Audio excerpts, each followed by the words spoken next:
Chapter 1. A bird adorned with white feathers flutters its wings, piercing through the clouds. The white clouds shift like fleeting dreams, while the mountains rush by in a blur. The bird's keen gaze surveys the earth below, and suddenly it dives down with great speed. With a graceful motion, it plucks a small fish from the stream and ascends once more. It then weaves through dense trees, vibrant flowers in full bloom, and bustling swarms of bees, until a humble village comes into view. It alights upon an ancient willow tree to the north of the village, its gnarled branches telling tales of time. As it preens its feathers, it observes the multitude of villagers kneeling before a dilapidated earth god shrine. All the villagers of Li Family Village humbly beseech, "May Lord Zhanyue bless us with favorable weather in the coming year." The village chief, Li Diong, bows deeply, sincerity etched upon his face. All the villagers of Li Family Village humbly beseech, "May Lord Zhanyue protect our sons from demonic and malevolent forces." A dozen elderly villagers, trembling with age, prostrate themselves behind the chief, their voices filled with fervent devotion. All the villagers of Li Family Village humbly beseech, "May Lord Zhanyue grant us peace and prosperity." The robust men, women, and children behind the elders follow suit, their voices rising in unison. "Offer incense," the village chief commands. Everyone ignites the 3 sticks of incense held in their hands. "Bow once more to Lord Zhanyue." The chief, holding the incense aloft, bows deeply. The crowd mirrors his action. A wisp of fragrant smoke ascends, enveloping the shrine in a misty shroud. It is as if a deity sits high above the heavens, relishing the offerings of the villagers. "May Lord Zhanyue partake of these offerings." 3 bows to Lord Zhanyue. The chief bows for the 3rd time. "May Lord Zhanyue partake of these offerings." 3 bows to Lord Zhanyue. The villagers follow suit, bowing for the 3rd time. Liu finds himself in a daze. He gazes at the prostrate villagers, clad in tattered garments. He glances at his own semi-transparent form. Moreover, he realizes that he is trapped within the statue of the earth god, confined to a space no larger than a square yard. Have I crossed over? Am I really stuck inside the earth god's statue? What on earth is happening? He gently closes his eyes and discovers a surge of information flooding his mind. 3 billion people from around the globe have traversed into this realm, commencing their existence as wild gods. These 3 billion wild gods are divided into 30,000 regions, each containing 100,000 wild gods. You may access 6 interfaces: personal information, personal tasks, believer information, regional chat, regional trade, and divine warfare. In this vast multiverse, develop your believers, ascend in divinity, cultivate sub-deities, and vie for the ultimate position of heavenly emperor. 3 billion souls from Blue Star have traversed here to become wild gods. Yet, I'm not even a proper earth god, merely a wild god. Liu's lips twitch. He's at a loss for words. Is such an absurdity truly possible? How vast is this world to accommodate 3 billion wild gods? Wait, the information mentioned a multiverse. Could it be that the 3 billion wild gods are spread across numerous worlds? He opens the personal information interface. Personal information. Name, Liu. Divine name, Lord Zhanyue. Divine position, wild god. To ascend to the earth god, one must reach the 9th rank. Divine rank. Obscure requires 100 divine powers to ascend from the 9th rank. Divine power 2. Incense power, 765, 1,000 incense wishes coalesce into 1 divine power.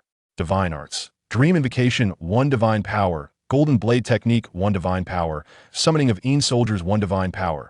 Enacting of temple priests, 1 divine power. Dream invocation, golden blade technique, summoning of soldiers, enacting of temple priests. Liu murmurs. He senses that if he wishes, he could effortlessly wield these 4 divine arts with a mere gesture. However, dream invocation requires application on a slumbering being. Meanwhile, summoning of soldiers necessitates the presence of a ghost. As for enacting of temple priests, it demands certain conditions to be fulfilled. Only golden blade technique can be invoked at will. Though he is curious about the might of golden blade technique, he currently possesses only 2 divine powers. He dares not squander them on experimentation. These are his very means of survival. To ascend from wild god to a formal earth god requires a staggering 100 divine powers. He furrows his brow. 1,000 incense wishes must be amassed to form 1 divine power. Thus, 100 divine powers necessitate the accumulation of 100,000 incense. This is evidently not an easily attainable goal. Therefore, for a deity, incense is of utmost importance. With incense, one can accomplish anything. Without incense, one is but a clay effigy. No wonder in myths and legends, deities place such emphasis on incense wishes. This is the very foundation of divinity. His gaze flickers. He promptly opens the believer information interface once more. How does one acquire incense wishes? Naturally, it is through believers. Believers are the most crucial assets for a deity. He has come to a profound understanding of this truth. His state of mind adapts swiftly. Believer information. Daily incense, 124. Tao-level believers, 0 daily provides 100,000 incense. Heaven-level believers, 0 daily provides 10,000 incense. Saint-level believers, 0 daily provides 1,000 incense. A-level believers, 0 daily provides 100 incense. B-level believers, 5 daily provides 10 incense. C-level believers, 65 daily provides 1 incense. D-level believers, 91 every 10 days provides 1 incense. This majority consists of D-level believers. The quality of believers is rather low. Liu raises an eyebrow. His gaze shifts to the throngs of villagers kneeling outside the earth shrine. They all appear devout, yet he realizes they are merely putting on a facade. He looks towards the offering table. Upon it lies the tribute prepared by the villagers. Apart from the customary 3 offerings, there is an object that glimmers with a white radiance in his eyes. This object is the true offering the villagers have prepared for their grand rituals held twice a year. As a deity, during the annual grand rituals, one can collect a single offering from each believer.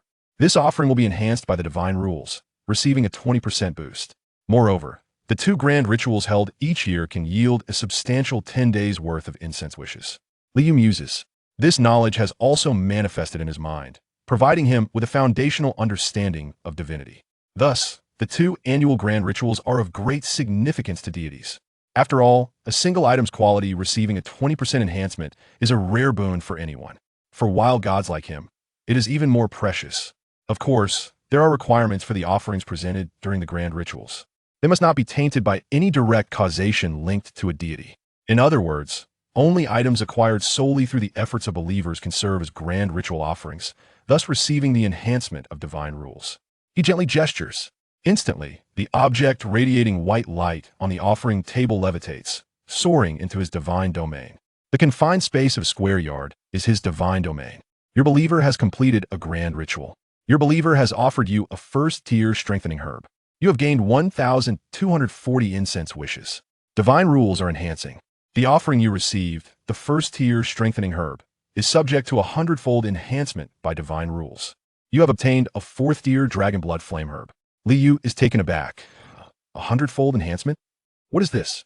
Wasn't it supposed to be a 20% enhancement? Liu stares blankly at the information before him. He is utterly bewildered. The information that had previously appeared in his mind clearly stated that the offerings collected during the 2 annual grand rituals would receive a 20% enhancement. That is, a multiplier of 1.2. But now, this hundredfold enhancement leaves him perplexed. He quickly opens the regional chat.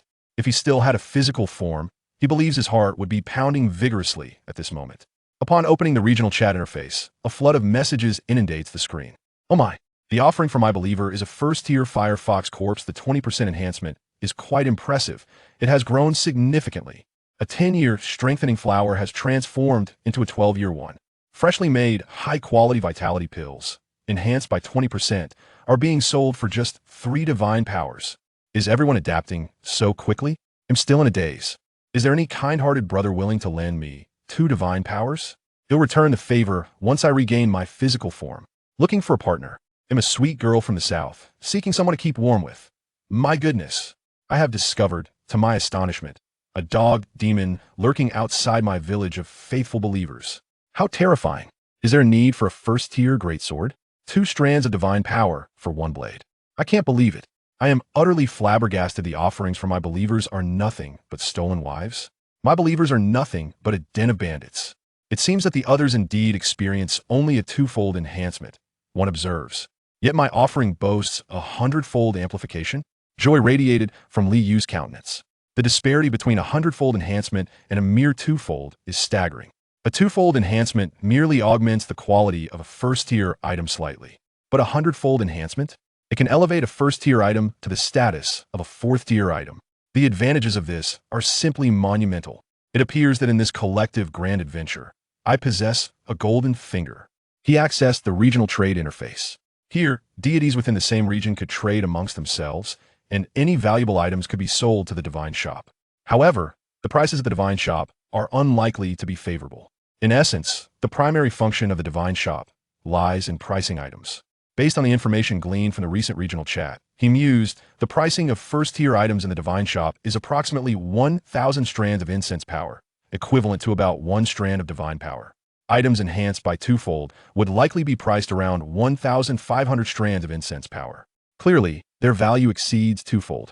What, then, am I offering with a hundredfold enhancement? He gazed upon the dragon blood flame grass that had just undergone the enhancement. The entire plant hovered within the divine realm, radiating a brilliant crimson glow, with faint wisps of dragon-shaped vapor swirling around it. In terms of appearance, it far surpassed the first-tier strengthening herb that had previously adorned the offering table. He reached out to grasp the dragon blood flame grass, and with a thought, the fourth-tier plant vanished and reappeared in the divine shop. Numerous details materialized alongside it. Name: Dragon Blood Flame Grass. Tier 4th. Effect: when consumed by a human at the 3rd tier Yuan Gang Realm Peak Warrior, there is a 50% chance of breaking through to become a 4th tier Yin Yang Realm Warrior. Price: 360 strands of divine power. 360 strands of divine power. Liu's face lit up with joy. This amount is comparable to nearly 8 years' worth of incense power income from his current believers. Furthermore, it is more than sufficient to elevate his divine rank from unremarkable to 9th tier. Once promoted, he would no longer be a wild god, but a proper earth deity. What a head start, outpacing all other wild gods of Blue Star by an immeasurable margin. While others toil over 1 or 2 strands of divine power, he effortlessly acquires 360. It feels akin to playing a game with cheats, he mused. This sensation is truly exhilarating. He murmured to himself, unable to suppress the smile that lingered at the corners of his mouth. Without a moment's hesitation, he sold the 4th-tier Dragon Blood Flame Grass to the divine shop. As for the effects of the 4th-tier Dragon Blood Flame Grass, he paid it no mind. After all, among his current believers, only 2 were 1st-tier body refinement realm warriors, the rest were ordinary mortals, incapable of utilizing such a precious 4th-tier treasure. With the sale complete, Liu felt an immediate surge of 360 strands of divine power within him. This newfound power instilled a sense of formidable prowess. He even felt an impulse to experiment once more with the golden blade technique. Maintain a low profile, he admonished himself. It is shameful to waste divine power merely for testing divine techniques. He quelled the stirring impulses within and allocated 100 strands of divine power to commence his divine rank promotion. Outside the Earth Deity Temple, the kneeling villagers gradually rose to their feet. They had long since grown accustomed to the biannual grand rituals. It was a tradition. Even though the Earth Deity, Zhang Yu, had never manifested any divine signs, no one considered the worship of Zhang Yu a waste of time. After all, praying to deities is fundamentally about seeking peace of mind, a sentiment shared by many villagers present. However, among them, 5 elders held a particularly fervent devotion to Zhang Yu, presiding over the grand rituals each year.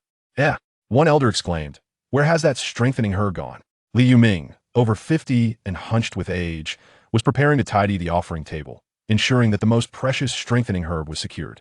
Yet, as he glanced over, he found no trace of the strengthening herb upon the table. This revelation left him utterly dumbfounded. Where did the herb go? What happened to such a significant plant? The other elders nearby, upon hearing his exclamation, also turned to look, their expressions turning anxious upon discovering the absence of the strengthening herb. After all, it was a first-tier spiritual herb valued at 90 taels of silver, a most precious item in the village. They searched east and west, yet the strengthening herb was nowhere to be found. Just before the 3rd bow, I had seen the strengthening herb on the altar.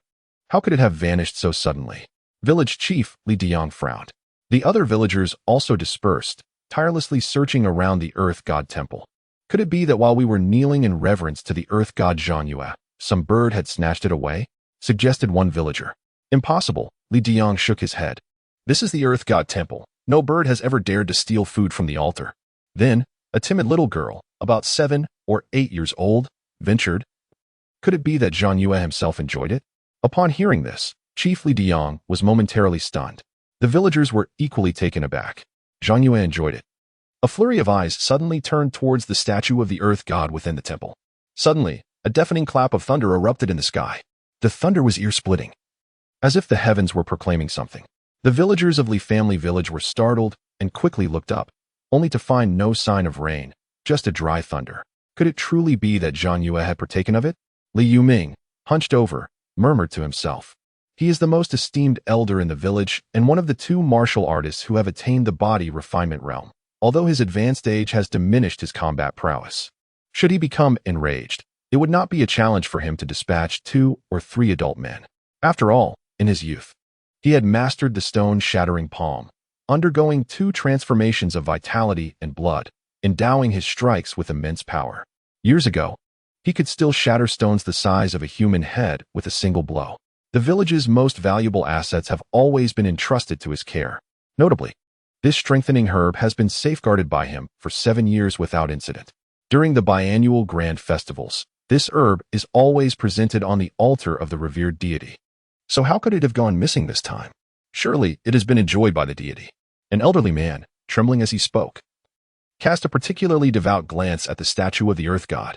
I concur, another villager chimed in. Our earth god is remarkably efficacious. A few years ago, Paiho's wife was unable to conceive, and after he prayed to the earth god for a child, she bore a healthy baby boy within a year. After the villagers thoroughly searched the surroundings once more, yielding no results, the village chief, Li Diang, lamented, with Uncle Ming's involvement. It must indeed be that the earth god has partaken of it. Although he serves as the village chief, he is also the only other practitioner of the body refinement realm in the village, aside from Li Yuming. However, he harbors little faith in the earth god. After all, if deities truly existed, would the world still be plagued by malevolent spirits and demons? Each year during the grand festival, he merely perceives it as a means to reassure the villagers, thereby facilitating his own governance as the village chief, which is why he appears so enthusiastic. He harbored a flicker of doubt within himself. Was this strengthening herb perhaps concealed by Uncle Ming just moments ago? Yet, lacking any evidence, he, as the village chief, would refrain from making baseless assertions, for such actions would be detrimental to unity. The manifestation of Zhang Yuegong, having partaken of the offerings. May he surely safeguard the young men of our village from the clutches of malevolent spirits. Li Yuming knelt once more, earnestly bowing before the statue of the land deity. Several elders followed suit, offering their reverent bows. Watching Uncle Yoming's devout demeanor, village chief Li Diang momentarily pondered whether it could truly be the divine intervention of Zhang Yuegong. Having accepted the offerings, no, it was impossible. Such deities could not exist in this world. Only martial prowess serves as the sole means of survival and existence. Personal information name, Li Yu deity name, Zhang Yue Gong divine position, land deity of Li family village divine rank, from 9th grade, 1,000 divine powers required to ascend to the 9th grade, divine power, 262 powers offering incense, 2005 incenses divine arts, dream invocation technique, 1 divine power, golden blade technique, 1 divine power, summoning of Een soldiers, 1 divine power, enacting temple priests, 10 divine powers, illness dispelling technique, 5 divine powers, flight technique, 10 divine powers, Een soldier artifacts, 10 divine powers, earth escape technique, 10 divine powers, strengthening Een soldiers, 10 divine powers, cloud and mist technique, 10 divine powers, thunder technique, 10 divine powers. Feeling an immense surge of strength, I sense that utilizing 1 divine power for the Golden Blade technique now grants me a significant enhancement compared to my previous wild god state. Liu gazed at the personal information that materialized before him, a smile gracing his lips. Not only that, he gazed upon his corporeal form, which no longer appeared translucent. Adorned in the robes of land law, crowned with the diadem of land law, cradling the seal of land law in his left hand, and wielding the register of land in his right. His presentation surpassed all prior iterations. Does this signify my formal establishment? Indeed, he mused, regardless of the realm, the end of the universe remains unchanged. A smile blossomed on his face, radiating warmth. With a gentle wave of his hand, 2,000 offerings of incense and fervent wishes soared from the corners of the divine realm, cascading into the land seal. Subsequently, 2 beams of divine power, having been purified of all impurities by the land seal, emerged in a pristine white hue, merging seamlessly into Liu's being. Within him, the divine power instantaneously transformed into 264 strands. Such organization makes a remarkable difference. This land law seal is indeed exceptionally effective. Without the land law seal, the arduous task of refining 2,000 strands of incense wish power into merely 2 strands of divine power would require a substantial duration of 2 full hours. However, with the land law seal, it becomes a matter of mere moments. He expressed his satisfaction and subsequently opened the personal tasks interface. Curiosity piqued. He wondered what kind of tasks the mastermind behind the many who had traversed into divinity would issue. Personal Task 1 Task Description. As a deity, even with meager divine power, you require a temple keeper to propagate your faith. Task Objective. Persuade a believer to willingly become a temple keeper. Task Reward. 2 first-tier blessing talismans and 2 units of divine power. To persuade a believer to willingly become a temple keeper? Liu raised an eyebrow. Upon seeing this task, he immediately thought of a divine technique he possessed. The dream induction technique. It was evident that this task necessitated the use of dream induction. After all, although he was the god of the land, he understood that a deity must not manifest directly before their followers. If a god were to appear before believers, the aura of mystery and majesty would dissipate, diminishing their reverence. A deity must remain exalted, shrouded in enigma and authority. Only thus can mortals truly believe. Moreover, the rewards caught Liu's attention. The 2 units of divine power were of little concern to him, considering he currently wielded 264 units as the god of the land. However, he had a pressing need for the first-tier blessing talismans. These talismans would not benefit him directly, but would elevate a believer from mere mortal to a first-tier body refinement realm warrior. The significance of believers cannot be overstated. In a world rife with demons and malevolent spirits, enhancing a believer's strength would enable them to better withstand such threats. Not to mention, only through the empowerment of believers could he receive offerings of greater value. Which believer shall I select as the temple keeper? Liu's gaze fell upon the land register in his hand. This register contained comprehensive information about all the villagers of Li family village, detailing their every deed, both good and ill. It even bore a semblance of a book of life and death functionality, allowing him to strike out names at will. Once a name was crossed out, that villager would meet their demise instantly, and he would incur no penalties nor expend any divine power in doing so. This was his prerogative as the god of the land. He considered the 5B-level believers before him with a calm demeanor, reviewing their life stories. Among them, Liu stood out. Young and astute, he had studied for 3 years at a private academy and then ventured into the world for 12 years, earning great respect in the family village. In his youth, he had successfully cultivated the stone-shattering palm, experiencing 2 transformations of vitality and blood, thus becoming a warrior of the body refinement realm. His character was commendable, having never committed any heinous acts. Liu nodded, resolving to appoint Liu as his temple steward. Among the 5 secondary believers, only Liu had ventured out into the world, possessing considerable insight. He cast his gaze towards the land deity shrine outside. The hour was well past the time of the dog, and it was evident that he had spent considerable time on his celestial elevation. Li family village appeared tranquil and harmonious, and in the depths of the night, it enveloped itself in profound stillness. Simple earthen houses were scattered among the mountains, each homestead boasting its own cultivated fields.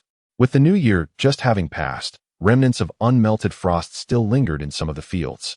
Liu stepped forth from the statue of the land deity. In the realm of the wild god, the divine domain within the statue was akin to a prison, confining him within. However, upon his ascension to the rank of a 9th-rank land deity, he could finally depart from the confines of his own divine domain. A newfound sense of groundedness enveloped him. He sighed softly and gazed at the enveloping darkness of the mountains surrounding the village, choosing a direction to tread. However, after traversing merely a mile, he came to an abrupt halt. Before him lay a small hill, beyond which stretched a series of undulating peaks. This marked the boundary of Li family village. A sense of trepidation gripped him. He felt that stepping beyond would render him exceedingly feeble. Once a deity departs from their domain, they become vulnerable. All divine arts require tenfold divine power for their execution, and furthermore, their divine rank would temporarily diminish by 1 tier. Liu murmured to himself, casting a profound glance at the undulating mountains ahead. Unless absolutely necessary, he would refrain from leaving his domain. The prospect of a diminished divine rank and the dire requirement of tenfold divine power for the practice of divine arts was too perilous. He then took a few steps back, returning to the sanctity of his divine realm. As for the other directions of the village, there was no need for further exploration. As the rightful deity of the land, he was acutely aware of the vastness of his domain. He had merely wished to experience the sensation of standing at the boundary of his domain. He cast his gaze towards Liu Ming's home. At that moment, Liu Ming had long succumbed to slumber. Liu extended his right hand and gently pointed towards Liu Ming. A surge of divine power coalesced at his fingertip as he invoked the mystical art of dream sending. Li Yuming stood bewildered before the Earth God Temple.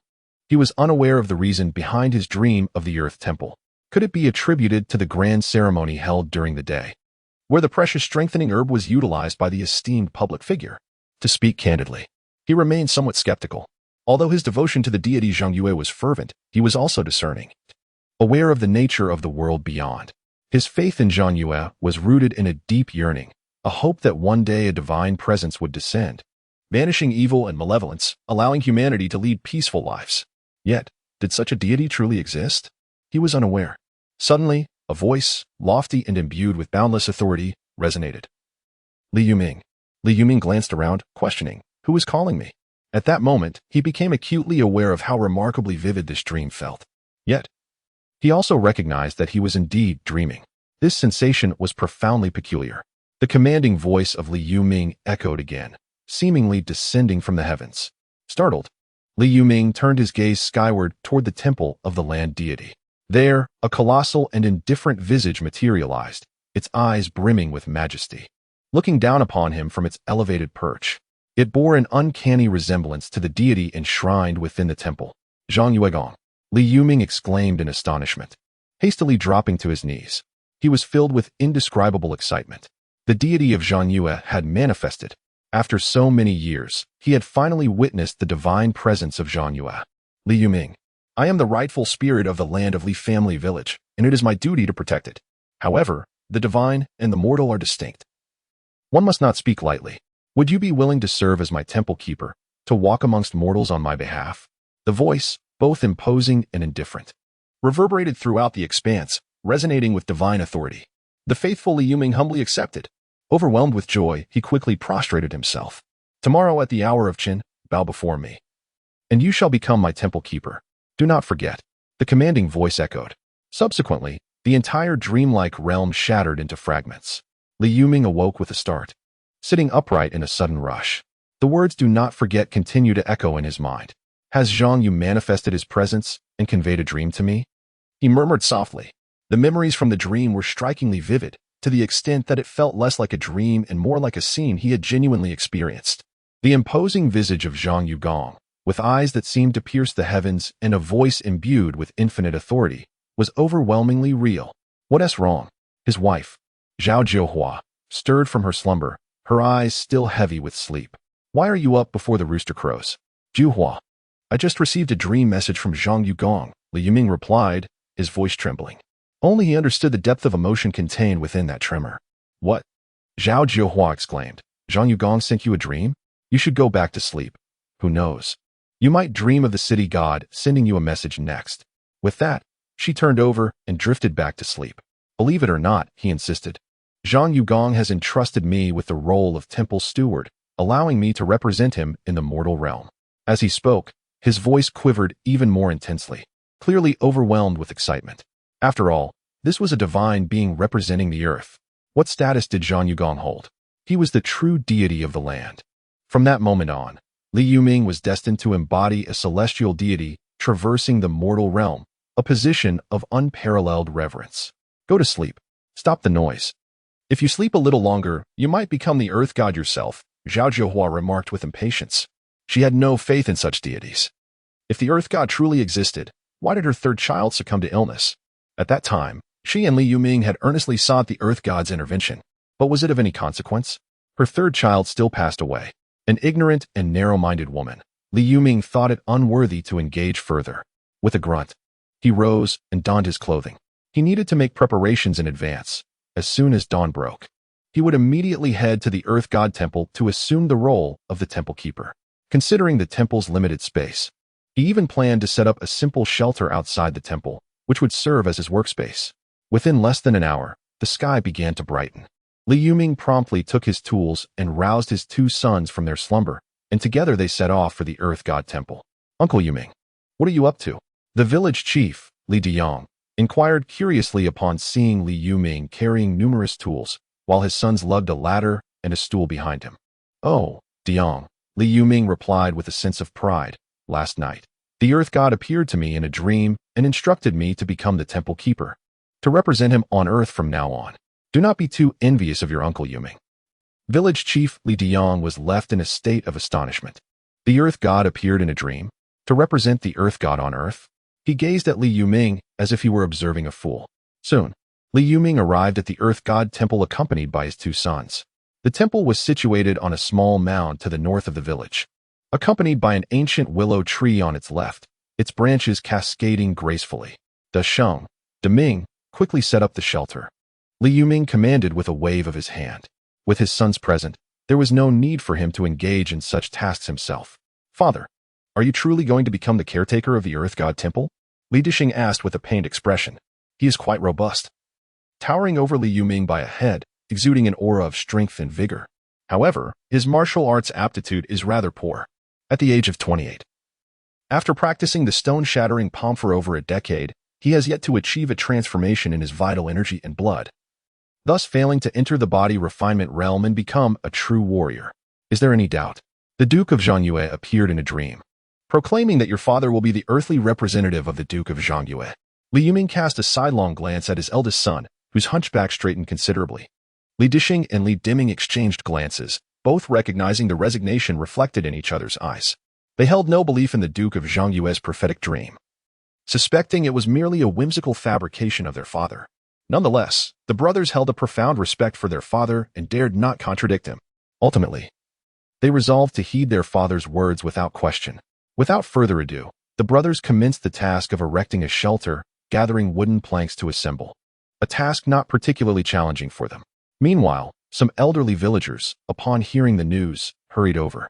Yuming, did the Duke of Zhangyue truly visit you in a dream?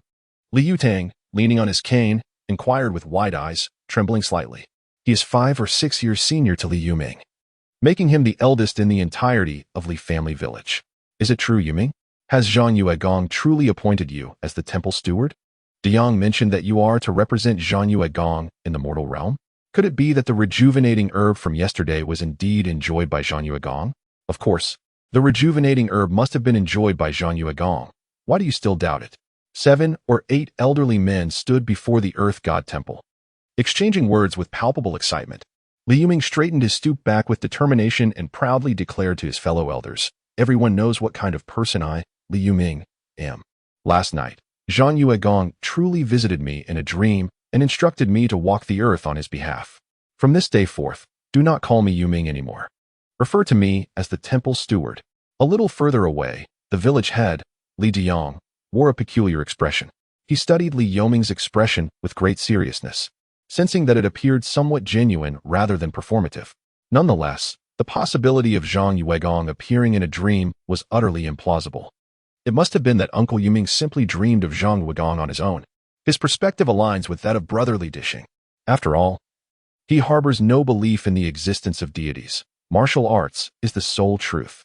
He even ponders whether Uncle Ming might have surreptitiously taken the Zhuangshan grass, orchestrating this entire affair to further convince others that the Zhuangshan grass was indeed enjoyed by Zhangyue Gong. He squinted his eyes, casting a glance at the brothers Li Dishing and Li Diming. Both siblings exhibited limited aptitude for martial arts. It was not beyond reason to suspect that Uncle Ming had pilfered the strengthening herb to facilitate one of the brothers in achieving a transformation in their vital energy and ascending to the rank of a martial artist. Now, my esteemed brothers, the hour of Qin is fast approaching. I must pay homage to Lord Zhangyue and formally assume the role of temple steward. Let us quieten down. After conversing with my esteemed brothers for a brief moment, Li Yuming glanced at the sky, his expression turning solemn as he spoke in a low voice. He holds the highest esteem in the village, and upon seeing his serious countenance, the other elders dared not utter another word. One by one, they retreated, their eyes fixated upon him without so much as a blink. Beyond them, a multitude of villagers, having caught wind of the news, gathered around in curiosity. The esteemed Zhangyue had a prophetic dream? Uncle Ming was to become the temple steward? Such occurrences are indeed rare. In their village, the land deity temple had never been graced by a priest. Li Yuming, a devout follower from Li family village, reverently bowed before the esteemed Zhangyue Gong. I, Li Yuming, aspire to serve as the priest of Zhangyue Gong, to carry forth his will among mortals. With a serious countenance, Li Yuming knelt before the land deity temple, performing 3 bows and 9 prostrations, proclaiming his heartfelt intention aloud. His voice was solemn and grave, imbued with a sense of reverence that resonated with all present. The villagers of Li family village held their breath, the atmosphere so still that one could hear a pin drop in front of the entire Earth Temple. In the divine realm, Li Yu gazed at Li Yuming, who knelt before the Earth Temple, his expression tranquil. He extended his right hand, and instantly, 10 streams of divine power converged, slowly coalescing into a radiant divine talisman. The talisman bore intricate and enigmatic runes, exuding an air of majesty. This was the Temple Guardian Talisman, specifically crafted to consecrate the Temple Guardian. With the talisman infused within him, one could possess a fragment of divine authority. The land seal soared forth, imprinting its mark upon the Temple Guardian Talisman, transforming its original white hue into a resplendent violet. Henceforth, Li Yuming shall serve as my Temple Guardian, traversing the mortal realm on my behalf. He spoke, and at the same moment, the Temple Guardian's divine token transformed into a radiant beam of purple light, soaring forth from the divine realm. Henceforth, Li Yuming shall serve as my Temple Guardian, traversing the mortal realm on my behalf. The voice, resounding with an air of authority and indifference, seemed to emanate from beyond the heavens themselves, echoing over the land deity's temple. This voice, lofty and commanding, cast its gaze upon the earth. Villagers who heard it were momentarily entranced, as if beholding a divine figure standing majestically in the celestial expanse, its features obscured. Yet its eyes radiated an unfathomable might. A beam of purple light surged forth from the earth deity's statue, swiftly merging into Li Yuming's being. In an instant, his once silver hair transformed to a deep ebony hue. His stooped back straightened with newfound vigor. The deep crevices etched upon his face diminished significantly. His previously murky eyes sparkled with clarity. A faint aura of incense wafted from him, as if in that fleeting moment, he had regained 20 years of youth. His demeanor was now strikingly transformed, a stark contrast to his former self. The surrounding villagers stood in stunned silence. They heard the resounding and infinite voice of the deity from the heights above. They witnessed the profound transformation that occurred in Li Yuming in an instant. The spirit of Zhang Yugong has manifested. Zhang Yugong truly delivered a dream to Yuming. I have just heard the voice of Zhang Yugong. Could this be a dream? Yuming has become youthful. The spirit of Zhang Yugong has indeed appeared. One by one, the elderly fell to their knees, bowing reverently towards the earth temple, some even shedding tears. The remaining villagers also knelt down in succession, their expressions filled with overwhelming emotion. What did they witness? They witnessed the manifestation of divine glory. In their village, the Li family truly enjoys the blessings of the divine. At this moment, all the villagers around became significantly more devout. Many villagers secretly resolved to offer incense to Lord Zhongyue morning and evening, hoping that he would bestow even greater protection upon their families. Could it be that deities truly exist? Has Lord Zhongyue manifested his presence? The village chief, Li Diang, felt a sudden jolt and promptly knelt down to the ground. He felt a sense of disorientation within his heart. Could it be true that deities truly exist in this world? In the village of the Li family, is there divine protection? Just now, the resounding and majestic voice of Lord Zhongyue echoed clearly in his ears. The transformation of Uncle Ming was unfolding right before his eyes. Lord Zhongyue truly exists. The enhancement of martial prowess? It is astonishing how resolute this village chief's heart for martial arts is. Unfortunately, his innate talent for martial arts is lacking. A stark contrast to Li Yuming. At the age of 35, he has only undergone the transformation of vital energy twice, achieving merely the mid-tier of the first stage. With no further progress thereafter, he is generally regarded as fair-minded. He has committed minor transgressions, yet none of grave consequence. He has performed small acts of kindness, but has not engaged in grand benevolence. Given such pious faith, may it fulfill your wishes. Li Yu's expression remained tranquil. He held 2 first-order blessing talismans in his hand. A first-order blessing talisman empowers an untrained believer to ascend from an ordinary mortal to a first-order body refinement warrior. Furthermore, upon ascension, the individual undergoes 2 transformative changes in vitality, thus becoming a middle-level first-order body refinement warrior. This constitutes one of its functions. Additionally, the first-order blessing talisman possesses another capability.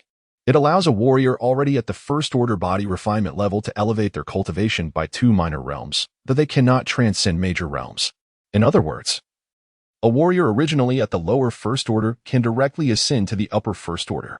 A warrior initially at the middle first order can rise to the peak first order. However, even if one starts as an upper first order, they can still only advance to the peak first order.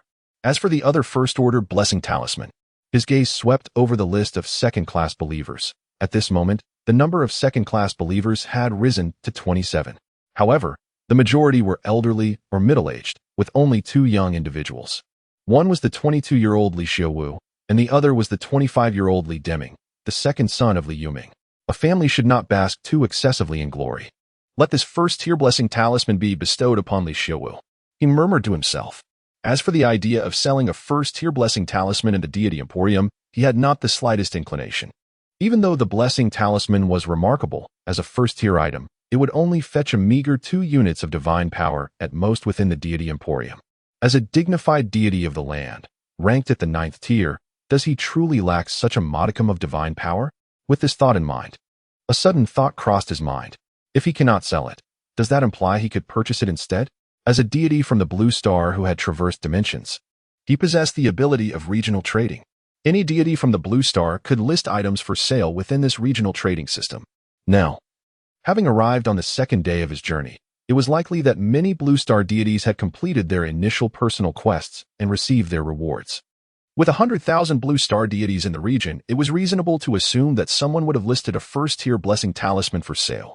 Although, in his eyes, a first-tier blessing talisman held greater significance than 2 or 3 units of divine power. There might be some Blue Star deities who valued those 2 or 3 units of divine power even more. He promptly accessed the regional trading interface and was immediately greeted by a plethora of first-tier blessing amulets available for sale. In contrast to the enhanced believers, many deities of the Blue Star were more inclined to acquire divine power. A faint smile graced Li Yu's lips. While he was not currently in one of divine power, he had a pressing need for items that could bolster the strength of his believers. The might of his followers was essential for their survival and for their ability to seek offerings on his behalf. He extended his hand and placed a first-tier blessing talisman upon the deity's shop, glancing at the value presented by the establishment. 2 units of divine power. What a bold move, he mused. It is nothing short of a swindle. A first-tier blessing talisman worth merely 2 units of divine power, yet they dare to sell it for 5? Do they truly expect to find a gullible patron even after ascending to divinity? Li Yu couldn't help but marvel at the audacity. He beheld a first-order blessing talisman on the regional trading platform, with some astonishingly priced at 5 units of divine power each. Such audacity to list them. The majority, however, were priced at 4 units of divine power per talisman. Only 7 were available at the more palatable price of 3 units of divine power.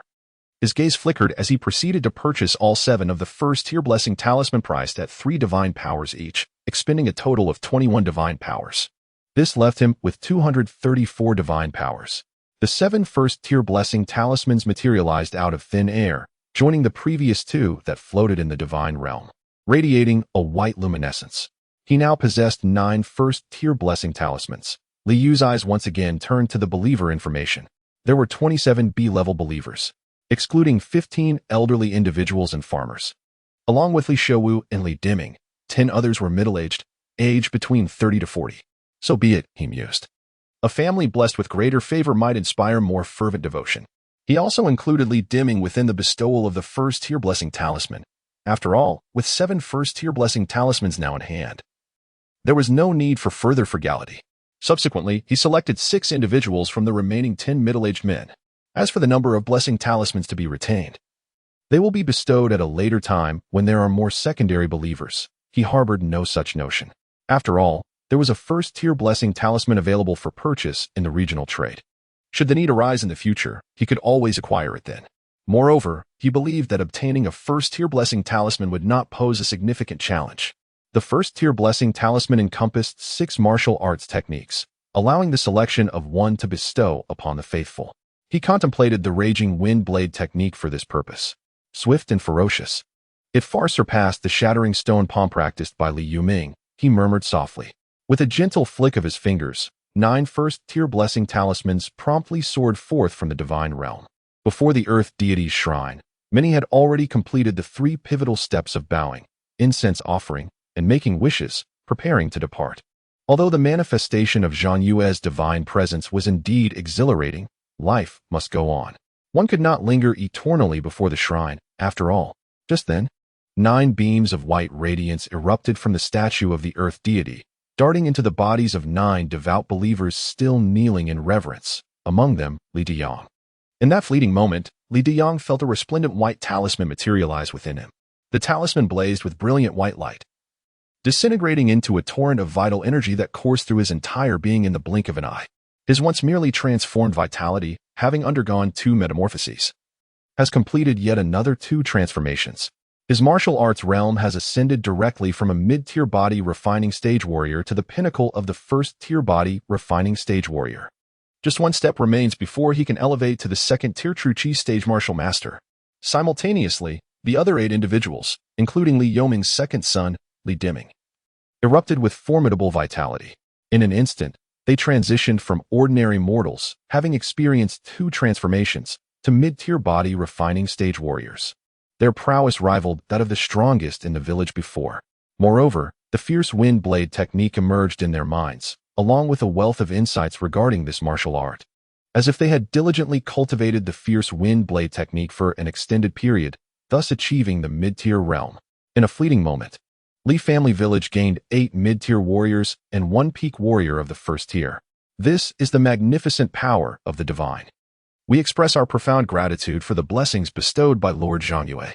The village of Li family shall honor Lord Zhangyue with unwavering devotion for generations to come, ensuring the continuity of incense offerings. Village chief Li Deyong, overwhelmed with emotion, bowed in reverence. Tears streamed from his eyes. God knows the immense pressure he faces as the village chief in a world teeming with malevolent spirits and evil forces. Every couple of months, he would venture to the county town. Occasionally, he would hear some spine-chilling news. For instance, there were reports of malevolent spirits haunting a certain village, with no living soul emerging from it. Furthermore, there were tales of demons in another region, devouring all human life for miles around. He was filled with trepidation at the thought that one day, Li family village might fall prey to malevolent spirits and demons. This fear drove him to exert extraordinary effort in his martial training, hoping to enhance his martial prowess, so that he could protect the village should such dark forces ever arise. Yet, at the age of 35, as his vitality began to wane, he had only achieved 2 transformations of his vital energy, reaching the intermediate stage of the first rank. The prospect of completing a 3rd transformation seemed an insurmountable challenge, often filling him with anxiety. However, in a miraculous turn of events, divine intervention from Zhangyue manifested, enabling him to complete 2 transformations in an instant, propelling him to the pinnacle of the first rank as a martial artist. How could he remain unperturbed? How could he suppress his excitement? His heart swelled with an even deeper reverence for Lord Zhangyue, an unwavering faith blossoming from the depths of his soul. He expressed gratitude for the blessings bestowed by Lord Zhangyue. Li Deming found it hard to believe that he had undergone 2 transformations of vital energy in such a manner. At the age of 25, despite being personally guided by his father, Li Yuming, he had yet to undergo a transformation of vital energy to become a warrior. To be frank, he had lost all hope and believed that he would never attain the status of a martial artist. However, now, Lord Zhangyue had bestowed upon him a remarkable gift, elevating him directly to the rank of a mid-tier warrior. He expressed his profound gratitude for Lord Zhangyue's generosity. The other 7 individuals were equally overwhelmed with excitement and bowed in reverence. They never anticipated that an ordinary villager like themselves could receive the benevolent grace of the exalted Lord. Li Xiaowu was so overwhelmed with emotion that tears streamed down his face. When he was merely 7 years old, his parents ventured into the mountains for a hunt and never returned, leaving him as a solitary child. Had it not been for the compassion of the villagers, who often invited him to their homes for meals, he would have likely succumbed to starvation long ago. He was raised on the kindness of many families, and has always harbored a deep sense of inferiority. He had never anticipated that he would be bestowed with the grace of the illustrious Duke, becoming a martial artist akin to the village chief and Master Ming. With the addition of 8 more martial artists, the strength of Deyong had been significantly enhanced. This was the formidable power of the Duke, whose divine might was immeasurable. Li Yuming was absolutely exhilarated. The strength of their village had undergone a remarkable transformation. In this perilous world, they now possessed greater confidence to confront dangers. However, he pondered, why were only the 9 of them favored with the Duke's grace? Just moments ago, the others had risen to depart, yet a select few remained kneeling on the ground in utmost reverence. Li Yuming cast a contemplative glance at those who were still prostrated before him. He discovered that among the most devout and esteemed believers, with the exception of the elderly and women, The majority of others had received blessings. He experienced an epiphany. Only through a more devout worship of Zhongyue Gong can one hope to receive his divine grace. As the temple keeper, it is imperative that I inspire the villagers to revere Zhongyue Gong with greater sincerity. Each day, 2 incense sticks must be burned at dawn and dusk. No household may falter in this practice. Those who dare to neglect even 1 stick shall face dire consequences. Those who fail to worship Zhongyue Gong with utmost devotion, I shall not hesitate to punish. They too have received the blessings of Zhongyue Gong. Remarkably, the young men, Teeming and Xiuwu, in their 20s, have also been graced by Zhongyue Gong's favor. Why has Zhongyue Gong not bestowed his blessings upon me? The other villagers gasped in astonishment, some even expressing envy and jealousy. Li Yuming swiftly stepped forward, exclaiming in anger, "Can't you see? A bunch of fools." Their receipt of Zhongyue Gong's blessings is due to their sincere devotion. While you prepare to leave, they remain kneeling in earnest supplication. Do you understand now? To receive the grace of Zhongyue Gong, one must worship him with exceptional sincerity. There are deities watching just above your heads. Every action you take is observed under the watchful eyes of Zhongyue Gong. Those who truly revere him shall undoubtedly be rewarded. If blessings elude you, reflect upon your own level of devotion. The crowd suddenly grasped the truth, many wearing expressions of regret. Why could they not be more fervent in their worship of Zhongyue Gong? At that moment, they resolved to strive for a deeper devotion upon returning home, not just for themselves, but for their entire families as well. In the divine realm, Li Yuming, having ventured beyond, demonstrated considerable insight. His words would gradually instill a profound faith within the entirety of Li family village. Li Yu expressed his satisfaction. The land register of Lijia village recorded a population of 223. Previously, the believer information interface indicated there were only 165 believers. 8 villagers were away, leaving 215 individuals, among whom it is evident that as many as 50 were not even classified as Ding-level believers. Naturally, some of these 50 were children under the age of 5, who were unlikely to develop faith and can be disregarded. Now, as he opened the believer information interface, he observed the following. Believer information daily offerings. 531 Dao-level believers. 0. Daily offering of 100,000. Heavenly level believers. 0. Daily offering of 10,000. Saint-level believers. 0. Daily offering of 1,000. A-level believers. 2. Daily offering of 100. B-level believers. 26. Daily offering of 10. C-level believers. 102. Daily offering of 1. D-level believers. 50. Offering 1 every 10 days. The total number of believers had reached 180. A significant number of believers had ascended to C-level believers. However, the news of today's manifestation had yet to circulate throughout the village, and many had not yet arrived. In a few days, it would surely increase further. A satisfied expression graced Li Yu's face. Appropriate manifestations are undoubtedly the most effective means of enhancing the piety of believers. Within this brief moment, the number of B-level believers had risen by 4. He no longer paid attention to the villagers outside the land temple, instead choosing to open the personal tasks to take a look. The first personal task had been completed, and new tasks had refreshed. He placed great importance on these personal tasks, as evidenced by the reward of the first-tier blessing talisman. The rewards from the personal tasks were likely to significantly enhance the cultivation strength of the believers. Personal Task 2 Task Description. You have acquired a temple keeper. Now let them cultivate more believers for you. Task Objective. Achieve a total of 300 believers. Task Reward. 1 Pingshan Talisman and 5 units of Divine Power. Upon seeing the objective of 300 believers, Li Yu furrowed his brow slightly. Counting the 8 who were away, Li family village consisted of only 223 inhabitants, including 18 children under the age of 5. This indicated that, excluding the 8 who were away and the 18 children under 5, there were significantly fewer believers available. In Li family village, the maximum number of believers he can possess is merely 197, leaving a deficit of over 100. It appears that he must seek to cultivate believers in the surrounding villages. He murmured to himself. Yet, he now found himself uncertain whether there existed a wild deity from Blue Star among the 30 billion in the nearby village. One could only imagine the implications. If another celestial being from Blue Star were to exist in proximity, the possibility of their coexistence would be virtually impossible. The contention for followers represents a fundamental struggle for interests.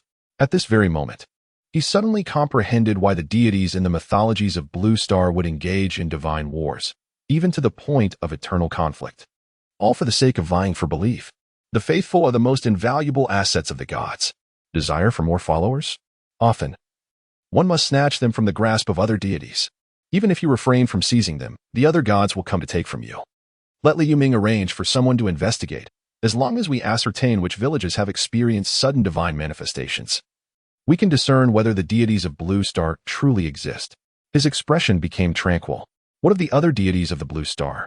His offerings multiplied 100-fold, instantly granting him 360 divine powers. Meanwhile, the other deities of the Blue Star were undoubtedly still in their wild god state, having yet to ascend from the 9th rank to become legitimate land deities.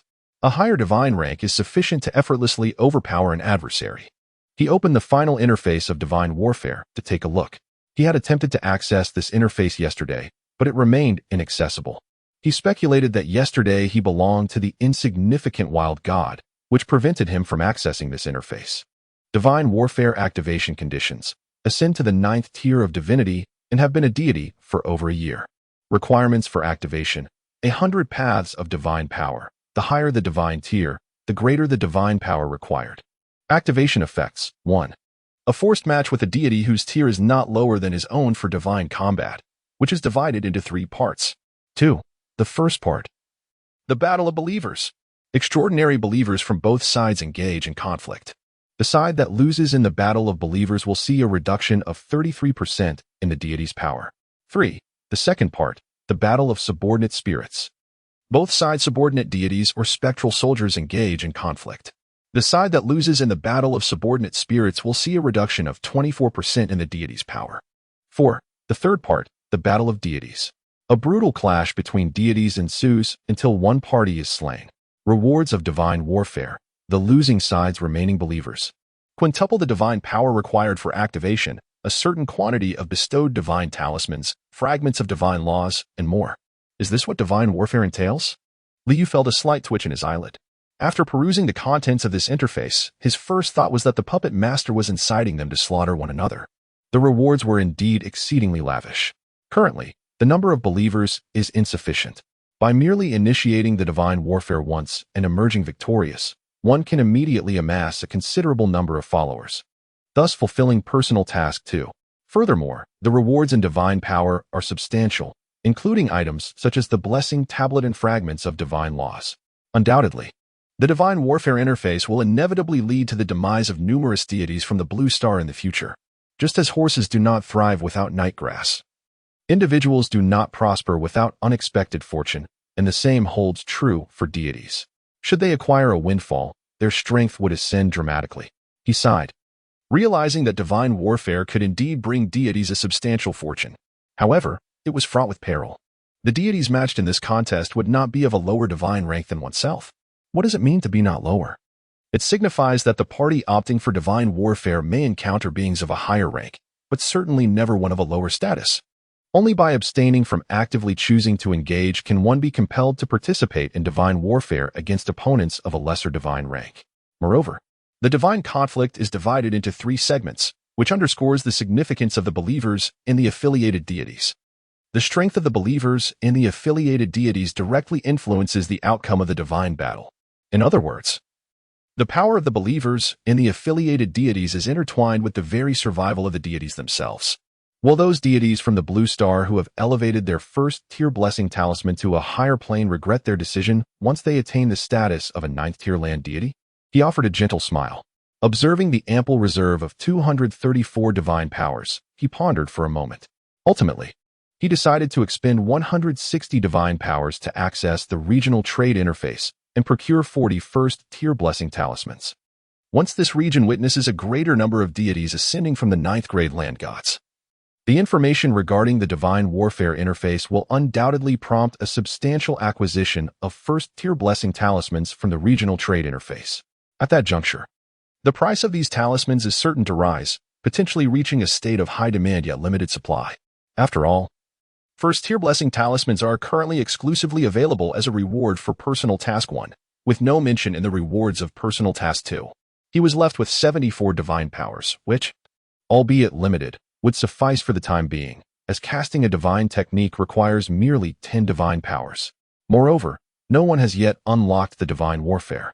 Given that one must be a deity for a year, today marks only the second day. Li Yu's expression settled into tranquility. However, besides the significance of believers, the importance of divine affiliation cannot be overlooked. Yet, at present, he finds himself without any divine affiliation. In examining the information within divine warfare, could the shadow soldiers be considered a form of divine affiliation? Perhaps they do not qualify as true divine entities, yet they certainly contribute to the combat strength in the divine warfare. His gaze flickered. How does one acquire the shadow soldiers? It is quite simple. As long as one's name is inscribed in the land registry among the faithful, the soul after death can be summoned by him to enact the divine art of confer shadow soldiers, thus becoming a shadow soldier. These shadow soldiers can depart from their jurisdiction without any loss of power. It is a formidable means for deities to engage in external conquests. Take your time. Within a year, it should be possible to confer several shadow soldiers. If it truly proves difficult, a glimmer of light flashed in his eyes. In the stillness of the night, Li Yuming sat cross-legged, engrossed in his cultivation, having assumed the role of a temple steward during the day. In his mind, not only did 5 spells emerge, but also a technique known as the refining chi into spirit method. This technique enables him to enhance the ethereal energy within his body, which may be more aptly referred to as chi. Furthermore, it possesses the potential to elevate his cultivation, advancing him from the second-tier middle grade to the second-tier upper grade. He would naturally not squander time, even dedicating his nights to diligent training, aspiring to ascend to the second tier of excellence one day. Only with greater strength could he better represent the illustrious Zhang Yue in the mortal realm. Yet, at that moment, a sudden wave of drowsiness washed over him, and he collapsed onto the bed, succumbing to a deep slumber. In his dreams, he beheld the towering and majestic Zhang Yue, high above as if touching the heavens. Li Yuming. The resounding voice declared with an air of infinite authority echoing throughout the dreamscape. As my temple steward, you are to propagate my faith. Within a month, I expect to see over 300 devoted believers in my name. As my steward, you must also be aware of the information concerning the outer deities. Go forth and investigate the other outer deities surrounding you. Li Yuming bowed respectfully, sincerity radiating from his demeanor. In the blink of an eye, 10 days had elapsed. Every household in the family village made it a daily ritual to offer incense at the land deity's temple, both morning and evening. Even the youngest children were brought by their parents to pay homage to the deity. A palpable enthusiasm enveloped the villagers. After all, it was merely 10 days prior that the Zhang Yue had manifested, appointing Li Yuming as the temple steward and bestowing blessings upon the village chief and others. In these 10 days, the Zhang Yue had once again conferred blessings upon 2 more individuals. The villagers discerned that these 2 were particularly devout towards the Zhang Yue and consistently exhibited kindness towards others. This revelation enlightened everyone. To receive the Zhang Yue's blessings, one must practice kindness and exhibit true piety. These are essential prerequisites. Although Li Yuming had previously conveyed this message, the villagers realized that understanding it personally held far greater significance than merely hearing it. With this newfound insight, the atmosphere in Li family village underwent a remarkable transformation. Villagers began to engage kindly with one another, greeting everyone with cheerful smiles. There was no need for the temple steward Li Yuming to compel them. All were eager to offer incense morning and night. Who would not wish to receive the Zhang Yue's blessings and become a formidable warrior? At this moment, in the neighboring Chun family village, separated from Li family village by a mere river, Li Yuming sat with an imposing demeanor. Beside him sat the village chief, Li Diang. Behind them followed Li Xiuwu, Li Diming, and 6 other mid-tier warriors of the first tier, along with 2 mid-tier warriors assigned by Li Yuming to ensure the security of the land deity's temple. Li Yuming would not allow anyone to act recklessly around the temple. Are you truly Li Yuming? Chen Matzi, the village chief of Chen family village, gazed at Li Yuming in disbelief. He and Li Yuming belonged to the same generation, having often engaged in brawls during their childhood. Just 2 months ago, he encountered Li Yuming once more. At that time, Li Yuming was hunched, his face lined with wrinkles, and his hair had turned nearly completely white. But now, he appears vigorous and robust, with a complexion radiant and glowing, and his hair shines a deep black, as if he has defied the ravages of time. Could it be that the tales from Li family village are indeed true? Has the local deity truly manifested its power? Has Li Yuming been appointed as the temple steward by the earth god, transforming his white hair back to its former dark luster? Impossible. Surely. There are no deities in this world. He believed that Li Yuming must have consumed some extraordinary treasure. Shinmatsi, I shall not elaborate further. I have come personally to inform you that from this day forth, your Qin family village shall be incorporated into our Li family village. The deity statue at the land temple of Qin family village will be dismantled, and henceforth, we shall enshrine Lord Zhang Yue. Li Yuming stated calmly. Having served as the temple keeper for 10 days, a certain authority began to emanate from him. What did you say? Shinmatsi exclaimed in astonishment, doubting whether he had misheard. Assimilation? The Li family village intended to absorb their Qin family village? The other members of the Qin family village were equally aghast, their anger swiftly rising. Had it not been for the intervention of some elders, they might have rushed forward to engage in a brawl. Do you not understand? Li Yuming said coolly, his expression unchanged. Li Diyang stood up. His face bore no discernible expression as he slowly approached Shinmatsi. Uncle Chun, by all accounts, you are my elder, and it is inappropriate for me to engage in conflict with you. However, the temple priest is an emissary of Zhang Yue Gong traversing the mortal realm, and the priest's commands are tantamount to the orders of Zhang Yue Gong. I beg your pardon. His voice remained calm. Li Diyang, are you looking for a fight? Shinmatsi, the village chief of Qinjia village, sneered in rage. He drew a wooden stick from beside him and roared, You think that just because I am older, I cannot defeat you? Come, let me teach you a lesson. As the words fell, he swung the stick toward Li Diyang with all his might. As the village chief, he was also a mid-level warrior who had undergone 2 transformations of vitality. Though aged, his experience was formidable. With a faint expression, Li Diyang simply raised his hand and caught the swinging stick effortlessly. No matter how hard Shinmatsi tried, his face reddening with exertion, the stick remained motionless. Do not bully my father. A furious shout came from the side as Shinmatsi's eldest son, Qin Ergu, swung his own stick with great force. Qinjia village boasted 2 body-refining warriors, the village chief, Shinmatsi, and his son, Qin Ergu. Qin Ergu was robust and immensely strong. Yet, Li Diyang merely extended his hand and seized the incoming stick, holding it still with ease. Let go, Li Diyang chuckled softly. Suddenly, both Shinmatsi and Qin Ergu felt an overwhelming force emanating from the stick, causing them to lose their grip and stagger backward. Their palms split open, blood streaming forth. Why you? Shinmatsi gazed at Li Diyang in disbelief, exclaiming, Is that a first-tier limit? You have actually become a first-tier limit warrior. How is this possible? He continued, Not long ago, you were merely a mid-level warrior, having undergone 2 transformations of vitality, just like my son. His voice trembled as he glanced at Li Yuming and then at Li Diyang. Could it be that the legends were indeed true? Had the land deity of Li village truly manifested? Shinmatsi, Li Yuming rose to his feet, declaring, I have 8 first-tier intermediate warriors standing behind me, all bestowed upon us by the grace of Zhang Yue Gong. Fellow villagers of Chun village, you must have heard, at least in passing, of the miraculous events surrounding our land deity's manifestation. Some amongst you have even visited our temple to pay homage to Zhang Yue Gong. However, as residents of Chun village, you must realize that Zhang Yue Gong is the rightful guardian deity of Li village. To seek blessings from afar may not yield the desired results.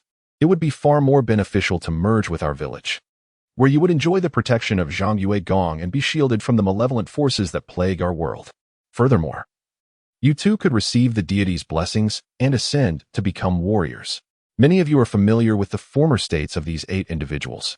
But now, he proclaimed, they are all divinely granted warriors. As his words hung in the air, Li Xiaowu, Li Diming, and the other 8 stepped forward, drawing their machetes. In an instant, their vitality surged, enveloping the blades in a sanguine hue. The air was rent with a sharp howl as the machetes descended. They were all first-tier intermediate warriors. Shinmatsi and Qin Ergu gasped in disbelief. The gathered villagers of Chun village were stirred by the revelation. So many warriors, all bestowed by the land deity of Li village? Many gazes ignited with fervor. In this era, rife with demonic creatures and malevolent spirits, warriors held the utmost sway. Everyone yearned to become a warrior. Only by becoming a warrior could one stand against the demons. And now, a path lay before them. Shinmatsi and Qin Ergu's astonishment transformed into fervent desire. They too aspire to progress. Merely 5 days have passed, and Shinjiakan has officially merged with Lijiakan, which has since been renamed Sihai Village, symbolizing the idea of vastness and inclusivity. Li Yuming has come to understand that his most crucial role as the temple priest is to cultivate more believers for Zhanyuagong. The name Lejiakan was deemed unsuitable, as it implied a singular family lineage. Thus, he decisively opted for a change. In the divine realm, Liu gazed at the completed personal task 2, a smile gracing his face. Liu Ming has exhibited remarkable prowess and audacity by directly annexing the neighboring village. At this moment, 7 days have elapsed since the annexation of Qinjiakan, and merely 22 days have passed since he issued the divine decree. Liu Ming has successfully fulfilled this command. What might the Pingshan divine talisman entail? Does it involve land reclamation? He gazed upon the Pingshan divine talisman that had materialized before him after receiving his reward. Name: Pingshan divine talisman. Rank: first-tier divine talisman. Effect: upon use, it can flatten mountains not exceeding 300 zhang in height into fertile soil. The literal meaning was indeed astonishing. Directly flatten mountains? Liu expressed his surprise. The ability to fill the seas with land was undeniably a formidable divine power. From his 9th-grade divine status, such an endeavor seemed far beyond his reach.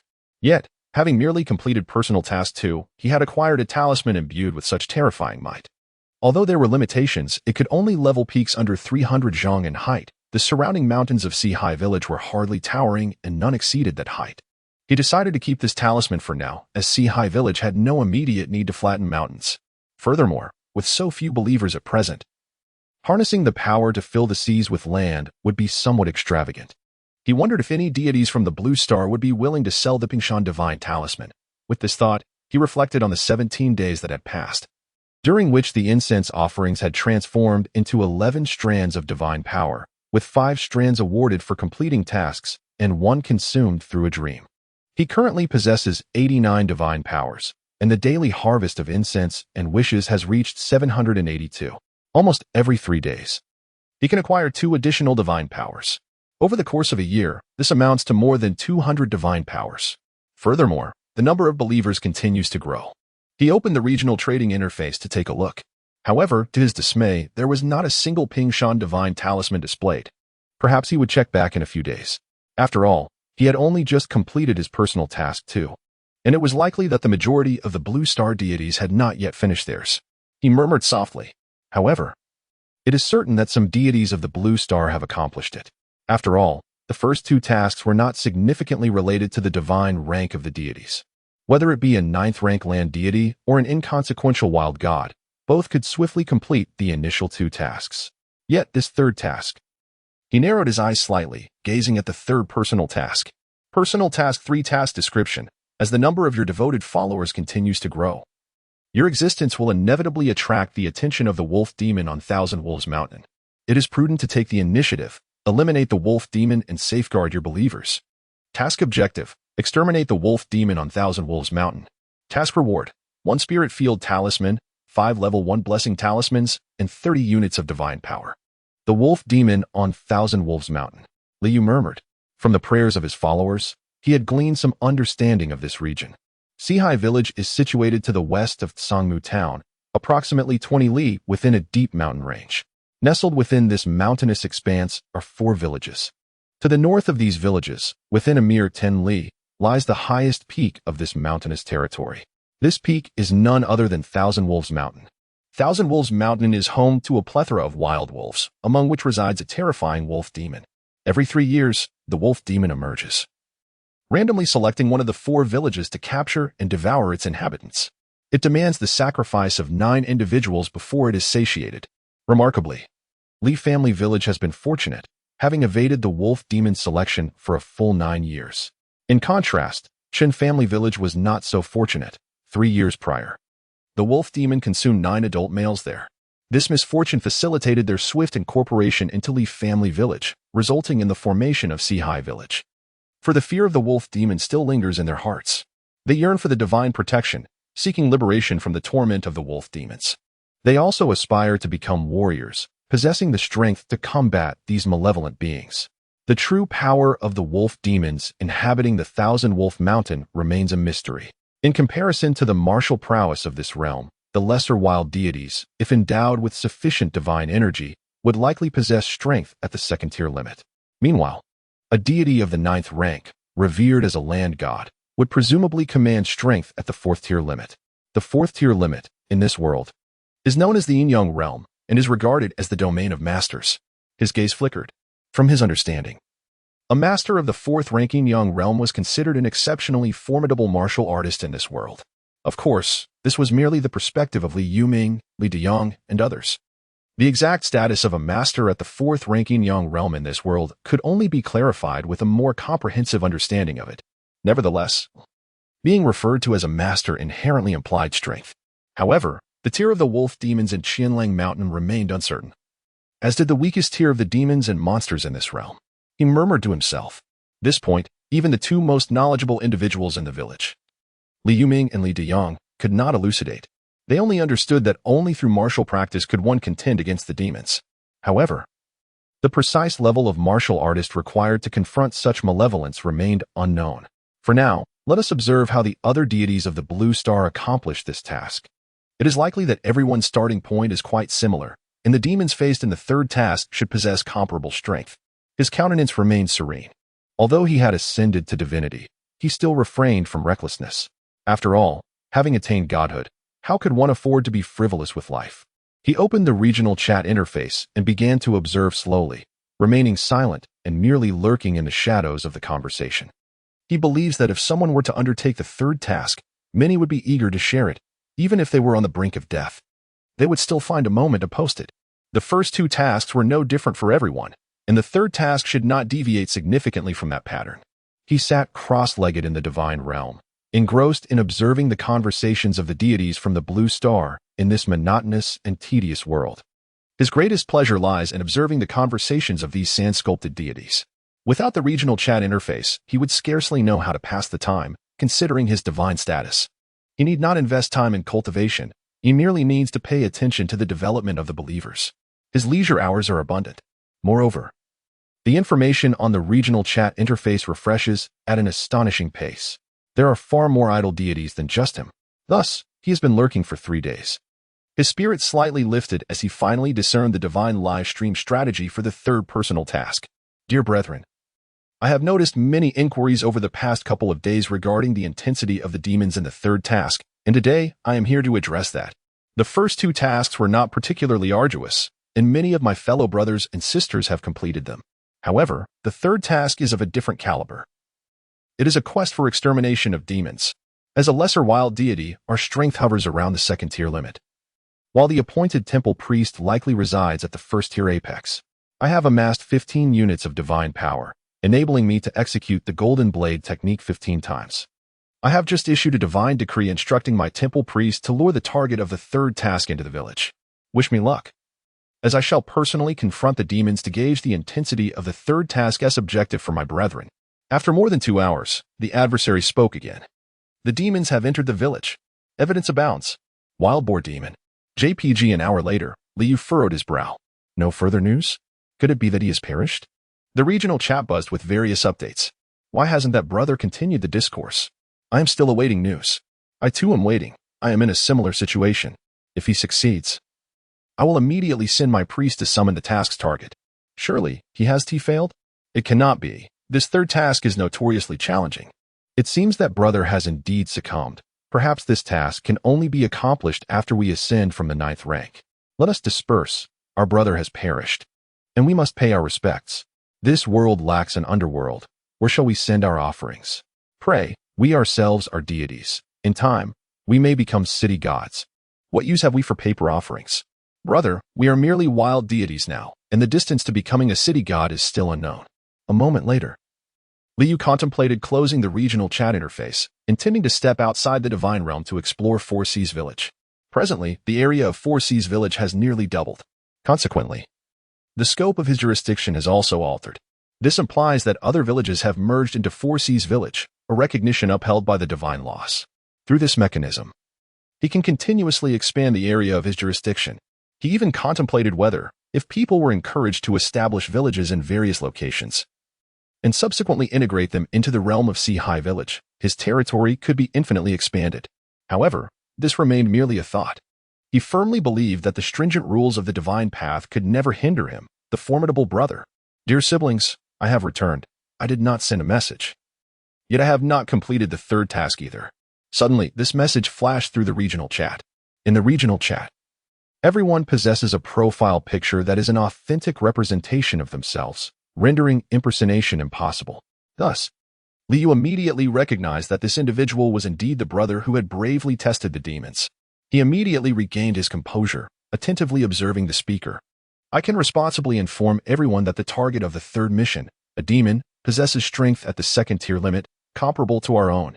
I engaged in a fierce battle with that wild boar demon, unleashing a total of 10 golden blade techniques, carving the beast to shreds, blood gushing forth. However, despite inflicting severe damage, this boar demon's tough hide and resilient flesh allowed it to escape from the jurisdiction, leaving me with a profound sense of regret for not completing the task. Essentially, are you implying that you have squandered 10 units of divine power? A moment of bewilderment ensues. Such folly cannot be tolerated. My esteemed brother has aided us all in assessing the strength of demons. How could you act with such a lack of heart? The second-tier limit. Liu's gaze flickered. It appears that this task poses considerable difficulty for the wild gods of Blue Star.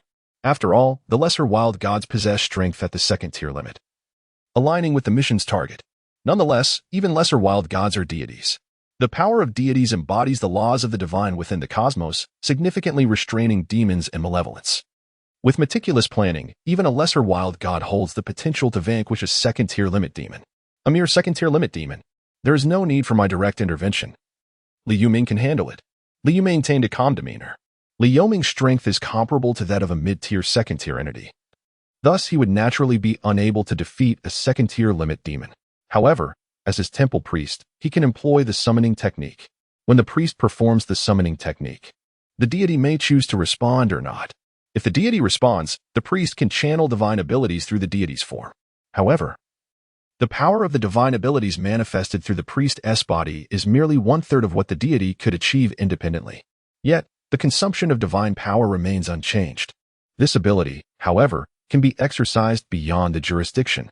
Why can a priest traverse the mortal realm on behalf of a deity? It is precisely due to the summoning technique. Even a divine ability with 1/3 of its original power is sufficient to annihilate any second-tier demon. He spoke softly, then turned his gaze towards the realm outside the divine domain, within the Temple of the Earth. The priestly Yuming was fervently indoctrinating the villagers from the former Qin family village who had come to pay homage to the illustrious Zhang Weigong. No, it was more accurate to say he was imparting the virtues of benevolence.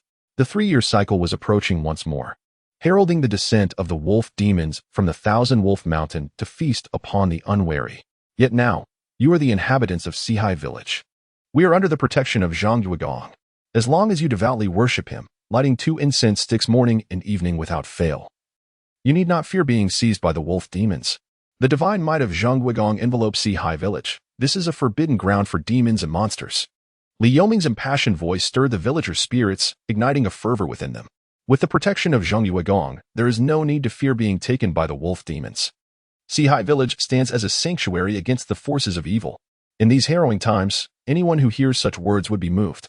After all, in a world so fraught with peril, finding a haven untouched by malevolent beings is indeed a rare and precious thing. They had even heard rumors that in certain regions, entire villages, towns, and even counties had been completely devoured by demons. Instantly, the crowd was invigorated, akin to being infused with the essence of a tonic. Fervently kneeling before the earth god, offering incense and supplications, Li Yuming sat down with a sense of satisfaction. His eldest son, Li Dishing, promptly presented a cup of tea to him. Dishing, I am aware that you yearn for the blessings of the earth god, aspiring to become a martial artist. After all, your younger brother has already attained that status, and you do not wish to be outdone by him. Yet, you must understand that only the most devout believers of the earth god can receive his grace. Your faith lacks sincerity, Li Yuming remarked, sipping his tea with a hint of disappointment. Father, I have been quite earnest, Li Dishing replied, a frown on his face. Why not beseech the earth god on my behalf? He truly exhibits sincerity, diligently offering incense twice daily with remarkable enthusiasm. Sincerity is not determined by one's actions, but rather by the essence of one's heart. Whether you possess a genuinely profound devotion to Zhang Weigong is a matter known solely to yourself. As for my request for blessings from Zhang Weigong, that is a thought you need not entertain. Li Yuming set down his teacup and spoke with a calm demeanor. From the moment he became the temple keeper, he attained enlightenment. To be a qualified temple keeper, one must never cause trouble for Zhang Weigong. Unless an exceptionally significant matter arises, one should refrain from initiating communication with the deity. After all, Zhang Yue Gong is a divine being. Time is an invaluable treasure, and he would never squander the time of Zhang Yue Gong. Just then, he felt a wave of drowsiness wash over him. This sudden sensation invigorated him, and he realized that there must be a divine message from the illustrious Gong Yu to convey. You may leave first. He waved his hand, signaling his eldest son to leave. Subsequently, he closed the door and rested his head on his hands, sinking into a deep slumber. Days passed, and the once rudimentary shelter had transformed into something more presentable, now featuring a proper room. Surrounding the land temple, 4 warriors stood vigilant, ensuring that even in his sleep, he was shielded from harm. Moreover, this was the very front of the land temple, beneath the watchful gaze of Lord Zhang Yue. Who could dare to bring him misfortune here? Just as he drifted into slumber, he beheld the imposing figure of Lord Zhang Yue descending from the heavens, coldly surveying him. Without hesitation, he immediately knelt on the ground in reverence and proclaimed, Li Yuming pays his respects to Lord Zhang Yue. I have heard of the wolf demons wreaking havoc in Qianlang Mountain, bringing suffering to the people. As you are the guardian of my temple, it is your duty to vanquish these demons and relieve the populace of their plight. Within 10 days, enter the mountain and slay the wolf demons. A voice, majestic and commanding, resonated in response. Li Yuming bowed deeply, affirming, Li Yuming shall faithfully adhere to the divine edict of Lord Zhang Yue. As his words fell, the dreamscape before him shattered instantly. In the room, Li Yuming awoke. The resounding voice of within 10 days, venture into the mountains to slay the wolf demons still echoed in his mind, imbued with an air of solemn authority. Merely hearing it dispelled any fleeting thoughts. This was the second divine decree issued by the esteemed Lord Zhang Yue. I must execute this task with utmost brilliance. Li Yuming's eyes sparkled as he slightly clenched his fist.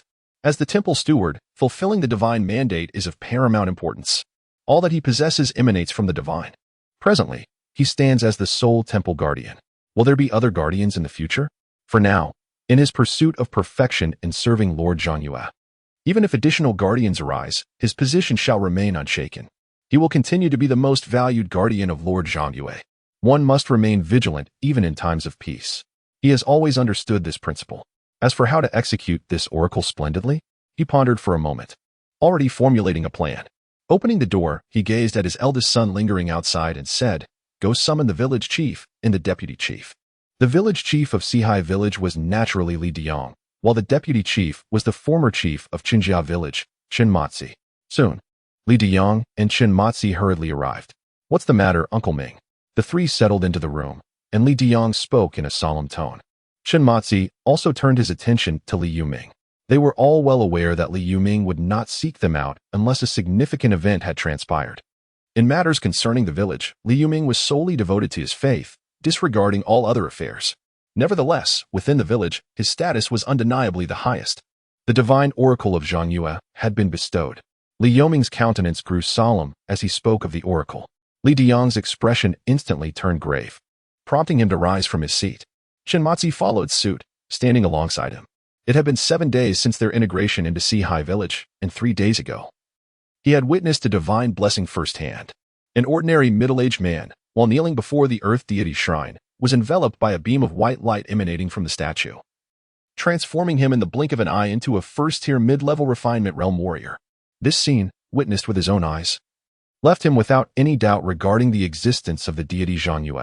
Thus, he felt an overwhelming excitement towards the oracle delivered by Zhang Yue. He yearned to receive the blessings of Lord Zhang Yue, aspiring to become a first-tier martial artist like Li Diyang. A flicker of ambition to attain the second-tier true Qi realm martial master even ignited within his heart. Lord Zhang Yue has commanded me to ascend Mount Qianlang within 10 days and slay the wolf demon, Li Yuming declared solemnly. Upon hearing this, both Li Diyang and Chen Matzi gasped in astonishment. To slay a wolf demon? Fear and excitement flickered in their eyes. After all, the wolf demon of Mount Qianlang had existed long before their births. Every 3 years, 9 villagers would be devoured by the wolf demon. A grim reality that had persisted since their early memories. And now, was the time finally at hand to confront and slay the wolf demon? With the 3-year deadline approaching, if they could vanquish the demon, they would no longer have to endure the loss of 9 villagers every 3 years.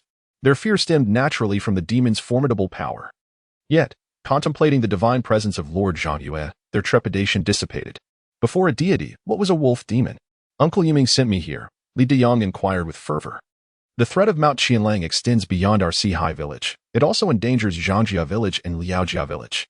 You must visit both villages and inform their leaders and villagers that I, Li Yuming, the temple priest appointed by Lord Zhang Yue, am conveying the divine edict. In 7 days, we shall enter Mount Qianlang to slay the demon. Let them come to witness the battle. If they fear entering the mountain, we will bring back the demon's corpse for them to see. Li Yuming's eyes sparkled with determination. Yet, merely entering Mount Qianlang to slay the wolf demon was not enough. This was a divine command from Lord Zhang Yue, and he intended to execute it with grandeur, also aiming to integrate Zhangjia village and Liaojia village into Sihai village. He wanted the villagers of the 2 villages to become followers of Lord Zhang Yue. His early notification aimed to ensure that the news of his demon-slaying expedition spread fervently through Zhangjia village and Liaojia village in the coming 7 days. The more skepticism and disbelief, the better. When he eventually slayed the demon, his prestige would soar, placing him at the pinnacle of both villages. I understand. I will personally handle this matter, Li Deyong nodded, and he and Chen Matzi hastily departed. Watching their retreating figures, Li Yuming sat cross-legged, delving back into his cultivation. 7 days swiftly passed. During this time, the news of Li Yuming's impending expedition to slay the wolf demon spread wildly through Zhangjia village and Liaojia village. Even 5-year-old children were aware of the event. Few believed it. After all, it was the wolf demon of Mount Qianlang. According to the village elders, it had wreaked havoc on the 4 villages for over 60 years, an utterly terrifying creature. Who could possibly slay such a demon? Impossible, they echoed.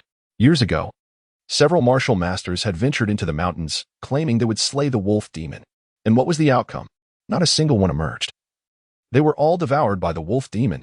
Since then, no one has set foot in the county town again, lamented the village chief of Zhangjia village, Zhang Ronggui. Shaking his head in sorrow, he held no belief that Li Yuming could vanquish demons.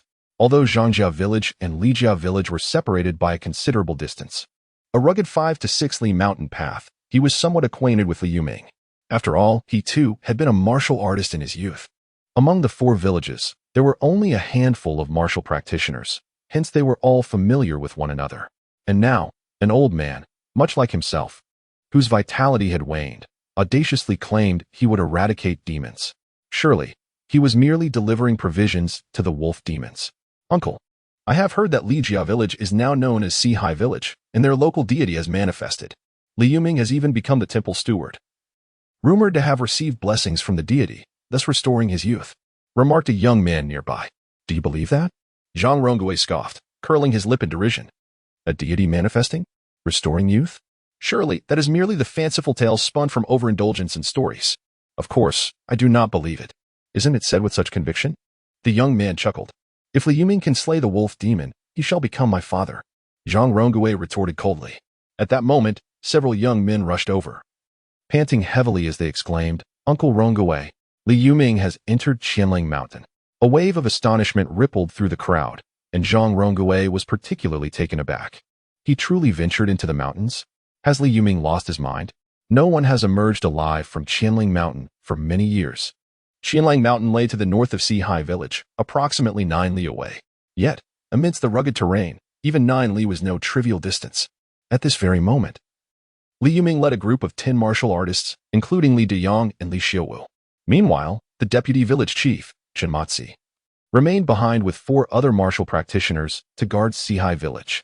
In the distance, a few young men from Zhangjia village and Liao village concealed themselves behind a large tree, their eyes wide with trepidation. Their hearts raced with anxiety. Had it not been for their village chief's orders, they would have fled at once. Where were they? This was Qianlang Mountain. Who dared approach this forbidding place? The demon wolves roamed these hills. This was the forbidden ground of the 4 villages. You will enter the mountains as well and slay all those wolf cubs, Li Yuming commanded. Understood, replied Li Deyong and the others, their expressions solemn as they accepted their orders. Each of them wielded gleaming machetes, their muscles bulging with strength, and their eyes radiating a fierce intensity.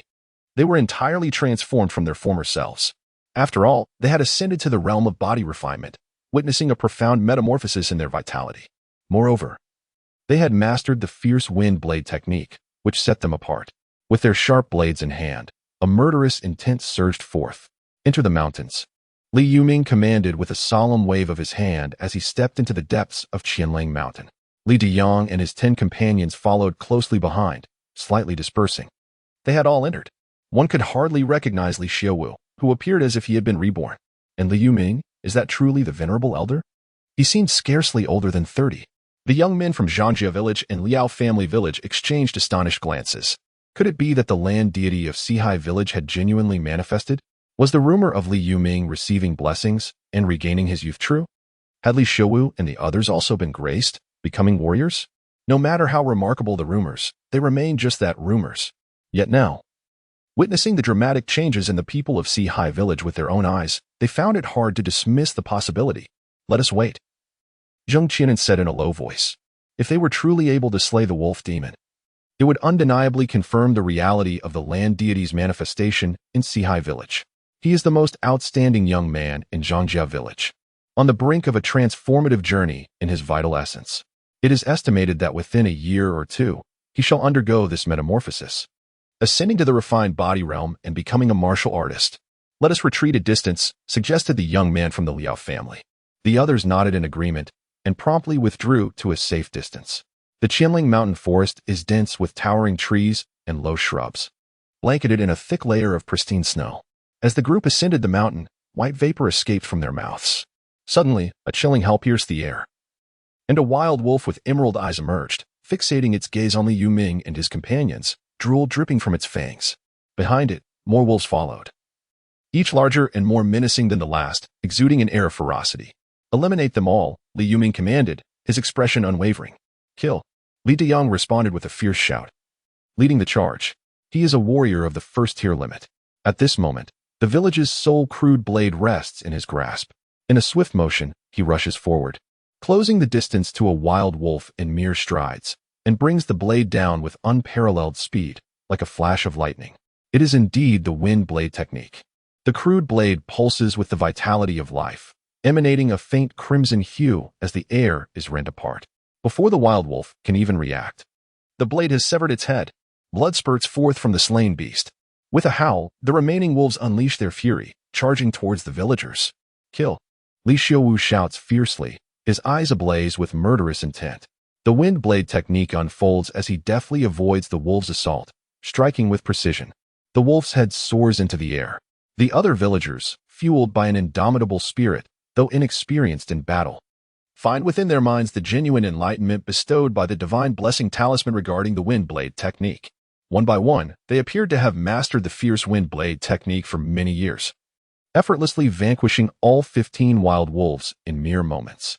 The scalding blood of the wolves splattered upon the snow, transforming the landscape into a scene adorned with crimson plum blossoms.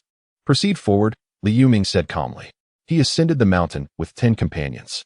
Along the way, they were besieged by packs of wild wolves, all of which were vanquished by the blade. They even encountered wolf leaders comparable to mid-tier and upper-tier beasts, yet even these formidable foes fell to Li Deyang's swift strikes. Within the span of less than an hour, the group caught sight of a vast cave in the distance. The den of the wolf demon had been reached. Step back a bit, Li Yuming commanded in a deep voice. Li Deyang and the others nodded, promptly retreating several dozen paces to conceal themselves behind the towering trees. The temple priest of Sihai village, bearing the divine decree of the earth god Zhang Yue, has come to eradicate the wolf demon. Li Yuming inhaled deeply and shouted with all his might. The sound reverberated, stirring the snowflakes into a whirlwind. The echoes of his voice even traveled beyond Qianling Mountain, resounding back to Sihai village. The temple priest of Sihai village, bearing the divine decree of the earth god Zhang Yue, has come to eradicate the wolf demon. The villagers of Zhangjia village and Liao village, situated at the foot of Qianling Mountain, were left in shock upon hearing this thunderous proclamation. Is that the voice of old Masterly, coming down from Qianling Mountain? The once feeble old Masterly has become so powerful? Could it be that he has truly been blessed by the earth god? Suddenly, a booming sound erupted from the wolf demon's cave, causing the ground to tremble slightly. The accumulated snow around the cave was shaken loose, and snowflakes danced off the surrounding trees. The earth god? A low, chilling voice emerged from the cave of the wolf demon. What righteous deity exists in this world? If such a god were to exist, I would relish the taste of divinity. First, I shall devour you, and then I will demolish your earth temple and consume your entire family. In the next moment, a colossal wolf, towering over 2 meters, emerged from the cave. Its icy gaze was a striking crimson, its fur as black as ink, and a sinister aura enveloped its form. It looked down upon Li Yuming with a sneer in its eyes, mocking, "Such a wretched lot dares to disturb my peace?" It opened its maw, poised to strike at Li Yuming, while simultaneously unleashing a wave of demonic energy that formed a massive wolf claw, intent on seizing Li Yuming before devouring him whole. Behind them, seeing the immense wolf demon before them, Li Deyang, Li Xiaowu, and the others were gripped by anxiety, sweat trickling down their foreheads and spines. This was the infamous terror of the wolf demon. Just the sight of it was enough to instill dread. They felt as though they were burdened by an immense mountain, the pressure overwhelming, their faces paling. "Wretched being, how dare you show disrespect to the righteous deity? We humbly beseech the mighty presence of the illustrious Lord Zhangyue to descend." Li Yuming, undeterred by the terrifying visage of the monstrous wolf, maintained his composure and spoke with reverence. Without the slightest hesitation, he immediately invoked the divine summoning technique. The formidable strength of the wolf demon had surmounted his own limits, rendering him utterly powerless to contend with it alone. Only by summoning the divine might of Lord Zhangyue could he hope to vanquish the wolf demon. With the utterance of his words, a dazzling golden radiance erupted forth from the earth temple of Sihai village. It then traversed Zhangjia village and Liaojia village, resembling a magnificent rainbow that descended upon the Yuming of Qianlang Mountain. Within the golden brilliance, divine power surged forth with overwhelming grandeur, and a terrifying pressure emanated, palpable in the air. At that moment, the colossal wolf demon found itself utterly immobilized, its countenance filled with horror, and an abyss of fear welled up within its heart. A deity. The wolf demon was engulfed in pure terror as it beheld the descending golden light, feeling the immense divine power that accompanied it, shattering its resolve. How could this be possible? There truly exists a deity in this world. The legendary divine being had manifested right before its eyes. Its massive form trembled beneath the weight of this dreadful divine presence, and it promptly knelt upon the ground, trembling in fear, exclaiming, "Great deity, spare my life. Great deity, please have mercy. This humble creature shall no longer harm others. I am willing to submit to you, great deity, and serve you faithfully. Please grant me my life." In abject fear, it pleaded, trembling as it knelt. The sight of such a colossal wolf prostrated in submission was nothing short of astonishing. Li Deyang, Li Xiaowu, and the others gazed on in disbelief. Was this the power of a deity? Even without the appearance of Lord Zhangyue, the sheer majesty of the divine emanated forth, and the once terrifying wolf demon of Qianlang Mountain lay humbled upon the ground. Their faith in the illustrious deity deepened, evolving into a fervent zeal. At this very moment, a resplendent golden radiance surged forth, even manifesting as a colossal golden visage in the heavens above.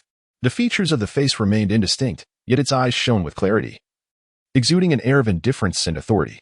From its lofty perch, it gazed down upon the demon wolves kneeling below in supplication. This spectacle left the villagers from Zhangjia village and Liao village, situated at the foot of the mountain, utterly astonished. They stood with mouths agape, staring vacantly at the colossal golden visage. An overwhelming aura surged forth, making each of them feel insignificantly small. One young man stammered, struggling to articulate his thoughts, utterly astonished by the spectacle before him. Just moments ago, they had heard Li Yuming's thunderous roar, proclaiming, "May the divine might of Zhangyue descend." And they had witnessed a magnificent rainbow arching across the sky, plunging into the heart of Qianlang Mountain, manifesting as a titanic golden face. Was this not a deity? What, then, constitutes a deity? The tales from Sihai village were indeed true. The land's divine spirit of Sihai village truly exists.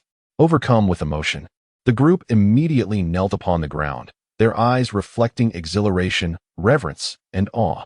The demonic wolves of Qianlang Mountain were doomed. The deity had arrived to vanquish evil and eradicate demons. The villagers from those several hamlets shall no longer be subjected to the predations of the monstrous wolves. They have already made their plans. Upon returning, they must immediately proceed to the land temple of Sihai village to pay homage to the deities. What is that? In Zhangjia village, the esteemed village chief, Zhang Ronggue, gaped in astonishment. Just moments ago, a magnificent rainbow had descended upon Qianlang Mountain, and now, a golden visage loomed over it. Could it be that the deities are truly manifesting their presence? Has Li Yuming entered Qianlang Mountain, beseeching the divine to reveal their glory and vanquish the malevolent forces? He trembled as he knelt upon the ground, tears streaming down his aged face. One by one, the other villagers followed suit, bowing in reverence towards the golden visage atop the distant Qianlang Mountain, visible even from 6 or 7 miles away. The villagers were overwhelmingly stirred. A deity, a true deity. In Liao family village, every villager, including the village chief, knelt in fervent homage, their heads touching the earth. The divine spirit had manifested, vanquishing demons and evil. Who could witness such a scene without feeling their heart race with excitement? Were they to suddenly catch sight of that golden face appearing on Qianling Mountain from afar, they might have been bewildered, even frightened. However, during these past 7 days, Sihai village had fervently proclaimed that Li Yuming had received a divine oracle, promising to enter the mountain today to exterminate the demons. Now, witnessing such a miraculous sight, they understood everything. Li Yuming had summoned a deity to slay the wolf demon. With sins so grave, forgiveness was out of the question. I declare the celestial deity of Sihai village, bestow upon you death. Liu gazed down upon the fear-stricken, pleading wolf demon, his voice laced with indifference. His voice resonated powerfully, echoing throughout the entire Qianling Mountain. In the next instant, as his thoughts stirred, dark clouds swiftly gathered in the heavens, accompanied by the crackling of thunder and flashes of lightning. A colossal bolt of lightning, as thick as a barrel, suddenly descended from the sky, resembling a twisted, roaring thunder dragon that opened its immense maw and obliterated the demon wolf's head. Although the demon wolf, in its final moments, succumbed to madness, desperately conjuring a shield of demonic energy to protect its head, it was utterly futile against the overwhelming divine might. Under the divine authority, the demon wolf perished. Even its very soul was reduced to ashes beneath the thunder. The enormous golden visage that hovered in the air dissipated. The radiant golden aura surrounding Li Yuming also faded away. Though the divine might had vanished from the realm, a lingering sense of its presence still enveloped Qianling Mountain, casting a profound silence over everything, devoid of even the slightest sound. Li Yuming's complexion turned pale. Bearing the weight of divine power upon his form indeed inflicted tremendous strain upon him. Yet, he also sensed that having shouldered the might of a deity, the vital energy within him had increased by a third, propelling him closer to the pinnacle of the second tier. He resolved to cleanse the mountain of all wild wolves, lest they descend and endanger the villagers. He took a deep breath and commanded, yes. The faces of Li Diyang, Li Xiuwu, and others were still filled with excitement. The might of the deity was indeed immeasurable. Directly wielding celestial authority, they struck down demons with the power of thunder from heaven and earth. Dark clouds gathered, and the terrifying scene of lightning descending was witnessed from afar. Whether it was the few young men at the foot of the mountain or the villagers of Zhangjia village, Liaojia village, and Sihai village, all beheld the spectacle. Everyone was filled with exhilaration, awe, and trepidation. Was this the power of the divine? Truly fearsome. At that moment, the village chief and elders of Zhangjia village, as well as those of Liaojia village, were all overwhelmed by the thought of merging with Sihai village. Xinjia village could unite with Sihai village and receive the protection of the land's righteous deity. Why is it that they cannot? In this world, teeming with demons and malevolent spirits, who would not yearn for the protection of a deity? Within the divine realm, Liu observed the sudden depletion of 20 units of divine power, and a twitch played upon his lips. To invoke the summoning technique required an astounding 10 units of divine power. Coupled with the 10 units expended for the heavenly thunder technique, it was evident that divine power was rather fleeting. A mere moment could see 20 units vanish. Nevertheless, the heavenly thunder technique proved to be formidable, truly worthy of the might wielded by a deity of such authority. A faint smile appeared at the corners of his lips. Subsequently, his gaze shifted towards the personal tasks. At that moment, personal task 3 was displayed as completed. He promptly claimed the rewards for his task. He held the spirit field talisman in high regard. The enhancement of a believer's prowess cannot solely rely on his blessings. Believers must also comprehend the necessity of self-cultivation. The spirit field talisman possesses the remarkable ability to manifest a spirit field, enabling the cultivation of spirit rice. Consuming spirit rice can astonishingly accelerate the training speed of low-tier warriors. Before him, a spirit field talisman materialized out of thin air, accompanied by 5 first-tier blessing talismans. Within him, an additional 30 strands of divine power emerged. At this moment, he possessed a total of 102 strands of divine power. Spirit Field Divine Talisman. He cast his gaze upon the Spirit Field Talisman before him. Information materialized. Name, Spirit Field Talisman. Rank, First Rank Talisman. Effect, upon usage, it can transform 1 acre of land into a Class C Spirit Field. 1 acre, he mused. Class C Spirit Field. Liu's eyes flickered. This world indeed possessed spirit fields. Within these fields, spirit rice was cultivated and harvested. According to the memories he gleaned from Li Yuming, spirit rice was exceedingly precious.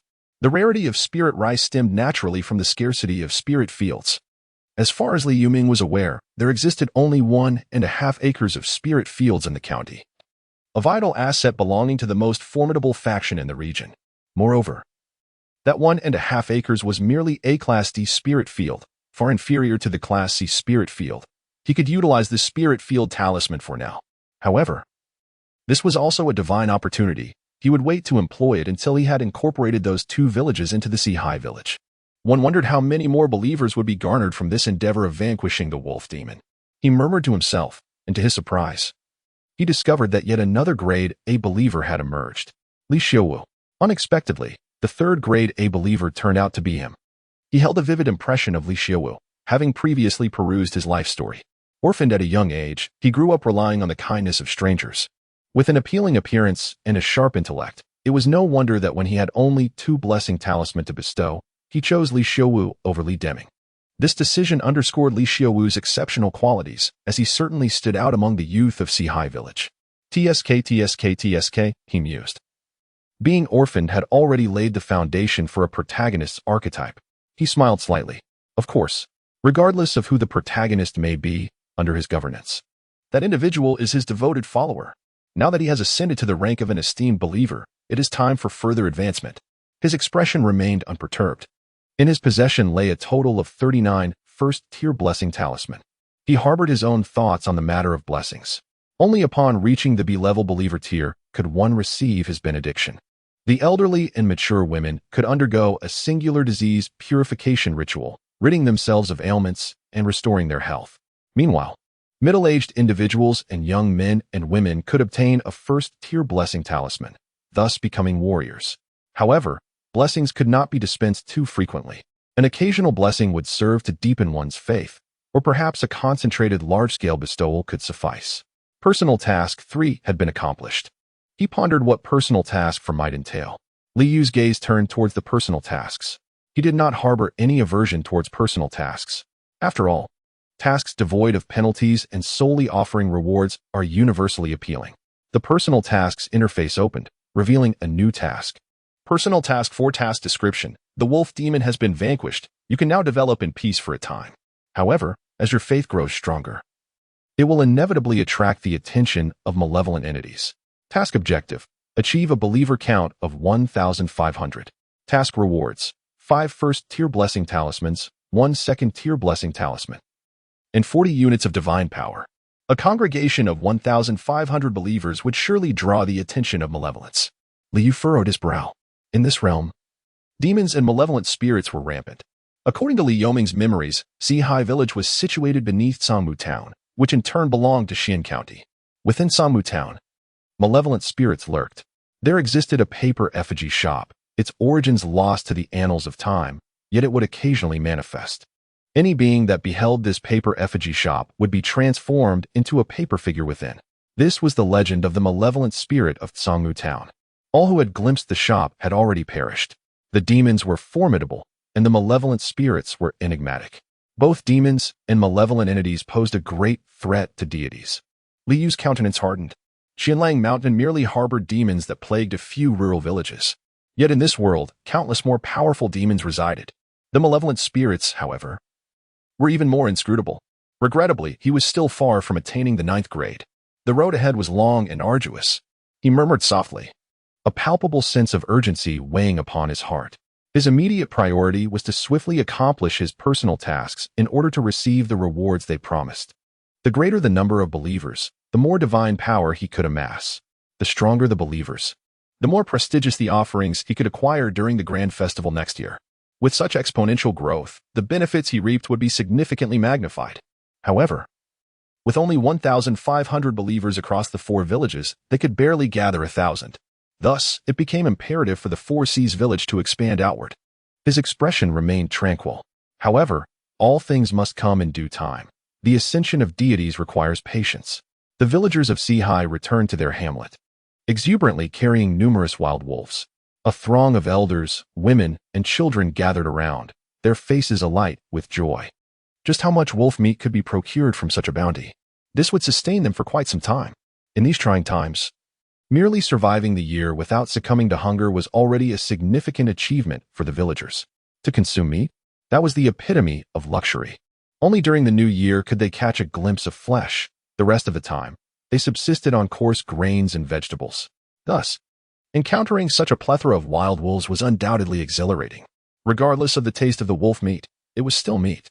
A total of 93 wild wolves were to be butchered into strips. Each villager in Sihai would receive 10 pounds of wolf meat. Other offal would also be distributed. Li Deyong waved his hand decisively, instructing the proceedings. He estimated that the 93 wild wolves would yield at least 15,000 pounds of wolf meat. Considering these beasts were far from small, with only 459 villagers in Sihai, the distribution of 10 pounds each would amount to 4,590 pounds. The remaining meat would be reserved for the merging with Zhangjia and Liao villages, while some would be sold in the town. Additionally, there were 6 ferocious wolves exhibiting signs of demonic transformation, reaching the middle to upper tiers of the first rank. The meat from these 6 formidable wolves would be exclusively allocated to the village warriors. Remember, this is bestowed upon us by Lord Zhangyue. Without Lord Zhangyue's protection and his slaying of the wolf demon, our good fortune would not exist. Those who are more devout in their worship of Lord Zhangyue will be known to him. The divine watches over us. First, let us pay homage to Lord Zhangyue and express our gratitude for his victory over the wolf demon, Li Yuming proclaimed, surveying all the villagers. Indeed, we must first pay tribute to Lord Zhangyue and thank him for vanquishing the wolf demon. My father was devoured by the wolf demon, and Lord Zhangyue avenged him. I, Li Dahu, shall worship Lord Zhangyue for all my days. The multitude of villagers promptly followed Li Yuming towards the Earth Temple. A great throng of people made their way forward. Simultaneously, large groups were approaching from 2 other directions. Zhang Rongguei, Liao Jinji, what brings you here? Li Yuming inquired, a smile creeping into his heart as he observed the sizable gathering from Zhangjia and Liao villages, though his demeanor remained composed. Seeing Li Yuming, who appeared to be in his 30s, Zhang Rongguei felt a wave of astonishment wash over him. Although Li Yuming was 2 years his senior, walking together now felt as though they belonged to entirely different generations. Truly, the grace of the divine is as vast as the ocean. He sighed inwardly. Yet his expression remained solemn as he bowed to Li Yuming. Respected master of the temple, I am Zhang Rongguei, the village chief of Zhangjia village. Accompanied by the villagers to pay homage to Lord Zhangyue. Our Zhangjia village intends to merge with Sihai village. The middle-aged Liao Jinji quickly added. Our Liao family village feels the same. Aha! Li Yuming exclaimed, welcome to the addition of Zhangjia village and Liao family village. From this moment on, we shall all be citizens of Sihai village, forever blessed by the protection of Lord Zhangyue for generations to come. A surge of excitement coursed through his heart. The 4 villages had existed in this region for over a century. Little did he expect that today, Li Yuming would unify them all. Generations to come would eternally bask in the benevolence of Lord Zhangyue. Zhang Rongguei, Liao Jinji, and the multitude of villagers trailing behind beamed with joy. With divine protection, they would no longer fear being devoured by demons in this tumultuous world. A throng of villagers made their way towards the Earth God Temple. Upon reaching the vicinity of the temple, each villager, including those from Sihai village, took out incense and lit it with reverence. The entire populace of Sihai village expressed their gratitude to Lord Zhangyue for vanquishing the wolf demon and safeguarding them. Li Yuming proclaimed loudly, bowing respectfully. We thank Lord Zhangyue for slaying the wolf demon and protecting us. Li Deyong, Li Xiuwu, Chen Matzi, Chen Ergu, Zhang Rongguei, Liao Jinji. Along with all the villagers echoed in unison. Their voices resonated, imbued with a solemn grandeur, carrying far and wide. In the divine realm, Liu gazed upon the vast sea of villagers kneeling outside the Earth God Temple. A faint smile graced the corners of his lips. He could sense that throughout the course of the day, a significant number of believers had emerged. Moreover, many of these followers were experiencing an elevation in their faith. Slaying the wolf demon was indeed the most formidable miracle, a momentous event that benefited all the villagers. Furthermore, it avenged the blood feuds of numerous villagers. A tangible deity. One who vanquishes demons for the villagers and bestows blessings upon the faithful who would not wish to worship such a divine being. Especially in a world rife with malevolent spirits and demons? He let out a light chuckle and opened the faithful information to take a look. The daily incense offerings amounted to 1,694. The number of level-based faithful was as follows. Level 0, 0, offering 100,000 incense daily. Level Heavenly, 0, offering 10,000 incense daily. Level Saint, 0, offering 1,000 incense daily. Level A, 4. Offering 100 incense daily. Level B, 62, offering 10 incense daily. Level C, 665, offering 1 incense daily. Level D, 91, offering 1 incense every 10 days. There were a total of 822 faithful. The daily harvest of incense had significantly increased. Nearly every 2 days, he could gather 3 strands of divine power. Liu expressed his satisfaction. Furthermore, he discovered that aside from Li Yuming, Li Deyong, and Li Xiuwu, there was unexpectedly another level A faithful, Li Xiuling. This was the young individual who had received blessings later on. It was surprising that he had swiftly ascended to the status of a level A faithful. He raised an eyebrow. He had perused the life story of Li Xiuling, finding it rather unremarkable. Born and raised in the same village, he had never ventured beyond its confines. His parents were farmers, and he had 2 younger brothers and a sister. As the eldest son, he naturally followed in his parents' footsteps. At merely 23 years of age, he appeared to be akin to a man in his 30s. However, since becoming a B-class believer and receiving his blessings, his fate had already begun to shift. Now elevated to A-class believer, he stood at the forefront of his path. He retrieved the land register and perused the information of all the grade B believers. Among them, 6 individuals had committed considerable transgressions. These were the believers he would refrain from bestowing blessings upon, unless they demonstrated a sincere faith exceeding 10 years and engaged in virtuous deeds. Apart from the 10 grade B believers who had already received blessings, there remained 46 eligible for such grace. Among them were 33 elderly individuals and middle-aged women, while the remainder consisted of 13 middle-aged men and youths. Liu's gaze remained tranquil. He gently waved his hand, and one after another, 18 first-tier blessing talismans materialized beside him, radiating a brilliant white light. With the awe of the vanquished wolf demon still lingering in the hearts of the villagers, bestowing these talismans would undoubtedly deepen their faith. The slaying of the wolf demon was a manifestation of divine might, while granting the talismans was akin to bestowing oceanic grace. Moreover, the time had come for Sihai Village to expand its horizons. A greater number of warriors was essential to accomplish this mission. Presently, including the 2 newly integrated villages, Sihai Village boasted a mere 19 warriors, 3 of whom were frail elders, their vitality waning and no longer fit for battle. However, this was of little consequence. As long as they received the first-tier blessing talismans he granted, they would instantly rejuvenate, regaining vitality and youth by a decade. With a mere thought, the 18 first-tier blessing talismans swiftly soared out of the divine realm. Zhang Rongui was profoundly devout. From the moment he witnessed the miraculous event of the wolf demon's defeat, his heart brimmed with unwavering reverence for Zhang Duigong. In his youth, he had been but a child. His 3 brothers and 1 sister were all devoured by the wolf demon. He harbors a deep-seated hatred for the wolf demon. Yet, despite the passage of many years and the attempts of martial masters from the county to ascend the mountain, they too have perished at the hands of the wolf demon. Now, he has grown old, while the wolf demon continues to thrive. He had long since dared not entertain thoughts of vengeance, consumed instead by an overwhelming dread of the wolf demon. Thus, upon hearing Li Yoming's intention to venture into the mountains to slay the demon, he could hardly believe it. In his heart, the wolf demon was far too formidable, an insurmountable foe. Yet now, the wolf demon lay slain, vanquished by the divine hand of the deity. This intense fear of the wolf demon instantly transformed into a profound and devout reverence for Lord Zhang Yue. He offered his heartfelt gratitude to Lord Zhang Yue for vanquishing the wolf demon and avenging his beloved kin. He was immensely grateful. However, at that moment, he beheld streams of white radiance emanating from the statue of the land deity. One beam of white light swiftly surged into his being. He beheld a radiant divine talisman, its brilliance blinding. As the talisman shattered, it transformed into a torrent of vital energy that surged violently within him. In that fleeting moment, he has successfully undergone the 3rd and 4th transformations of his vital energy and blood. In the blink of an eye, his once-aged physique has regained its vigor. The majority of his formerly gray hair has returned to a deep black, while his sagging skin has tightened, and an overwhelming surge of strength courses through his entire being. What is happening to me? He gazed at his own hands in disbelief. The terrifying power that far surpassed the past, was this truly himself? Had he truly reached the first threshold?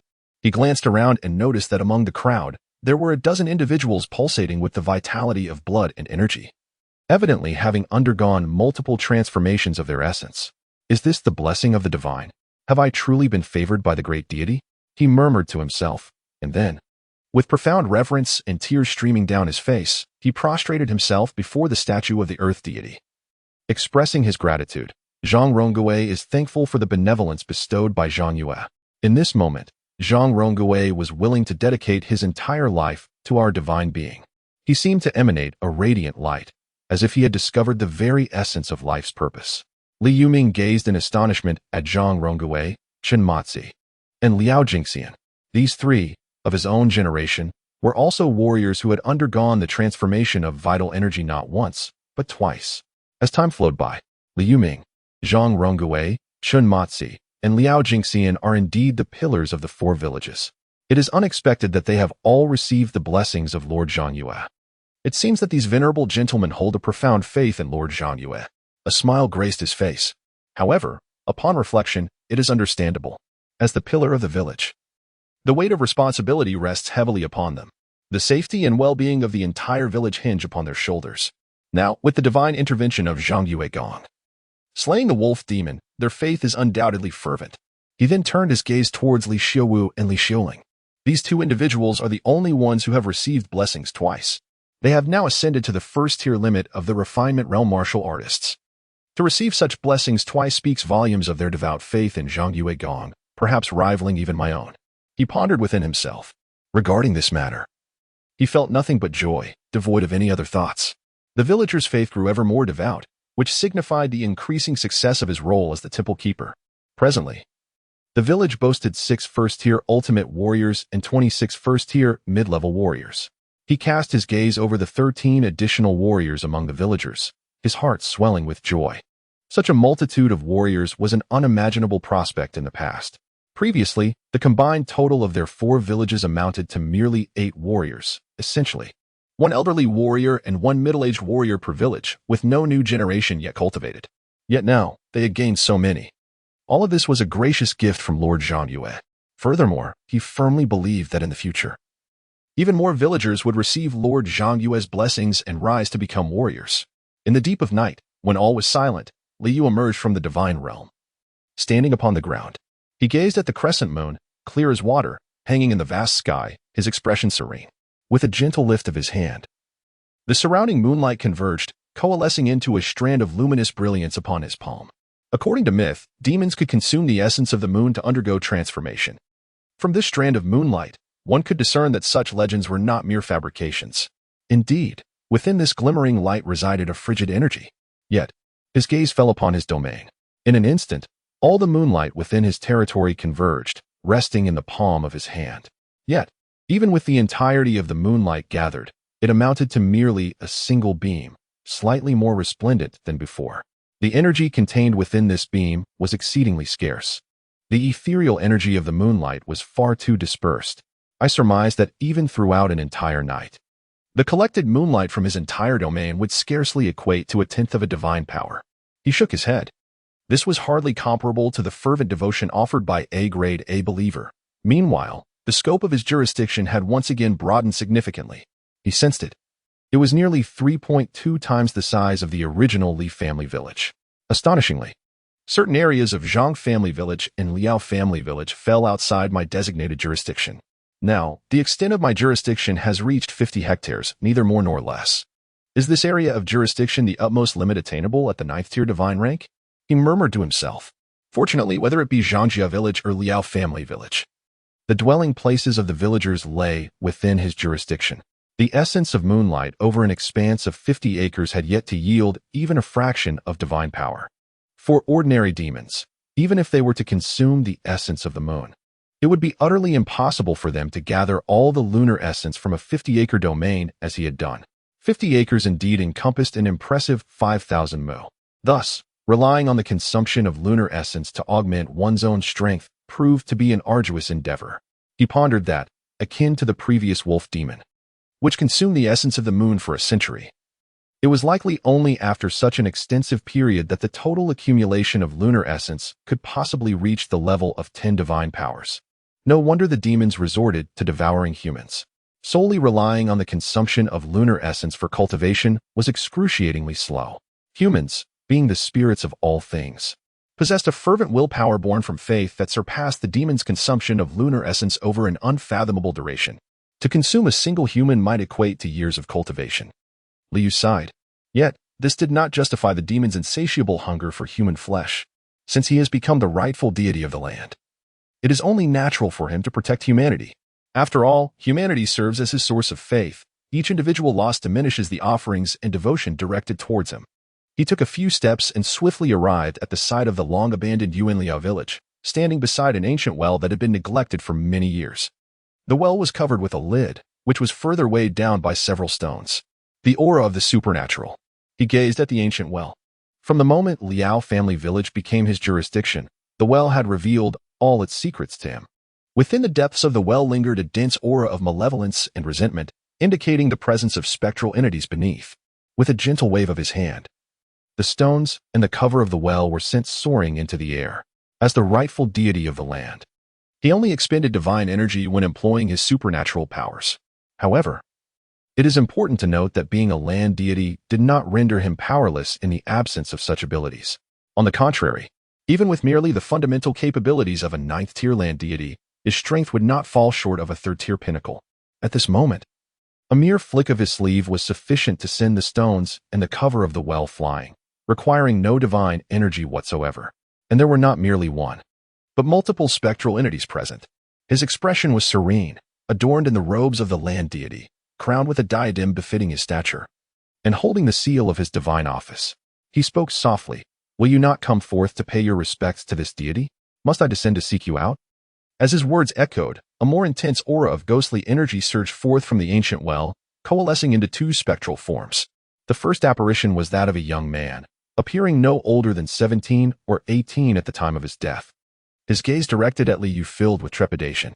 Yet, he resolutely stood before the second shade, the latter. A timid girl who must have been no older than 15 when she perished, bore an expression of sheer terror. To them, Liu radiated a divine light. His presence akin to a celestial force, merely standing before them instilled a profound sense of dread, as if he could obliterate them into nothingness. Liao Shower of Liao family village, I pay my respects to the esteemed deity. The girl hastily knelt, tugging at the young man's sleeve. Liao Chumping of Liao family village. I pay my respects to the esteemed deity. The boy followed suit, kneeling beside her.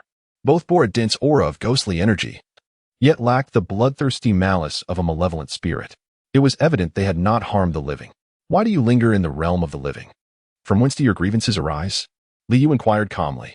Since the moment he ascended to the role of land deity, he had sensed the presence of an underworld realm, albeit in a vague manner, understanding that this world also harbored such a dimension. However, the workings of this underworld, and whether it was overseen by deities, remained beyond his comprehension. Yet, it was reasonable to assume that the souls of the departed should journey to this underworld. Please, esteemed deity, render judgment for my brother and me, the girl implored, bowing deeply with tears in her eyes. Elaborate, Liu commanded, his voice, though tranquil, resonated with authority in the ears of Liao Shower and Liao Chengping. Esteemed deity, my brother and I were orphaned at a young age, relying on each other for survival. However, due to my beauty, Liao Daqiang's eldest son, Liao Xiong, sought to take me as his concubine. I refused. One fateful night, while I was drawing water, I encountered Liao Xiong, who attempted to force himself upon me. In my defiance, he, in a fit of rage, pushed me into the well. My brother, in search of me, was also cast into the depths by Liao Xiong, and we perished together. The well was subsequently sealed by the village chief. Liao Xiong, speaking of him. Liao Shou's eyes blazed with hatred. He somehow acquired a talisman, preventing us from approaching him even in death. Now, he has gone to the town, opening a tavern, living in unbridled comfort. I despise that, even as a spirit, I cannot exact vengeance. Please, esteemed deity, render judgment for my brother and me. She bowed deeply, one after another. Liao Chengping stood silently beside her, merely following suit in his reverent kneeling. Liu extended his right hand, and instantly, the land register materialized in his grasp. As his gaze descended, the land register effortlessly turned to the page of Liao Xiong. It chronicled Liao Xiong's life achievements, one of which resonated precisely with what Liao Xiong had articulated as the rightful deity of land and sea high village. He not only rewards the virtuous but also punishes the wicked. Above, 3 feet, there are deities. This is not mere empty talk.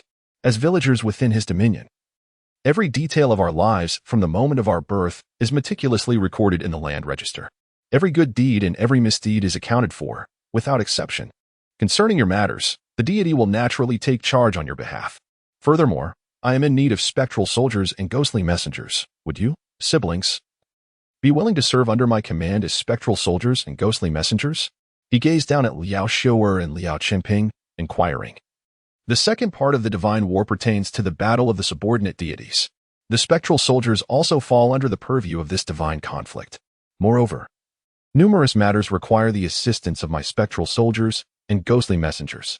Surely, trivial tasks such as soul binding should not burden a dignified deity of the land. The esteemed deity is willing to advocate for us siblings. We shall comply with your commands without hesitation, Liao Xiu'er declared decisively. Liao Qingping promptly nodded in agreement. Excellent. A satisfied expression adorned Li Yu's face. In his hands, two ethereal powers materialized, radiating an awe-inspiring brilliance and formidable majesty.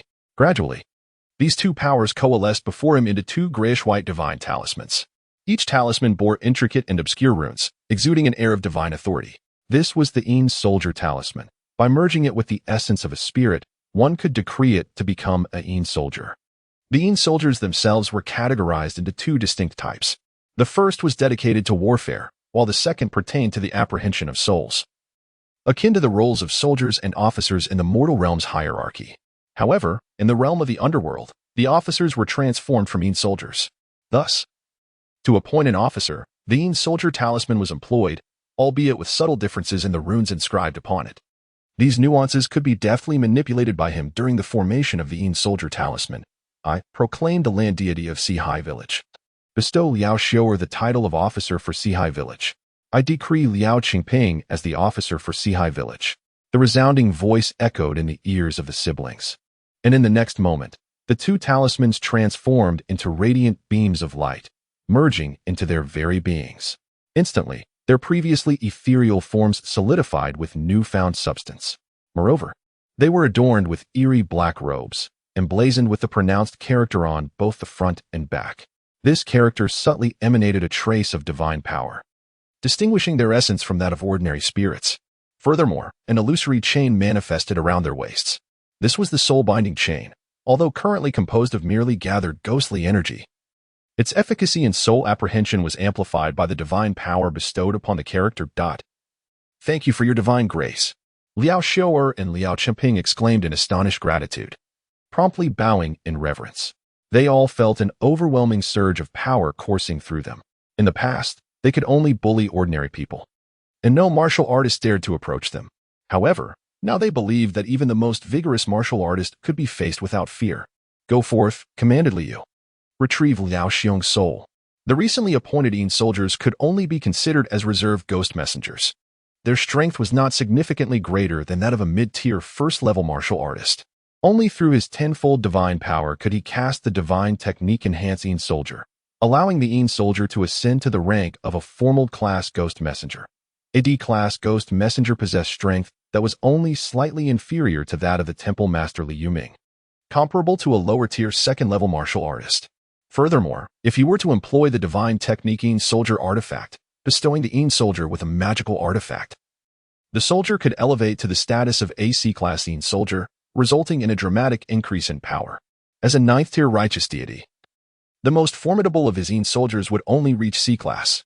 Yet, even a C-class Een Soldier was already exceedingly powerful, with capabilities not weaker than those of an upper-tier second level.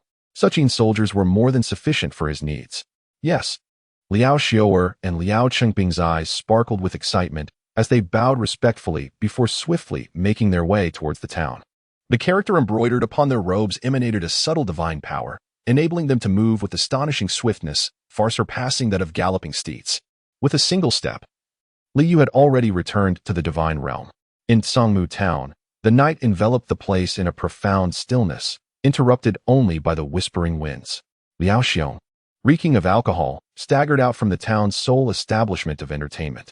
He smacked his lips, a clear expression of lingering savor dancing across his face. That young lady, indeed, hailing from the county, possesses a beauty that rivals even that wretched Liao Xiu'er. Tomorrow he must return, and yes, the day after, and the day after that as well. He gazed through intoxicated eyes, emitting a lewd chuckle that lingered in the air. However, as it was only early March, with the chill of spring still biting, he shivered and hastened his pace. Around his neck dangled a palm-sized yellow talisman. Yet, at that moment, he discovered a slender young girl with cascading long hair standing at the corner of the wall ahead. The girl, with her back turned to him, was dressed in a flowing white dress, shivering in the cold wind, evoking a sense of pity and tenderness. Liao Xiong's eyes immediately brightened. He hurried over and, with a slightly slurred tongue, inquired, "My lady, what brings you here at such a late hour? Would you like me to escort you home, to spare you from the peril of encountering any ill-intentioned individuals along the way?" He believed that his words were rather appropriate, and he felt a sense of pride within. "Are you going to take me back home, to that well?" The girl slowly turned around, her pallid face adorned with a peculiar smile as she fixed her gaze upon him. "What well?" Liao Xiong finally discerned the girl's appearance. His complexion instantly turned a ghastly pale, his pupils narrowing to mere pinpricks filled with terror. Liao Xiong? Was she not dead? How could she possibly be here? Could it be a ghost? "Do you not remember?" She hissed. 5 years ago, on that fateful night, you cast me into the well to drown." Liao Xiong gazed at Liao Xiong with a chilling intensity, her pale eyes betraying a profound, piercing hatred. Had it not been for him, she would have surely been married by now, perhaps even with children. Yet this beast had callously pushed her into that well, ensuring her demise. And he had done the same to her brother. Their lineage had been utterly severed. "It's you," she spat. "It truly is you. Do not come any closer. I did not wish for this.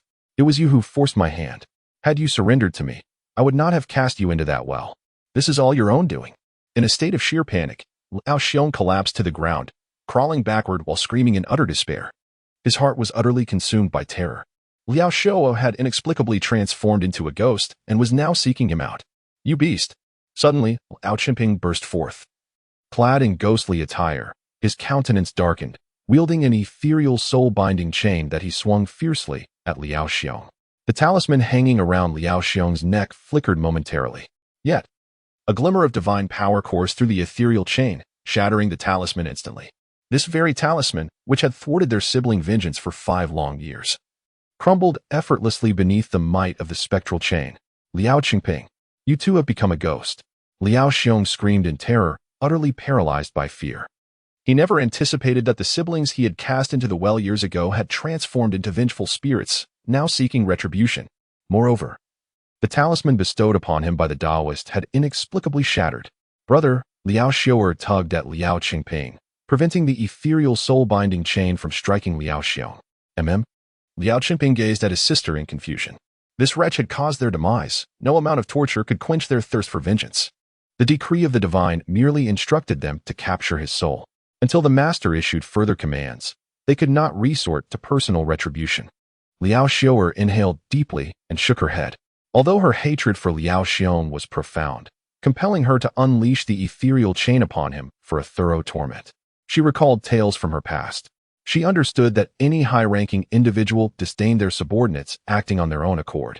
The siblings now serve under the esteemed deity and must adhere to his rules. She firmly believes that the deity will undoubtedly deliver the appropriate punishment to this wretch. Her sister's words resonated. Liao Qimping nodded in agreement. Subsequently, with a sinister gaze, he looked at Liao Xiong, who was paralyzed with fear and trembling. The ethereal soul-binding chain in Liao Qimping's hand suddenly extended, resembling an illusory black serpent, swiftly coiling around Liao Xiong's form. With a tug of the soul-binding chain, Liao Xiong's spirit was immediately ensnared and drawn forth. "Am I becoming a ghost as well?" Liao Xiong gasped in horror at the lifeless body lying on the ground. "Let us proceed."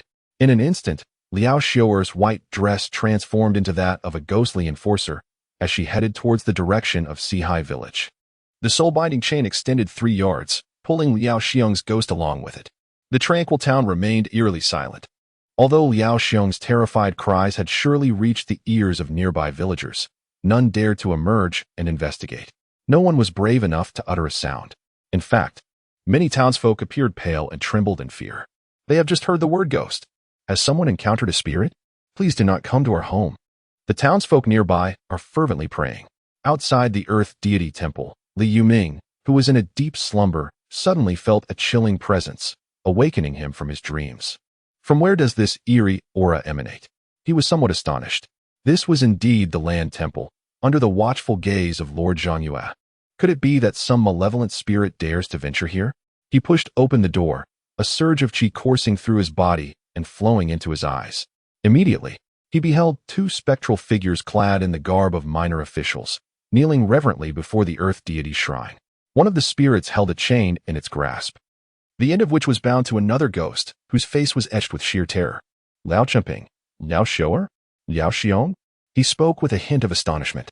5 years ago, the siblings Liao Chengping and Liao Xiao'er had reportedly perished in a well, a tale that had stirred considerable gossip among the 4 villages at the time.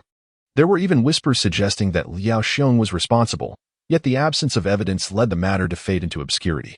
What was the current situation? Had the deceased Liao Chengping and Liao Xiao'er returned as spirits? Had they even captured Liao Xiong's ghost?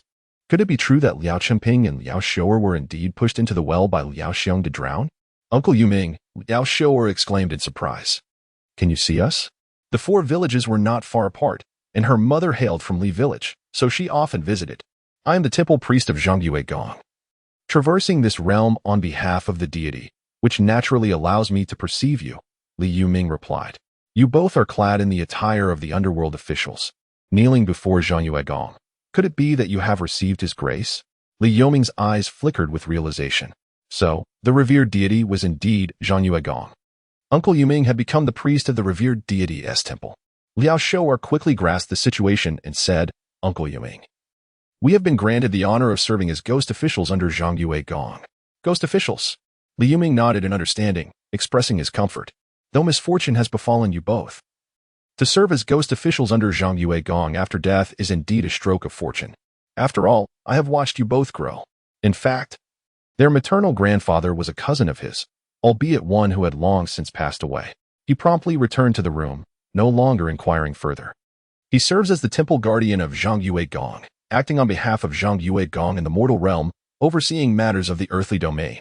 However, Liao Xiao'er and her brother have already become ghostly emissaries, and their undertakings no longer pertain to the realm of the living. Such affairs are beyond the mortal world. He naturally knew to avoid it. Having lived for over 50 years, he understood this principle. In the divine realm, Liu gazed at the ghostly envoy Liao Xiao'er, the Liao Chengping siblings, and the captured spirit of Liao Xiong, kneeling outside the earth temple. A hint of satisfaction graced his face. Although Liao Xiao'er was but 16 years old at the time of her demise, she possessed remarkable discernment and intelligence. Henceforth, she could indeed be nurtured with greater emphasis. He gently waved his hand. Instantly, the divine domain, which had expanded to a diameter of 10 zhang, transformed into a grand and imposing hall of the underworld. Majestic pillars stood tall within the chamber, surrounded by dense, dark mist that exuded a somber and intimidating authority. He was adorned in the ceremonial robe of the land law, crowned with the land law diadem, taking his seat at the head of the courtroom. Before him stood a table adorned with the land law seal and the land register. Liao Xiong was brought in. He spoke softly, and his voice resonated through the earth temple. In an instant, Liao Xiao'er and Liao Chengping felt a blur before their eyes. Finding themselves in the divine realm, transformed into the court of the underworld. Liao Xiong, bound by ethereal soul-binding chains, was also brought along. We pay our respects to the revered Lord. Liao Xiao'er and Liao Chengping immediately knelt down, expressing their reverence. Revered Lord? Where is this? Liao Xiong's eyes were filled with helplessness and terror, yet under the overwhelming divine authority, he had no strength to resist, and he knelt trembling on the ground. He had never felt such terror as he did at this very moment. He scarcely dared to lift his gaze to behold the figure seated above, radiating like a blazing sun. Liao Xiong, 5 years ago you cast Liao Xiao'er and Liao Chengping into the abyss, leading to their demise. Do you plead guilty? Liu regarded Liao Xiong with an indifferent gaze. I plead guilty, Liao Xiong stammered. In this grand court, he possessed neither the courage to utter falsehoods nor the strength to deny the truth. In that case, the divine judge proclaimed, I sentence you to the punishment of soul dispersal. Liu's voice resonated with authority. As his words fell, Liao Xiong's spirit was instantaneously shattered, reduced to ashes. Liao Xiao'er and Liao Chengping displayed expressions of exhilaration and joy. At last, they had avenged themselves. 5 long years had passed, and the murderer Liao Xiong had finally received his just retribution. At this very moment, a phrase emerged in their minds. Good begets good, and evil begets evil. It is not that retribution does not come, but that the time has yet to arrive. This matter was conveyed to Li Yuming, who understood precisely how to proceed. Liu commanded, obey the Lord's decree with utmost reverence. Liao Xiao'er and Liao Chengping, adhering to the narrative style of traditional tales, respectfully accepted their orders. In an instant, They vanished from the divine realm. The once ominous court within the divine realm transformed in a heartbeat, reverting to an empty void. Liu preferred the original visage of the divine realm. It was devoid of all things, with everything suspended in midair. Now that there were ghostly messengers, they ought to possess a designated office. Liu pondered. The divine realm was his private domain. Thus it would be inappropriate to allow subordinate deities, ghostly messengers, and shadowy soldiers to come and go freely. As a deity of the 9th rank, he possessed the capability to establish a netherworld legal domain. This netherworld legal domain would serve as an office specifically for subordinate deities, ghostly messengers, and shadowy soldiers. Although it was naturally of a lower rank than the divine realm, it was no longer part of the mortal realm, akin to a separate small space. The creation of a netherworld legal domain measuring 3 zhang in length, 3 zhang in width, and 1 zhang in height required 10 units of divine power, and such power could not be spared. He shook his head. Observing the remaining 101 divine powers, a thought crossed his mind. Instantly, 10 divine powers surged forth from within him, swiftly darting out of the divine realm and descending beneath the earth temple. At once, a foreboding space, shrouded in ominous energy, began to unfold beneath the earth temple. This space was suffused with dense, malevolent aura, and the dark energies from the earth continuously poured into it. The underworld domain resided beneath the ground, beyond the realm of mortals. In contrast, his divine realm loomed above the underworld domain, allowing him to gaze effortlessly upon all that transpired within it. Inhabitants of the underworld domain, such as subordinate deities, spectral soldiers, and ghostly messengers, could merely look up to behold the lofty divine realm suspended above. Yet they could not perceive any of the scenes within. This was sufficient for now. Once the subordinate deities, spectral soldiers, and ghostly messengers multiplied, further expansion could be pursued. He murmured to himself, then shifted his gaze to one side of the divine realm. There lay the colossal corpse of a wolf demon, the very creature he had effortlessly vanquished with a bolt of heavenly thunder during the day, the wolf demon of Thousand Wolf Mountain. The remains of this second-tier apex wolf demon should possess a certain amount of divine energy. His gaze remained tranquil as he directly accessed the deity shop within the regional trade section, placing the headless wolf carcass before him inside. Instantly, the value of the lifeless wolf appeared on the deity shop. 7 strands of divine power. Not too shabby. A faint smile graced his lips. Without hesitation, he promptly sold the headless wolf carcass to the divine emporium. In an instant, 7 strands of divine power manifested within him, bringing his total to 98 strands of divine energy. He closed his eyes and began to contemplate the divine art of heavenly thunder technique in his mind. He had executed the heavenly thunder technique once during the day. He discovered that although he could skillfully wield this divine technique, he was not truly proficient. There were several aspects in which he still exhibited flaws in his execution. He believed that if he could truly execute this heavenly thunder technique to perfection, its power would increase significantly. If not for the lack of divine strength, practicing its application would indeed be the most effective method. Regrettably, his limited means constrained his ambitions. For now, he could only simulate its execution in his mind. He felt a sense of helplessness within. Nevertheless, the prospect of gradually enhancing his own abilities was not without merit.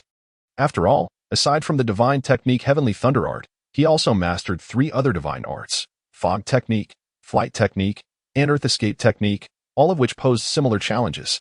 Mastery did not guarantee flawless execution. Only when a divine technique was flawlessly performed could one truly claim to have reached the zenith of a 9th-tier land deity's power. A month passed in the blink of an eye. Zhangjia Village, Yaojia Village, and the previously integrated Xinjia Village had seamlessly merged into Sihai Village. The villagers of Sihai were required to pay their respects to Lord Zhangyue, lighting incense morning and evening. Even those at a distance were expected to face the direction of the land god temple to offer their incense. Naturally, the devout believers would personally visit the temple to pay homage. The tale of Liao Xiong's malevolence, leading to his soul being claimed by the ghostly emissaries dispatched by Lord Zhangyue, and the punishment of his spirit being scattered, spread like wildfire among the villagers. Indeed, Liao Xiong's corpse was brought back for the villagers to behold. Almost all the villagers held an even deeper reverence for Lord Zhangyue, with ghostly emissaries at his command. Anyone who committed misdeeds would find themselves pursued by these spirits, suffering the fate of having their souls extracted. Who would not be intimidated by such tales? Above one's head, the divine is ever present. Good deeds are rewarded, while wickedness is punished. Justice is not delayed, only the time is not yet ripe. These 2 maxims circulated widely within Sihai Village, and all took them to heart. This incident further deepened the villagers' faith. After all, divine grace is as vast as the ocean. Divine power is as formidable as a prison. Divine grace brings joy to the faithful, while divine power instills fear. The amalgamation of joy and fear naturally resulted in an even more fervent faith. Deming, please notify the village chief and others to convene. Li Yuming instructed as he stepped out of his chamber, glancing at his second son, Li Deming. A month prior, he had received a divine oracle, mandating that the number of believers be expanded to over 1,500 within 3 months. This figure must consist solely of residents from Sihai village. It was indeed a formidable challenge. With only a little over 800 inhabitants in Sihai village, there was a significant shortfall. Furthermore, this region was solely inhabited by their village. To expand, they would need to attract people from beyond their borders, a task far from simple. After all, would anyone truly believe that their village was under divine protection? Thus, he dedicated an entire month to preparation, and now, at last, the moment has arrived to commence. This time, he resolved, I shall ensure the divine edict of Lord Zhangyue is executed splendidly. Li Yuming mused, his gaze unwavering. Over the course of this month, the transfer of power within Sihai village had been successfully accomplished. Li Yuming, as the temple steward, undoubtedly occupied the pinnacle of authority, steering the entire direction of Sihai village. Zhang Rongui assisted him, while Li Diyang served as the village head, managing the daily affairs of the community. Chen Matzi and Liao Jingxian held the positions of deputy village heads, supporting Li Diyang. Li Xiaowu and Li Xiuling each commanded a hunting team of 15 warriors, venturing into the mountains for game. The remaining 10 warriors were part of the temple guard, tasked with patrolling and safeguarding the land temple as well as the village. A month prior, there were merely 26 first-tier intermediate warriors in the village. However, during this month, an additional 14 individuals received the grace of Lord Zhangyue, ascending to first-tier intermediate warriors. Furthermore, one first-tier peak warrior, Shun Ergu, emerged as the captain of the temple guard. Presently, Sihai village boasts 7 first-tier peak warriors and 40 first-tier intermediate warriors. Steward, are we prepared to take action? Li Diyang inquired, glancing at Li Yuming, who occupied the prominent seat, his eyes sparkling with anticipation. Below him sat Chen Matzi and Liao Jingxian, while opposite them were Zhang Rongui, Li Xiaowu, Li Xiuling, and Chen Ergu. Indeed, Li Yuming affirmed. With only 2 months remaining until the deadline for the divine edict, it is imperative that we not only fulfill it but also excel in our efforts. Li Yuming gazed earnestly at the assembly. Steward, command us. Whatever you instruct, we shall comply. Chen Matzi exclaimed passionately. The village must expand its population. And as deputy village head, his own status would naturally rise in tandem. Since the fall of the great Zhou dynasty, chaos has reigned, with demons and malevolent forces rampant. Everyone is preoccupied with their own survival. The county has essentially become autonomous.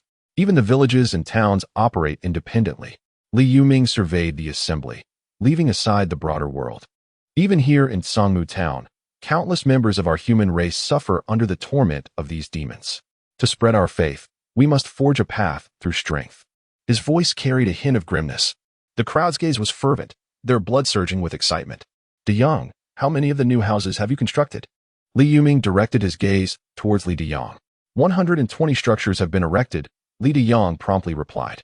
Though merely simplistic wooden shelters, they were sufficient to provide refuge from the elements. This accomplishment was the result of a month's labor, during which he had mobilized the entire village. Fortuitously, the presence of numerous warriors enabled them to transport hundreds of pounds of timber with remarkable speed, significantly enhancing efficiency. Continue the construction, he instructed. What are the food supplies? Li Yuming inquired, turning his attention to Liao Jingxian. We still have over 4,000 pounds of wolf meat preserved from before, and the hunting team has made considerable gains this past month. Altogether, we now possess over 7,000 pounds of cured meat, Liao Jingxian responded solemnly. This stockpile of provisions was acquired through the sale of numerous game caught over the month. And we even managed to sell 2 of the wolves that exhibited signs of transformation. Li Yuming nodded in acknowledgement.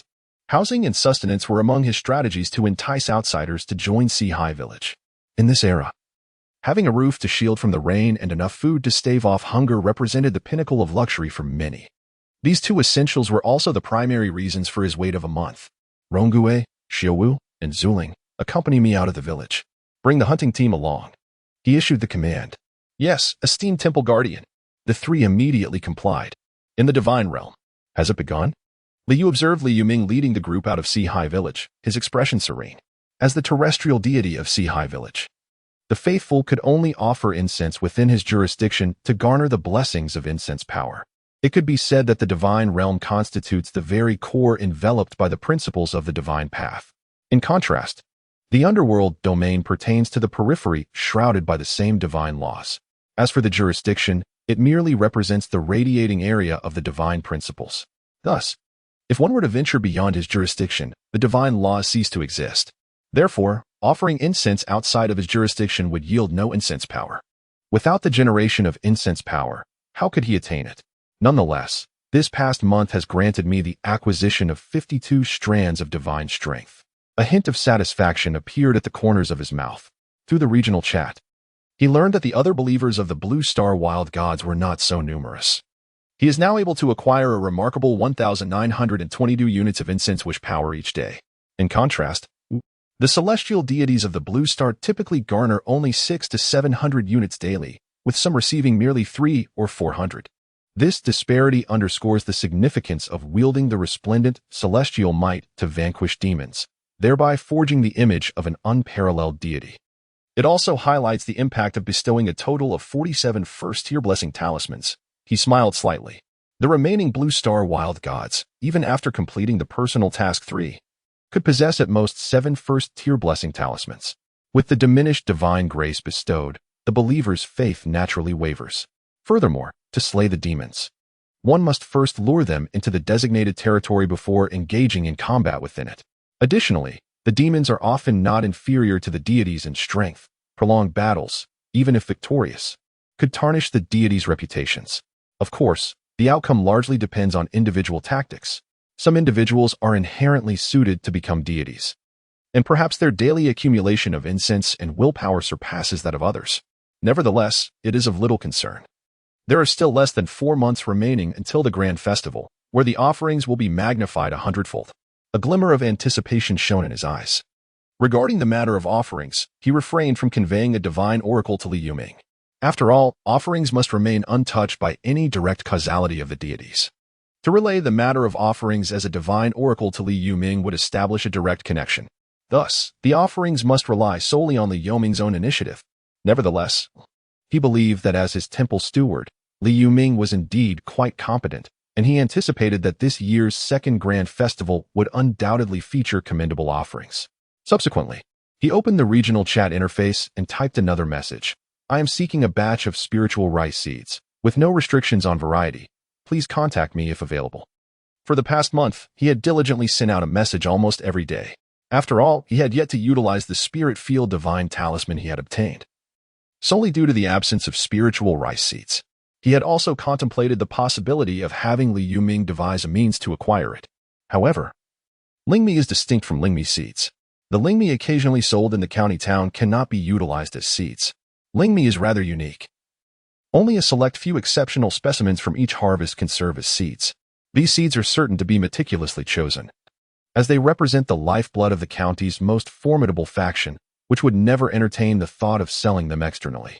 Within the regional chat interface, he is not the sole individual seeking Lingmi seeds.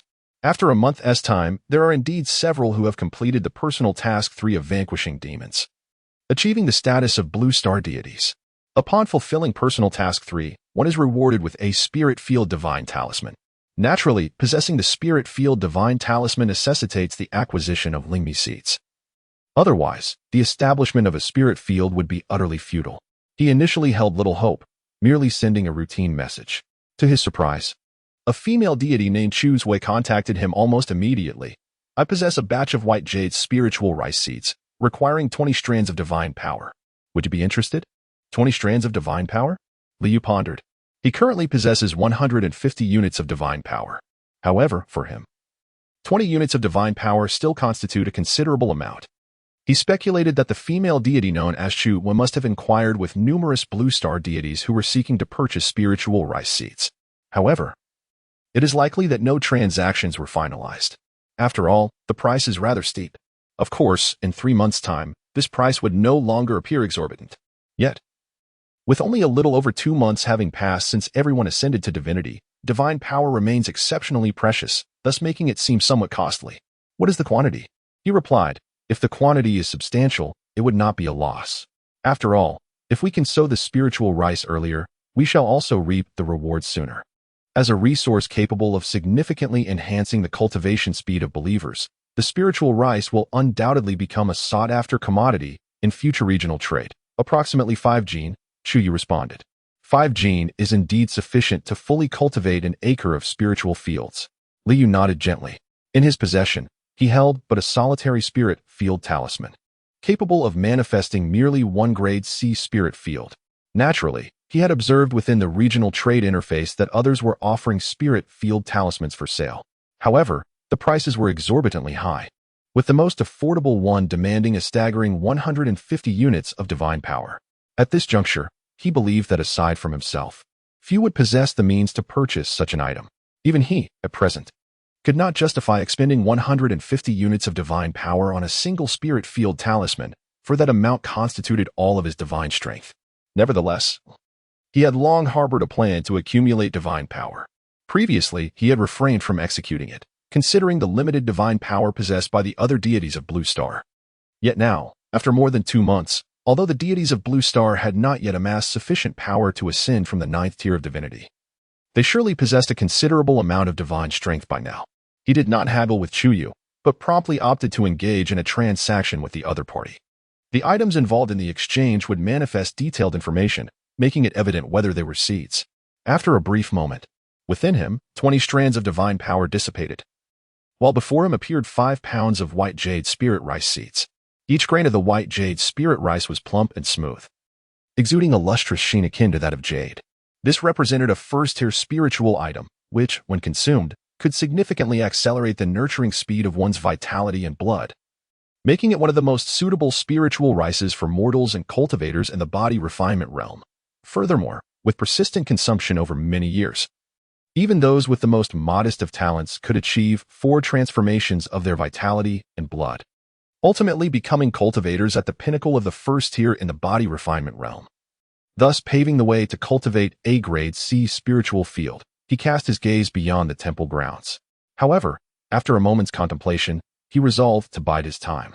Liu Ming had ventured into the outside world to recruit individuals, and barring any unforeseen circumstances, it was likely that a considerable number would soon join the Sea High Village. Moreover, the miraculous cultivation of a sacred plot of land should not be squandered. This would serve as the most effective means of instilling a profound faith in him among the newcomers. For the time being, he would attempt to accumulate divine power. His eyes sparkled with excitement. This was indeed a significant matter. He extended his right hand, and immediately 10 streams of divine power radiated outward, slowly shaping a chain before him. 2 hours later, the chain had fully formed, transforming into a tangible, soul-binding chain. The surface of the chain was adorned with numerous unique runes, exuding an eerie yet imposing aura, instilling a formidable restraining power over any specter. This was a weapon of the spectral soldiers. Indeed, his lucrative plan was to sell these spectral weapons on the regional trading interface. Ghost messengers equipped with spectral weapons were no longer mere candidate ghost messengers. They had officially ascended to grade D ghost messengers, their power far surpassing that of their predecessor. The strength of a candidate ghost messenger was approximately at the mid-level of the first tier. The divine art of strengthening spectral soldiers could elevate a candidate ghost messenger to the rank of grade D, granting them the power equivalent to the lower levels of the second tier. Furthermore, possessing a single spectral weapon could similarly enable a candidate ghost messenger to ascend to grade D, achieving strength at the lower levels of the second tier. Liu's gaze flickered. At present, there should not be a second individual from the 9th grade land deity, at least not in the region where he resided. Thus, the spectral weapon was exclusively his to sell. This was a monopolistic venture. What type of business is the most profitable? Naturally, it is the monopolistic enterprise. He believes that by now, a considerable number of deities from the Blue Star have likely conferred positions upon the reserve underworld soldiers or the substitute ghost messengers. Among them, it is certain that some deities are eager to enhance the capabilities of these reserve underworld soldiers or substitute ghost messengers. This scenario presents a market for his underworld soldier artifacts. After all, he does not intend to set exorbitant prices, ensuring that the deities who wish to purchase them can afford them. He murmured softly. Without hesitation, he opened the regional trading interface and directly listed the spectral artifact, the soul-binding chains, before him. 20 units of divine power for a single item. It was merely a modest profit, a meager reward for his efforts. Perhaps I have been a tad too benevolent. He let out a sigh, then turned his gaze towards the information regarding the soul-binding chain that appeared in the regional trade interface. Name: Een Soldier Artifact. Soul-binding chain rank. Second tier effect. After refining a reserve Een Soldier Ghost Officer, it can be promoted to a Ding level Een Soldier Ghost Officer. After refining a Ding level Een Soldier Ghost Officer, it can be promoted to a Bing level Een Soldier Ghost Officer. Such an effect should be quite enticing, particularly at this stage. Liu murmured to himself. If it weren't for the presence of Liu Ming, who already possessed mid-tier second-tier strength under his command, he would have elevated Liao Shou'er and Liao Chengping. After all, without second-tier combat strength in his ranks, it would be challenging to manage affairs beyond the territory. Once he accumulates a bit of divine power, he will enhance Liao Shou'er and Liao Chengping. With the addition of 2 second-tier combatants, he would be able to undertake more endeavors. His gaze flickered momentarily before he closed his eyes once more. Delving into the profound art of heavenly thunder technique. Een Soldier Artifact? Could it elevate a candidate Een Soldier Ghostly Officer to the rank of a Class D Een Soldier Ghostly Officer? In a village's land temple, the wild deity Chuyu's eyes suddenly sparkled with excitement. She had already conferred the title upon 5 candidate ghostly officers. Yet now she perceived their strength to be somewhat lacking. After all, the inner region of that treasured land was guarded by second-tier demonic beasts. Her previous acolyte had acquired 10 pounds of jade spirit rice seeds merely from the outer region. One could only imagine the abundance of treasures within the inner region. However, lacking in strength and with the precious land lying beyond her jurisdiction, she had pondered for quite some time without arriving at a solution. Yet, with the emergence of this Een Soldier Artifact, a glimmer of hope appeared before her. Although the 20 units of divine power were somewhat costly, after a moment's hesitation, she resolved to expend them. After all, she had just earned 20 units of divine power, so parting with it was not too painful. However, just as she intended to procure it, she discovered that the Een Soldier Artifact had already been purchased by someone else, who acted so swiftly. She felt a twinge of regret. She should not have hesitated. She incessantly refreshed the regional trading interface, fervently hoping that another Een Soldier Artifact would be listed. It sold so quickly? Liu opened his eyes, astonished. He had just closed his eyes, intending to comprehend the divine technique known as Heavenly Thunder Spell, when he unexpectedly realized that the Een Soldier Artifact had already been sold. As he felt the surge of 20 additional strands of divine power within him, a radiant smile blossomed on his face.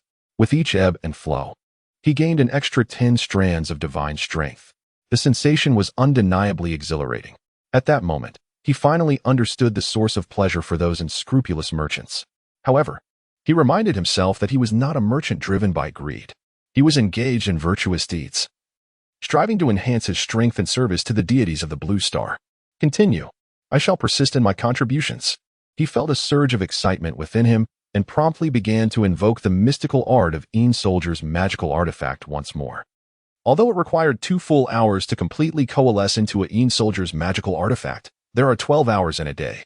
He can conjure 6 Een Soldier artifacts. If he sells them all, he would earn a pure profit of 60 units of divine power. Earning 60 units of divine power in a single day translates to 1,800 units in a month. Of course, he also understands that the number of Blue Star deities willing to spend 20 units of divine power on a single Een Soldier artifact is likely to be quite limited. Yet, even a small gain in divine power is still a gain. Before his transmigration, he toiled like a beast, working 10 hours a day. Who could have imagined that as a deity, he would have to labor for 24 hours a day? Is this not more exhausting than being a mere beast of burden? A peculiar thought flashed through his mind, and his expression became somewhat strange. However, toiled away in the past merely to purchase homes and cars for his employer. Now, to labor is a pursuit for his own aspirations. Such distinctions must not be conflated. The distance from Sea-High Village is approximately 30 miles. Here lies a series of undulating deep mountains where villages of varying sizes nestle within the ancient forests, leading lives almost entirely isolated from the world. This isolation is not by choice. Rather, each village is the property of a demon.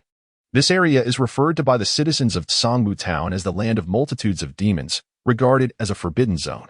Temple Master, is our objective to rescue the villagers of this land of multitudes of demons?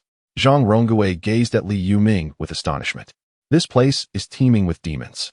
It is deemed a forbidden ground by the people of Tsangmu Town. Although this area harbors many lesser demons, they are far from the wolf demons of Qinlang Mountain. Furthermore, This village is ruled by a fox demon, whose aura barely reaches the second tier. I can slay it, Li Yuming declared, his gaze fixed upon the village ahead. To vanquish the demons and return the villagers, who have suffered at the hands of these fiends, would undoubtedly deepen their faith in the deities. This conclusion has been reached after much contemplation. To fulfill the divine edict passed down by the illustrious Zhang Yue, it must be executed splendidly. This requires attention to both the quantity and quality of believers. These villagers have endured far greater hardships than before. The wolf demons of Qianling Mountain descended 3 years ago, consuming 9 people and granting the 4 villages time to recuperate. Here, however, the demons are prone to hunger. Should their mood sour, they may resort to devouring humans. Even when demonic acquaintances arrive, they must offer up a few villagers as hospitality. If there aren't enough villagers to sustain themselves, no matter, they can simply capture some from the outside world. Yet, upon hearing of a formidable demon in this land of multitudes of demons, Zhang Ronggui hesitated. This is perilous. After all, they are demons. Terrifying, formidable demons. What of the powerful demon? Behind us stands the awe-inspiring Zhang Yue. Should that great demon dare to confront us, it would surely be slain by Zhang Yue, Li Yuming proclaimed passionately. Zhang Ronggui nodded in agreement. Indeed, behind them stands a deity. Li Xiuwu and Li Xiuling nodded in agreement. In the eyes of these 2 grade A believers, Zhang Yuegong was truly invincible. Let us proceed, Li Yuming commanded, leading the way, followed closely by Zhang Ronggui, Li Xiuwu, and Li Xiuling, 3 first-tier ultimate warriors. Trailing behind them were 20 mid-tier first-tier warriors. Who are you? At the entrance of Fox Village, 2 robust men with green-tinged eyes stood guard. Upon seeing Li Yuming and his large entourage, they showed no fear and questioned them. After all, they were subordinates of the Fox Demon Lord. What human would dare to provoke them? In their eyes, the rest of humanity was merely sustenance. On occasion, when the Fox Demon Lord was in good spirits, they were rewarded with some meat to feast upon. Eliminate them, Li Yuming commanded nonchalantly. During the month of waiting, he had not been idle. He had visited the realm of the myriad demons several times, thoroughly investigating the myriad occurrences within this territory. The minions of these fiends were notorious for their insatiable greed, mercilessly devouring their victims without leaving a trace. They were all deserving of death. 2 warriors stepped forward, their blades flashing as they swiftly dispatched the 2 robust men, whose faces were etched with disbelief. Although they were the lackeys of the demons, they had not ascended to the status of warriors. Soon, they arrived within the village of foxes. Immediately, a dozen burly men, their faces bloated and eyes gleaming with a sinister green, gathered around, grinning maliciously. Look what we have here. 2 unsuspecting sheep have wandered into our midst, offering themselves as a delightful morsel for Lord Fox Demon, commanded the leading man, waving his hand dismissively. Break their legs and confine them in the pen. He was a martial artist, accompanied by 2 others of the same caliber. In his eyes, dealing with a mere dozen adversaries was but a trifling task, unworthy of his attention. Eliminate them all. With a gaze as cold as ice, Li Yuming commanded, observing the group of men whose eyes glowed with a sinister green. Consuming their own can turn their eyes this ghastly hue. The more they partook, the more pronounced the color became. The flash of blades was as swift as lightning, and one by one, the green-eyed middle-aged men fell effortlessly before him. Even those among them who were low-tier martial artists, including the leader of the group, a mid-tier fighter, were dispatched in the blink of an eye. Within the humble wooden shacks and thatched cottages surrounding the scene, many disheveled villagers peered out, their eyes filled with a burning desire for vengeance as they witnessed the slaughter of the green-eyed men. Tears of resentment streamed down the faces of numerous onlookers. They harbor a deep-seated loathing for the demons, as well as for those wretched beings who willingly serve them, gluttonously feasting on the flesh and blood of their own kin. You must leave at once. Having slain the fox demon's minions, the demon will soon be upon us. When that time comes, escape will not be an option. An elderly man, trembling, pushed open the door of the thatched cottage and implored earnestly. Indeed, brave warriors, you must hasten away. Do not allow yourselves to become mere 2-legged sheep, nourished by the fox demon, like us. Another elder emerged, echoing the sentiment.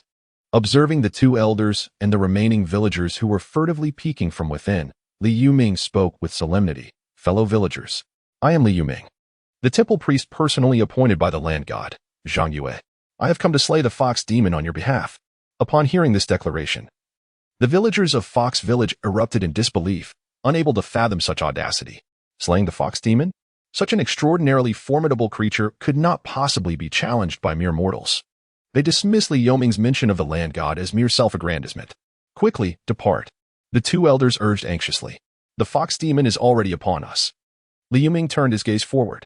A tempest swirled, and through its fury strode a towering fox demon, over 10 feet tall, its entire form drenched in a crimson hue.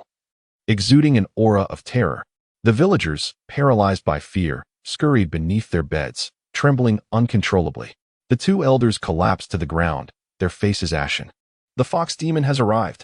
Given the day's events, it was likely that 3 or 5 more would be seized for consumption. Human warriors? Hee hee hee. The demon cackled. I relish devouring human warriors. They are so chewy, so full of vigor. Let me count. 1, 2, 3, 4, 5, 6, 7, 8, 9. So many human warriors? It seems I shall feast splendidly, and among them, there lies even a peak-tier human warrior. The immense fox demon licked its lips, its countenance brimming with avarice. Though its not-so-bright mind struggled to ascertain the exact number of human warriors present, it could tell at a glance that there were many. Capture them all. These are the finest of two-legged sheep. A sinister grin spread across its fox-like visage as malevolent energy surged forth, transforming into blood-red tendrils. Intent on ensnaring Li Yoming and the others. Demon spawn, you seek your own demise. A flash of murderous intent ignited in Li Yoming's eyes. Within him, the vital energy surged forth with fervor. A substantial flow of this energy circulated in a specific manner, swiftly coalescing into a billowing white mist before his very eyes. This ethereal white cloud roiled, standing defiantly against the crimson cords. The blood-red tendrils were ensnared within the white fog, rendered incapable of penetrating through. In the next moment, Li Yoming extended a finger. A colossal golden blade, shimmering with a resplendent golden glow, materialized from the void and swiftly struck the fox demon. Ah! The fox demon shrieked in agony as one of its arms was severed, blood gushing forth. In an instant, 5 golden blades hovered in the air, transforming into 5 radiant beams that relentlessly slashed at the fox demon's neck. The creature exerted all its strength to thwart the onslaught with its demonic energy. Yet, the blades were exceedingly sharp. The continuous barrage of 5 golden knives proved insurmountable for its defenses. In a fleeting moment, the fox demon's neck was severed, its head tumbling to the ground. Scalding demon blood splattered everywhere, and the headless corpse stood momentarily before collapsing to the earth. Witnessing the lifeless body of the fox demon sprawled on the ground, the 2 elderly men, who had fallen, remained in a state of stupor. They were utterly incredulous. The fox demon was dead, killed right before their eyes. Both individuals were engulfed in a haze of disbelief. Dear villagers, I have vanquished the fox demon. However, this place is rife with malevolent creatures. I implore you to accompany me to Sihai village, where the land's divine spirit offers protection, and you shall no longer fear becoming fodder for these monsters.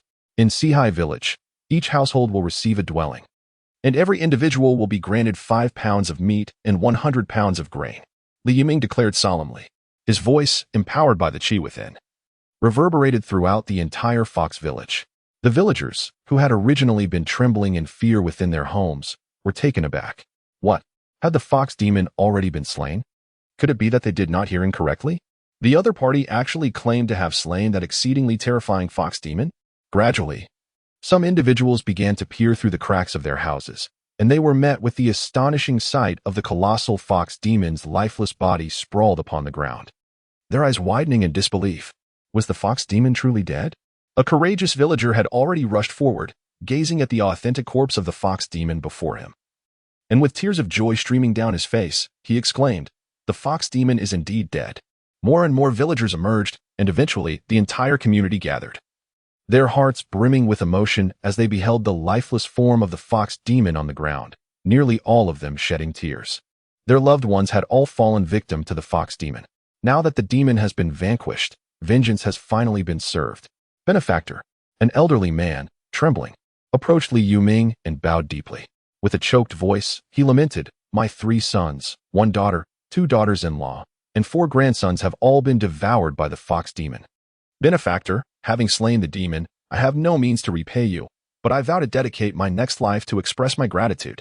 The villagers knelt before Li Yoming, overflowing with gratitude. "Dear villagers," he urged, "you must prepare to leave at once. If we linger here, we risk becoming prey for other vile creatures."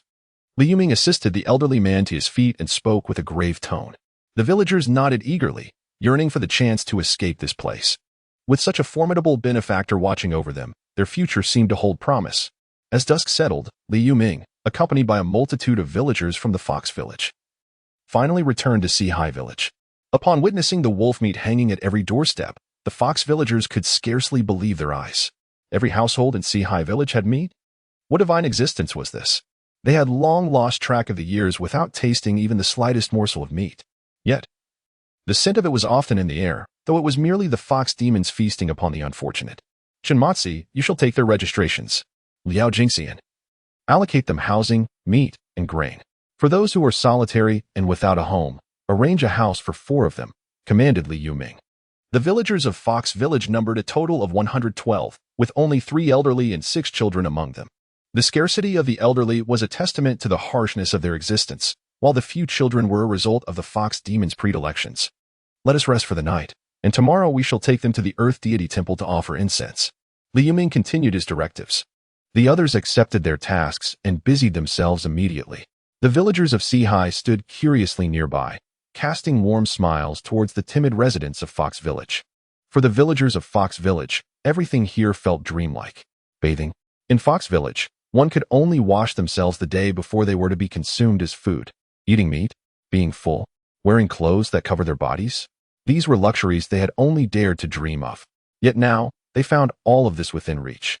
Many discreetly wiped away tears, obediently following the arrangements.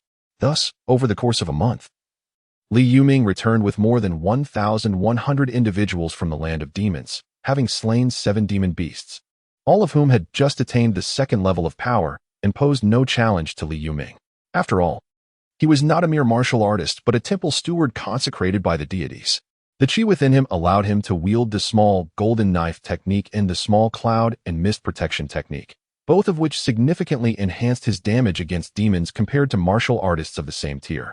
At dawn, a multitude of villagers from Sihai had already gathered before the Earth Deity Temple.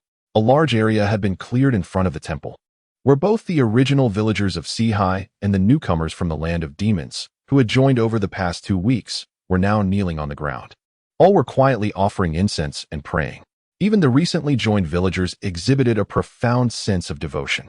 After all, the present day stood in stark contrast to their previous existence, where any day could have been their last at the hands of the demons. Life now was immeasurably better.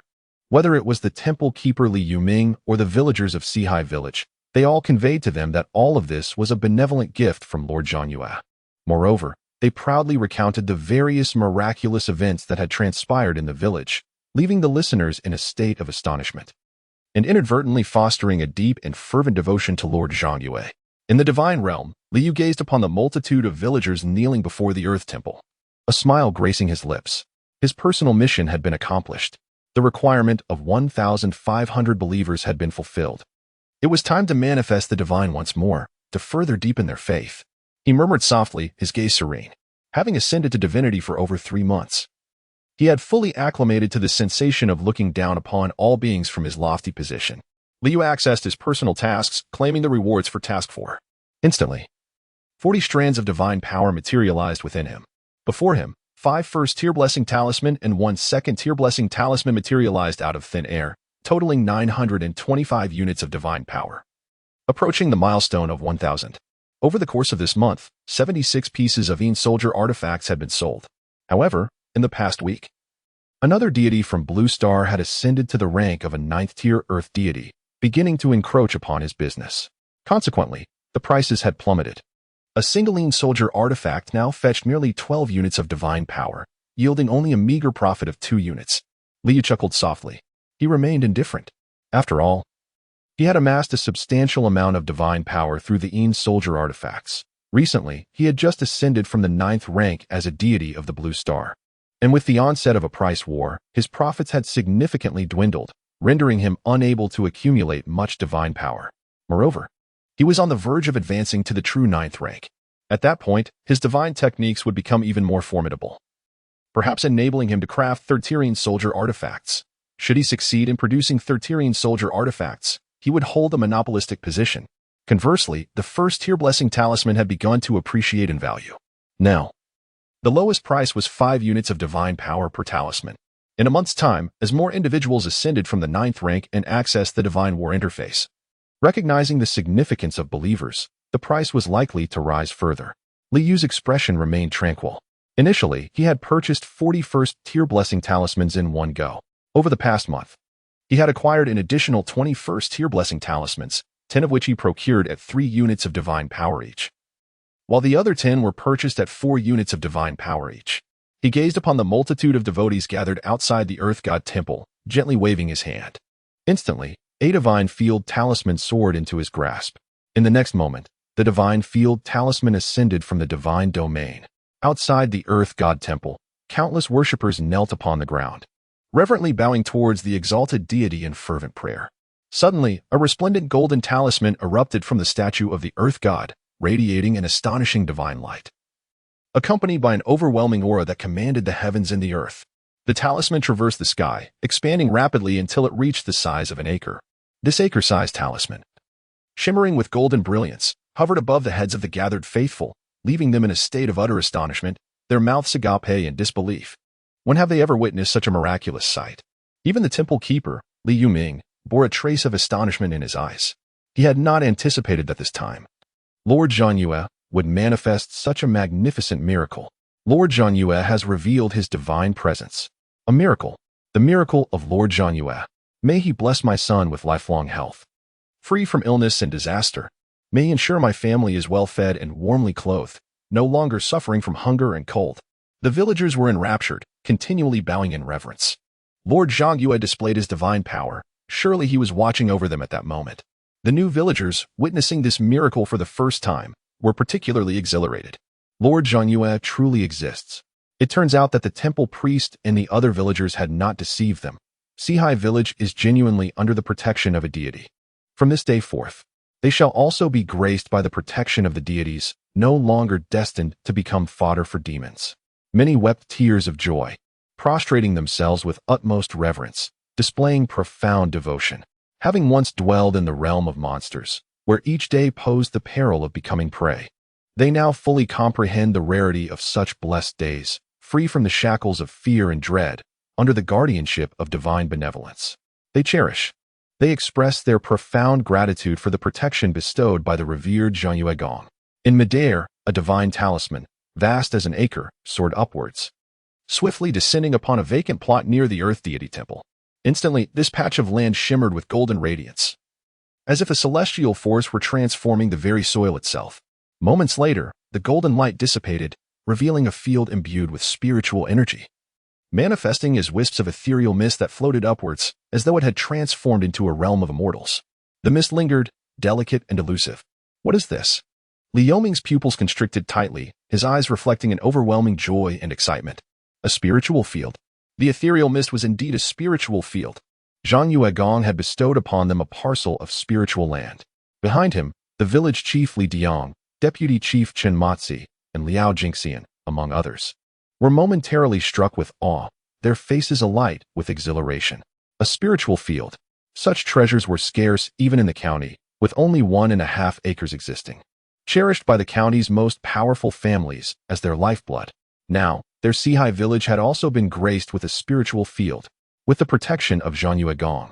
They had acquired this precious land. They felt an immense sense of hope for the future, as long as they diligently sought out the seeds of spiritual rice to plant. Their village of Sihai would be blessed with a continuous yield of this precious grain. The number of future warriors in the village would undoubtedly experience a remarkable surge. Gratitude was owed to Lord Zhanyue for his benevolence. All the villagers of Sihai bowed in reverence to Lord Zhanyue. Li Yuming took a deep breath, raised the incense he had ignited high, and proclaimed loudly, "Bow to Lord Zhanyue." The entire congregation of villagers lifted their incense in unison, their voices resounding like thunder. The rich incense of their fervent wishes surged forth like a tidal wave, flowing towards the temple of the land deity. At the rear of the crowd, 2 men, seemingly dull-witted, exchanged glances, each reflecting shock and disbelief in their eyes. A miracle. Spiritual fields. The land deity of Sihai village truly existed. Elder brother, we must report this matter to the family head at once. A genuine divine being. 1 acre of spiritual field. Moreover, I believe that this acre does not appear to be merely a D-grade spiritual field. It could very well be a higher C-grade spiritual field, the younger of the two men whispered, his voice trembling with excitement. Silence. The elder man's expression changed dramatically as he quickly admonished him in a hushed tone. Yet, his own face was a tapestry of emotions, shock, exhilaration, and reverence, each vying for prominence.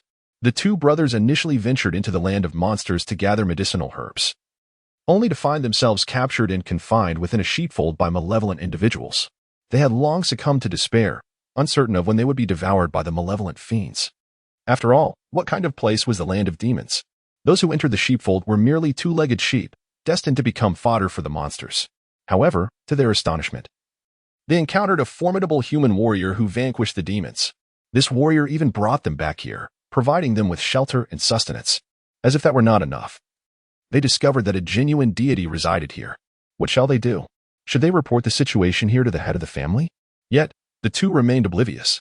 The temperature surrounding them was notably lower than in other areas. Liao Xiaoer, clad in the attire of a ghostly emissary, knelt beside the two individuals, her expression frigid as she gazed upon them. Yet, the realms of the living and the dead were distinct. She could perceive the two, while they remained oblivious to her presence. Beside Liao Xiaoer stood Liao Chengping, accompanied by 3 additional ghostly emissaries who materialized behind the two. All were elderly villagers who had naturally succumbed to death due to the passage of time, their faith having attained the esteemed status of level B believers. Upon being appointed as candidate ghostly emissaries, their souls reverted to a state reminiscent of around 30 years of age. Within the divine realm, Liu reveled in the overwhelming surge of fervent faith, a satisfied expression gracing his features. Indeed, divine manifestations proved to be the most potent instruments of belief, and this striking spectacle of light and shadow was truly the most formidable of all. He opened the believer information to peruse. Believer information daily offerings. 5. 871 level 0 believers. 0 daily provides 100. 000 offerings heavenly level believers. 0 daily provides 10. 000 offerings saint level believers. 0 daily provides 1. 000 offerings grade A believers. 10 daily provides 100 offerings grade B believers. 362 daily provides 10 offerings grade C believers. 1. 223 daily provides 1 offering grade D believers. 285 provides 1 offering every 10 days in total. There are 878 believers. Yesterday's daily offerings were only 122. Today's miraculous manifestation has immediately resulted in an increase of 749 offerings. A smile adorned Liu's face. Daily, he could obtain nearly 6 units of divine power. Over the span of a month, this accumulates to almost 180 units of divine power. Just a little over half a month is all it would take. He could be promoted to the 9th rank of deities. However, the title of saint-level believer indeed seems to be exceedingly difficult to attain. Li Yoming's faith in me has reached a level of utmost devotion, bordering on fanaticism. Yet, despite this fervor, he remains merely an A-level believer and has not ascended to the status of saint-level believer. A glimmer of insight crossed Liu's eyes. Could it be that the saint-level believer entails certain cultivation requirements? Though he is a deity, he remains unaware of how a believer may ascend to the status of a holy believer. After all, he has yet to possess a single holy believer. It is only upon acquiring one that he can delineate the requirements for attaining the rank of holy believer. 10 grade A believers constitute this assembly. Li Yuming serves as the temple priest, while Li Diang holds the position of village chief. Chen Matzi and Liao Jingxian are the deputy village chiefs, and Zhang Rongui assists Li Yuming. Li Xiuwu, Li Xiuling, and Chen Ergu are tasked with leading the hunting team and the temple guard. Additionally, there are 2 extra grade A believers. He focused his gaze on 2 young individuals within the crowd, 1 male and 1 female. The male, known as Zhang Qianan, was a former villager of Zhangjia village. The female, named Dangju, was a villager brought back from the land of demons. Renowned for her unparalleled devotion among all the villagers who had joined Sihai village from that realm. Among all the faithful, Liu held the A-class believer in the highest regard. In the future, when he bestows divine titles, it is certain that he will select individuals from the ranks of A-class believers. With 32 first-tier blessing talismans at his disposal, it would be prudent to bestow them all at once. As for the second-tier blessing talismans, Liu's gaze swept across the A-class believers before finally resting upon the village chief, Li Diang. The second-tier blessing talisman would enable the first-tier limit of Li Diang to ascend directly to the second-tier middle-level true Qi realm martial artist. As the village chief, he ought to possess greater strength to lead the village more effectively. As his thoughts stirred, 32 first-tier blessing talisman transformed into radiant white light, while a second-tier blessing talisman emanated a gentle blue glow. Additionally, 5 pounds of first-tier white jade spirit rice seeds soared forth from the divine realm. A myriad of luminous beams erupted from the statue of the earth deity, prompting many to open their eyes. Among them, the villagers of Four Seas Village were particularly animated, their eyes brimming with excitement, anticipation, and longing. They are no strangers to the scene of being blessed by Lord Zhongyue. It is abundantly clear that the cascading white light enveloping them can transform an ordinary mortal into a first-tier mid-ranking warrior in the realm of body refinement in an instant. And this time, Lord Zhongyue has once again bestowed such divine grace. Who would not desire to be shrouded in his blessings? As long as they receive the favor of Lord Zhongyue, they will ascend to the ranks of warriors, elevating their status within the village significantly. They yearn. They aspired to become divinely blessed individuals. Yet, in a flash of white light, it surged into the bodies of 32 faithful believers. In an instant, these 32 were overwhelmed with ecstasy, their bodies trembling with excitement. Among them, Zhang Qianan and Deng Zhouye, who had ascended to the rank of Class A believers, were enveloped by 2 beams of white light. The others looked on with faces filled with envy, some even displaying a hint of disappointment. However, they quickly regained their spirits, realizing that their devotion was insufficient. Only through a more profound faith could they hope to be among the recipients of divine grace in the future. What is this? Li Deyong exclaimed, his eyes wide with astonishment. After a blue radiance surged into his body, he felt a formidable force of vitality erupting within him, far more terrifying than the blessings he had previously received. This overwhelming vitality surged within him.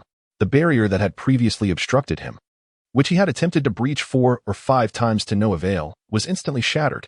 The torrent of vital energy burst forth, opening his dantian SGC, where it transformed into streams of true qi. In the briefest of moments, his dantian, the reservoir of vital energy, was continuously filled with an inexhaustible flow of true qi. Subsequently, the dantian expanded, instantaneously doubling in size. He ascended directly from the first-tier limit to become a second-tier true qi realm martial artist. Moreover, he was not merely a low-level second tier, but rather a mid-tier martial artist who had once expanded his dantian's qi. A surge of formidable power erupted forth. Li Deyong was overwhelmed with excitement and elation. He never anticipated that he would once again be graced by the benevolence of the illustrious Gong, catapulting him to the status of a mid-level second-stage true qi realm martial artist. Li Yuming gazed at him in astonishment. The strength emanating from the other party was already on par with his own. Yet, what filled his heart was a profound sense of joy. At last, the village had produced its second individual with second-stage combat prowess. Moreover, this was not merely a lower tier, but a mid-tier second stage. A martial artist at the second stage true qi realm could now contend with certain weaker demonic entities. In fact, a mid-tier second stage martial artist possessed the remarkable capability to vanquish feeble demons. Shinmatsi, Liao Jingxian, Zhang Rongui, Li Xiuwu, and others looked on with expressions of envy. They too aspire to ascend and become second-tier true qi realm martial artists. Do not envy, Li Yuming said solemnly.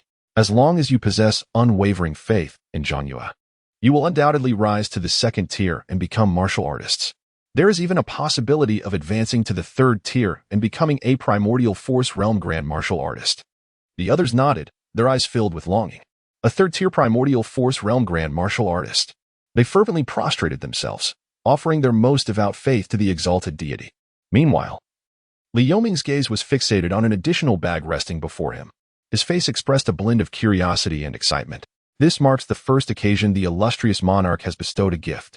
What could possibly be inside? He extended his hand and unfastened the bag before him.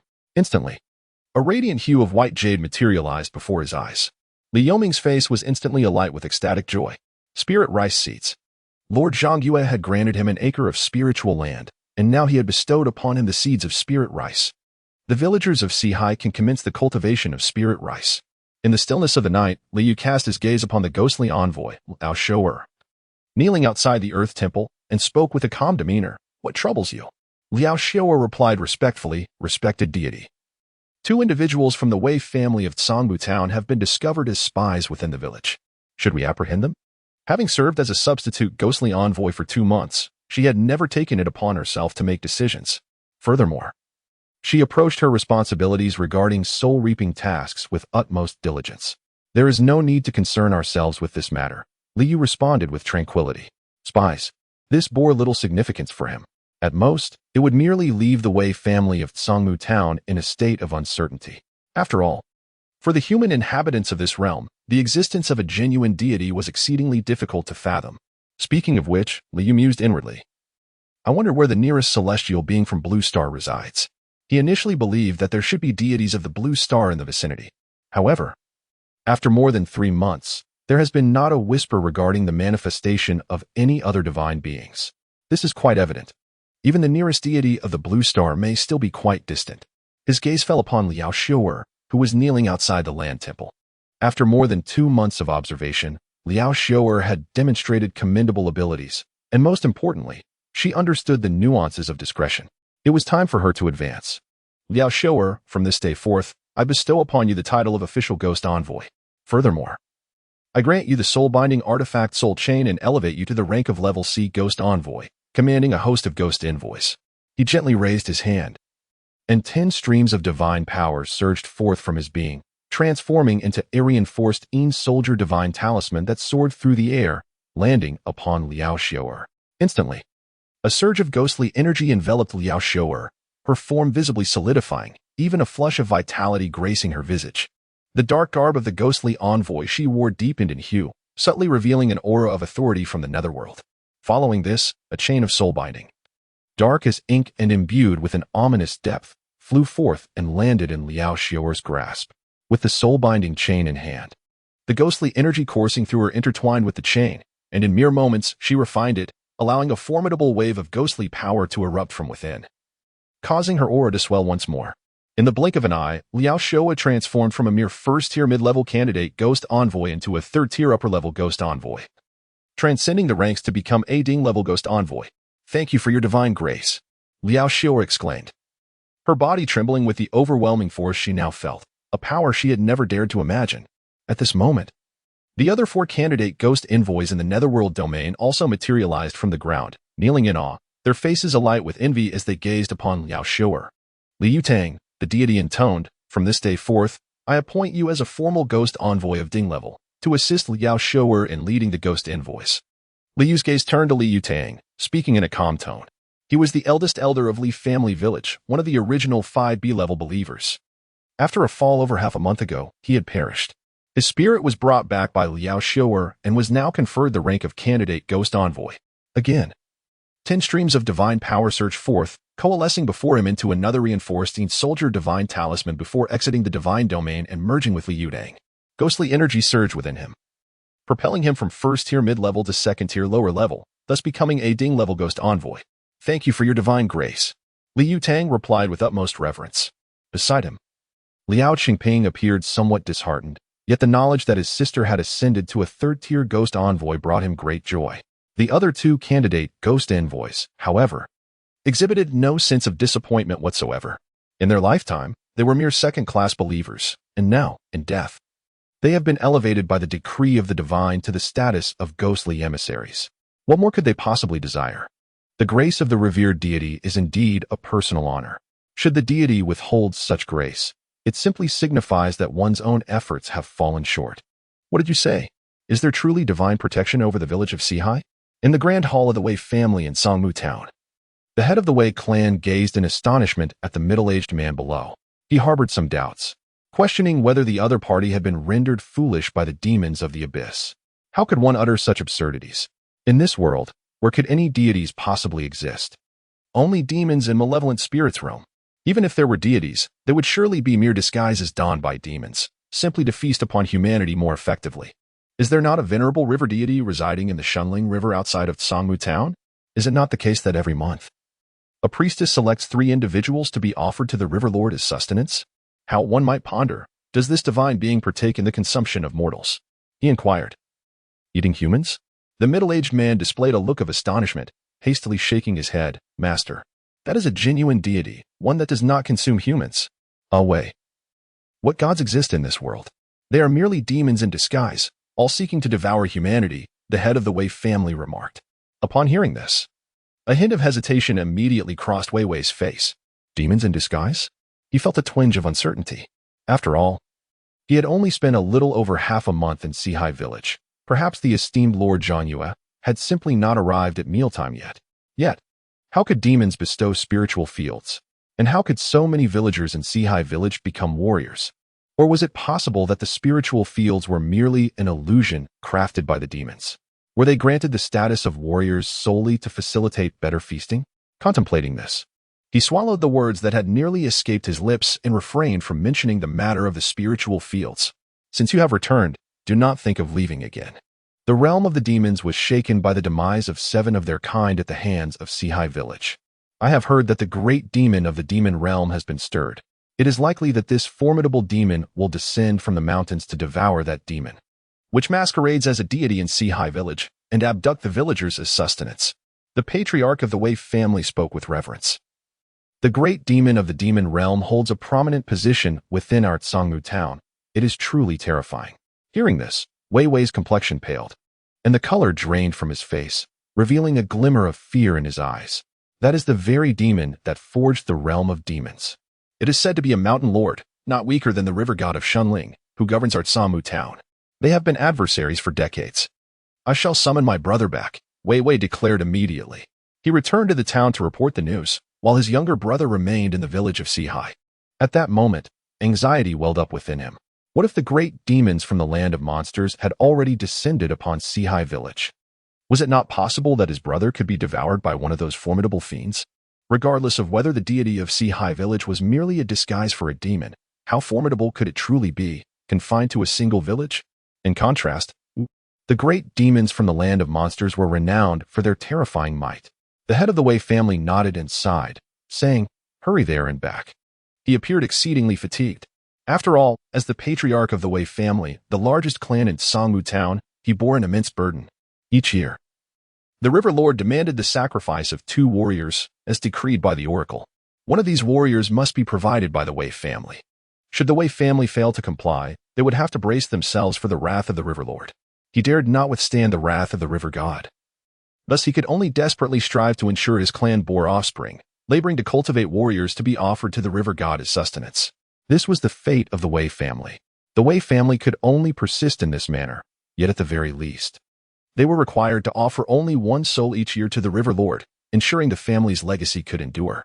The patriarch of the Wei clan murmured to himself, "In this world, merely surviving and allowing the family lineage to continue is a desire coveted by countless individuals." Now, in the latter part of March, the spring planting season had concluded, and Sihai village had opened up numerous fertile fields, all sown with rice. An abundance of martial artists had emerged, proving to be the village's most valuable labor force. They excelled in construction as well as in agriculture. Master Temple Keeper, Li Deyang spoke from behind Li Yuming. "Please summon Deng Jiyue and gather 10 women from among the first-tier intermediate martial artists," Li Yuming instructed. He gazed ahead at the ethereal spirit field, still brimming with excitement even though it was already the following day. After all, this was a spirit field, something even Tsangmu town lacked. And the county only boasted a mere 1.5 acres. Now that Sihai village had acquired such a treasure, it was imperative to cultivate it diligently, ensuring that no one could harm it. Before long, a slender girl, seemingly no more than 21 or 22, dashed over and bowed respectfully, addressing him as Temple Master. "Did you summon me?" She possessed large, expressive eyes, and her previously lackluster hair now glistened with vitality since she had ascended to the rank of a first-tier warrior. Her skin appeared fuller, her face adorned with a hint of baby fat. Following her were 10 other female warriors of mid-tier status, ranging from middle-aged women to young girls, all of whom similarly bowed to Li Yuming with an air of deference, having received the blessings of the illustrious Lord Zhang Yue and become warriors. Their status within the village had dramatically transformed. What were once farm wives serving the men of their households had now evolved into the pillars of their families, with the men relegated to supporting roles. They had no choice. Their martial prowess had vastly surpassed that of their former counterparts. Moreover, they enjoyed the backing of the temple master and the village head. "Deng Jiyue, from this day forth, you are in charge of this acre of spirit field. You shall oversee all aspects of its cultivation, pest control, weeding, and protection, guiding these 10 women in their tasks. My sole demand is that the spirit field must remain unharmed, and the harvest must be assured," Li Yuming stated, turning to Deng Jiyue with a solemn tone. Me? Deng Jiue looked toward the spirit field, her composure faltering as she hastily waved her hands. Temple Master, I am not capable. I lack knowledge and fear I might not perform well. Before arriving in Sihai village, she had been an ordinary villager in a land plagued by demons. Terrified of the prospect of being devoured by those fiends, and anxious about how they might treat her, would it hurt? How could someone like her undertake such a vital responsibility? This spirit field was a divine treasure granted by Lord Zhangyue, and she dreaded the thought of squandering it or disappointing the temple master's expectations. I assert that you can do it. You are one who has received the divine favor of Lord Zhangyue not once, but twice. You must have confidence, Li Yuming asserted, giving her shoulder an encouraging pat, leaving no room for doubt. He then turned his gaze toward the 10 female warriors. You will all follow Deng Jiue's instructions without question. Should there be any insubordination, do not blame me. Sihai village has never expelled a villager, and I would prefer you not to become the first. Though his voice was not harsh, it sent a shiver through the hearts of the 10 female warriors, who hastily replied, Rest assured, esteemed temple priest, we shall certainly follow Lord Deng's arrangements. It was no jest, should they be expelled from the village by the temple priest. How could they ever face their families again? Moreover, being cast out meant losing the protection of Lord Zhangyue. In a world rife with demons and malevolent spirits, how long could they survive? This is the white jade spiritual rice seed, and it must be cultivated with utmost care. This seed, bestowed by Lord Zhangyue, is exceedingly precious. Li Yuming tenderly presented the bag of white jade spiritual rice seeds to Deng Jiue, his expression solemn. Deng Jiue received it in a daze. Not only had she been graced by divine favor, but she was also entrusted with such responsibility by the temple priest.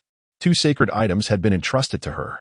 Her countenance firmed, and she nodded earnestly. Rest assured, esteemed temple priest, I shall not let you down. Li Yuming nodded with a smile. Half a month later, in the depths of night, Li Yuming was immersed in his cultivation.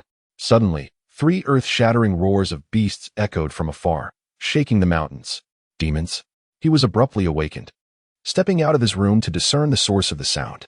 Even in the depths of night, beneath the faint glow of starlight, he beheld 3 colossal demons standing atop a mountain peak, roaring towards their village of Sihai.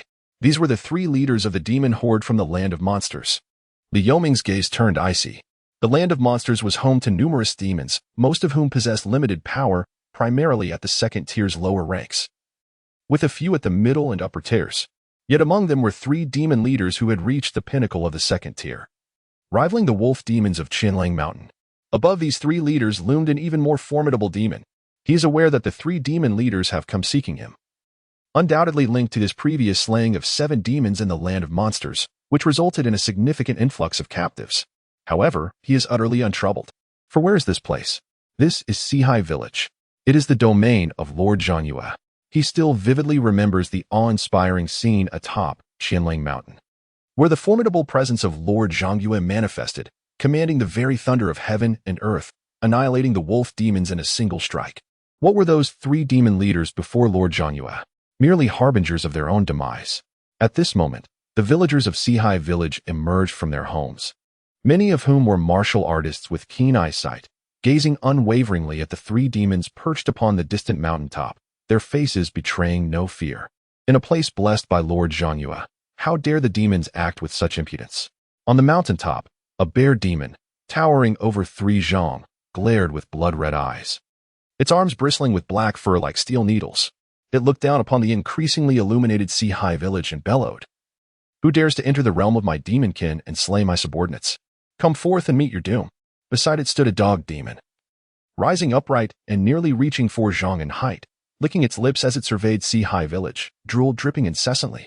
This was a village ripe for the taking. It had set its sights on devouring 100 villagers today, specifically those with tender, delicate flesh. As for the 3rd demon, it was a magnificent white stallion, haughtily lifting its head as if too disdainful to speak. This was a sacred land under divine protection. How dared these wretches act so brazenly? Li Yuming stood before the Earth Temple, boldly shouting at the 3 demon leaders. His voice rolled through the night sky, resonating even 5 or 6 miles away to reach the ears of the 3-headed demon leader. Ha! What divine being! There are no gods in this world. Let me see what kind of farcical deity you Forces village claims to possess. Today, I shall devour your god. The bear demon emitted a chilling laughter, and with that, his colossal form leaped directly from the mountain peak, charging towards the Forces village. The dog demon and the white giant horse followed suit, swiftly breaching the boundaries of the village. "My lord, shall we not intervene?" Li Yutang inquired, frowning as he stood behind Liao Xiao'er. "Are you a match for these demons?" Liao Xiao'er retorted. Li Yutang shook his head but quickly added, "Even if I am not their equal, as a ghost emissary under the command of Zhang Yu, I must slay demons and protect the villagers." The other 3 B-class believers, transformed into substitute ghost emissaries upon their deaths, nodded vigorously in agreement. In their lifetimes, they were villagers of Sihai village, harboring profound affection for their home. At this moment, witnessing the demons approach, they naturally yearned to vanquish them. "Remember, we are messengers of the underworld, tasked with collecting souls and managing affairs of the nether realm on behalf of Lord Zhang Yue. The paths of the living and the dead diverge. Combating demons is not our duty. Moreover, given our inability to prevail, what purpose would it serve to rush into battle?" Liao Xiao'er shook her head, her voice tinged with a hint of resignation. Yet, she harbored no fears. Lord Zhang Yue resided within the divine realm. Merely a handful of demons, surely. The divine lord could dispatch them with a mere gesture. A glimmer of fervor flickered in her gaze. Within the divine realm, Li regarded the 3 demons with an indifferent expression. Just 12 more divine powers were needed for him to ascend to the esteemed 9th rank. How fortuitous that these 3 demons arrived. Selling their corpses would yield over 1,000 divine powers. He murmured softly, his eyes reflecting a glimmer of anticipation. After all, it was a divine ascension to the esteemed rank of the 9th tier. For deities, the foremost pursuit is the elevation of their divine rank. Such an advancement would undoubtedly result in a substantial enhancement of his power. As a 9th tier land deity, his might would be comparable to the pinnacle of the 4th tier in this realm, akin to a master of the yin-yang realm. Then, what of the 9th tier? He gazed down upon the 3 malevolent creatures that had intruded into the confines of his domain, the village of Sihai. Subsequently, he gently raised his hand, regarding the mere 2nd-tier extremities of the demons that had crossed into his territory. He need not expend his energy. The realm of jurisdiction is the territory governed by his divine laws. Haha, you, the human race, are but mere livestock, destined to be the sustenance of our demonic kind. Submit to your fate and become our nourishment. And those demons masquerading as deities, come forth and let me consume you." The bear demon sneered. His crimson eyes gazed down upon the visible human beings, and a droplet of saliva hung from the corner of his mouth. He discovered that the humans here were far more succulent than those in the realm of the demon horde. Humans, devour them, consume them all. The canine demon, standing upright, drooled incessantly, its green eyes fixated on the villagers of the Sea of Four, longing to devour every last one of them. Moreover, it realized that this village harbored a remarkable number of human warriors, those robust beings, rich in vitality and fortitude. The only one that looked down upon them was the pristine white stallion. Despite being a creature of darkness, it refrained from consuming humans. After all, its master from its youth was a human who had treated it with great kindness. Upon becoming a demon, it vowed never to feast upon humans. Its presence here was merely a command to eliminate the demons masquerading as deities. Certainly, it would not consume humans, yet it dared not assist them either. Should it be discovered aiding humans, its demise would be assured. Suddenly, it felt an unfathomable force of terror surging from all directions. In the face of this overwhelming power, its demon energy, already at the pinnacle of the 2nd tier, shattered instantaneously, offering no resistance whatsoever. In that fleeting moment, it envisioned a deity, resplendent and omnipotent, gazing down from the heavens with indifference. The divine radiance surged forth, and the might of the god was akin to a tidal wave. The creature was rendered immobile by the onslaught of this dreadful force, unable to stir even a muscle. Under this terrifying energy, its demon essence dissipated like snow beneath the blazing sun, vanishing in an instant. Fear flickered in its eyes. A deity. There truly is a deity here. The human spoke no falsehood. A legendary deity indeed protects this place. It was over. After cultivating for over a century to attain this level, it was about to perish. In that moment, countless memories flooded its mind. Yet the most vivid were those of its childhood spent with its master. Those were the most wondrous and cherished moments of its existence. What is happening? I cannot move. A deity. I see a deity gazing down upon me. It is over. There truly is a deity here. The bear and canine demons were also paralyzed. Akin to grasshoppers trapped in amber, consumed by profound dread. They could never have fathomed that a deity truly existed. They beheld it, high above, exuding an overwhelming majesty. That terrifying power was the absolute nemesis of their demon energy, far beyond their comprehension. In the next moment, they seemed to perceive the indifferent gaze of the exalted deity, filled with the tumult of thunder. Though they heard no sound, it felt like mere illusion. Yet, in their minds, an earth-shattering thunderclap echoed. Their formidable demon souls were instantaneously reduced to ashes beneath the thunderous roar. Two colossal demon corpses collapsed with a resounding thud. Am I still alive? The snow-white steed gazed in astonishment at the fallen bear demon and dog demon, realizing that it had not been vanquished by the divine being. You have never consumed a human, and bear no sins. Indeed, that is rare. Submit to this deity, and your life shall be spared. A voice, both indifferent and majestic, echoed within its mind. The little demon willingly pledged allegiance to the revered deity. The snow-white steed, without a moment's hesitation, discovered that it could move and promptly knelt down. Simultaneously, the immense demon form surged with demonic energy, transforming in an instant into a woman clad in a gown of pure white, prostrating herself upon the ground. Demons of the second tier possess the ability to assume human form. However, in this realm where humanity is feeble, most demons disdain to take on human shapes. A powerful force swept through the air. The horse demon, now in feminine guise, soared gracefully and landed before the earth deity's shrine, still remaining prostrate. The other two massive demon forms vanished, absorbed into Li Yu's divine realm.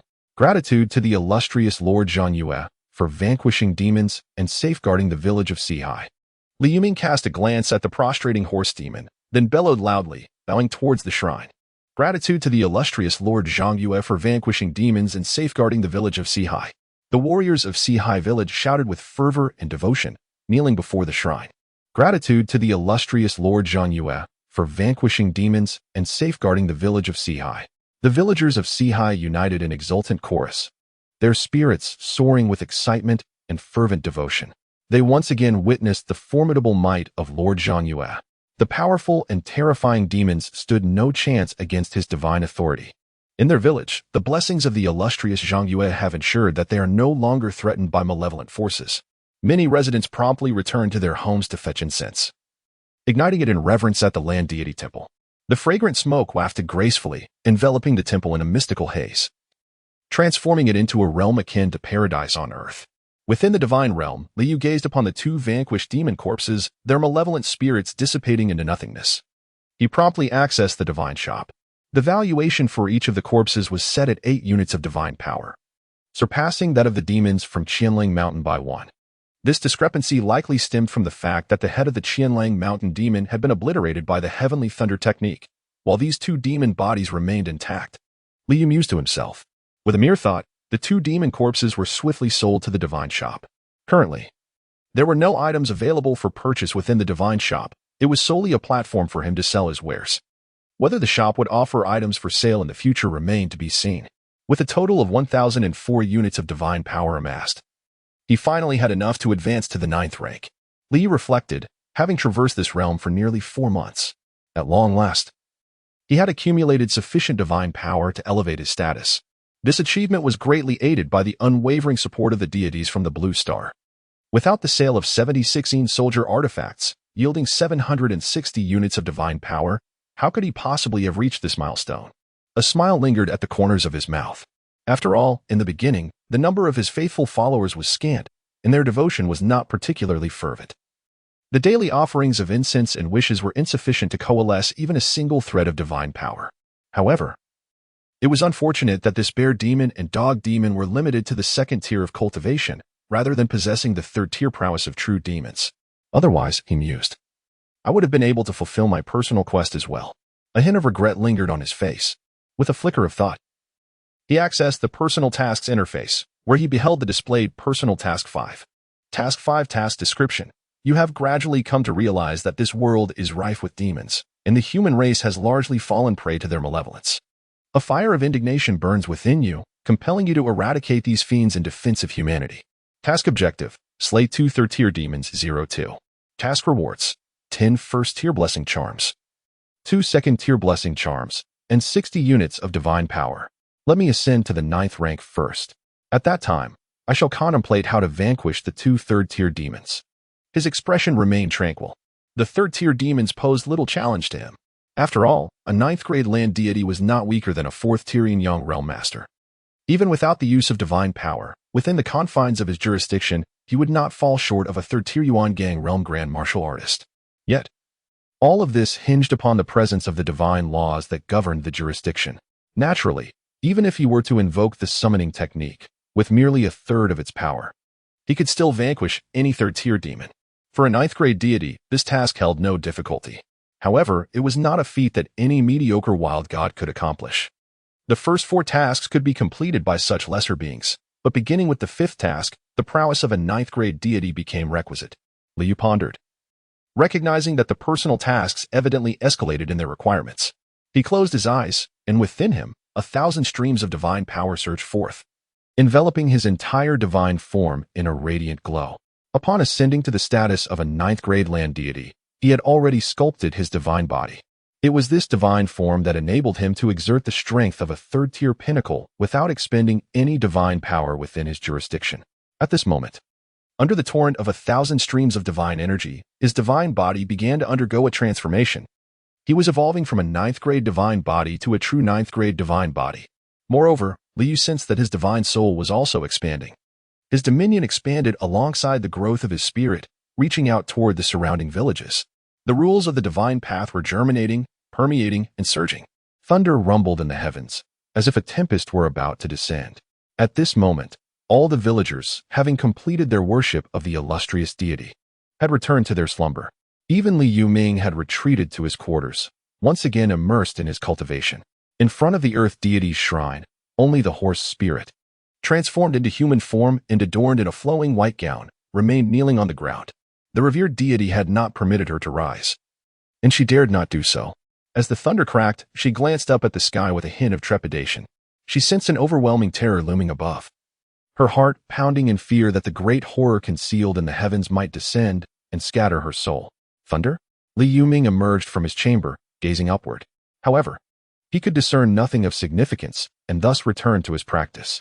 He could already sense the chi within him nearing the point of filling his dantian. Once he accomplished this, he would be poised to ascend to the rank of a second-tier alchemist. As for the designation alchemist, it was a title bestowed upon him by the divine proclamation.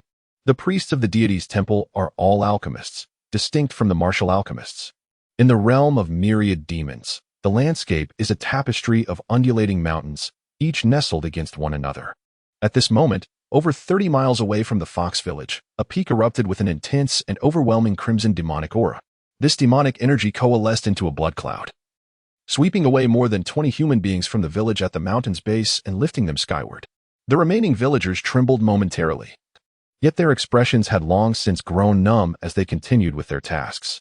The human race is destined to be the blood food of demons. To be consumed by the Lord Mountain Monarch is a privilege, and to become his sustenance is indeed a grace. In the village, with over 1,000 inhabitants, the village chief expresses this sentiment daily. As they hear and witness it repeatedly, they come to accept their fate as the natural prey of demons, regarding their consumption by the Lord Mountain Monarch as an honor and a blessing. Within the depths of a vast cavern, cloaked in darkness, a colossal tiger with fur as black as ink lies in repose, its icy crimson eyes piercing the glow. Flanking it, more than 20 young women of the human race diligently groom its fur with brushes. At that moment, the great beast opens its gaping maw, and blood-red, demonic clouds swirl back from the mountainside. One of the human girls, her expression vacant, watches in horror as she is drawn into the tiger's cavernous mouth, only to be devoured moments later. In an instant, the fearsome creature consumes over 20 souls, yet its appetite remains insatiable. It reaches out with its massive paw, seizing 2 of the girls who were brushing its fur, and tosses them into its mouth, finally satiated. Lord Mountain Monarch, the leaders of the Bear Tribe, the Black Dog Tribe, and the White Horse Tribe have all vanished from the village of the 4 seas. Suddenly, a wolf demon, bearing a disheveled creature, rushes up from the mountainside. The disheveled creature kneels in fear, trembling as it delivers the report. The leaders of the Bear, Black Dog, and White Horse Tribes are formidable second-tier demons, yet they have mysteriously disappeared from that village, being merely a mid-tier demon of the second rank. It is naturally filled with trepidation. Useless. The mountain monarch's eyes blaze with fury. Its immense form rises slowly, casting a disdainful gaze upon the trembling wolf demon and the disheveled creature below. Go summon my sister. 3 days later, a swirling mass of sickly green demonic clouds descends from afar, landing upon Tiger Head Mountain, revealing a gargantuan spider. This demon possesses the upper body of a stunning woman and the lower body of a spider. Towering over 6 zhang, its 8 legs are as sturdy as towering trees, with sharp tips glinting like celestial blades, reflecting a chilling green light. I pay my respects, dear sister. The mountain monarch, having awaited her arrival atop the mountain, immediately approaches the spider spirit upon her emergence. His voice was gruff yet exuded a certain warmth, towering at a height exceeding 4 zhang and a length surpassing 10 zhang. His immense form resembled a diminutive mountain when standing upon the peak. Yet, when he gazed upon the spider spirit, he still had to look up in reverence. Brother Tiger, what brings you to seek me? Is it to request my assistance in eliminating the old serpent of Shumling River? The spider spirit's voice, low and menacing, dripped with malice as she cast her gaze down upon the fierce black tiger. Her eyes shimmered with a ghastly green light, and saliva occasionally dripped from her lips, corroding the ground beneath with a sizzling sound, a testament to her potent venom.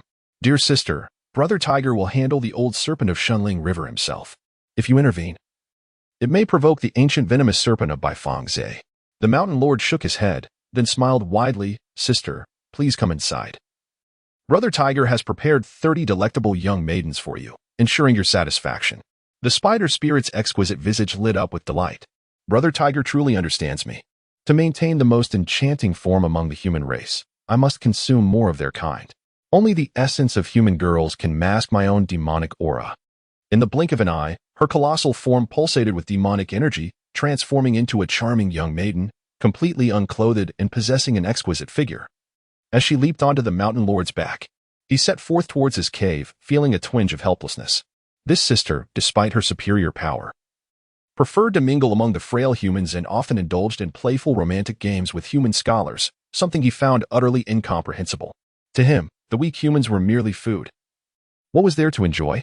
Moments later, the spider spirit, having indulged in the 30 young human maidens, lay back on her bed in a state of bliss, beckoning to the mountain lord with a sultry gesture. Brother Tiger, come and play with me. Resigned, he transformed into a muscular human form and engaged in playful antics with the spider spirit, harboring no particular feelings for her, as his affections lay solely with the tigresses he kept, albeit they were too weak and small for his liking. Days later, the spider spirit lazily embraced the mountain lord and inquired, Brother Tiger, what do you seek me for? The mountain lord replied gravely, Sister, there is a village named Sihai, located 20 or so li west of Samu town. Recently, a demon disguised as a deity has appeared there, robbing us of human sustenance and slaying 7 of my subordinates. I dispatched the 3 beasts, Xiong Pai, He Quan, and Bai Ma, to eliminate it, but none have returned. The demon in Sihai must possess the strength of a 3rd-tier entity. The spider spirit nodded in acknowledgement. To have slain the 3 beasts, it must indeed be a 3rd-tier demon. In light of your thoughtful preparations for a human girl and the comfort you have bestowed upon me, I shall accompany you on this journey. The mountain lord rejoiced, eagerly engaging in games with me once more. The spider spirit emitted a series of crisp, tinkling laughter. In the divine realm, Liu gradually opened his eyes. He emanated a powerful divine light from his eyes, as if striving to penetrate the very heavens and the earth. The intensity of his presence far surpassed that of his previous 9th-tier self. He felt the immense power of his divine form, which had grown at least 5-fold compared to before, a smile of joy gracing his lips. This was the true 9th rank. Although it was merely a change from the character Sung Tuzhang, the disparity in strength was nothing short of astronomical. He cast his gaze upon the divine realm and discovered that it had expanded from its original radius of 10 paces to an impressive 50 paces. While the radius had increased 5-fold, the area had grown an astonishing 25 times. The jurisdiction had also seen considerable expansion. He could feel the radiance of his divine laws extending into the surrounding area. What was once a dominion of merely 50 acres had now expanded to an astonishing 1,000 acres. Just how vast is 1,000 acres? It equates to 100,000 mu, or approximately 66.67 square kilometers, encompassing a region slightly longer than 16 miles and wider than 16 miles. The entire Sihai village, including the newly cultivated fields, comprises roughly 80 acres. Many peaks surrounding Sihai village, including the former Qianlang Mountain, now fall within my dominion. Remarkably, Qianlang Mountain is classified as a 9th-tier peak, possessing spiritual essence, capable of enshrining a 9th-tier mountain deity. Li Yu's gaze sparkled as he took a step beyond the divine domain, and with another step, he reached the summit of Qianlang Mountain. Though not exceedingly high, standing at approximately 270 to 80 zhang, the mountain is densely forested. Since the wolf demon was vanquished and numerous wild wolves were slain by the warriors of Sihai village, a variety of other creatures have gradually begun to inhabit the mountain. In the past, the presence of the wolf demon instilled a primal fear in ordinary animals, deterring them from residing in Qianlang Mountain. However, with the demise of the wolf demon, the spiritual essence of Qianlang Mountain far surpasses that of the surrounding peaks, naturally attracting many animals, although they remain somewhat bewildered. These creatures instinctively pursue the spiritual essence for their existence. Mountains imbued with spiritual essence are inherently suitable for cultivation and transformation into demons. Liu's expression remained tranquil, his gaze seemingly penetrating through the entirety of Qianlang Mountain, reaching its innermost depths. There, he discerned an exceedingly dense core of spiritual essence, lying over 10,000 zhang beneath the mountain's surface.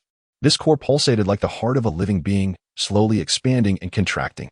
With each contraction, it would draw upon the earth's power from all directions, and with each expansion, it would release pure spiritual light, nourishing everything within Qianlang Mountain.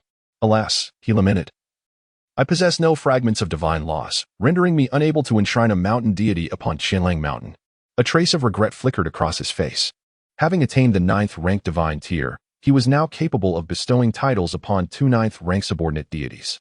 However, despite reaching the 9th rank in divinity, his divine position remained that of the guardian deity of Sihai village.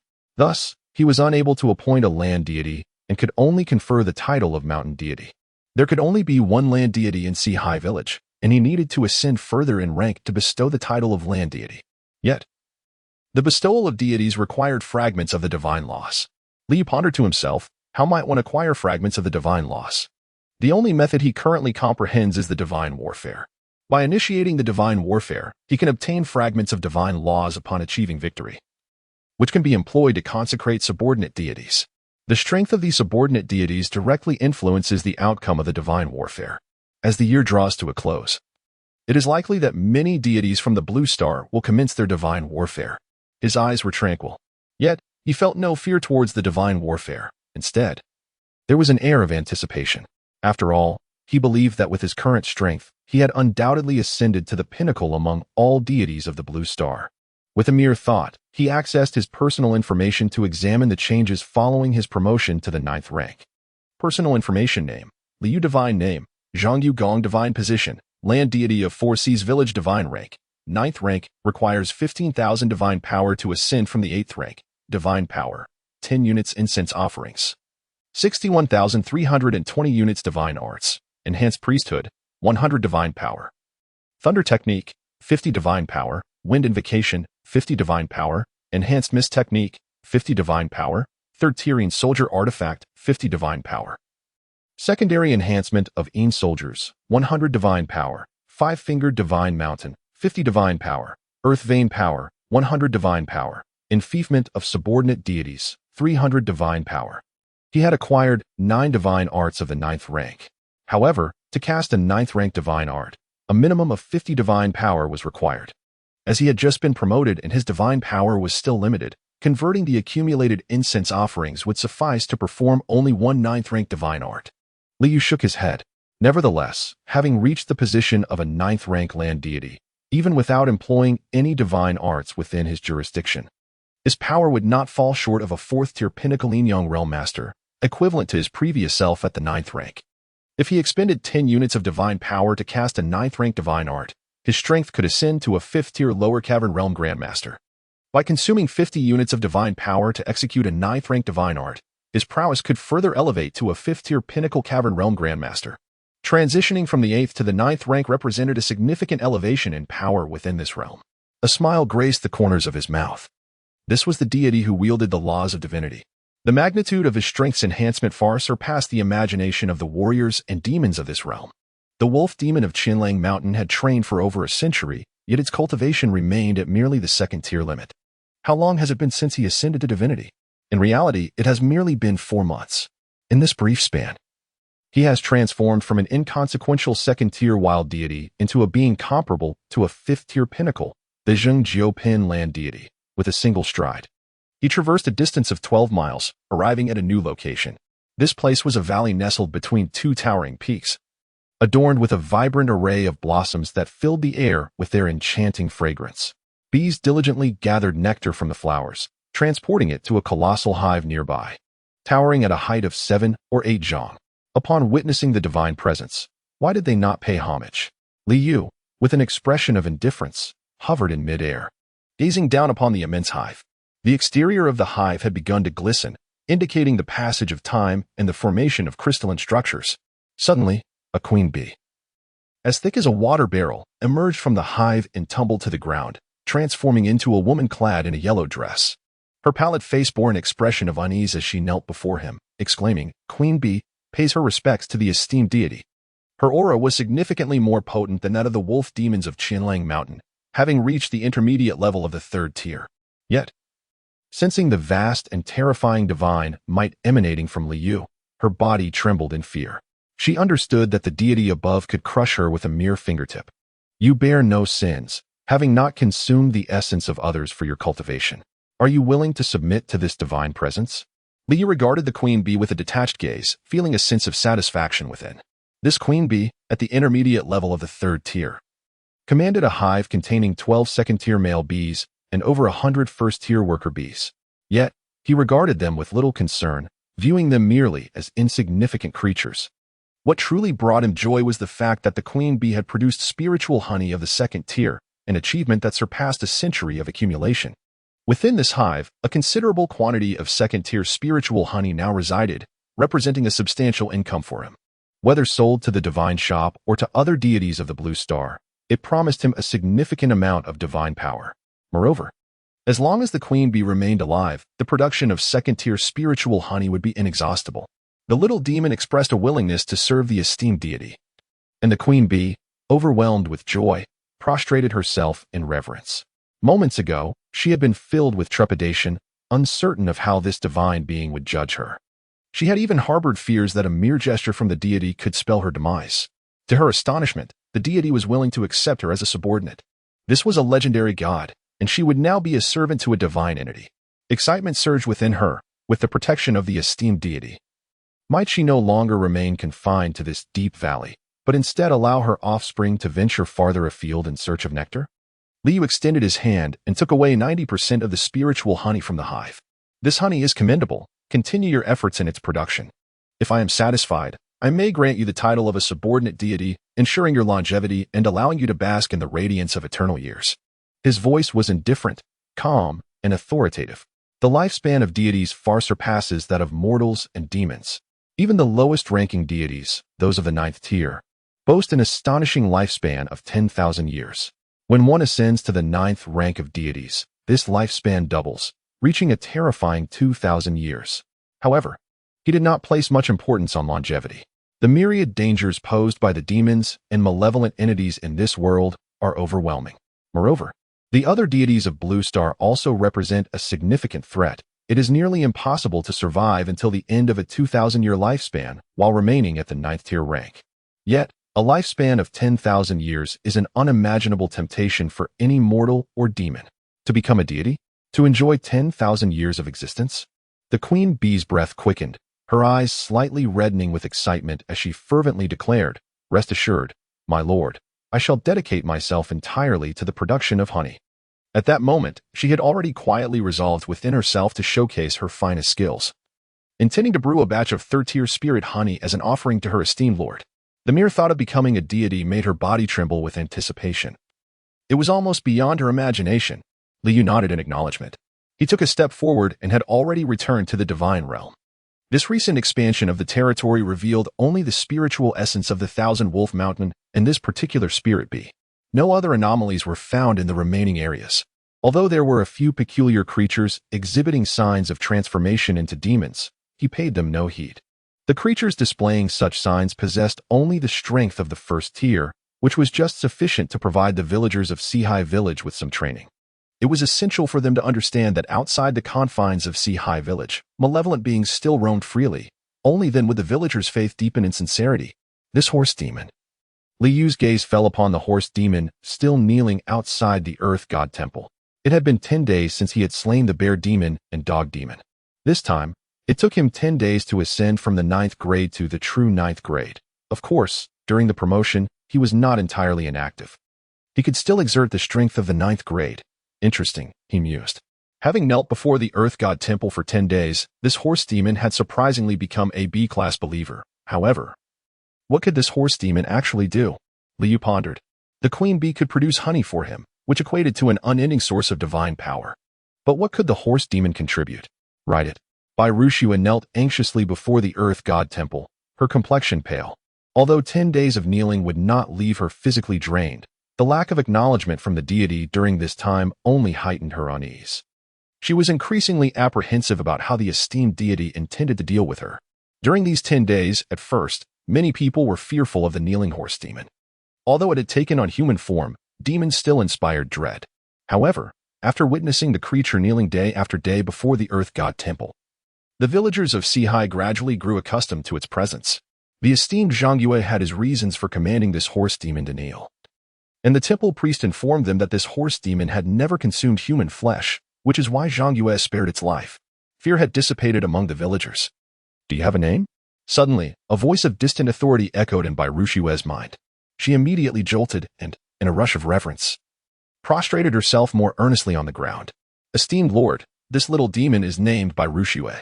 I have only 2 demons under my command, and you are one of them. What abilities do you possess? Liu stood within the divine realm, gazing down at the horse demon Rushua, speaking in a measured tone. Rushua was momentarily taken aback. Abilities? What abilities did she possess? Her mind raced. The esteemed Lord's inquiry was certainly not about her strength. After all, her power was insignificant before him, and he was well aware of her limitations. If that were the case, his question must pertain to any special abilities she might possess, abilities that would be of use to the esteemed Lord. What unique capability could she offer that would be beneficial to him? She sensed that numerous villagers of Sihai village were respectfully kneeling behind her, offering incense to the revered deity. Among them were several warriors, which sparked a sudden inspiration in her mind. O revered deity, I can cultivate warhorses for Sihai village. If I am granted a batch of ordinary horses, I can elevate them to the first tier, reaching the pinnacle of their potential, she respectfully proclaimed. After all, her true form was that of a horse. By infusing her own essence and even her blood into the process, she could gradually elevate ordinary horses to the first tier. Cultivating warhorses? Liu's interest was piqued. In divine conquest, the battle of believers serves as a vital component, accounting for 30% of the deity's strength.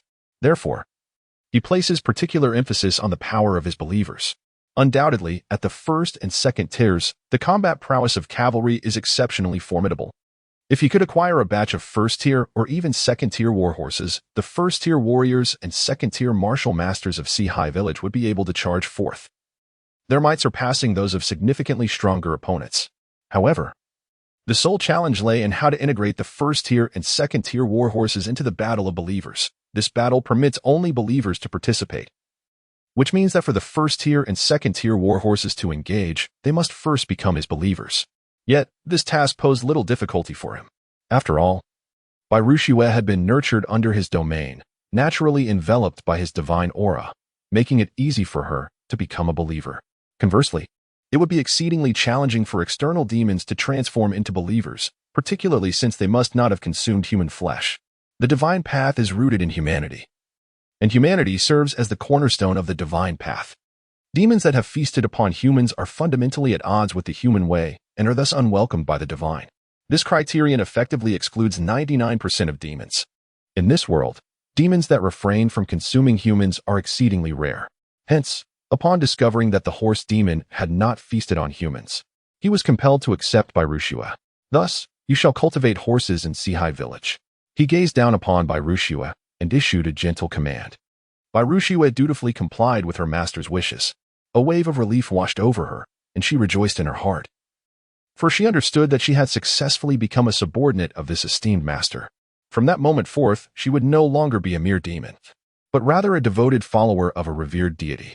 Liu shifted his gaze from Rushua and turned his attention to Liu Ming, who was cultivating within the room. It seemed that the previous invocation had bestowed upon him considerable benefits. It was likely that he was on the verge of advancing to the second tier. A faint smile graced his lips. Liu Ming had independently elevated his cultivation to the second-tier pinnacle, enabling him to conserve nearly 10 units of divine power when he employed the 9th-grade divine technique, Enhanced Temple Guardian. Though the amount may seem modest, it nonetheless represents a significant achievement born from Liu Ming's diligent efforts. He takes pleasure in the diligent efforts of his followers. After all, he is a deity, not a caretaker. Li Yuming. He slowly spoke, his authoritative voice resonating in Li Yuming's mind. Previously, to maintain an air of mystery and power, he conveyed divine messages to Li Yuming through dreams. However, having now ascended to the prestigious 9th rank and proven his formidable strength through 2 demon-slaying feats, there was no longer a need to rely on dream divination to uphold his enigmatic presence. Zhang Yuegong. Li Yuming was startled and immediately knelt on the ground, his expression one of utmost respect and devotion. The horse demon, by Rushue, shall henceforth be entrusted to the care of Sihai village. You may select robust steeds for Bai Rushue to nurture. In the 10-mile deep valley to the west of Sihai village, there exists a group of bee demons who have already submitted to me. Do not disturb them. Li Yu's voice was both commanding and resounding, echoing within Li Yuming's consciousness. With utmost reverence, I shall heed the divine decree of Zhang Yuegong. Li Yuming replied with profound respect. Li Yu withdrew his gaze. He gazed at the 150 pounds of second-tier spiritual honey suspended in the divine realm, pondering the worth of such a precious substance. He murmured to himself, and with a flicker of inspiration, he opened the divine shop, placing 1 pound of second-tier spirit honey upon the counter. Instantly, a plethora of inscriptions materialized within the divine shop. Name: Black-striped bee spirit honey tier, second-tier effect. When consumed by beings of second-tier or lower, it accelerates the healing of wounds. The more consumed, the swifter the recovery, with a gentle efficacy. Price: 2 units of divine power per pound. The black-striped bee spirit honey is a restorative item. Li Yu's eyes gleamed with interest, recognizing its considerable value, as 1 pound could fetch a price of 2 units of divine power.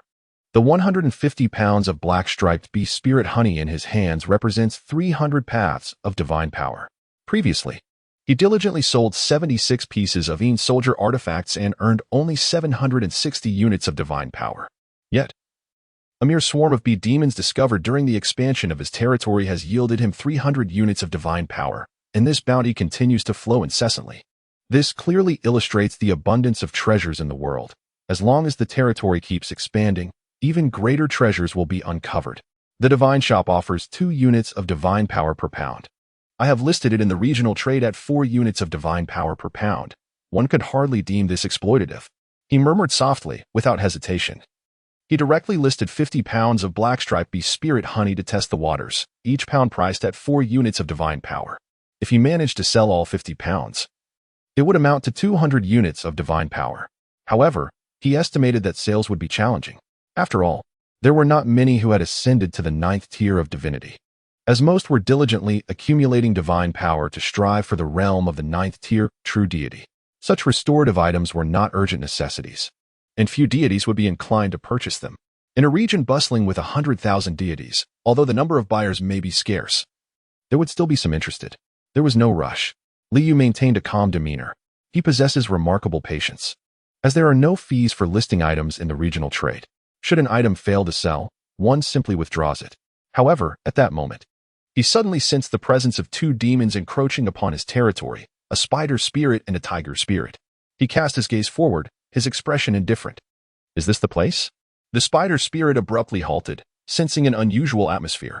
Yet, she could not articulate what was amiss. It was merely an instinct. Sister, just ahead. The mountain lord of Tiger Head bore a crimson gleam in his eyes, brimming with bloodlust and ferocity. Before the spider spirit, he was but the tiger brother. However, in the presence of the other demons within the realm of Sangmu Town, he was the sovereign of the demon domain, one of the most terrifying entities in this region. I feel something is off. The spider spirit furrowed her brow, scanning her surroundings with vigilance. At that moment, they were riding the demonic clouds, soaring above ancient towering trees. Upon reaching the 3rd tier level, demons could command the clouds for flight. Something is amiss? The mountain lord was taken aback, sensing nothing amiss. Sister, with your prowess, what adversaries could possibly exist near Sangmu Town? Only the old venomous serpent of Baifeng Marsh could barely contend with you. He thought his sister overly cautious. Were the demons that roamed the county so wary? Before the spider spirit could voice her concerns, her eyelids twitched. She beheld a figure materializing from thin air, its indifferent gaze looking down upon her. Clad in golden robes and adorned with a golden crown, the figure stood with hands clasped behind its back, wearing an expression devoid of emotion. Yet, the mere sight of this figure made her heart feel as though it might cease to beat. An unimaginable aura of terror enveloped her. Fear reflected in her eyes. She instinctively sought to flee. However, she found herself unable to lift even a single leg. Under the weight of this divine presence, she felt akin to an insect trapped in amber, utterly immobilized. A deity. This was a true divine being. The realization struck her like lightning. This was a genuine god. Not merely a demon in disguise, the overwhelming divine might, though unfamiliar, was unmistakably that of a true deity. Beside her, the mountain lord of Tiger Head was equally stricken with fear, his body rendered completely motionless. The divine might was too vast, with his meager third-tier cultivation. He felt like an ant attempting to shake a tree, devoid of any means of resistance. Regret filled his heart, a deep remorse that could turn his insides to green. The deity here was a genuine god, a legendary being. Spare the little demon, the spider spirit uttered with immense trepidation, struggling to speak. She fervently prayed within, hoping that the deity would show mercy for the sake of the five immortals' cave. As for the mountain lord, he lacked the capacity to utter a word, his eyes pleading for clemency. Five immortals' cave? Speak to me about the circumstances of Su Nexi Inn, commanded the deity. Li Yu's expression remained impassive as he gazed down at the spider spirit. This was the very reason he had ventured forth from the divine realm. Before him stood two fiends. One was of the lower third tier, hardly worthy of mention.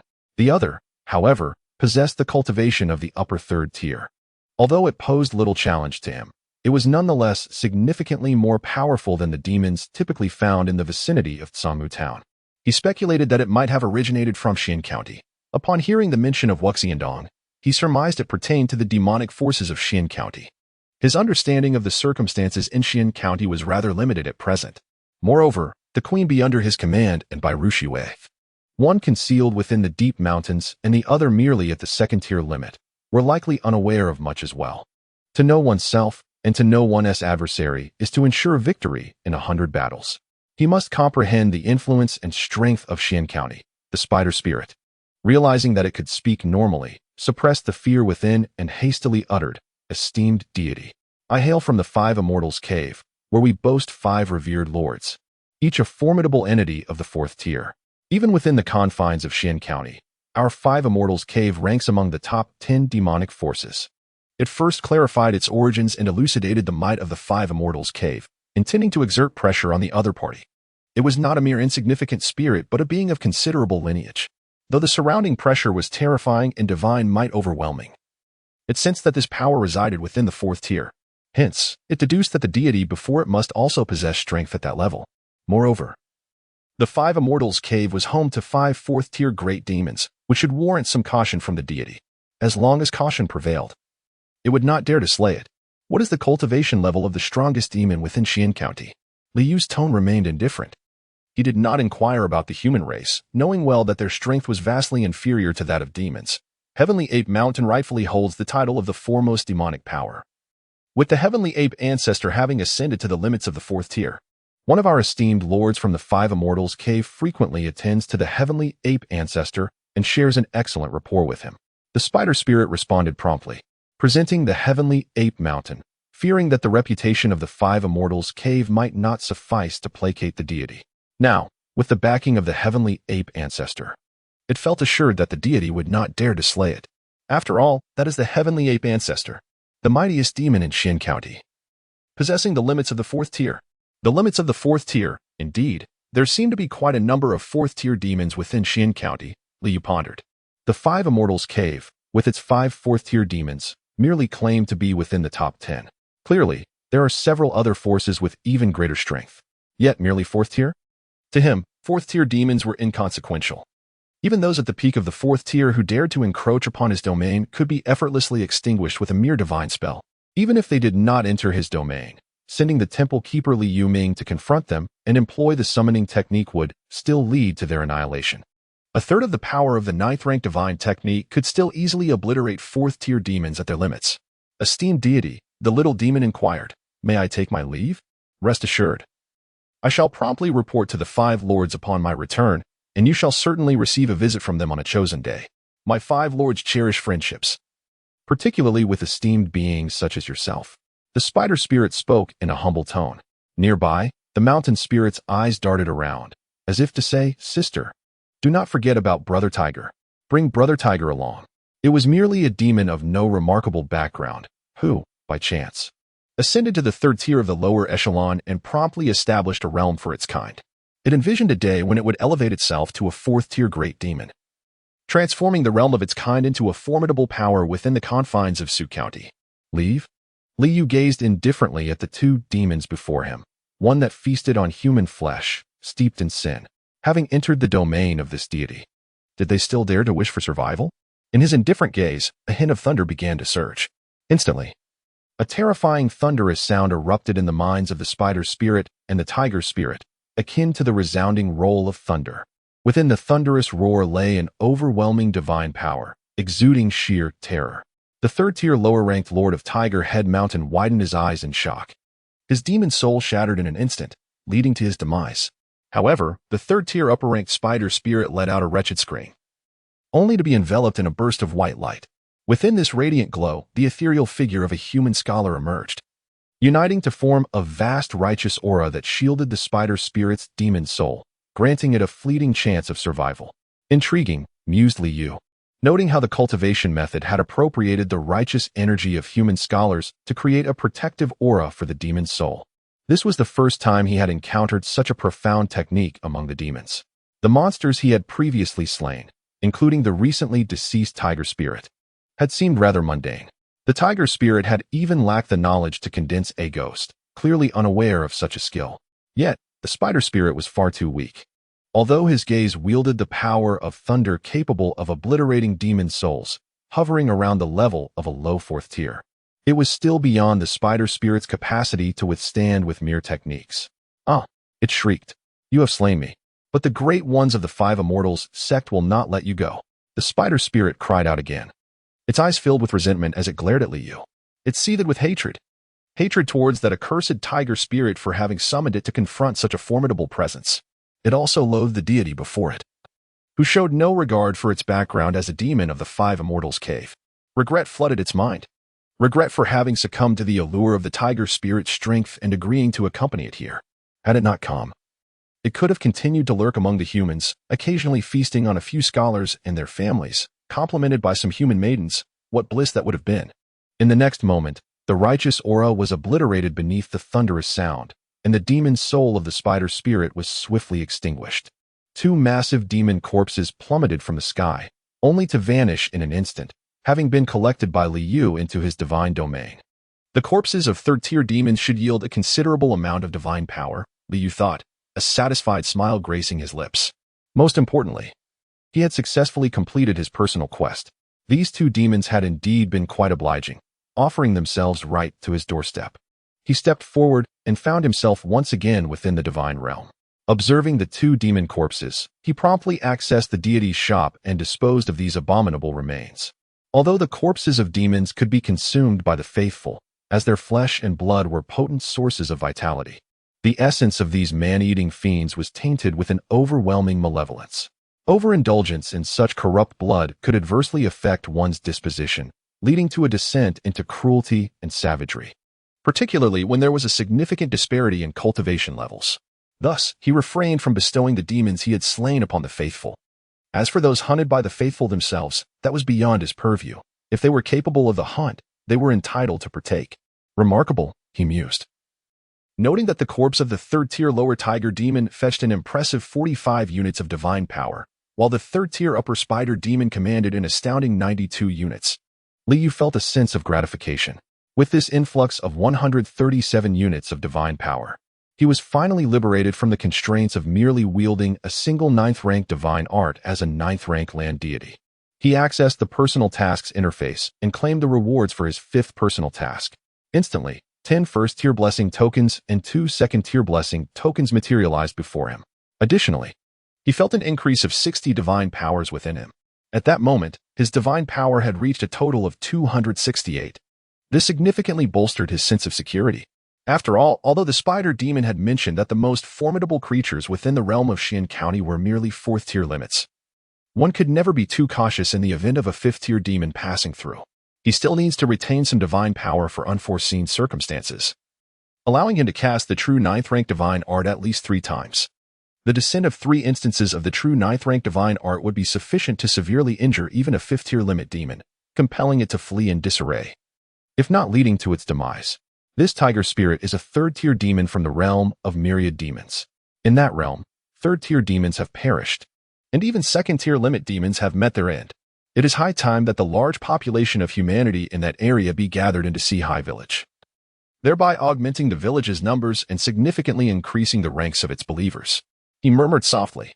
After sensing the divine power coursing through his body, he suddenly discovered that 20 strands of divine energy had materialized out of thin air, bringing the total within him to an impressive 288. The black pattern bee spirit honey had astonishingly sold 5 pounds in such a brief span. Was it acquired by a certain deity from the blue star? A glimmer flickered in Li Yu's eyes, and a smile graced his lips. He then shifted his gaze beyond the divine realm, towards the houses adjacent to the Earth Temple. Li Yoming's aura had considerably intensified, as he had remarkably ascended to the second-tier upper echelon. However, to gather the human populace in the land of myriad demons, the strength of the second-tier upper echelon seemed somewhat inadequate. Very well, he mused. Let us elevate your power to a grander realm. Li Yu maintained a tranquil demeanor. He extended his right hand, and immediately, 100 streams of divine energy surged forth, coalescing into a reinforced temple guardian talisman upon his palm. The manifestation of this divine power required precisely 100 streams. However, Li Yuming had already ascended to the second-tier upper level, and any excess divine energy would return to him after his further advancement. The reinforced temple guardian talisman shimmered with brilliance, swiftly breaking through the divine realm and descending upon Li Yuming. He had finally ascended to the second-tier upper level. With this enhancement and cultivation, he could better fulfill the divine mandate of Lord Zhanyue. Li Yuming opened his eyes, his spirits soaring. With this elevation and prowess, he felt as if he could confront the wolf demons of Thousand Wolf Mountain once more, standing firm against them. After all, he was not merely practicing martial arts but was a refiner of chi bestowed by the deities, his combat strength surpassing that of others at the same tier. This provided him a significant advantage against those demons devoid of any substantial heritage. Just then, he noticed a deep blue radiance piercing through the wooden walls of the room, imbued with a potent divine aura, and it swiftly entered his body. The blessings of Lord Zhanyue. He was overwhelmed with joy. At last, Li Yuming had once again received the blessings of the illustrious Duke Zhanyue. In that moment, a thunderous sensation enveloped him. He felt as though a furnace had emerged within him. A tempestuous wave of heat surged from the furnace, with countless torrents of warmth transforming into an abundance of chi that flowed into his dantian. The dantian, which had recently ascended to the second tier and undergone expansion, swelled once more, propelling him to the pinnacle of the second tier in an instant. Yet, this was merely the beginning. Within him, the chi whirled with fervor, abruptly coalescing into a vortex. This vortex spun vigorously, causing the vital energy within his body to surge into the dantian at a pace several times swifter than before, transforming into chi. Simultaneously, the chi underwent continuous purification in its rotation, becoming more refined than ever. Li Yuming realized that he had ascended to the third level. He felt a sense of disbelief. Had he truly ascended to the third tier? The fierce wolf demon of Thousand Wolf Mountain, which had once instilled fear and trepidation in the hearts of the 4 villages, was merely at the second-tier limit. He felt that with a mere flick of his hand, he could unleash a golden blade technique and vanquish the wolf demon of Qiling Mountain, whom he once deemed unbeatable. The third tier of martial arts, known as the Yuan Gang realm, allows for the emission of Gang Qi, capable of slicing through gold and severing iron, and is referred to as the Grand Martial Master. In the county town, a third-tier Grand Martial Master represents the pinnacle of prowess. I, Li Yuming, have actually reached the threshold of becoming a third-tier Grand Martial Master. My heartfelt gratitude goes to Lord Zhanyue. I, Li Yuming, shall undoubtedly dedicate myself wholeheartedly to Lord Zhanyue, serving with unwavering loyalty until my last breath. He was overwhelmed with excitement, while the enhanced temple guardian talisman within him continued to radiate brilliance, unleashing a torrent of chi. He has just ascended to the third tier of cultivation, swiftly consolidating his power before advancing to the mid-tier of the third rank. The fragment of the enhanced temple guardian talisman remains, yet it can no longer augment Li Yoming's cultivation. This shard of the talisman flickered and departed from Li Yoming's body, returning to Li Yu in the divine realm, transforming into 10 streams of divine power. Mid-tier of the third rank. This prowess surpasses that of the old tiger spirit. Within the confines of Tsangmu town, he would undoubtedly be among the most formidable. Li Yu felt a sense of satisfaction. A powerful temple guardian is essential for the effective management and expansion of his followers. Moreover, the second grand festival of the year is approaching. What offerings could a temple guardian of mid-tier third rank provide him? He is filled with anticipation. For his offerings have the potential to multiply 100-fold his rapid advancement, which places him at a tier above the other deities of Blue Star, can be primarily attributed to the effect of the 100-fold amplification. A swift step leads to successive swiftness. Were it not for the 100-fold amplification that enabled him to ascend to the rank of a 9th-tier land deity on his very first day after crossing over, how could he have amassed such vast divine power through the Een soldier artifacts and thus swiftly rise to the rank of? Consequently, he harbors great anticipation for the forthcoming grand ritual. Of course, acquiring rare items necessitates not only strength, but also a stroke of fortune. Moreover, during this process, he, as a deity, cannot lend any assistance. Everything relies solely on the Teeming and the other believers in the village. With a thought, he opened the personal task interface. The 5th personal task had been completed, and the 6th personal task had refreshed. Personal task 6 task description. Your act of slaying 2 third-tier demons will inevitably attract the attention of the other demons in Songmu Town, further solidifying your divine prestige. As humanity wanes, let the divine path forge ahead, instilling fear in the demons. Task objective. Slay 5 third-tier demons 05. Task rewards. 20 sets of first-tier armor, 5 sets of second-tier armor, 3 second-tier blessing talisman, 70 units of divine power. As humanity wanes, let the divine path forge ahead, Liu murmured. Slaying 5 third-tier demons would naturally be a trivial task for him. Moreover, he need not lift a finger. Liu Ming could accomplish this task on his behalf. However, this time the reward surprisingly includes armor. It seems to be prepared for the divine warfare. Liu's gaze deepened. Divine warfare undoubtedly hangs like a sword over the heads of all Blue Star deities who have reached the 9th tier. Once divine warfare commences, it is a fight to the death. The battle concludes only when one side is vanquished. Having traversed to this world and become a deity with vast prospects, who would willingly perish at the hands of another? Moreover, would he allow the believers he painstakingly nurtured to become fodder for the enemy? He opened the regional chat interface, a sight he had not beheld for some time, evoking a sense of nostalgia within him. Moreover, he needed to remain apprised of the developmental stages of the other deities from Blue Star. Suddenly, a plethora of information flashed across the screen. Astonishing! A fox spirit he had captured just days ago was now inviting him to partake in a game of seduction. How could a dignified deity of the 9th rank indulge in such trivialities? Yet, the fox's tail was indeed remarkably soft. Photo of the fox spirit. I genuinely envy the esteemed figures. Ascending from the 9th rank certainly makes a difference. I am still lacking a considerable amount of divine power. Is there a benevolent patron willing to support me? Once we meet, I am open to any delightful offerings. 4.5 units of divine power for 1, and I am looking to acquire a substantial quantity of first-tier blessing charms. If anyone is interested, please reach out. Brothers, I humbly confess, I have taken in a group of homeless silkworm spirits and have listed 5 pieces of first-tier silk armor for sale. Would you kindly extend your support to me? Refreshing photo, good heavens. My town is being ravaged by demons. This will surely diminish my number of followers. How infuriating. Once again, I inquire, who was it that sold the Een soldier artifacts for an exorbitant 20 units of divine power? If anyone knows, please speak up. Tooth-grinding image. What is the intention of the individual upstairs? They have been inquiring relentlessly for several days. They must be a significant figure, having ascended from the 9th rank long ago, and perhaps they are on the verge of reaching the true 9th rank. After all, the one who sold the Een soldier artifacts must have profited handsomely. True 9th rank? How terrifying. I draw a sharp breath. Am I still just an insignificant wild deity while the esteemed figures advance to the true 9th rank? Have you all found a cheat? After observing for a while, Liu closed the regional chat interface. It seemed that an increasing number of Blue Star deities were ascending from the 9th rank. Yet, what could that person be inquiring about me? Could it be that they purchased more than one of the Een soldier artifacts I sold? Liu's expression turned peculiar. This was not beyond the realm of possibility. Perhaps they encountered a pressing need and acquired multiple items. Eh? Is someone messaging me privately? He was momentarily taken aback, realizing that someone had contacted him privately. Upon opening the interface, he was greeted by a message from the female deity named Chuyu. I have a portion of spiritual rice essence available. Do you have any need for it? It's being offered at a reasonable price. Spiritual rice essence?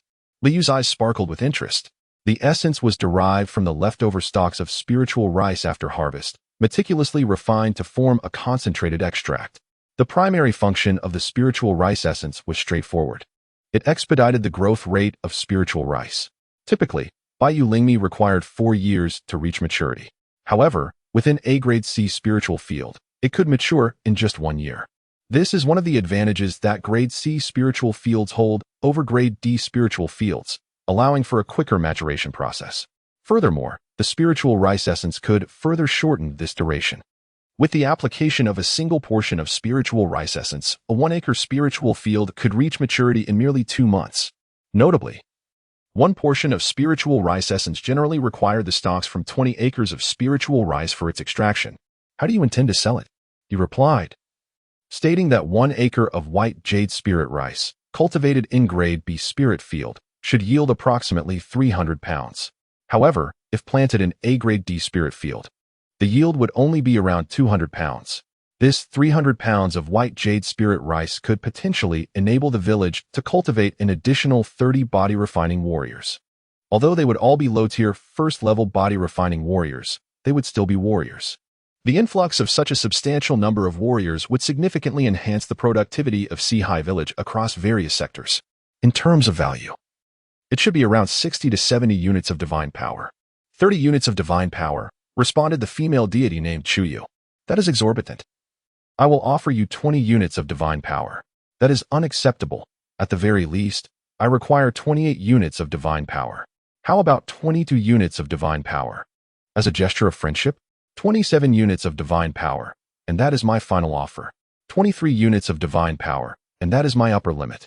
Ultimately, Liu acquired a portion of spirit rice essence for the price of 25 units of divine power. He felt a twinge of curiosity. The female deity known as Chuyu, having previously offered spiritual rice seeds for sale, now presented the essence of spiritual rice. It seems she must have discovered some extraordinary treasure. He feels a tinge of envy. A dignified Zhongjiao Pinland deity had yet to discover any remarkable treasures within the vast expanse of his 1,000-acre domain. Moreover, his underlings often roamed beyond his jurisdiction. Yet their search yielded naught. Such is fortune, it inspires not envy. Shaking his head, he turned his gaze towards the still fervently animated Li Yuming. His voice, authoritative and indifferent, resonated within the latter's mind. The tiger demon of the land of demons has been vanquished by me. You may lead your people to the land of demons and retrieve the human inhabitants back to Four Seas village. In Sangmu town, numerous third-tier demons abound, and the human populace is in decline, relegated to mere sustenance. You are to uphold my will, traverse the human realm on my behalf, and eliminate the demons. Adhere strictly to the divine edict of Zhang Yuegong. Li Yuming humbly knelt, receiving the command with utmost reverence. In his gaze, a hint of murderous intent emerged. The divine grace bestowed by the illustrious Lord Zhang Yue enabled him to ascend directly from the 2nd tier to the mid-3rd tier of cultivation. It was indeed a fortuitous moment for him to traverse the mortal realm on behalf of Lord Zhang Yue, vanquishing demons and dispelling malevolence. Even in the absence of a divine oracle with such formidable strength, he would venture forth from the Four Seas village, slaying fiends and returning with more common folk, thereby ensuring an even more prosperous legacy for Lord Zhang Yue. He promptly summoned the village chief, Li Diyang, the deputy chief, Chen Matzi, Liao Jingxian, as well as the leaders of the hunting team, Li Xiuwu and Li Xiuling, to gather, while he could independently vanquish demons and eliminate malevolent spirits. The task of bringing back more villagers necessitated a considerable number of companions to accompany him. Esteemed temple guardian. Soon, Li Diyang, Li Xiuwu, and Li Xiuling had arrived, clasping their fists in a gesture of respect. Just as Li Yuming was about to speak, 2 ethereal blue lights pierced through the walls and swiftly entered the bodies of Li Xiuwu and Li Xiuling. In an instant, the vitality within them surged dramatically, their dantian's energy reservoir bursting forth, transforming into a stream of genuine qi. Before long, their dantian was filled to capacity, causing it to expand suddenly. Within moments, both transitioned from the pinnacle of the 1st tier in body refinement to the mid-tier of the 2nd tier, becoming martial artists of the true qi realm. Witnessing this transformation in the two, Li Yuming and Li Diyang were filled with joy. The village had gained 2 additional mid-tier martial artists. Meanwhile, Chen Matzi, Liao Jingxian, Zhang Rongwei, Chen Ergu, Zhang Qianan, and Deng Juyue looked on with expressions of envy. They understood that this was a divine grace bestowed by Lord Zhangyue. Gratitude to the benevolence of Lord Zhangyue. Li Xiuwu and Li Xiuling knelt down, fervently worshipping at the Earth Temple. The others followed suit, kneeling in gratitude for Lord Zhangyue's blessing, which had granted the village 2 additional second-tier martial artists. After a brief moment, they rose. Li Yuming gazed at the 9 individuals before him, a look of deep sentiment crossing his face. Among the 9 senior members of Sihai Village, 3 were at the mid-second tier, while the remaining 6 were at the peak of the first tier. Just 4 months prior, how could he have dared to envision such formidable martial prowess within his village? And all of this was a gift from the grace of Lord Zhangyue. In their village of Sihai, they shall eternally revere Lord Zhangyue, the divine oracle of Lord Zhangyue. His expression grew solemn as he spoke. The crowd immediately adopted a grave demeanor, all eyes fixed upon Li Yuming. The formidable demon lurking behind the land of beasts had already been vanquished by Lord Zhangyue. When Li Yuming began to speak, astonishment flickered across the faces of the onlookers, swiftly replaced by expressions of joy. The earlier scene of Li Yu slaying the spider demon and the tiger demon had gone unseen by most. After all, the territory was vast, and the spider demon and tiger demon had been struck down shortly after entering the territory, still some distance from Sihai Village. Lord Zhangyue has commanded us to escort the human citizens from the land of beasts back to Sihai Village. Li Yuming surveyed the crowd, however. There remained some lesser demons in the land of beasts that must be eradicated. The eyes of the crowd shone with fervor, hearts swelling with excitement. When had they ever heard such commanding words before? The land of beasts, within the bounds of Tsangmu town, had long been a place of dread for countless humans. Yet now, the temple master boldly proclaimed that the demons of the land of beasts must be utterly destroyed. Countless humans had fallen prey to these fiends. But now Sihai Village had risen and would no longer be mere fodder for demons. In their village, they have already become capable of vanquishing demons. Li Diyang clasped his fists, perplexed, and inquired, "Revered Temple Master, do you intend to employ the invocation of the divine to summon the might of Lord Zhangyue to eliminate those minor demons? Among the remaining fiends in the realm of demons, there should still be a few second-tier upper-level entities." A faint smile graced Li Yuming's lips, yet his tone was icy. "There is no need for the invocation of the divine. Such trifling demons can be dispatched by me, Li Yuming, with ease." Upon hearing this, Li Diyang's eyes sparkled with excitement, and his expression transformed with fervor. It seems that the temple master has made astonishing advancements in strength. Otherwise, how could he disregard even the second-tier upper-level demons? Perhaps the temple master has once again received the blessings of Lord Zhangyue. Please, allow the temple master to make the necessary arrangements. He bowed deeply, his voice solemn. The others, though initially slow to react, soon comprehended the situation and eagerly bowed, saying, "Please, Master Temple Keeper, make the arrangements." Wei Wei returned to Tsangmu town and once again encountered the clan leader. Clan leader, there truly exists a deity in Sihai Village. Not a demon disguised as a god, but a genuine deity that slays demons. Wei Wei earnestly addressed the clan leader seated in the main position. On the day he returned to Sihai Village, before he could take his brother away, the demon leader from the realm of the 3 monsters descended upon Sihai Village. He then witnessed the silent demise of the leaders of the bear demon and the black dog demon. Subsequently, he saw the white horse demon leader kneeling before the earth temple for a full 10 days and nights, repeatedly proclaiming Zhang Weigong as the revered god. It was at that moment he became a believer. Zhang Weigong is indeed a true deity, not a demon in disguise. Wei Wei, how can you be so obstinately ignorant? The clan leader reproached. In this world, there are no deities, only demons in disguise.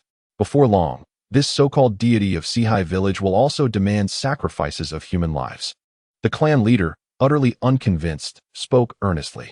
Isn't the river god of Shunling River claiming to be a deity? But which year has he not demanded a human sacrifice? Which year has he not taken a warrior from our Wei family? Clan leader, why don't you believe?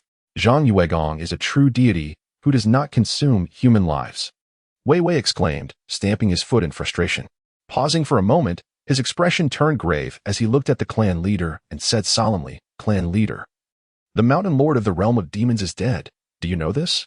The clan leader suddenly stood up in shock, exclaiming, "What did you say? The mountain lord is dead? This is impossible.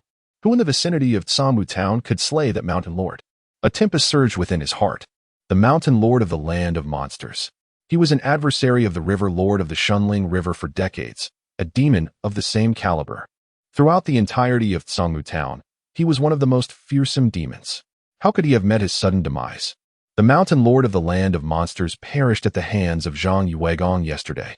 Wei Wei bowed deeply towards the direction of Sihai village, his face adorned with utmost reverence. This is the news that the temple master specifically instructed me to convey to the clan leader. The temple master is already by the Shunling River, preparing to lure out the great demons within and then vanquish them. The temple master walks the mortal realm on behalf of Zhang Yuegong, slaying demons and ridding the world of evil. Clan leader, our Wei family must immediately prepare to capture all the minions of those demons within Tsangmu Town and surrender them to the temple master for proper handling. Upon hearing these words, the clan leader of the Wei family was left utterly astonished. He stared blankly at Wei Wei, a shiver running down his spine. The village priest of Sihai intended to strike against the river lord of Shunling?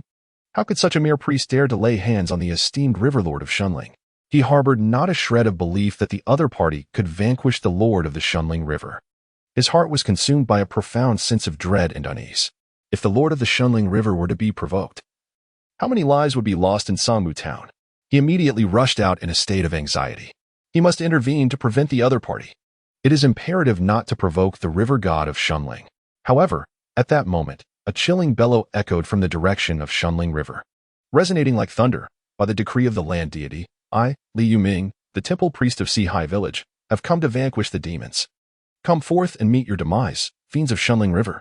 The patriarch of the Wei family turned ashen, collapsing onto the ground. It was over. The river god of Shunling was about to be incited to wrath. The reverberations of thunderous proclamations spread throughout the entire Tsangmu town. The townsfolk were left in stunned disbelief, many unable to trust their own ears. What have they heard? Has someone come to slay the river god of Shunling? Is it the divine decree from the land's rightful deity, the village priest of Sihai? In this world, where is the existence of true deities? If such divine beings were indeed present, would this realm be riddled with demons and malevolent spirits? No one truly believes in them. It is over. This will surely provoke the wrath of the river god. When the river god is enraged, his fury cannot be quelled without consuming hundreds of lives. That priest from Sihai village is truly to be condemned. Why must he incite the river god's ire? Could he not vanquish demons elsewhere? 5 years ago, others attempted to slay the river god, and what was the outcome? Not only were they devoured, but their actions also incited the river goddess' wrath, resulting in the disappearance of countless souls, including that of my son. Such is the tragedy.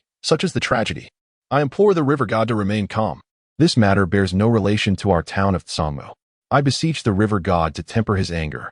A multitude of pale-faced townsfolk from Tsangmu knelt upon the ground, incessantly bowing towards the direction of the Shunling River.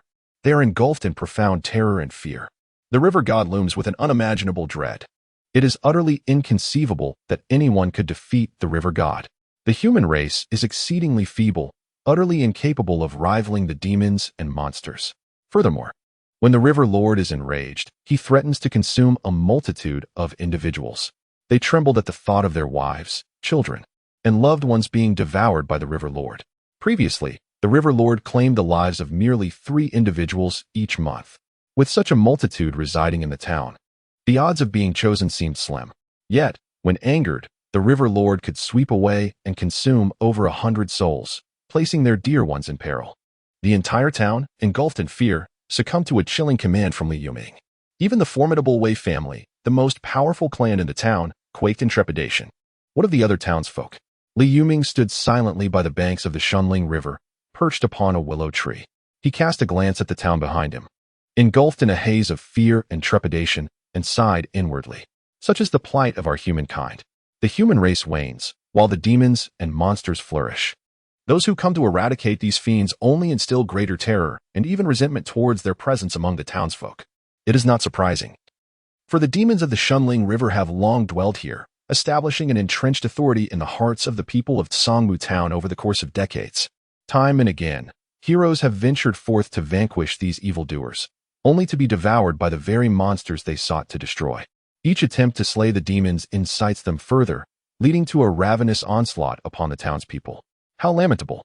How can our human race endure such sorrow? A surge of anger welled up within him, directed at the demonic fiends who regarded humanity as mere sustenance. Yet, this fury swiftly transformed into gratitude towards Lord Zhang Yue. Were it not for Lord Zhongyue's descent and his protection over their village of Sihai, their fate would have been dire. The 4 villages continued to serve as mere sustenance for the bloodthirsty wolves of Mount Qianlang. What talk of exterminating demons? Suddenly, the Shunling River surged violently, the surface manifesting a colossal whirlpool. Though the river is not particularly vast, measuring about 40 to 50 zheng in width, the whirlpool now occupied nearly half of its surface, with billowing black mist rising ominously. The dense, profound aura of malevolence enveloped the air. From the whirlpool erupted a serpent, thicker than a water vat. Its immense, jet-black body coiled slightly, resembling a mountain of flesh suspended above the Shunling River. Each scale shimmered with a chilling gleam, akin to being forged from gold and iron, instilling an immediate sense of invincibility in those who gazed upon it. Its cold, vertical pupils were filled with cruelty and bloodlust as it looked down upon Li Yuming. A divine being? I, the River Lord of Shunling, hold far greater authority than whatever land deity stands behind you. Summon your so-called deity to pay their respects to me. If I am in a benevolent mood, I may grant you a path to survival. Its voice was deep and hoarse, sending shivers down the spine of any listener. Above its head, 2 small protrusions hinted at the potential for horns, suggesting that if they were to grow, it could transform from serpent to jiao, becoming a true dragon. In Sangmu Town, a 40-something shamaness, witnessing the emergence of the giant serpent hovering above the Shunling River, immediately knelt and proclaimed loudly, "The River Lord has manifested. We, the human race, have offended the River Lord and deserve the gravest punishment. Will you not plead for the River Lord's mercy?" Her last words were a fierce roar directed at the townspeople, who were gradually emerging from their homes to kneel in fear upon the ground. Instantly, a multitude of townsfolk bowed repeatedly, their faces pale with terror, imploring the River Lord to quell his wrath. A smug expression crossed the shamanist's face. In Sangmu Town, she was the most powerful figure among the humans. Here, she was the local empress. Anyone who displeased her would be offered to the River Lord in the following month. No one in the town dared to defy her. Even the formidable Wei family was compelled to bow at her feet. Reflecting on her journey from being the most wretched slave in a brothel over 20 years ago to becoming the most influential ruler in the town, she felt a swell of pride. In Sangmu Town, she commanded the wind and rain. With the River Lord backing her, she feared no one who would dare provoke the River Lord. She eagerly anticipated how the River Lord would consume them whole. With a cold smile, she gazed at the figure perched upon the willow tree. The human race ought to submit at the feet of the River Lord, becoming his sustenance. Any who resisted should be devoured by the River Lord. Impudent, cried Li Yuming. How dare you, a mere demon, show disrespect to a divine being? I, Li Yuming, represent the illustrious Zhongyue Duke in traversing the mortal realm, and today, I shall vanquish you here. With a deft gesture of his hand, a torrent of qi surged violently within him, boiling with intensity far exceeding that of the second-tier mid-grade. Both in quality and quantity, it was formidable. Suddenly, a colossal golden blade materialized out of thin air, radiating a terrifying golden light as it swiftly cleaved towards the massive black serpent. The golden blade sliced through the air, emitting a sharp, piercing whistle. The enormous black serpent's cold, slit-like eyes widened in shock. It roared fiercely, unleashing a vast expanse of frigid mist from its gaping maw. The mist froze the surrounding air, turning it into icy shards that fell to the ground. It was, indeed, a demon of ice. Yet, the golden blade seemed impervious, effortlessly severing through the cold mist without being hindered, and struck the serpent with a resounding thud. The blade collided with the black serpent's body, and the seemingly indestructible icy scales offered little defense as cold serpent blood splattered forth. This strike nearly bisected the colossal serpent. Roar. The serpent let out a heart-wrenching howl of agony, its chilling eyes fixated on Li Yuming with a fierce intensity. Its massive form suddenly plunged towards the Shunling River.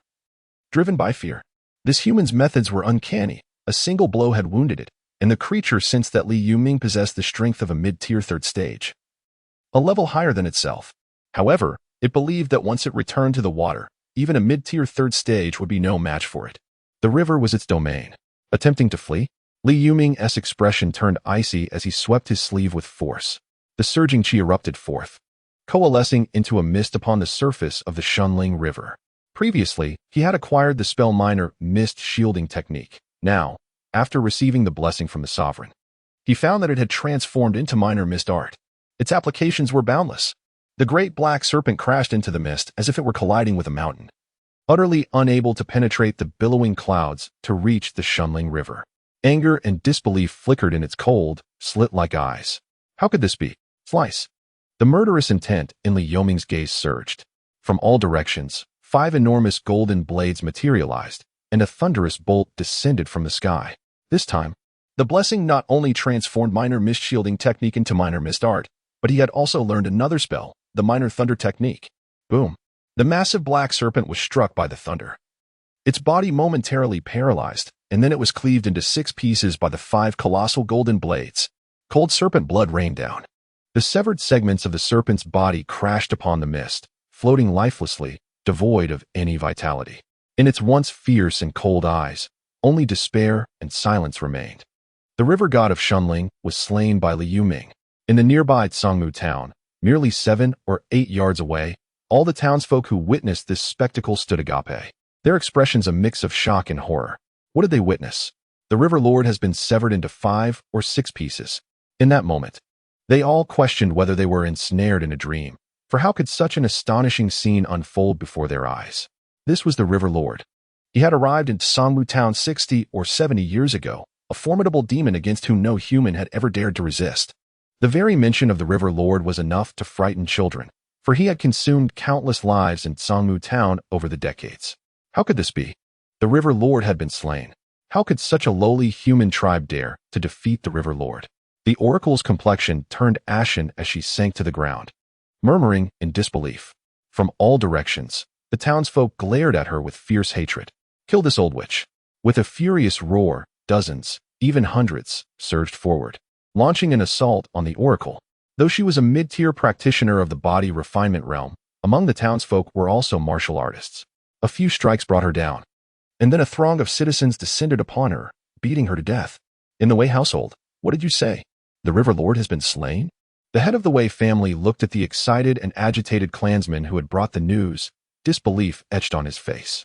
Indeed, Lord Li Yuming, the temple priest, has slain the river lord with a golden blade. The river lord's corpse lies in several pieces outside the town. The clansman exclaimed, brimming with excitement. Truly killed? The Wei family head's eyes sparkled with astonishment. He fixed an excited gaze upon Wei Wei, saying, Is it true that the temple priest of Sihai village possesses such might? Capable of slaying the river lord? Wei Wei exuded pride, hands on his hips, declaring, Absolutely. The temple priest is indeed a divine figure, a representative of the illustrious Gongang walking among mortals. He was filled with exhilaration. Indeed, the temple master was formidable. Could it be that there truly exist deities in this world? The head of the Wei family murmured to himself as he hastily dashed out of the Wei residence, making his way towards the Shunling River. In the town, a multitude of residents had heard the news from their neighbors. Initially, they were incredulous, but soon they were overwhelmed with excitement and fervor. An abundance of townsfolk promptly surged towards the Shunling River. They yearned to behold the lifeless form of the river god. Countless individuals wept profusely, kneeling upon the ground to pay homage to their beloved relatives who were devoured in the past, conveying to them this monumental piece of news. In the divine realm, Liu glanced at his personal task, which indicated that he had already slain a third-tier demon. Li Yuming was not slow to act either. A faint smile graced his face. Just yesterday, the divine oracle was transmitted, and today, he had already achieved success in vanquishing the demons. He felt a deep sense of satisfaction regarding his choice of this temple priest. He possessed both decisiveness and boldness. He gazed beyond the realm of the divine. Numerous human citizens from the land of monsters had already been brought over. Last night, Li Yuming ventured into the land of monsters and eradicated all the demons within.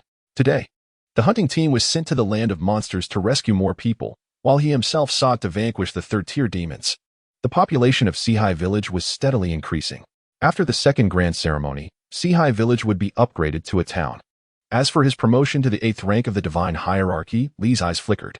The personal information indicated that it required the expenditure of 15,000 units of divine power. However, to ascend to the 8th rank, there was an implicit condition. Upon reaching the 8th rank, he would no longer serve as the village deity, but would ascend to the status of the town deity. For Sihai village to become a town, it must first transform into Sihai town. His eyes sparkled with brilliance. His land temple is situated in Sihai village, which is the very foundation of his existence. Only when Sihai village evolves into Sihai town can he truly ascend from the 8th rank and become the land god of a town. However, It is rather premature to discuss such matters, for the formidable threshold of 15,000 units of divine power looms ahead. He currently possesses little divine power. Thus, he eagerly anticipates the second grand ritual, hoping that the offerings, magnified 100-fold, will grant him the means to ascend beyond the 8th rank of divine power. Alas, the deities of Blue Star are not affluent at present.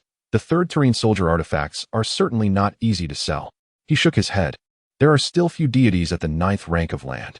The cost of a third gradine soldier artifact amounts to a staggering 50 units of divine power. Surely he must sell 100 units of divine power for a singleine soldier artifact, right? At this stage, who could possibly muster 100 units of divine power to purchase such an item, let alone those from the 9th rank deities? Even he would be reluctant to part with it. Just then, he suddenly sensed an anomaly in a certain area of his domain. His gaze immediately shifted towards that direction. It was the mountainside path leading from Sihai village to Tsongu town. Once merely an unremarkable thicket, it now boasted a paper effigy shop. At the entrance of the shop stood 7 paper figures, each adorned with a peculiar smile and cheeks painted bright red. The ominous black door stood ajar, and within, a cacophony of laughter and merriment seemed to emanate. Yet, even as the rightful deity of this territory, a distinguished earth god of the 9th rank, he found himself unable to discern the scene within the paper shop. An evil presence. Liu's eyes narrowed in suspicion. He was utterly oblivious to how this paper effigy shop had materialized within his jurisdiction. Although that particular location lay on the periphery of his domain, it was undeniably encompassed within it. The jurisdiction represented the realm of his divine laws. Now, a paper effigy shop had inexplicably manifested without his notice, even dissipating the radiance of his sacred principles. Was this the essence of malevolence? A frown creased Liu's forehead. Of course, he could discern that the strength of this paper effigy shop was rather modest, at most a 4th-tier level. Yet, it possessed an eerie quality, subtly imbued with a hint of law-like power. Furthermore, it bore a resemblance to divine laws. He stepped beyond the divine realm, finding himself outside the paper effigy shop. In that instant, his surroundings transformed dramatically. No longer was he on a mountain path, but rather on a vast expanse strewn with colossal boulders. Before the multitude of rocks, the pitch-black paper effigy shop exuded a dense aura of dark energy, enveloping everything. A little girl, clad in a pale pink apron, her complexion as ghastly as a corpse, emerged from within, clutching a small, wobbly toy. With her head tilted, she smiled sweetly. "Big brother, let us play hide and seek. If you are found by Aine, you will have to stay here with her forever." As her voice echoed, Liu felt tendrils of an uncanny yet familiar power entwining around him. Why did it feel as though this was an alternate form of divine law? He sensed the tendrils of the law's power entwining around him and raised an eyebrow. Could it be that the power wielded by the malevolent entities was, in fact, the original divine laws of this world? Yet, how could the divine laws, which were meant to protect the realm, transform into something so bizarre and sinister? As for the divine laws governed by the deities of the Blue Star, their origins did not belong to this realm. They were derived from the puppet master responsible for their transcendence. Of course, what the puppet master provided them was merely a seed. What kind of divine laws would blossom in this world depended entirely on their own efforts. The divine law is founded upon humanity. Without humanity, there can be no divine law. However, the malevolent entities not only exhibit strangeness but also harm humankind. Could such divine laws truly exist in this world? Or perhaps, he pondered, they have been tainted? But what could possibly corrupt the divine laws? Liu murmured to himself. He extended his hand, and the strands of enigmatic laws converging towards him were immediately ensnared, coalescing into a thread of ghastly whiteness within his grasp. The pallid filament writhed in his hand, resembling a living nematode striving to escape. A fleeting glimmer crossed Liu's gaze. A divine power manifested in his hand, suddenly descending upon the eerie, pale thread woven by an enigmatic law. Instantly, the pallid strands stiffened, and as the divine energy intertwined with it, the ghastly whiteness gradually faded, transforming into a resplendent and pure white. "What is this?"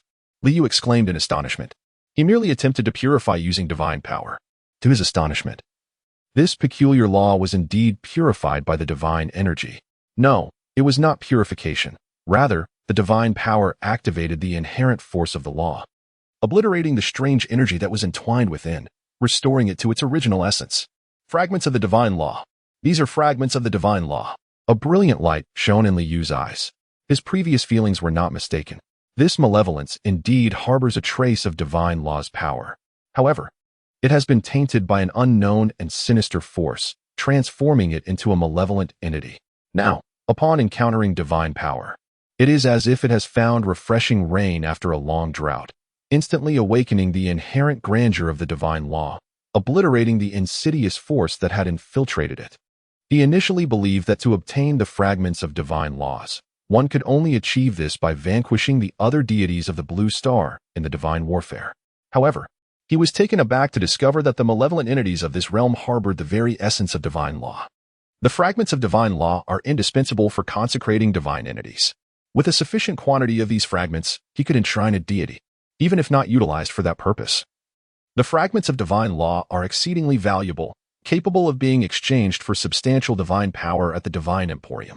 Big brother, Ain counted to 10. Then came to seek you out. Big brother, hurry and hide. Ain will certainly find you. The pale-faced little girl grinned, shaking her rattle joyously as she began her count. 1, 2, 3, 9, 10. Big brother, Ain is coming to find you. An eerie giggle escaped the little girl. Liu remained steadfast in his original position, not bothering to hide. His expression was peculiar as he observed the little girl, who was joyfully bouncing among the heaps of rubble, seemingly searching for him. To him, this was no malevolent spirit. Rather, it was a precious fragment of divine laws. I found you, exclaimed the little girl. From now on, you shall remain here forever with me, Ain. I shall perform a magic trick to transform you into a paper figure. Standing before Liu, the little girl beamed sweetly, as if her joy was amplified by the prospect of having another companion. Yet, in the next moment, Liu sensed a surge of eerie divine power enveloping him, as if attempting to convert him into a paper figure. However, all the strange divine laws failed to ensnare him. Instead, they coalesced into pale threads in his hands. Seeing that Liu had not been transformed, the little girl's sweet smile vanished in an instant, replaced by a sinister scowl. Her eyes brimming with fury and madness. Bad person. Bad person. How dare you defy the promise made with Ain? As her voice echoed. 7 paper figures soared from the paper craft shop, accompanied by a multitude of paper figures bursting forth from within. Laughter, reminiscent of silver bells, filled the air as countless paper figures hovered ominously, fixating their eerie gazes upon Liu, their lips curling into sinister smiles. In that moment, an even more potent wave of strange divine laws surged toward him, yet Liu remained composed. He gently waved his sleeve, and in an instant, the multitude of paper figures scattered across the vast expanse exploded, transforming into an enigmatic divine law that settled into his grasp. He then turned his gaze towards the pale-faced, twisted little girl, her countenance contorted in a grotesque manner. A dense mist began to envelop her from all directions. A manifestation of the 9th-tier divine technique, mist law, capable of both offense and defense in his hands. Under the terrifying erosion of the mist, the little girl roared and struggled for but a fleeting moment before being consumed.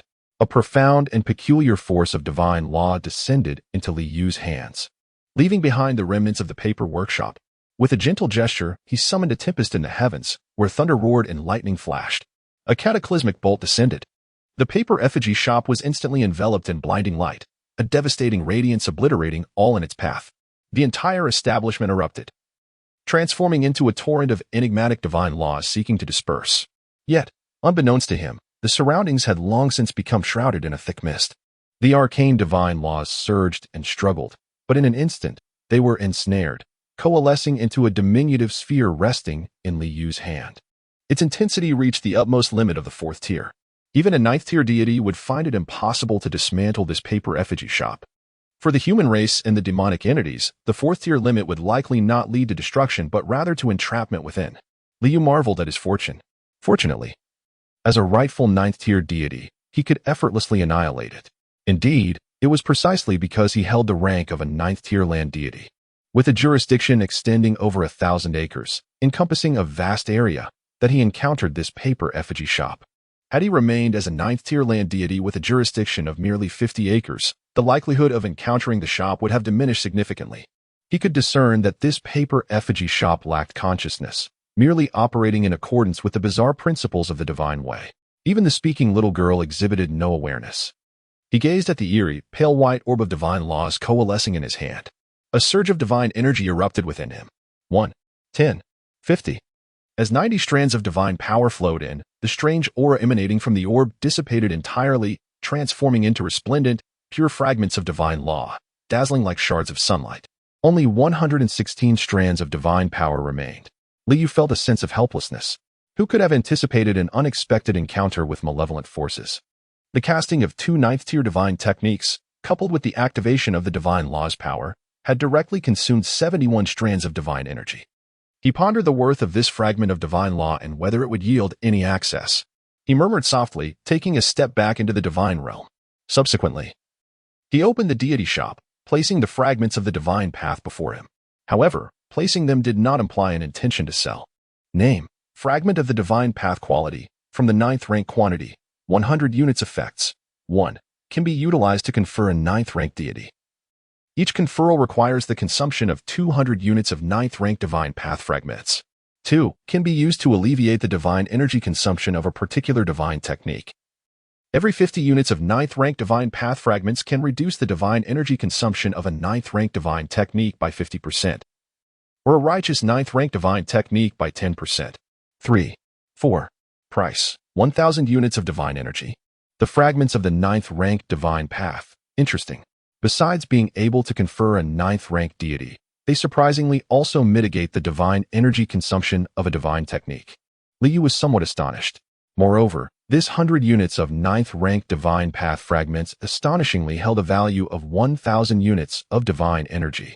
This implies that each unit of 9th rank divine path fragments is worth 10 units of divine energy. Truly a windfall. A satisfied smile played at the corners of his mouth. This little fiend is rather endearing, isn't it? The paper effigy shop must be the most feeble of spirits. Yet vanquishing it rewards one with 1,000 units of divine power. Truly a remarkable gain. If only more of these spirits would appear. Wouldn't he soon be able to amass 15,000 units of divine power? Of course, this is merely a fleeting thought. Though his jurisdiction spans a considerable area of 1,000 acres, it is relatively modest when placed within the context of the entire Tsangmu town. The rumored malevolence haunting Tsangmu town, aside from this paper effigy shop, is said to be associated with a solitary mysterious manor. The likelihood of fortuitously incorporating that enigmatic estate into his jurisdiction is exceedingly slim, unless he can elevate his status to the 8th rank of divine order, thereby significantly expanding the boundaries of his domain and increasing the chance of that mysterious manor manifesting within it. However, the 100 units of 9th rank divine law fragments are insufficient to confer the title of a 9th rank subordinate deity. Thus, how can he best utilize them? Liu pondered. Should he sell them outright? Although this would yield a direct acquisition of 1,000 units of divine power, he felt it was not the most judicious course of action. After some contemplation, a sudden thought struck him, prompting him to swiftly access the regional trading interface to check the price of the Een Soldier artifact. The cost had plummeted to 10 units of divine power and an additional 300 incense merit points.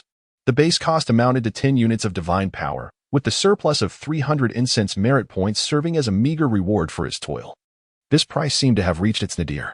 After laboring for 2 arduous hours, he could only produce a single Een Soldier artifact, yielding a mere 300 incense merit points, equivalent to merely 0.3 units of divine power. Liu shook his head in dismay. Competing at this price against numerous others, he doubted he could sell even one in a day. After all, the number of those advancing from the 9th tier of divine rank was steadily increasing. In the past, he could earn 10 units of divine power from each Een Soldier artifact sold, a true windfall. Given the fierce competition, he mused, it seemed they would not miss his presence among them. A peculiar smile graced the corners of his mouth. 50 units of the 9th grade divine Tao law fragment can alleviate 50% of the consumption of a 9th grade divine art. He did not ponder any longer. He directly extracted 50 units from the fragments of the 9th rank divine path and applied them to the 9th rank divine art of soul binding artifact. This was not the true 9th rank divine art 3rd order soul binding artifact, but merely a 9th rank divine art. In an instant, he felt his comprehension of the 9th rank divine art soul binding artifact significantly deepened, even leading to improvements. As he grasped how to drastically conserve divine energy while crafting a 2nd order soul binding artifact. With a mere gesture, he extended his hand. 5 streams of divine energy surged forth, gradually delineating the 2nd order soul binding artifact soul chain before him.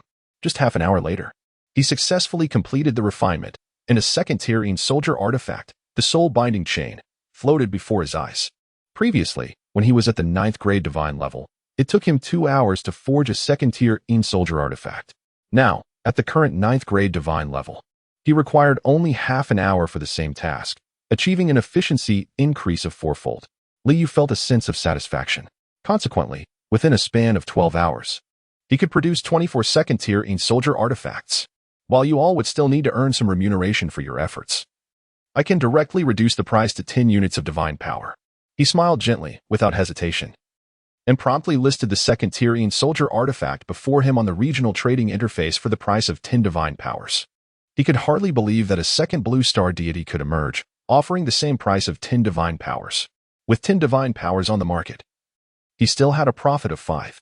However, if the other blue star deities also listed their 10 divine powers, it would essentially be futile labor.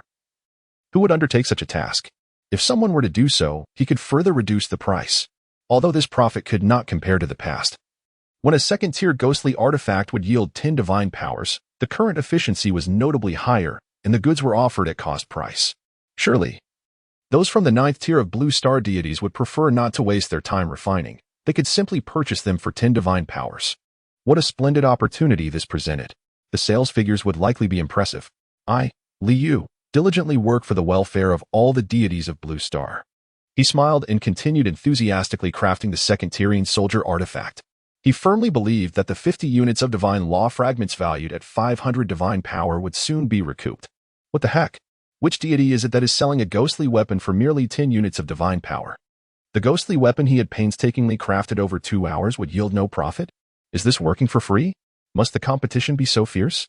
Within a divine realm, Zhou Ming Wang had just finished forging a ghostly weapon. Yet, just as he was about to list it, his eyes widened in shock at the glaring price displayed on the interface. Only 10 units of divine power for such a weapon, prompting him to exclaim in frustration. He believed that selling 10 divine powers and 300 incense wish powers was already priced at the very limit. Yet, there were many others competing as well. Essentially, he manages to sell an item every 3 days on average, earning a modest profit of 300 in incense offerings.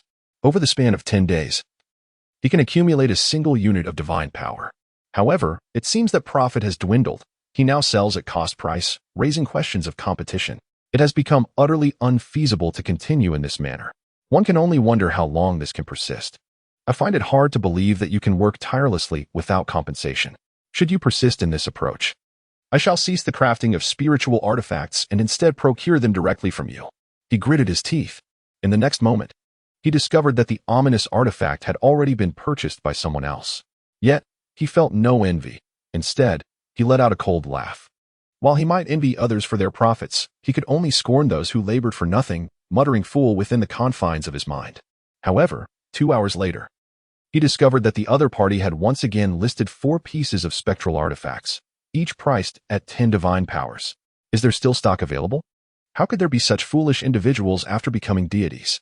Not earning a single penny, I would gladly bestow upon you the title of the supreme champion of the marketplace. He shook his head, too disinterested to engage further. Was it not merely a matter of earning a divine power every 10 days? He has resigned. Let you take the plunge. Who is this person? 30 pieces of the Shadow Soldier artifact, each infused with divine energy, have been sold without earning a single coin. What could be the motive behind such an endeavor? Chu Yu furrowed her brow. She immediately recognized the Shadow Soldier artifacts of divine energy and purchased 2 pieces herself. After all, crafting them herself would consume 2 hours of her time. Buying them directly expends the same divine energy without the need for time investment. Her curiosity piqued. She wondered just how many Shadow Soldier artifacts the seller could possibly sell without profit. Thus, she kept the regional trade interface open, observing each transaction. To her astonishment, 30 pieces had already been sold. She struggled to comprehend the reasoning behind such a laborious and thankless task. Could there truly exist a self-sacrificing personality, devoting oneself for the happiness of others? Yet, the seller managed to sell 30 pieces in just over a day. Had they stocked up in advance? Indeed.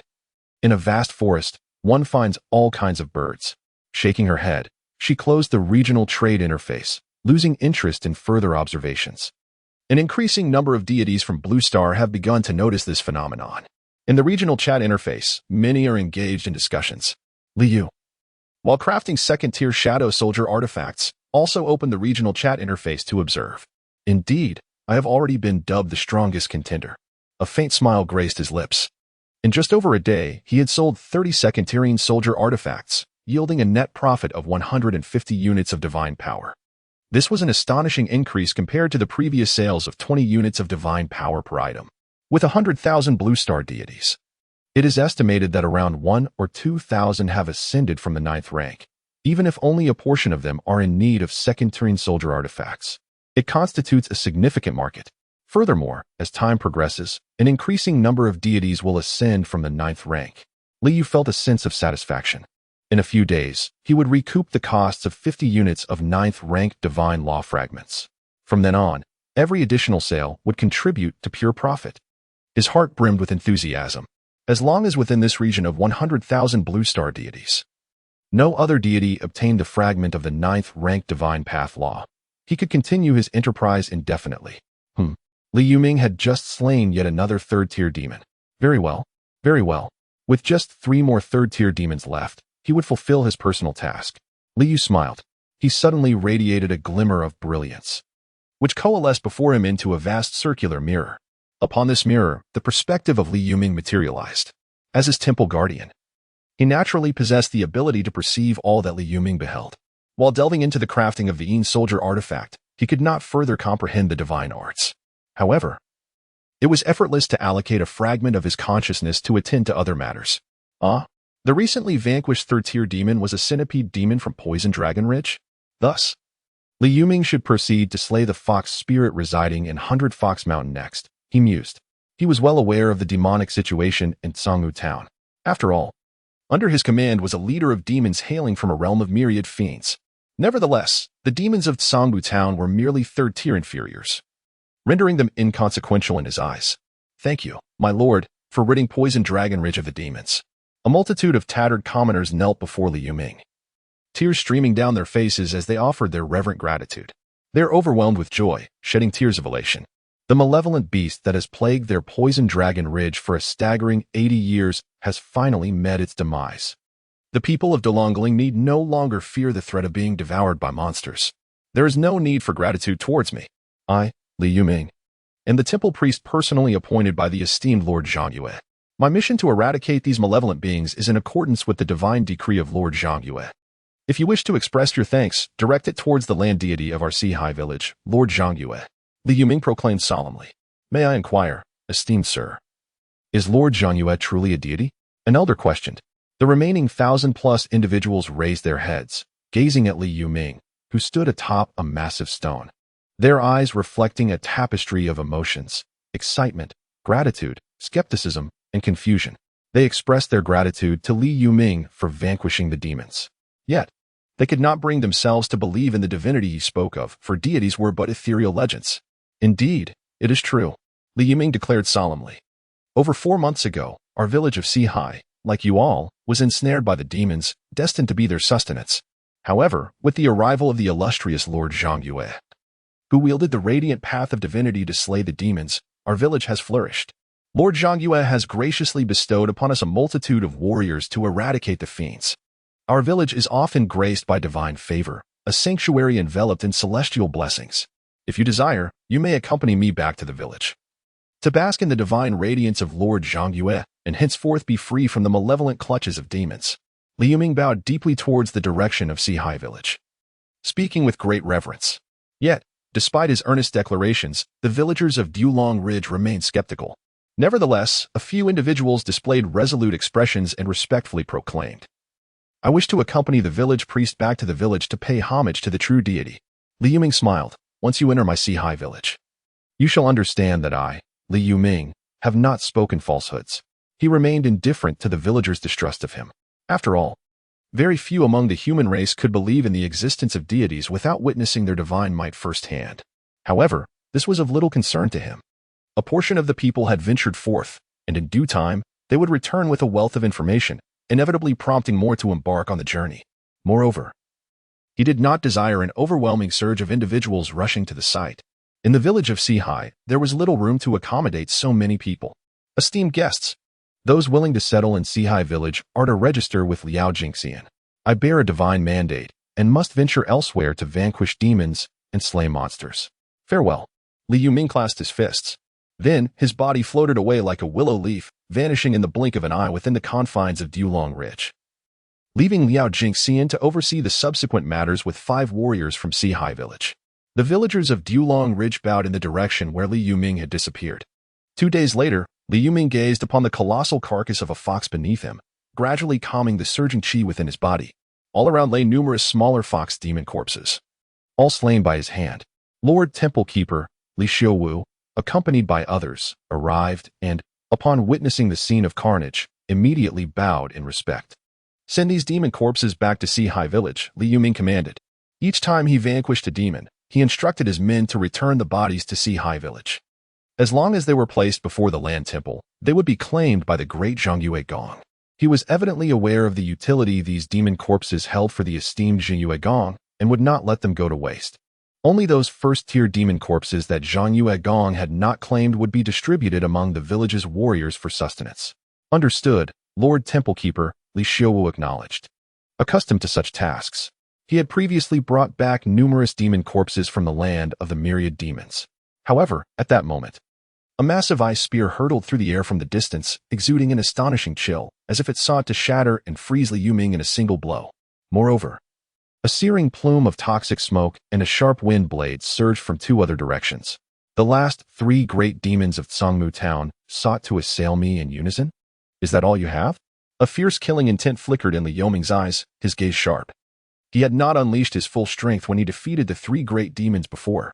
This time, he would show these fiends just how formidable he, the temple keeper acting on behalf of Zhongyue Gong, truly was. Clouds billowed forth. Thunder erupted across the heavens. Enormous golden blades hovered in the air from all directions. The massive ice spear, the searing toxic smoke, and the sharp wind blades were all obstructed by the rising clouds, within which echoed the sounds of clashing metal. Li Yuming stood atop the giant fox demon's carcass, his eyes fixed on the distance. There, a colossal malevolent wolf emerged, towering far above the wolves of Qianlang Mountain. Surrounding it was a chilling fog, and its malevolent, ghastly green eyes locked onto Li Yuming, releasing a thunderous wolf howl. A woof. The human race must perish. It suddenly swiped its claws, unleashing a barrage of ice blades toward Li Yuming. Charging forth from the left forest was a massive crimson wild boar, its mouth spewing forth a torrent of searing toxic smoke. The human race is merely sustenance. They must accept their role as such. Who grants you the audacity to slay my demonic kin? To the right, the towering trees of the forest shattered as a colossal ferocious leopard leaped into the air, enveloped in a terrifying aura of malevolence, unleashing a torrent of slicing winds towards Li Yuming.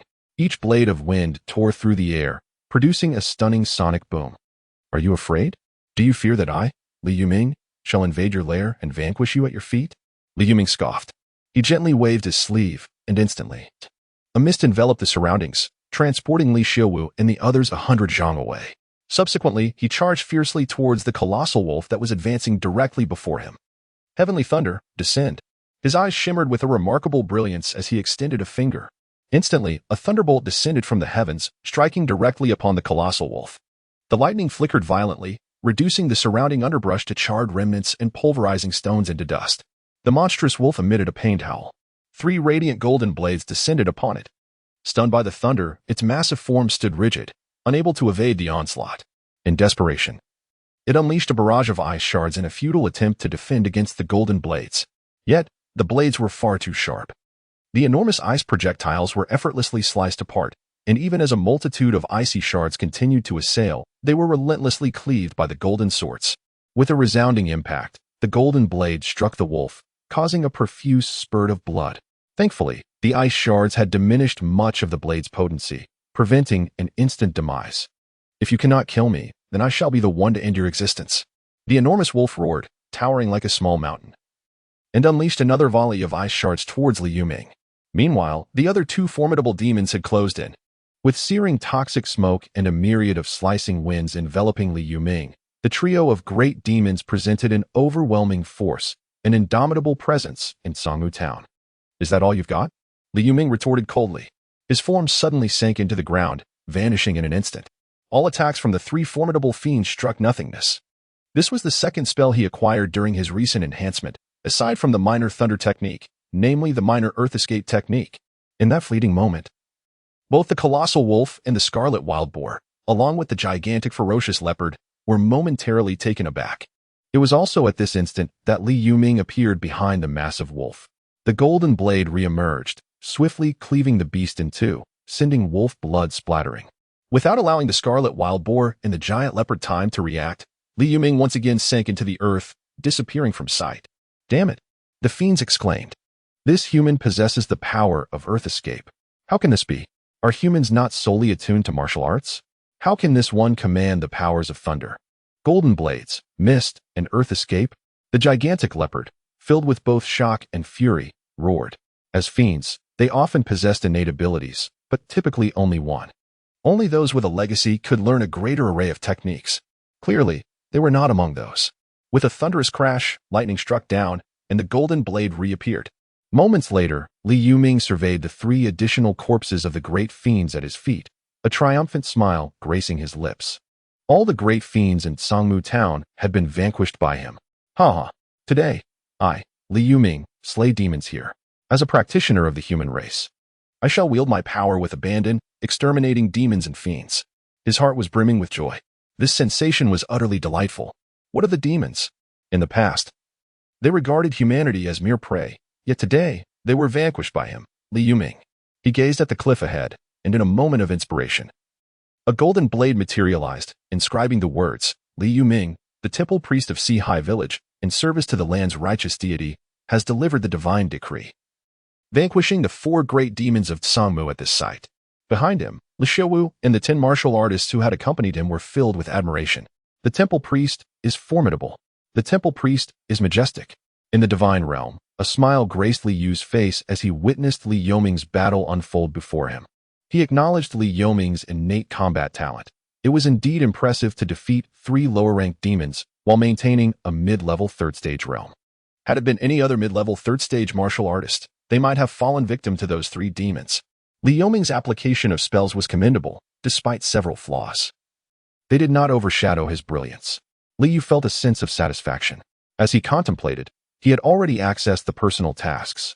At that moment, the completion status of his personal task had been displayed. Li Yuming had eradicated all the 3rd-tier monsters in Sangmu town, having vanquished a total of 6 such creatures. He then claimed his task reward, and instantly, 20 sets of 1st-tier armor, 5 sets of 2nd-tier armor, and 3 2nd-tier blessing talisman appeared before him. The 1st-tier armor was white, while the 2nd-tier armor bore a light blue hue. Both sets encompassed full body protection and included helmets. Each piece of armor was adorned with various peculiar runes, embodying profound philosophies and principles. Moreover, he felt a sudden surge of 70 divine powers within him, bringing his total to 580. In recent days, Li Yuming had slain monsters and sold the remains of over 200 creatures, which had also contributed to his divine power. The armor was surprisingly light and boasted commendable defensive capabilities. It would likely require a 1st-tier peak combat strength to breach the 1st-tier armor. Li Yu mused to himself. The 2nd-tier armor, similarly, would necessitate approximately 2nd-tier peak combat strength to penetrate. Undoubtedly, this would significantly enhance the strength of any warrior donning the armor. Yet, I lack weapons. If he were to acquire a 1st-tier battle knife and a 2nd-tier battle knife, it would constitute a formidable warrior squad. Li Yu chuckled. This world, of course, possessed armor, weapons, and other such items of value. He believed that having vanquished all the 3rd-tier monsters in Sangmu town, he should be able to obtain a considerable bounty. After all, valuable items were often utilized by the monsters themselves, bestowed upon their subordinates, or even collected as trophies. He remained indifferent, continuing to refine the 2nd-tier soldier artifact. Time swiftly passed, and half a month had elapsed. On this particular day, Li Yu discovered that a 3rd-tier Yuan Gang realm grand martial artist had entered his territory. The individual was an elderly man with flowing white hair, exuding an aura of authority that clearly indicated his long-standing position of power. The 3rd-tier grand martial artist. Li Yu's expression remained composed as he cast a glance. Yet, in that fleeting moment, the white-haired 3rd-tier grand martial artist became rigid, gripped by an overwhelming sense of dread. He felt a tingling sensation on his scalp, as if being scrutinized by an unparalleled, otherworldly demon. He gazed ahead, uncertain whether to continue his journey. Dear siblings, would you kindly add a bookshelf? Just moments ago, was I truly observed by the legendary deity of the Four Seas village, Zhangyu? Could it really be a divine being, or perhaps an unparalleled demon? Zhao Jiyuan took a deep breath, murmuring to himself. He pressed his hand against his wildly throbbing heart. As an individual of extraordinary talent, he possessed a heart of crimson hue, endowed with a perception far superior to that of ordinary beings. Thus, while others remained oblivious to the gaze of terrifying entities, he was acutely aware of their presence. This heightened awareness facilitated a remarkably smooth journey along his martial path, allowing him to ascend to the third stage of the Yuan Gang realm before the age of 50, and to attain the mid-level of the third stage by the age of 65. Given the rumors suggesting that the other party was a true deity, and the fact that the third-stage demons of Sangmu Town had indeed been eradicated by this individual, the esteemed lord dispatched me with the imperative to seek an audience. If this truly is the deity of legend. A glimmer of brilliance shone in his eyes as he clenched his fists tightly. Even if he were not a true deity, but rather an extraordinary demon, for Zhao Zhou Yuan, death was merely an inevitability. What fear is there in death? Each year, how many of the common folk within the boundaries of Xin County fall prey to the insatiable hunger of demons? Zhao Zhou Yuan, being a member of the human race, holds no greater nobility than the common populace. Why then should he not meet his demise? He walked with unwavering determination, advancing towards Sihai village. Interesting, he mused. Among the gifted human race, there existed individuals with a naturally crimson heart. The heart, inherently associated with fire, burned fiercely within him, endowing him with a robust vitality and martial aptitude that surpassed that of ordinary talents. In the divine realm, Liu chuckled softly. Over the past fortnight, the population of Sihai village had been steadily increasing. Each day, numerous human families from various corners of Sangmu Town ventured forth. Those who dared to come were undoubtedly swayed by Li Yoming's words, believing him to be a true deity rather than a mere demon in disguise. Conversely, within the confines of Sangmu Town, many human citizens remained hesitant, fearing they would escape from one peril only to plunge into another. Liu paid no heed to this. Once he ascended once more and expanded his domain, these citizens would eventually become his followers, merely a matter of time. With a mere thought, he accessed the believer information, observing the count of his followers with satisfaction. Daily offerings, 11, 173 Dao level believers, 0, daily offerings, 100, 000, heaven level believers, 0, daily offerings, 10, 000, saint level believers, 0, daily offerings, 1000, grade A believers, 12, daily offerings, 100, grade B believers, 652, daily offerings, 10, grade C believers, 2, 308, daily offerings, 1, grade D believers, 1, 455, every 10 days, 1 offering. The total number of believers had reached 427, yielding a daily harvest of 10 units of divine power. Among them, 2 new grade A believers had emerged. Liu's eyes gleamed as he recalled their life stories. One was named Li Xiudao, merely 18 years of age, an orphan who grew up on the kindness of others after his parents were devoured by the wolf demons of Qianling Mountain. The other, Li Xiuqi, aged 23, was married with a son and daughter, his parents still alive. In the former Li family village, for grade A believers had already emerged from the Xiu generation, including Li Yuming and Li Diyang. The original Li family village surprisingly accounted for half of the grade A believers. Li Yu sighed in contemplation. By this time, evening had descended, and a multitude of villagers gathered before the earth deity temple to offer incense. The ritual of 2 sticks of incense at dawn and dusk, though not formally designated by Li Yuming, had organically evolved into a tradition among the villagers over time. Naturally, some villagers visited during the day, even at noon, but Li Yuming paid them no mind. He merely requests that all residents of the Sihai village offer 2 incense sticks both morning and evening. During other times, they may light as many as they desire. The fragrant smoke wafts through the air, enveloping the entire earth temple in an ethereal ambience. The white jade spiritual rice has already sprouted, and one can utilize the essence of spiritual rice to expedite its growth. Additionally, I possess 10 first-tier blessing talisman and 3 second-tier blessing talisman. The armor has yet to be bestowed. Thus, today, let them all be conferred. Liu maintained a tranquil demeanor. He cast a glance at the spirit rice essence floating within the divine realm. In an instant, the spirit rice essence soared out of the divine realm. Deng Zhui was diligently inspecting the spirit field. Each day, she meticulously examined every stalk of the white jade spirit rice. Now that the white jade spirit rice had sprouted, lush and verdant, it brought her immense joy. These would undoubtedly become the future spirit rice. The true value of spirit rice had been somewhat opaque to her until the village chief frequently came to inspect and enlightened her about its rarity. These represented the future resources for the village's prosperity. Given that Lord Zhongyue has bestowed upon us such divine treasures, we must not squander them, Deng Zhuyi mused to herself. Suddenly, she spotted a winged, slate-gray insect gnawing at the tender leaves of the white jade spirit rice. Her gaze sharpened, and without hesitation, she drew her blade. The flash of her knife split the insect in two, its body falling to the earth, while the tender leaves of the white jade spirit rice remained unscathed. This demonstrated her exceptional mastery of the gale blade technique. Fortunately, she possessed the first-grade spirit knife brought back by the temple guardian. Otherwise, she might have struggled to slay this first-grade spirit-eating insect in a single stroke. A smile graced Deng Zhuyi's charming face. The carapace of this first-grade spirit-eating insect was remarkably tough. If she failed to slay it in one strike, it would immediately take flight. This was also a primary purpose of her inspection, to eliminate pests. She bent down to collect the bisected corpse of the spirit-eating insect, placing it into a small pouch at her waist. Within, she already had 3 or 4 insect corpses.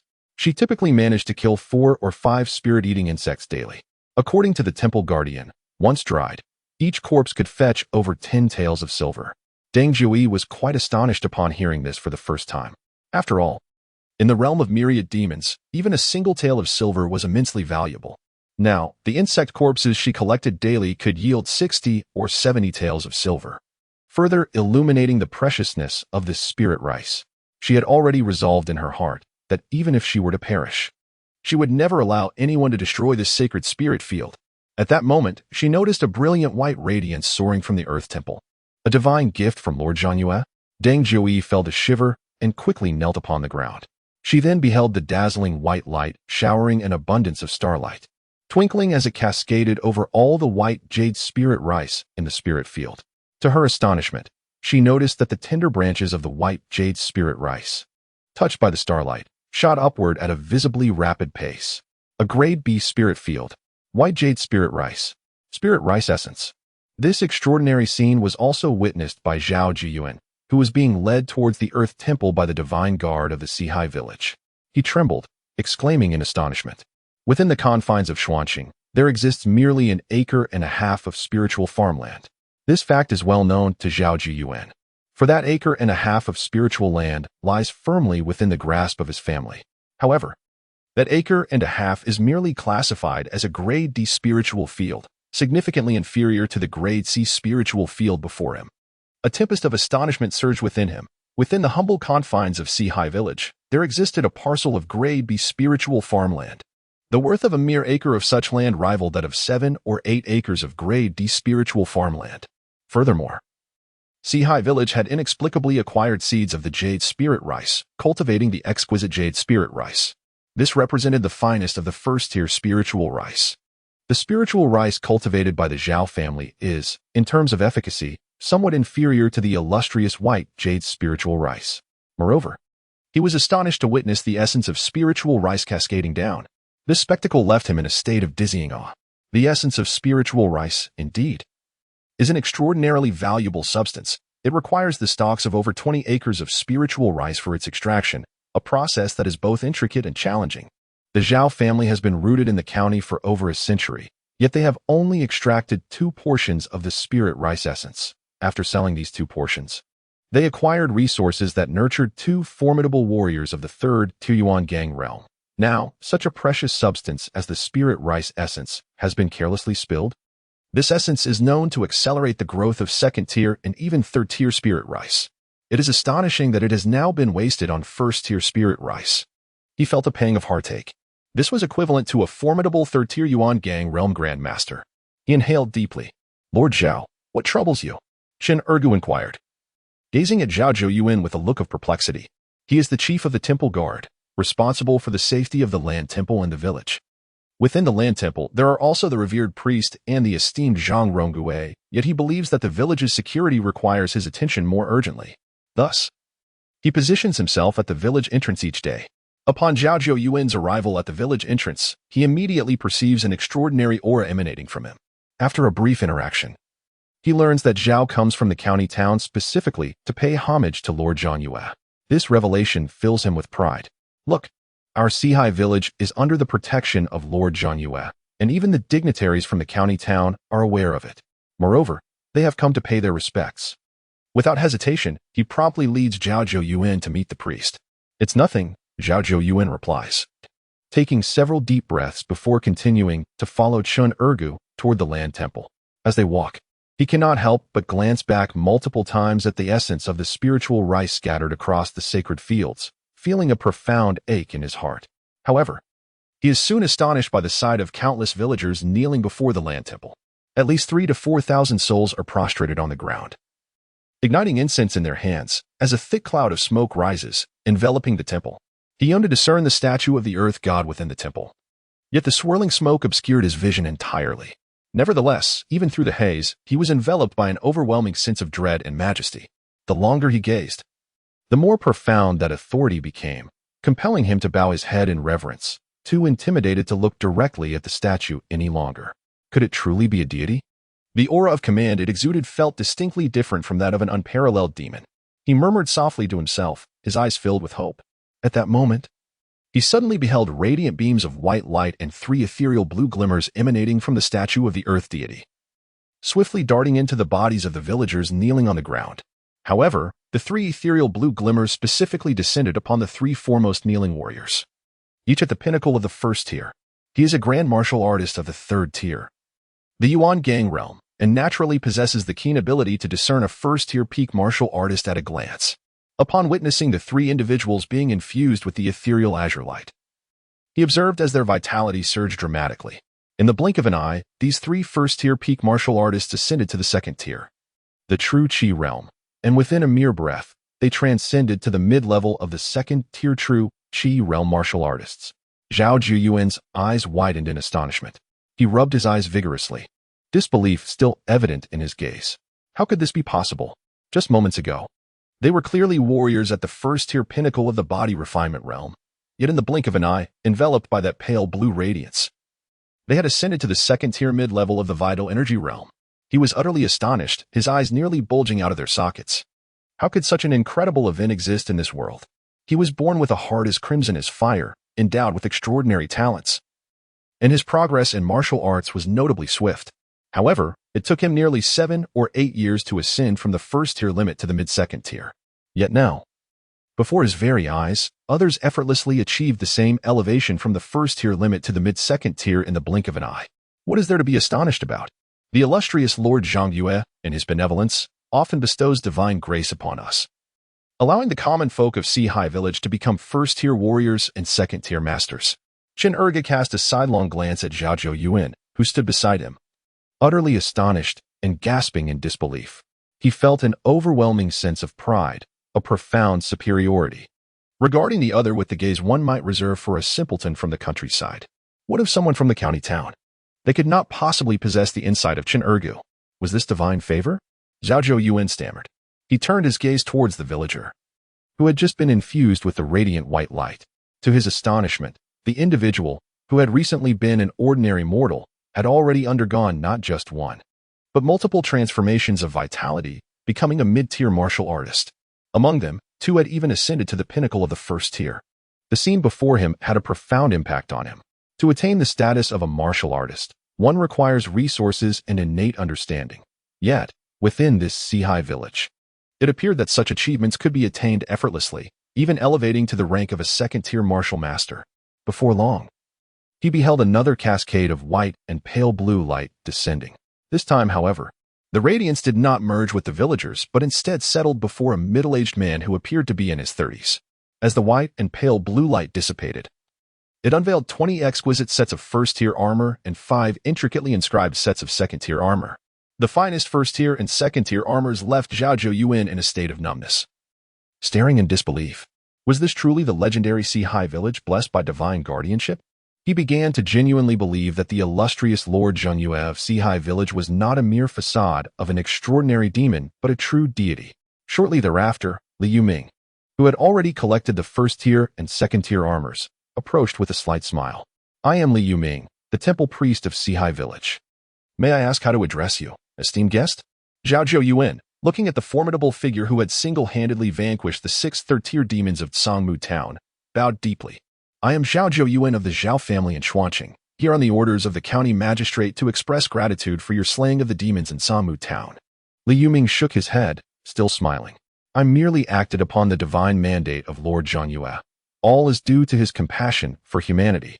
Unwilling to see our kind become fodder for demons, Zhao Zhou glanced at the smoke-wreathed statue of the land deity within the temple and, gritting his teeth, inquired, "May I ask, esteemed Li, if I might have the honor of personally meeting Lord Zhang Yue?"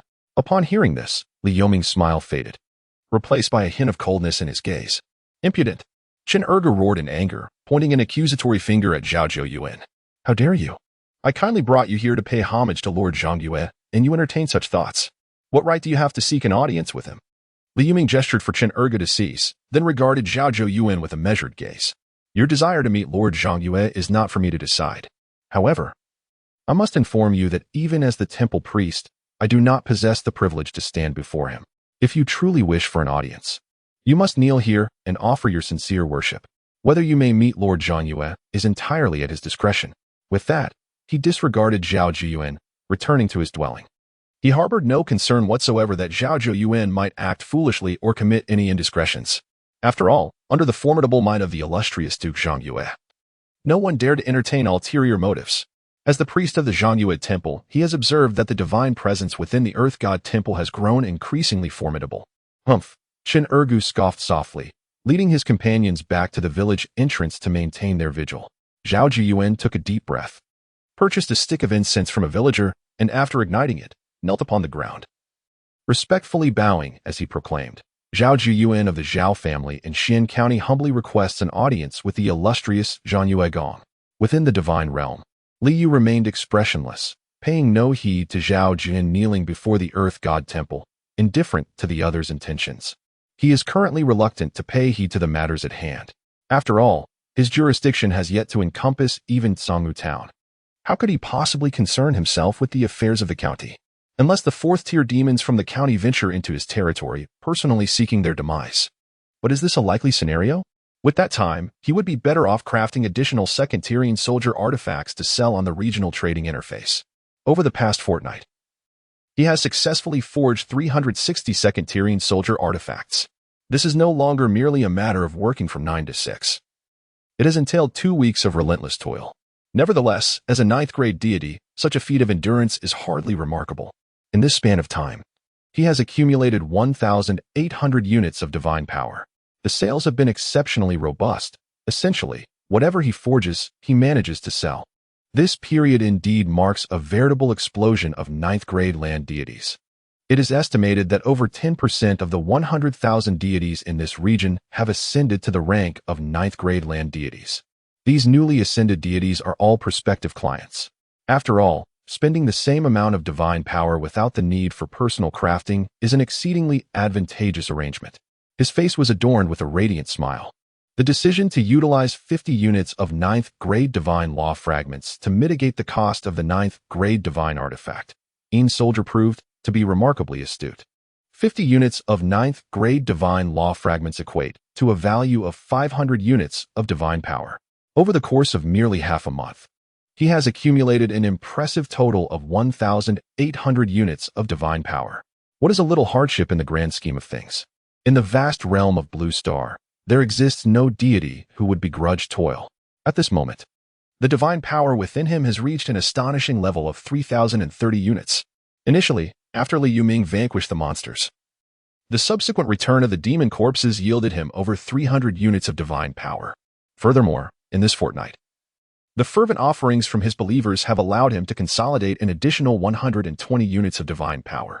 Additionally, the 50 pounds of second-tier blackstripe bee spirit honey that he had previously listed has been entirely sold, deducting the 5 pounds sold earlier. The remaining 45 pounds garnered him 180 units of divine power.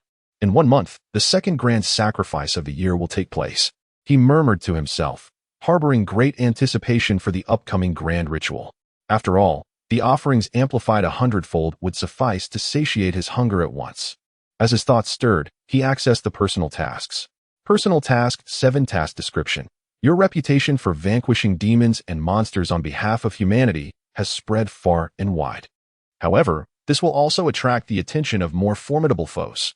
Strive to strengthen yourself. The might of the divine must be forged with the blood of these creatures. Task objective: attain a following of over 5,000 believers. Task rewards: 1 spirit field talisman, 1 peaceful mountain talisman, 1 spirit temple talisman, and 80 units of divine power. Li Yu's expression remained tranquil. He was well aware of the remarkable benefits of the spirit field talisman and the peaceful mountain talisman. Moreover, he still possessed an unused peaceful mountain talisman. As for the spirit temple talisman, it held the potential to transform his land shrine into a magnificent spirit temple. At this moment, his earthen temple remained simple and unadorned, unchanged from 5 months prior. Li Yuming had once offered to reconstruct the temple, but his proposal was declined. After all, he believed that a temple rebuilt by mortal hands, no matter how resplendent, would merely be a mundane edifice. Once he ascends to the rank of an 8th-rank deity, he intends to fashion a divine sanctuary using his celestial power.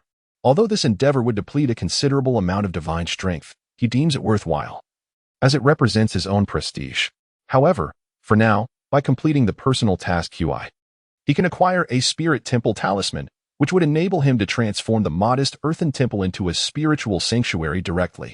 The talisman, once procured, would indeed be the optimal solution, sparing him from further expenditure of divine energy. Thus, he finds himself quite covetous of this spirit temple talisman. As a dignified 9th-rank land deity, he naturally requires a fade befitting his status. Yet, it is imminent. Every day, new inhabitants arrive in Sihai village, and in a few days, the number of believers will surpass 5,000. His gaze sparkled with curiosity. He pondered whether the spirit temple constructed with the spirit talisman possessed any extraordinary functions. After all, the spirit field cultivated with the spirit talisman proved to be quite beneficial. Subsequently, his attention shifted to the underworld domain. At this moment, the underworld domain appeared remarkably confined. During this period, the souls of the deceased from the Four Seas village had been escorted back to the underworld domain by the ghostly messengers. Following their demise, the souls of the B-level believers were all appointed as ghostly messengers by Li Yu, resulting in a total of 12 such entities. Meanwhile, the souls of the C-level and D-level believers who had passed away were now residing within the underworld domain. The atmosphere within the underworld domain was saturated with yin energy, ensuring that the spirits remained intact. You lack sincerity in your faith towards me. Now that you have departed from this world, I present you with 2 choices. First, accept my decree and become a yin soldier, after which all memories will fade away. However, should you encounter the opportunity to ascend to a level yin soldiers, some memories may be restored. Second, I shall guide you to the underworld for reincarnation. Li Yu gazed down upon the 35 souls within the underworld domain and spoke softly. His voice resonated through the realm of the underworld, exuding an overwhelming divine authority. Within the realm of the underworld, 35 souls looked up in astonishment. Yet they could not perceive Li Yu, who resided above in the divine realm. At that moment, 3 ghostly officials tasked with guarding these souls, upon hearing his words, immediately knelt down in reverence. Those who became ghostly officials and retained their memories were all Class B believers. Even in death, their devotion remained unwavering. The 35 souls exchanged glances, and soon, they too sank to their knees in submission. They all became aware that immensely authoritative voice belonged to the revered deity of the land, Zhang Yuegong. Zhang Yuegong, might I retain my memory and be bestowed the title of an underworld soldier? If the preservation of memory is possible, I would willingly forsake reincarnation to serve Zhang Yuegong. A spirit, seemingly not of advanced age, rolled its eyes and proclaimed loudly. Yet, scarcely had his words fallen when a black vortex materialized within the realm of the underworld. This obsidian whirlpool emanated an endless, chilling aura, gently swirling as it inexorably drew the outspoken spirit within, causing it to vanish from sight. The remaining 34 spirits, witnessing this event, understood that the aforementioned spirit had been dispatched to the cycle of reincarnation in the underworld. They fell into a profound silence, refraining from uttering a word, each lost in contemplation. Rebirth through reincarnation offers the promise of a new existence. Yet, does the newly born entity truly remain oneself? To evade the cycle of reincarnation and be appointed as a specter of the underworld by the decree of the celestial ruler results in the complete erasure of memory. Only by attaining the status of A-grade A specter can one hope to regain fragments of their former recollections. The timeline for recovering all memories remains uncertain. Furthermore, the ascent to become a grade A specter appears to be an exceedingly formidable challenge. In that moment, The expressions of the 34 spirits fluctuated wildly, their minds engaged in a tumultuous internal conflict. Make your choice. Those who wish to reincarnate shall proceed directly to the netherworld. Otherwise, they shall be deemed as specters. The voice, cold and authoritative, resonated once more. Instantly, among the 34 spirits, 12 stood resolutely, gritting their teeth as they plunged into the dark vortex ahead. They believed that rather than becoming soulless specters, it would be preferable to embark upon the journey of the afterlife. Perhaps in their next existence, they would carve out a life distinct from the current one. Within the realm of shadows, 22 spirits remained kneeling, their demeanor revealing a palpable anxiety. You are henceforth my appointed specters. Intone Liu, his voice serene. In the next moment, 22 divine energies descended from the divine domain, transforming mid-air into spectral decrees. These spectral decrees were adorned with numerous radiant white runes, which shimmered brilliantly before surging into the bodies of the 22 spirits. Instantly, a radiant light erupted from each of the kneeling spirits. A torrent of ethereal energy from the realm of shadows began to converge upon them. Their spectral forms solidified at a visible pace, adorned with an ethereal armor, wielding an ancient, ghostly spear. Simultaneously, the expressions upon their faces vanished rapidly, transforming into a visage of indifference and cruelty. Memories faded entirely. Their minds were filled solely with rudimentary information imparted by the Een Soldier Divine Edict and a set of combat tactics for the Een Soldiers, encompassing formations and techniques. Beyond this, there was naught else. They knelt on one knee before the exalted Lord Zhang Yue, expressionless, their voices cold and devoid of empathy. This is the nature of the Een Soldiers, distinctly different from the ghostly messengers. The latter must possess memories and intentions to fulfill their soul-collecting duties, whereas for Een Soldiers, the absence of memory renders them the most effective.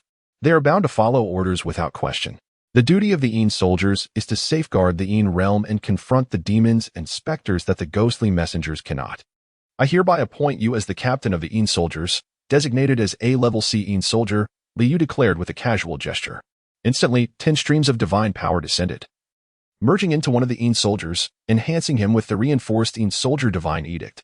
This soldier's aura surged, ascending from a mere first-tier mid-level to a comparable second-tier lower level. Next, a Een Soldier's artifact, the Een Soldier Spear, materialized in this soldier's grasp. His presence surged once more, reaching the status of a second-tier upper level. As for the rest of you, you are all appointed as level D Een Soldiers. In the divine realm, Liu maintained a serene demeanor, speaking once more. Numerous Een Soldier spears erupted from the divine realm, entering the Een realm and landing in the hands of each Een Soldier.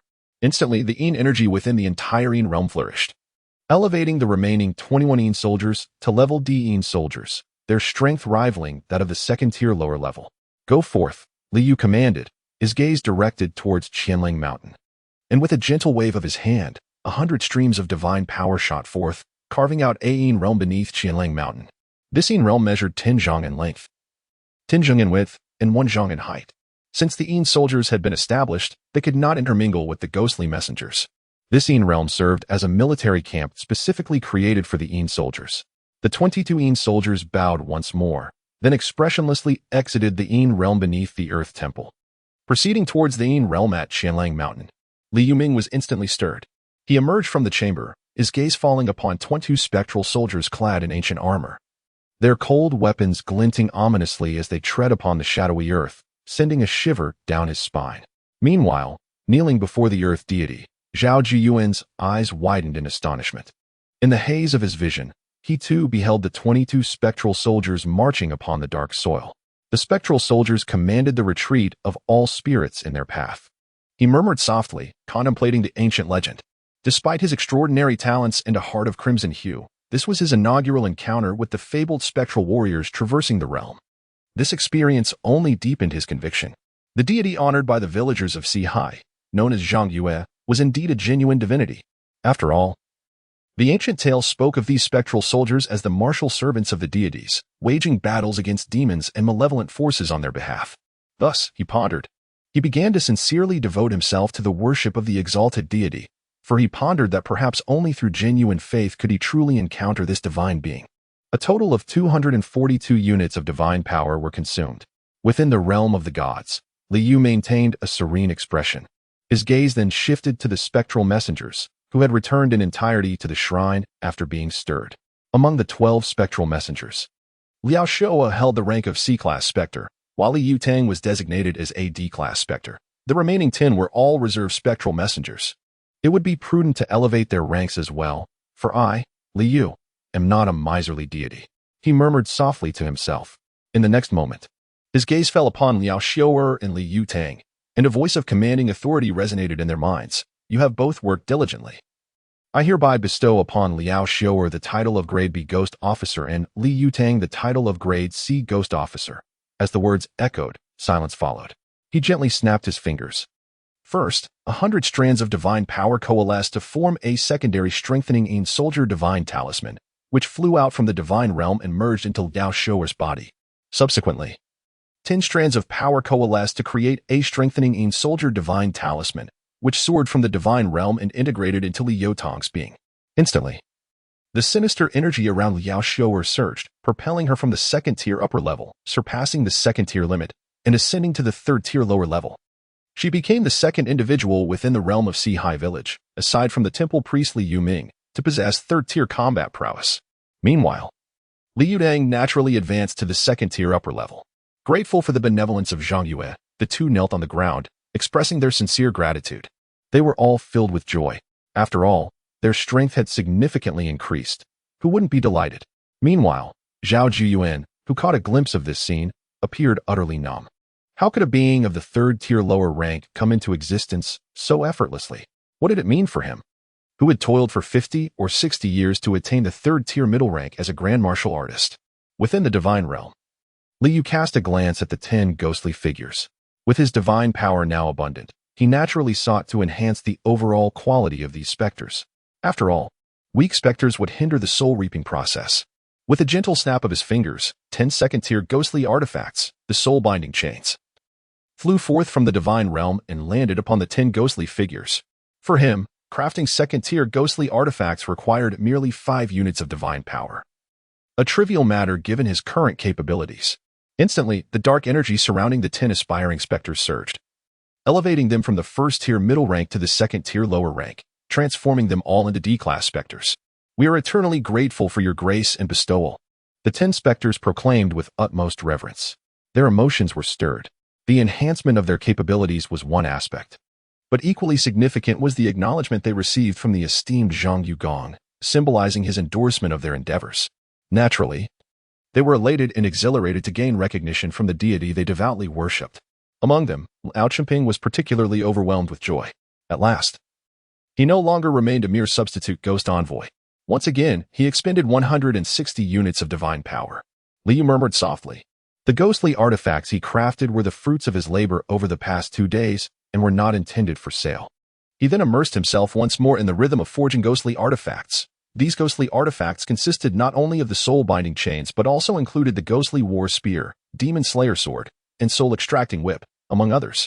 Generally, ghost envoys utilized the soul-binding chains, while ghostly soldiers wielded the ghostly war spear. Thus, these 2 types of ghostly artifacts comprised the majority of his creations, with the occasional crafting of demon slayer swords and soul-extracting whips. In the blink of an eye, 10 days had swiftly passed. Li Yu set aside the freshly forged soul-binding chain he had just completed. A faint smile graced his face as he opened the personal tasks. The completion of personal task 7 was displayed. 5,000 followers was indeed no easy feat, having ascended to divinity for over 5 months. He had only garnered a little over 5,000 devotees. He expressed a sense of lamentation. Nevertheless, although the task proved to be challenging, he believed that for the other deities of Blue Star, it would undoubtedly be even more arduous. After all, he held the esteemed position of a Grade 9 land deity, while the other deities of Blue Star were merely Grade 9 land deities by decree. The temple attendants appointed by Grade 9 land deities were at most of the second-tier middle rank, with rare exceptions like Li Yuming who managed to promote to the second-tier upper rank. However, temple attendants of the second-tier upper rank lacked the capability to vanquish third-tier demons within the vicinity of their towns, unless the deities invested significant resources, employing the summoning technique and invoking divine powers each time. Yet, even with the utilization of the summoning technique and the application of divine powers, it could still be deemed profitable, for the corpses of third-tier demons held considerable value. In light of this, he mused, it appears that this task will not hinder the deities of Blue Star for long. He smiled gently, a thought flickering in his mind. He has received the rewards for personal task 7. Before him, 3 divine talismans materialized, 1 spirit field talisman, 1 Pingshan talisman, and 1 spirit temple talisman. Additionally, he felt an increase of 80 divine powers within him, elevating his total divine power to 4,008. He has taken another step closer to his goal of 15,000. Now, he awaits the grand ceremony that will take place in just over half a month. His expression remained tranquil. He then turned his gaze towards the newly refreshed 8th task. Personal task 8 task description. The number of those who worship you, a member of the human race, is steadily increasing. Consequently, the incense and devotion you can garner each day are also on the rise. Ascend to the rank of a true 9th rank land deity. Only with greater strength can you safeguard those who place their faith in you. Task objective. Ascend to the true 9th rank divine realm task rewards. 21st rank blessing talismans, 5 2nd rank blessing talismans, 1 3rd rank blessing talisman, and 150 units of divine power. Ascend to the true 9th rank divine realm? Liu was taken aback. After all, he had already attained the rank of true 9th rank. He then noticed that this newly refreshed personal task 8 was marked as completed. Is this possible? Liu found himself momentarily dazed. This personal task 8 seemed to be a reward specifically tailored for him. He felt a sense of joy. After all, who wouldn't appreciate a task that offers rewards without the necessity of completion? Moreover, the task's rewards were quite commendable. It included a 3rd-tier divine blessing talisman. A 3rd-tier divine blessing talisman signifies that, in the village of Sihai, there could be an additional 3rd-tier warrior among the faithful, aside from Li Yuming. In terms of strength, he would not pale in comparison to Zhao Zhou, who still knelt before the land deity and had come from the county town. Observing this task also reaffirmed his understanding that the missions from all deities in the Blue Star likely share a remarkable similarity. Aside from some variations in place names, there probably wouldn't be any substantial differences. If the personal tasks were indeed tailored for each individual, then it would be improbable for him to encounter this task, which elevates one to the esteemed 9th rank of divine status. He did not hesitate and promptly claimed the task reward. Instantly, 21st tier blessing talismans, 5 2nd-tier blessing talismans, and 1 3rd-tier blessing talisman materialized before him. Additionally, 150 strands of divine power appeared within him, bringing his total divine power to an impressive 4,158. His gaze fell upon the Spirit Temple Talisman, a talisman he had long anticipated, as it pertained to the facade of his land temple, which he held in great esteem. Name, Spirit Temple Talisman Tier, 1st-tier talisman effect. Upon use, it can transform the land temple into a spirit land temple. The spirit land temple possesses the efficacy of manifesting divine miracles and prohibiting martial energy. The miraculous nature allows the sincere prayers of believers to have a certain chance of realization without requiring the attention of deities or the consumption of divine power. Purely through the effect of the Spirit Land Temple, Liu marveled. This single effect rendered the Spirit Land Temple extraordinarily valuable. After all, a temple that frequently fulfills the wishes of its devotees will undoubtedly enhance their faith continuously, although the immediate effects may not be overly powerful over time. As more wishes are granted, the devotion of the believers will undoubtedly deepen. Moreover, the prohibition of martial energy extends to a Tianzhong radius around the temple, barring martial practitioners' true energy and the malice of demons. Only the chi refiners within the temple's clergy system remain unaffected. As for the divine might, the Spirit Land Temple inherently exudes a formidable presence that deters direct gazes. Liu felt a sense of satisfaction. The efficacy of the Spirit Land Temple exceeded his expectations. He cast his gaze towards the Temple of the Earth. It was early morning, and many devotees had already arrived to offer incense and make their wishes.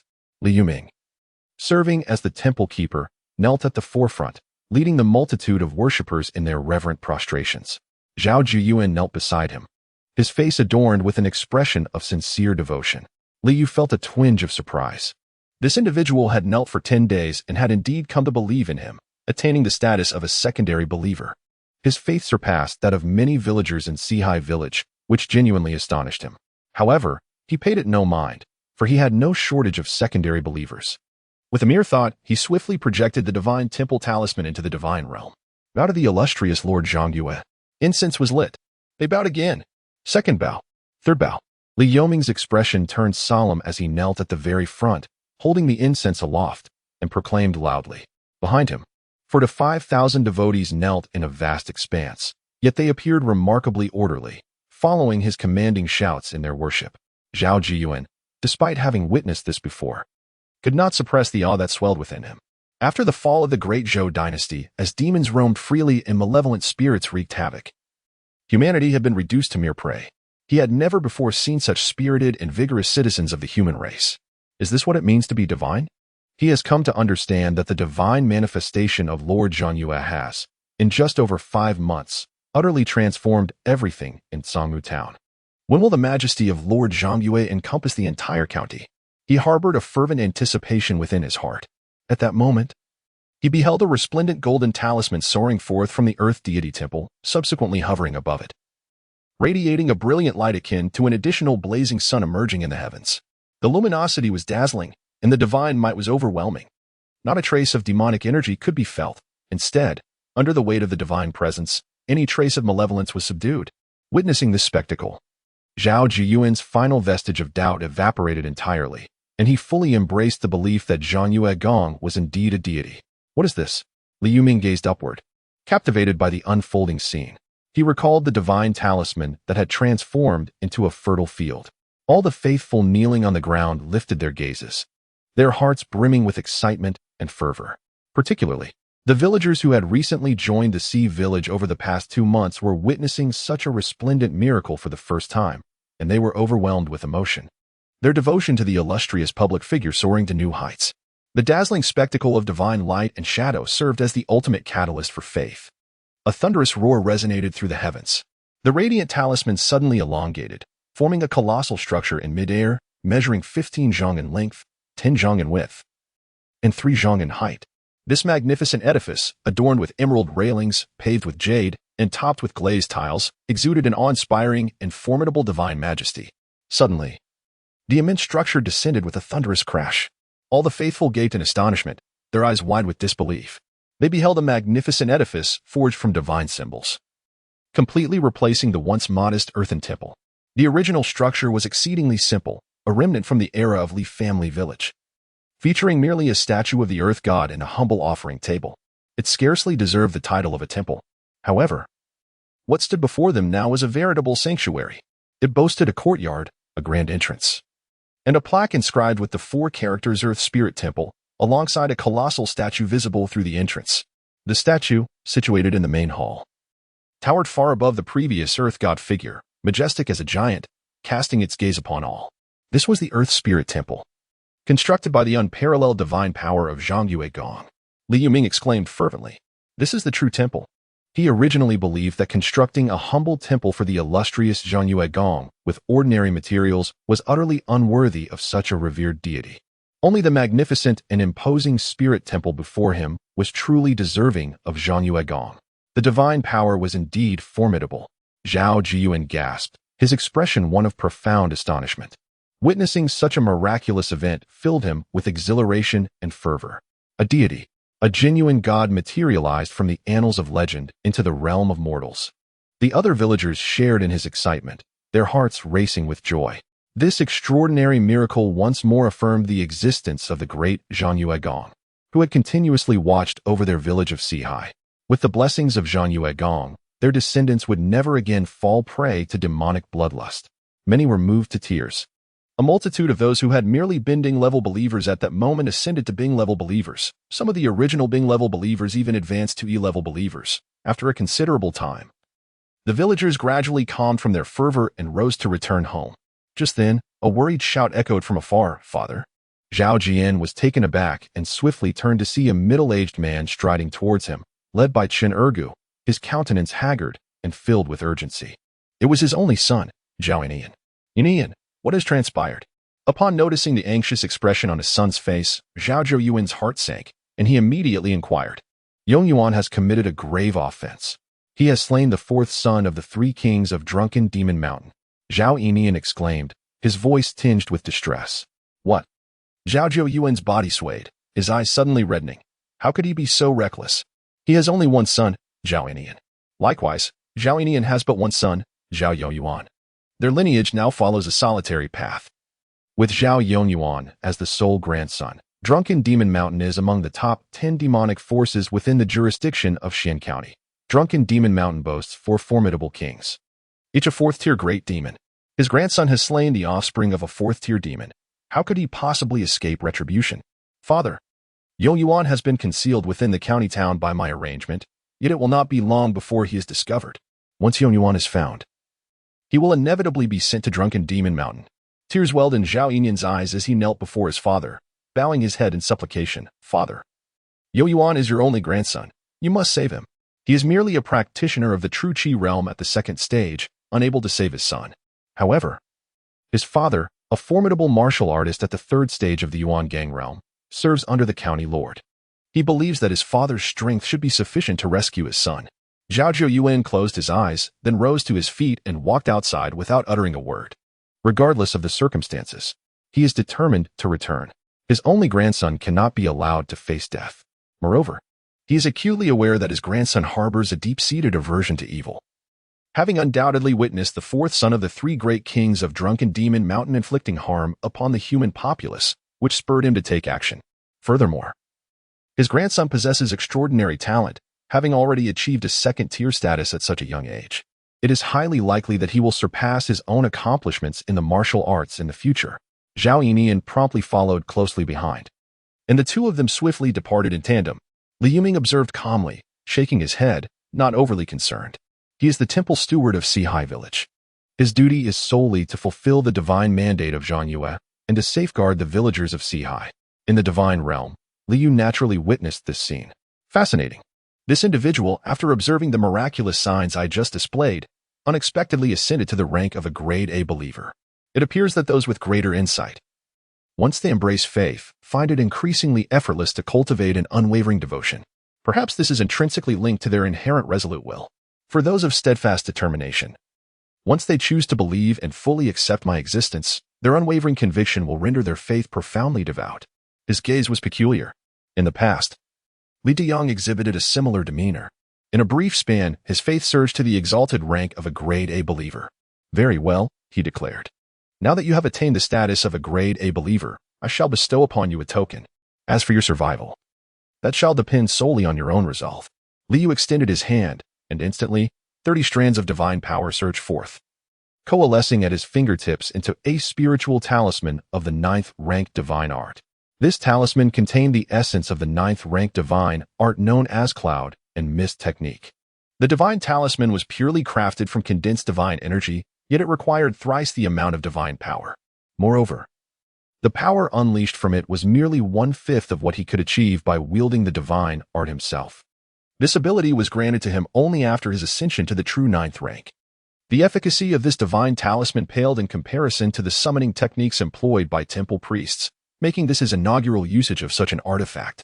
Nevertheless, 1/5 of its power was sufficient to withstand attacks from lower-tier and mid-tier 4th-rank demons. Li Yu's expression remained tranquil. He gently snapped his fingers. Instantly, a mystical talisman soared forth from the divine realm, alighting in the hands of Zhao Jian, who was hastily making his way beyond the borders of Sihai Village. What is this? Zhao Jian gazed in astonishment at the talisman that had appeared in his grasp. It was a talisman of a delicate golden hue, neither ostentatious nor exuding an overwhelming divine aura. Upon its emergence in his hand, he instinctively comprehended both its name and its purpose, the Cloud Mist Protective Talisman. With merely a thought, he could activate this talisman, summoning a veil of cloud mist to shield himself from the assaults of 4th-tier lower and even mid-tier demons. Against 3rd-tier demons, even those at the pinnacle of the 3rd tier, it could withstand their attacks for at least half a day. It was a gracious gift from the esteemed Duke Zhang Yue. He immediately reacted, his heart brimming with excitement, and hurriedly prostrated himself before the Land Spirit Temple, exclaiming, "Devout believer Zhao Jiuyuan, I am profoundly grateful for the benevolent grace bestowed by Lord Zhang Yue." His voice was profoundly reverent. Never did he anticipate that he would receive the blessing of the esteemed deity, the Lord of the land. How could this not fill him with excitement and exhilaration? Moreover, with the possession of this cloud and mist protective talisman, his confidence in rescuing his grandson significantly increased. Beside him, Zhao Yinyan gazed in a daze at his father's actions. What on earth was his father doing? Previously, he had witnessed his father kneeling before the imposing land temple, and now he was bowing once more in that direction. He cast a glance towards the direction of the land deity temple of Sihai Village, his heart fluttering with uncertainty. Was the rumored deity of Sihai Village truly real? Otherwise, why would his father appear so devout? He could hardly believe that his father would be deceived by any malevolent creature. Contemplating this thought, he immediately knelt beside his father, joining him in reverence. Personal Task 9 Task Description. You have ascended to the rank of a Jopine land deity, your divine laws extending their influence over 1,000 hectares. Within the realm of your divine laws, the boundaries between life and death are distinctly drawn. The souls of the deceased cannot traverse to the underworld unaided. To prevent these spirits from lingering in the mortal realm, you require a formidable team of ghostly enforcers to fulfill the duty of collecting souls. Task Objective. Appoint 50 ghostly enforcers of grade D or above. Task Rewards. 20 second-tiering soldier artifacts, 3 third-tiering soldier artifacts, and 180 units of divine power. The task of appointing ghostly enforcers is at hand. Currently, there are only 12 enforcers, leaving a considerable deficit of 38. Gather a total of 40. Liu pondered thoughtfully. He gently waved his hand, and instantly, the land register flew into his grasp, delicately opening. It clearly recorded the life stories of all the villagers in the current sea village, along with their remaining lifespans. He intends to select 40 soon-to-die grade B believers from among them. Subsequently, he will send Liao Xiu'er to inquire whether they wish to transcend into the realm of the afterlife, thus becoming a ghostly envoy. Should they consent, their mortal forms shall perish, and their souls will be sanctified by his decree. Conversely, if they refuse, they may await their natural demise, a prospect he regards with indifference. Currently, there are over 5,000 believers in the village of Sihai, among whom more than 800 are classified as grade B. Of these 52 individuals, each possesses less than a year of life remaining. Thus, he shall choose 40 from this select group. Liu's expression remains tranquil. He concerns himself solely with the ailments of the believers. However, he does not entertain requests for healing simply because one is afflicted. Such an approach would render his assistance too trivial. He is a deity, not a caretaker. He intends to wield his divine power solely during the grand rituals held twice a year to alleviate the afflictions of the faithful. However, the removal of ailments does not equate to an extension of life. The decree of the King of Hell is unwavering. If your time is up at the 3rd watch, he shall not permit you to linger until the 5th. The lifespan of mortals has long been inscribed in the land register that lies within his grasp. The alleviation of suffering merely ensures that the body is free from the torment of illness. Yet, when one reaches the brink of their allotted time, death will come regardless. Only by becoming a warrior can one possess the power to alter their lifespan.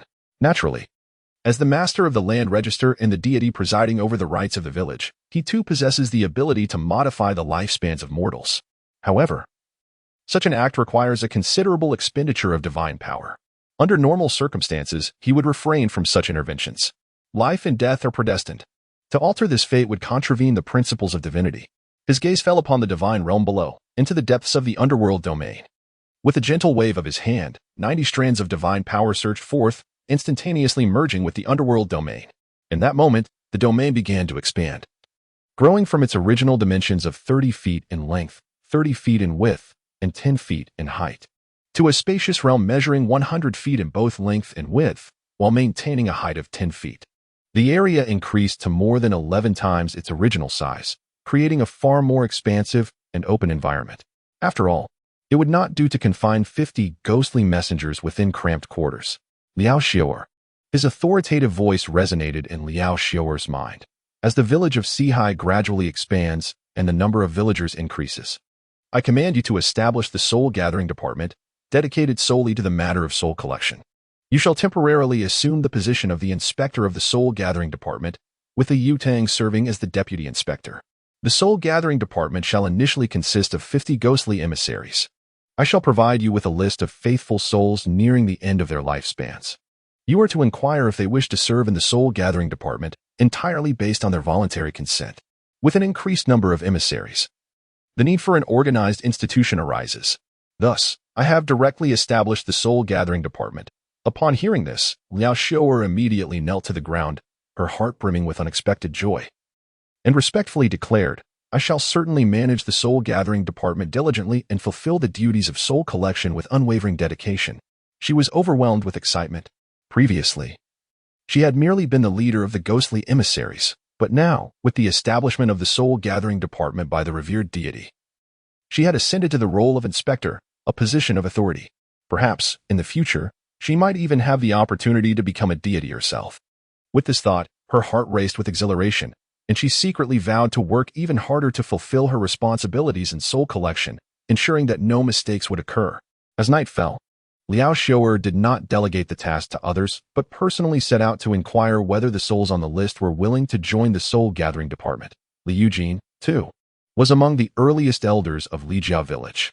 He and Li Yuming, as well as Li Yutang, belonged to the same generation and share the same great-grandfather.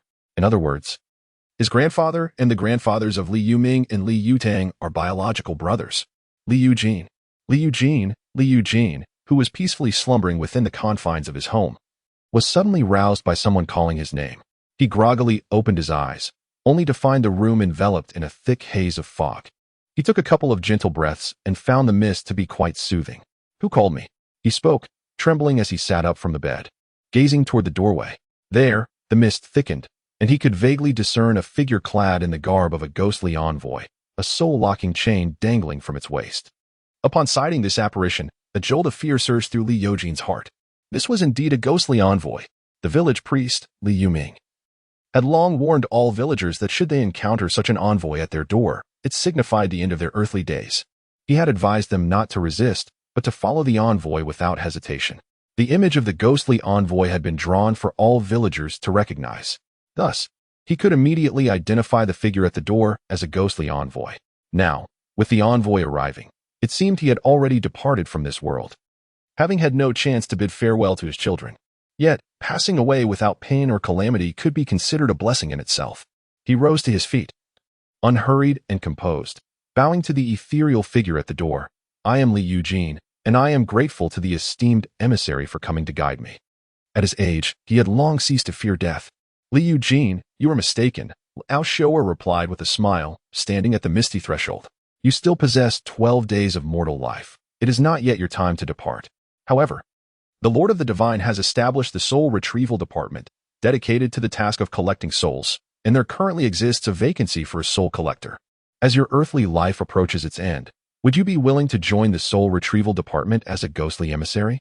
In truth, she had known Li Yujin in life. After all, her maternal grandfather was a close relative of Li Yujin's brothers, Li Yuming and Li Yutang. However, now that she had become a ghostly emissary, the realms of the living and the dead had become distinct. All that had transpired in life was but a fleeting memory, and the bonds formed in life held no weight in this new existence. She was acutely aware of this reality. The Lord of the Divine would certainly disapprove of his ghostly emissaries maintaining overly close personal connections. Thus, even towards her brother, Liao Qingping, she gradually treated him with impartiality. Ambition coursed through her veins.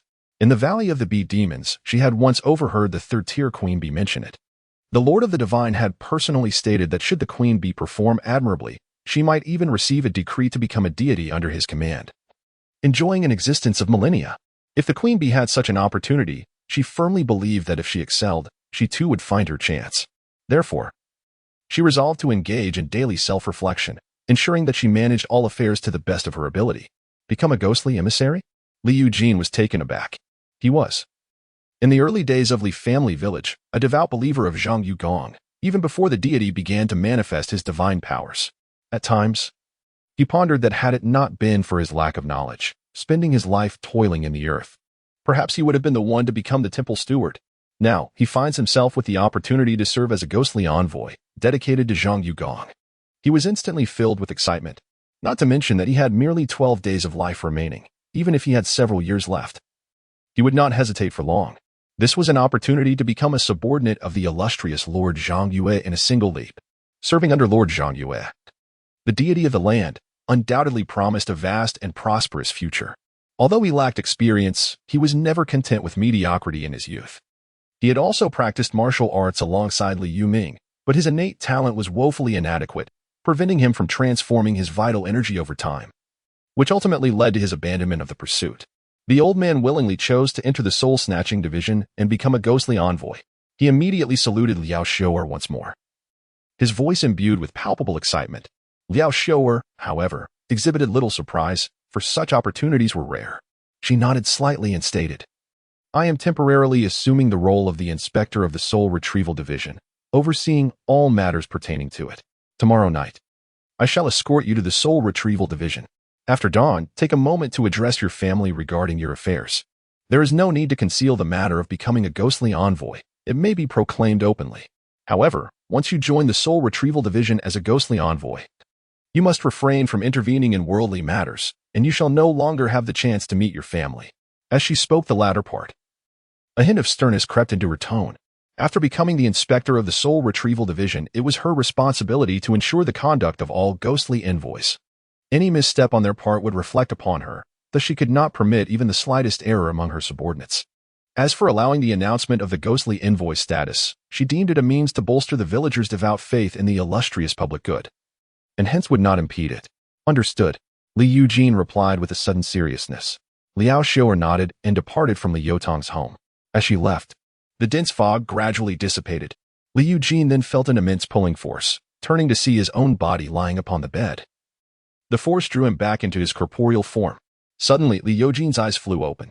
Everything that had transpired was vividly clear. It was not a dream. He sat up, trembling as he poured himself a glass of water. While sipping, he endeavored to calm his tumultuous emotions. Perhaps he should share his thoughts with his children. For only a single day remained. He murmured softly. As for his old companion, she had long departed this world several years ago. Dressed and prepared, he grasped the cane beside him and opened the door, making his way toward his eldest son's abode. He rapped on the door with a series of knocks. The hours still shrouded in darkness, yet the shimmering light of stars and the moon cast a gentle glow, rendering the surroundings not entirely obscured. "Who is it?" came a voice from within, laced with impatience, questioning the late-night disturbance. "It is I," Li Eugene responded. "Father?" With a creak, the door swung open, revealing Li Deyuan, astonished as he beheld his aged father. "Father, what brings you out at this late hour?" He promptly supported Li Eugene, intending to lead him inside to sit down. Li Eugene waved his hand and calmly replied, "Go summon your 2 sisters and your 2 brothers-in-law. I shall go at once." After he finished speaking, he entered the house and took a seat. "No?" Li Deyuan furrowed his brow, casting a somewhat anxious glance at his elderly father. Yet he promptly donned his clothes and went to summon others. At that moment, Li Deyuan's wife also emerged, immediately calling out "Father." Li Eugene nodded, gesturing for her to sit down. Before long, Li Deyuan's 2 younger sisters and their husbands hurried over. "Everyone, please take a seat." "Listen to me," Li Eugene said, not waiting for their inquiries, as he calmly declared, "My time on this earth is drawing to a close. A messenger from the underworld has just visited." Upon hearing these words, Li Deyuan and the others abruptly stood, their expressions drastically altered. "Father, you." They were all somewhat at a loss, their hearts heavy with sorrow. After all, no one can face the news of a beloved one's impending demise with composure. Li Eugene waved his hand, his expression remaining remarkably calm. "There is no need for grief. I shall depart to serve Lord Zhongyue as a ghostly emissary. Yet, in the realm of the dead, I can no longer concern myself with earthly matters. The reason I have gathered you here is to impart several important messages. First and foremost, you must devote yourselves more fervently to the worship of Lord Zhongyue. This is of utmost significance. Not only should you deepen your own faith, but you must also instruct your descendants to be equally devout." As the night wore on, Liao Xiaoer examined the list of the 40 individuals with the least remaining lifespans. Among them, the longest-lived had but 7.5 months left. None of the 40 declined. All willingly agreed to join the Soul Reaping Division as ghostly emissaries. After all, they were already classified as Level B believers, their faith in Lord Zhongyue sufficiently profound. Given the opportunity to serve under a deity, they naturally would not refuse. Soon, the second night arrived. Liao Xiaoer promptly escorted the 40 souls of Li Eugene and others into the underworld jurisdiction. She then knelt and reverently proclaimed, "Esteemed Lord, I have brought back the 40 individuals from Sea High Village with the least remaining lifespans, and they have all voluntarily chosen to join the Soul Reaping Division as ghostly emissaries." Li Eugene and the others hastily followed suit, kneeling with hearts aflame with excitement. Could it be that they would soon meet the great Lord Zhongyue? For a devout believer, nothing could be more exhilarating than the prospect of encountering the deity they worshipped. Within the divine realm, Liu looked down upon the underworld jurisdiction. His gaze fell upon the 42nd-tier soul-binding artifacts known as soul chains before him. The task at hand required that all ghostly emissaries ascend to the status of Class D or higher, to elevate the appointed reserve emissaries to official status. 2 methods were available. One was to employ the 9th-grade divine art enhance the soul soldiers with 10 strokes of divine power, while the other involved bestowing a 2nd-tier soul-binding artifact. For me, granting a soul-binding artifact was undoubtedly far more advantageous, for it required merely 5 strokes of divine power to forge a 2nd-tier soul-binding artifact. He smiled gently. However, the mere 50th-grade ghost messengers should not be solely managed by Liao Xiaoer and Li Yutang. Beneath the two, there ought to be several more grassroots captains of ghost messengers. In that case, let us appoint 5 additional C-grade ghost messengers and elevate Li Yutang to the rank of B-grade ghost messenger. Liu maintained a calm expression. Consequently, within the Soul Retrieval Division, there would be both a chief and deputy inspector, both of whom are B-grade ghost messengers. The 5 C-grade ghost messengers would serve as captains, each commanding 9-grade ghost messengers under their leadership. He waved his hand once more, and 40 streams of divine energy surged forth, coalescing into 40 decrees of the shadow soldiers. Immediately thereafter, 50 streams of divine energy emerged, forming 5 enhanced shadow soldiers' decrees.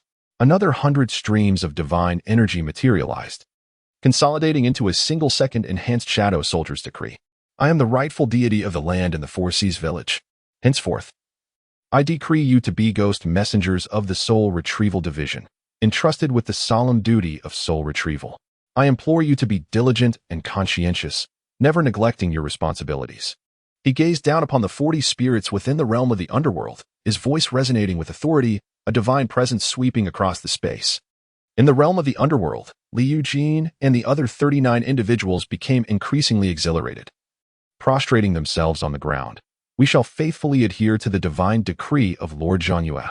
The 40 decreed ghost soldiers' sacred talismans fused into their beings, instantly solidifying their previously ethereal forms, akin to mortals transforming into warriors. They donned ghostly uniforms, their auras transformed with an ominous chill, each attaining a middle-tier level of strength. In the following moment, 40 second-tier ghost soldier artifacts, 5 enhanced ghost soldiers' sacred talismans, and 1 secondary enhanced ghost soldier's sacred talisman flew forth from the divine domain, swiftly merging into the bodies of the ghostly officials within the ghost soldier realm. In an instant, Li Yutang radiated with divine brilliance, ascending from a grade C ghost official, comparable to a second-tier upper level, to a grade B ghost official, akin to a third-tier lower level. His aura was undeniably on par with that of Liao Xiaoer beside him. The 40 newly promoted ghost officials shone anew, each wielding a soul-binding chain, their auras now reaching the second-tier lower level. Meanwhile, Liao Qingping, Li Eugene, and the other 5 integrated the enhanced ghost soldier's sacred talisman, their auras surging to the second-tier upper level, second only to Liao Xiaoer and Li Yutang, the 2 chief inspectors. Joy filled the hearts of all. Even Liao Xiaoer, who had not received any gifts, shared in the elation. After all, the enhancement of her subordinate strength would facilitate their endeavors. The only source of her slight concern was Li Yutang, the deputy inspector, who had now matched her strength as a grade B ghost official. This ghostly team had become formidable. 2 at the third-tier lower level, 5 at the second-tier upper level, and 45 at the second-tier lower level. They far surpassed the martial practitioners of Sea Village. However, this was an inevitability. As ghost officials and ghost soldiers, they could harness divine power to enhance their abilities, while the faithful could only rely on the blessing's sacred talisman for augmentation. After all, the disparity between possessing a physical body and lacking one was indeed vast. If he wishes to forcibly enhance the strength of the believers, he certainly possesses the capability to do so. However, without the requisite divine arts, aspiring for excessive divine power proves to be utterly unwise. At present, I possess merely 21st-tier blessing talisman, 5 second-tier blessing talisman, and 1 third-tier blessing talisman. The grand ceremony is but a few days away. It will be at that time that these will be bestowed as divine gifts. Liyu's gaze flickered. This marks his second grand ceremony. He believes that this alone is insufficient. After all, the strength of the believer must be significantly enhanced. In just 6 months, the divine war will commence. Although he was unafraid, he deemed it prudent to make adequate preparations. He called forth the regional trading interface to peruse its offerings. The first-tier blessing talisman had surged to a price of 6 divine powers per unit, truly exorbitant. Yet, the second-tier blessing talisman was audaciously listed at 50 divine powers each. 50 divine powers could, in fact, forge 3 specters or shadow soldiers of second-tier superior strength. Liu could not help but express his astonishment. Nevertheless, despite the steep prices, he resolved to procure a batch, for, after all, one must reap the rewards from the source. He now possesses a remarkable 4,880 units of divine power. Most of this divine energy has been accrued through the sale of second-tier ghostly artifacts. earned from the hands of other deities of Blue Star. He plans to purchase 80 first-tier blessing talismans to amass a total of 100. Additionally, he intends to acquire 15 second-tier blessing talismans, bringing that total to 20. With a grand gesture, Liu expended 1,230 units of divine power in a single transaction for the blessing talismans. Such a lavish expenditure of divine energy would undoubtedly leave the other Blue Star deities astounded. After all, they are still striving to accumulate 1,000 units of divine power, hoping to ascend to the 9th rank of divinity. Some Blue Star deities have yet to gather the required 100 units to elevate themselves to the 9th tier. Who could fathom that someone would directly allocate over 1,000 units of divine power for the purchase of blessing talismans? This is utterly unfathomable for the current deities of Blue Star. Even those at the 9th tier must be frugal, splitting 1 unit of divine power into 2 for expenditures, daring not to indulge in extravagant consumption. As time quietly passed, the 15th of July arrived. On this day, the gates of the underworld would open, marking the second grand festival for deities within the year. Before dawn, Li Yuming had already risen to prepare for the upcoming grand ceremony. Alongside him, the village chief Li Diyang, deputy village chief Liao Jingxian, and Shen Matzi also began their busy preparations. This grand festival signifies the first major celebration since the manifestation of Zhangyue Gong's divine presence. I shall not allow any issues to arise. Our village, Sihai, owes its current way of life entirely to the blessings bestowed by Zhangyue Gong. The day of the grand ceremony is the most significant day of the year. Li Yuming gazed at the 3 newly appointed temple attendants, Zhang Ronggui, Li Xiudao, and Chen Ergu, and spoke solemnly. All 3 are peak first-tier warriors, holding esteemed positions within the village. Their expressions were somber. The day of the grand ceremony must be meticulously arranged. They had been preparing for this significant event for several days. As dawn gradually broke, villagers emerged from their homes in an orderly fashion, heading towards the shrine of the land spirit. Each donned their most appropriate attire, their demeanor solemn. On the 15th day of the 7th month, the great ceremony for the deities. 3 prostrations and 9 bows, invoking divine blessings. Hurry up. We have already entered the vicinity of Tsangmu town. In no more than half an hour, we shall reach Sihai village. Once we arrive at Sihai village, our family will be saved. Zhao Jiyuan, bloodied and bearing his elderly spouse upon his back, pressed forward with determination, gritting his teeth. Beside him, his son Zhao Yinian and grandson Zhao Yongyuan followed closely. Zhao Yinian, too, carried his wife on his back, his face smeared with blood, weariness etched upon him. Yet his eyes shone with unwavering resolve. They will survive. A veil of mist enveloped the 5 of them, moving forward alongside them without obscuring their vision. Run, if you can. I see no refuge for you. You have slain the offspring of the 3 great kings of drunken Demon Mountain and still wish to escape with your lives? In this world, no human can safeguard you. What is this 4 Seas village? I shall devour every one of its inhabitants. I advise you not to waste your efforts. Submit to me and allow me to take you back. Behind them, a malevolent aura coalesced into a dark cloud. From within this ominous mist emerged a gigantic rat head, its eyes emitting a sinister glow as it looked down upon the fleeing Zhao Jiuyuan and his companions, speaking coldly. Humph. Let us see how long this charm can protect you. Unexpectedly, it seemed the Zhao clan possessed such a treasure. The rat's voice was frigid. Following it were 2 additional swirling clouds of darkness, each exuding a terrifying aura, far surpassing Zhao Jiuyuan, a mid-tier Yuan gang master of the 3rd rank.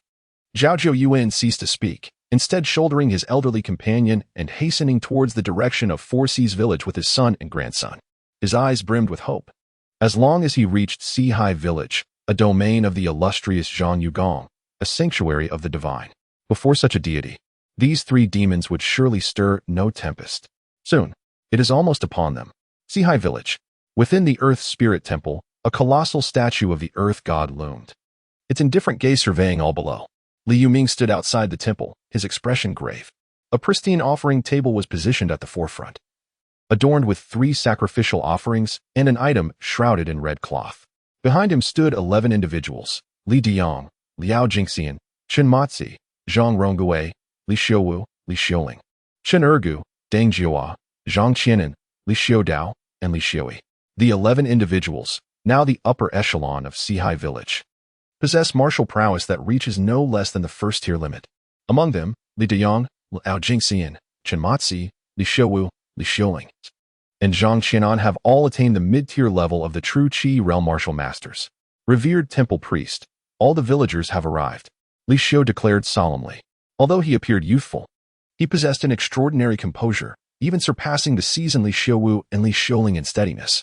This demeanor was undoubtedly shaped by his tumultuous childhood experiences, after all. He had witnessed the harrowing moment when his parents were devoured by the wolves of Qianlang Mountain. The vividness of those scenes was forever etched in his memory. While he, like many, had been raised on the goodwill of the community, Li Xiuwu had simply lost his parents during a hunting expedition, whereas he had been a helpless spectator to his own parents' demise. The psychological impact of such an event was immeasurable. Li Yuming turned to face the throng of villagers assembled before the land spirit temple, his voice resonating with gravity. Esteemed villagers, I am Li Yuming, the temple priest personally appointed by Lord Zhangyue. Just half a year ago, I was but an ordinary elder of Li family village, teetering on the brink of death. It was the benevolence of Lord Zhangyue that elevated me to this sacred position, allowing me to serve the deities on earth, transforming my gray hair to black once more. 6 months prior, this land was plagued by malevolent creatures, and we, the human populace, were reduced to mere prey for these demons. It was through the divine intervention of Lord Zhangyue that we vanquished these fiends, liberating us from the fate of being their sustenance and restoring our status as human beings. Lord Zhangyue's might eliminated the great demons ravaging our realm, ensuring that the common folk would no longer be subjected to such horrors. Furthermore, it was Lord Zhangyue who decreed that I, as the priest, should venture forth from Sihai village to eliminate the 6 great demons of Tsangmu town and rescue the populace from peril. Dear villagers, among us are the original inhabitants of Sihai village, as well as those from the lands of the demons, such as Poison Dragon Ridge and beneath the 100 Fox Mountain, and from Tsangmu town. However, now we are all citizens of Sihai village, under the protection of Lord Zhangyue. Our current peaceful existence is a direct result of his generous blessings. My fellow villagers, let us give thanks to Lord Zhangyue. Li Yuming then knelt before the statue within the land spirit temple. His voice filled with sincerity as he proclaimed, "We are eternally grateful to Lord Zhangyue for safeguarding our people and ridding us of demons." Following his lead, 11 others, including Li Diyang, knelt in unison, their voices echoing with fervor. "We are grateful to Lord Zhangyue for safeguarding our people and ridding us of demons." Behind them, over 5,000 villagers of Sihai knelt, their voices rising to the heavens. "We are grateful to Lord Zhangyue for safeguarding our people and ridding us of demons." The chorus resounded through the mountains, creating an atmosphere of reverence. In this moment, many who once lacked genuine faith or harbored doubts found their hearts stirred, adopting a solemn demeanor. "Light the incense. May Lord Zhangyue accept our offerings and bless the faithful of Sihai village, ensuring our every endeavor is met with success." Li Yuming bowed once more, his voice resonating through the surroundings. Soon, all the villagers ignited the fragrant offerings in their hands. The smoke rose high, enveloping the entire land spirit temple in a hazy shroud. A divine aura emanated from the temple, instilling a sense of reverence in every heart, deepening their piety. "May the illustrious Zhangyue bless the offerings of the people and protect the faithful of Sihai village, ensuring our endeavors prosper." Li Diyang and others shouted, bowing again in unison. "May the illustrious Zhangyue bless the offerings of the people and protect the faithful of Sihai village, ensuring our endeavors prosper." Over 5,000 villagers cried out, their voices a thunderous chorus, united in purpose. At this moment, behind the gathering of villagers, Liao Shou'er and Li Yutang led 50 ghostly emissaries, kneeling and echoing the fervent chant. Meanwhile, beneath another peak, the Queen Bee, accompanied by her second-tier warriors and first-tier worker bees, knelt with utmost respect. Not far away, the horse demon, by Rushue, prostrated herself, her body touching the ground, while several first-tier warhorses she had nurtured followed suit in reverence. Though lacking in intelligence, these warhorses had been indoctrinated by Rushue to unwaveringly believe in the greatness of Zhangyue. 3 bows to the illustrious Zhangyue. May the illustrious Zhangyue partake of the offerings. Li Yuming lifted the red cloth from the offering table, revealing the tributes prepared by Sihai village for the deity. In the divine realm, Li Yu's gaze fell upon the offerings with eager anticipation. This grand ceremony had been long awaited, for only through such offerings could the blessings be magnified 100-fold. In a mere 6 months, he ascended to the rank of a legitimate 9th-tier land deity, endowed with considerable divine power. The genesis of this remarkable transformation can be traced back to the extraordinary hundredfold increase in offerings 6 months prior. Absent that pivotal enhancement, he would not have outpaced the other deities of Blue Star by such a margin. Swift advancement begets further opportunities for growth. His expedience enabled him to be the first to sell second-tier soldier artifacts, thereby amassing 760 units of divine power, which facilitated his elevation to the 9th tier. Furthermore, his rapid progress expanded his jurisdiction to 1,000 hectares, allowing him to uncover and eradicate a nefarious paper effigy shop, thus obtaining 100 units of fragments from the 9th tier divine law. On the path of divinity, being ahead translates to greater chances for acquiring divine power. Conversely, falling behind renders recovery exceedingly arduous. The looming divine war casts a shadow of impending peril. With a substantial number of Blue Star deities likely to meet their demise within the next 6 months, a thought that lingered in Li Yu's mind, accompanied by a faint smile. The offerings upon the altar consisted of a crystalline lotus, exuding an aura characteristic of 3rd-tier artifacts. 6 months prior, a 1st-tier stamina herb, after the hundredfold augmentation, had transformed into a 4th-tier dragon blood flame grass. Now one could only ponder what tier the 3rd-tier lotus would ascend to after a similar enhancement. 5th tier? Or perhaps 6th tier? Even contemplating a 4th-tier artifact is a formidable challenge for Li Yuming and the villagers, as such items predominantly reside in the possession of 4th-tier entities. Even an extraordinary stroke of luck in encountering a 4th-tier artifact would likely entail terrifying risks, making it exceedingly difficult for beings below the 4th tier to obtain one. This particular 3rd-tier artifact is likely among the spoils Li Yuming garnered from vanquishing 6 3rd-tier monsters in Songmu Town, undoubtedly the most precious acquisition among his gains. In contrast, the other Blue Star deities' offerings were likely limited to 2nd-tier artifacts, given that their temple priests only possessed 2nd-tier capabilities. A satisfied expression graced Li Yu's face. He gently waved his hand. Instantly, the crystal-clear lotus on the altar outside the land spirit temple vanished without a trace. Your faithful follower has completed a grand sacrifice. Your devotee has offered a tier 3 white moon crystal lotus to you. You have garnered a total of 146,220 units of incense power. Under the amplification of divine rules, the offering, the tier 3 white moon crystal lotus, has experienced a hundredfold enhancement. Consequently, you have received a tier 6 lotus of the earth, a tier 6 lotus of the earth. Excitement gleamed in Li Yu's eyes.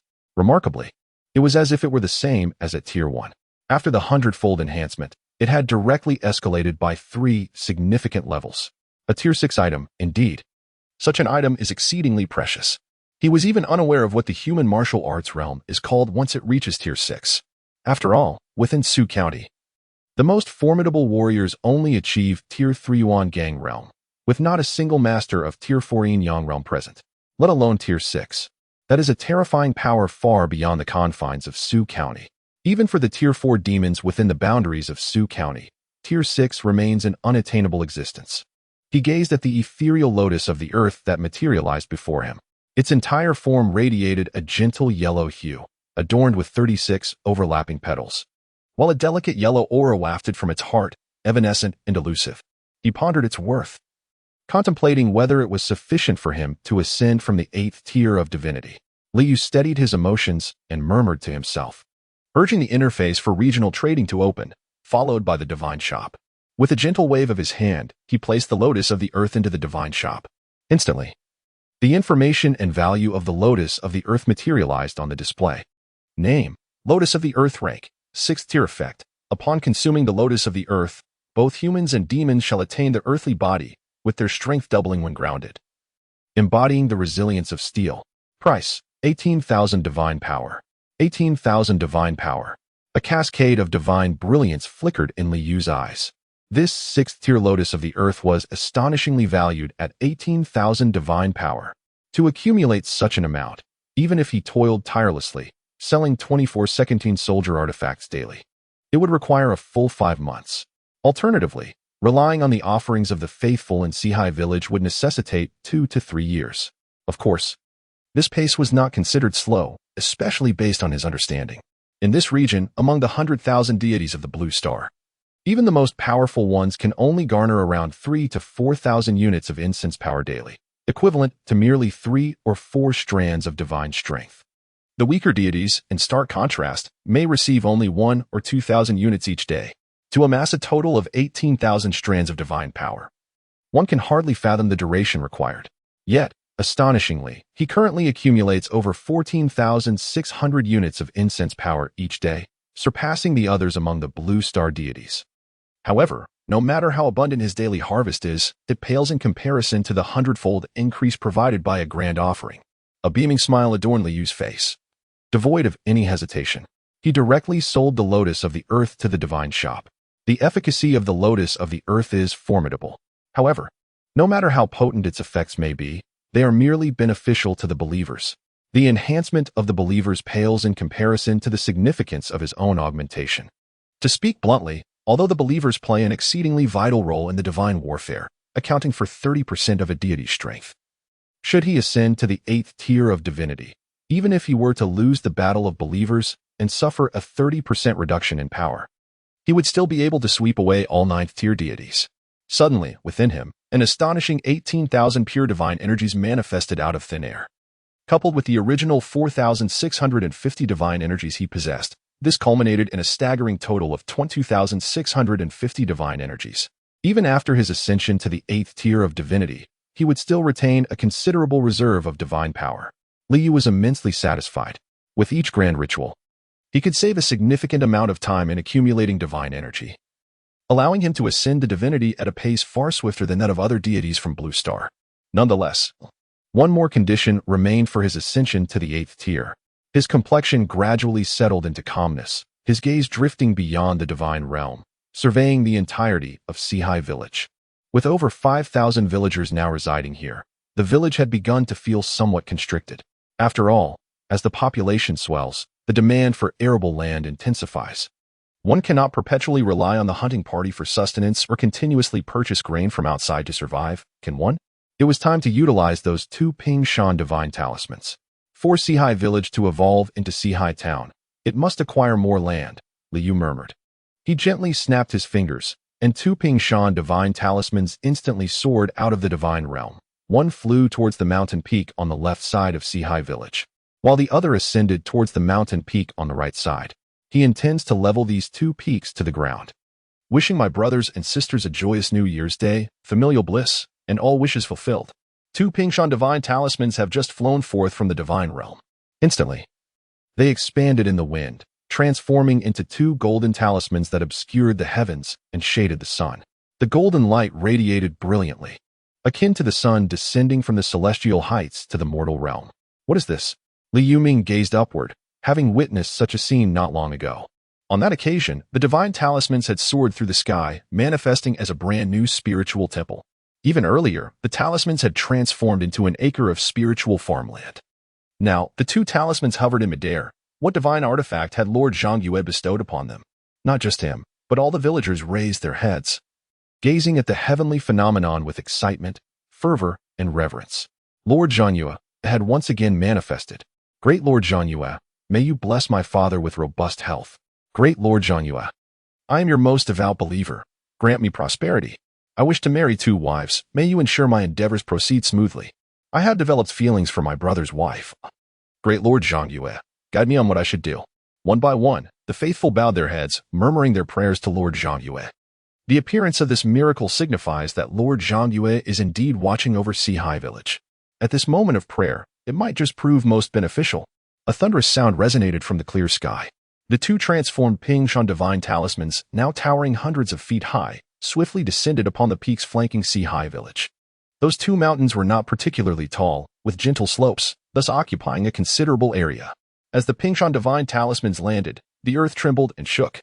The 2 mountains were instantly leveled to the ground, vanishing without a trace. In the area where the mountains once stood, only an expanse of remarkably flat land remained, subtly revealing a sense of rich fertility. Liu Ming was left speechless. Li Deyang, Li Xiaowu, and others were equally in awe. All the villagers stood in stunned silence. Where were the mountains? They were gone? They have been leveled? Truly, the might of Lord Zhangyue is boundless, reducing both mountains to mere earth. They gasped in astonishment. At that moment, the gazes of all the villagers ignited with fervor, their faith in Lord Zhangyue deepening with unparalleled devotion. The might to move mountains and part seas. In a mere instant, two towering peaks were effortlessly reduced to level ground by Lord Zhangyue. Gratitude surged as they celebrated the Lord's flattening of the mountains, which had expanded the fields of our Sihai village by 30 acres. Li Yuming took a deep breath, knelt once more, and spoke with reverence. Each of those peaks occupied over 15 acres of land. The total area of Sihai village was approximately 80 acres, and now, an additional 30 acres had been gained. How could he contain his excitement? Just a moment ago, he had leaped up for a glance and discovered that the cleared land formed by the leveled peaks could be directly cultivated into fields. There was no need for arduous reclamation or fertilization. Crops could be sown immediately. This was the bountiful arable land bestowed upon their village of Sihai by Zhang Yu. 30 hectares equate to 3,000 mu. Suddenly acquiring 3,000 mu of fertile land filled his heart with overwhelming joy. At that moment, he witnessed a divine talisman soaring out from the land spirit temple. The talisman shimmered brilliantly, radiating golden light before transforming into a size of 1 mu. This talisman descended gracefully beside the original mu of spiritual field, then abruptly plunged downwards. Instantly, the air was suffused with ethereal energy, manifesting a second-grade B spiritual field. A spiritual field. Zhang Yu once again granted an additional mu of spiritual land. Li Yuming, Li Diyang, Zhang Rongui, and others were utterly exhilarated. They are the ones who truly comprehend the formidable power of the spiritual fields. This represents the foundation of a formidable force. With 2 acres of grade C spiritual fields, the village of Sihai will witness an unceasing emergence of warriors in the future. As the number of warriors increases, more second-tier Qi masters will arise, and even third-tier Yuan Gang masters will be born. After a brief moment, 100 beams of white light, 16 beams of light azure, and 1 beam of deep blue light erupted from the land spirit temple. The 100 beams of white light swiftly entered the bodies of numerous devotees. Instantly, 80 young mortal believers ascended to the rank of intermediate first-tier warriors. Additionally, 20 warriors, who were originally intermediate first-tier, received further blessings and advanced to the limit of the first tier. Meanwhile, the 16 beams of blue light enveloped the village's leadership entirely. The 6 individuals, originally at the intermediate second tier, Li Diyang, Ao Jingxian, Chen Matzi, Li Xiuwu, Li Xiuling, and Zhang Qianan, were instantly elevated to the limit of the second tier. The 5 who were at the limit of the first tier, Zhang Rongui, Chen Ergu, Deng Jui, Li Xiudao, and Li Xiuqi, were also shrouded by 2 second-tier blessing charms, all advancing to the limit of the second tier. As for the deep blue beam of light, it entered Li Diyang's body again after he successfully ascended to the limit of the second tier. What is happening? Li Diyang was astonished to find an immense surge of pure qi erupting within him. The potent qi surged into his dantian, significantly enriching it after 2 recent expansions. The amount of qi in the dantian continued to increase, but instead of expanding further, the dantian grew increasingly dense. Consequently, the qi began to compress, gradually transforming into a quality far surpassing ordinary qi, into gang qi.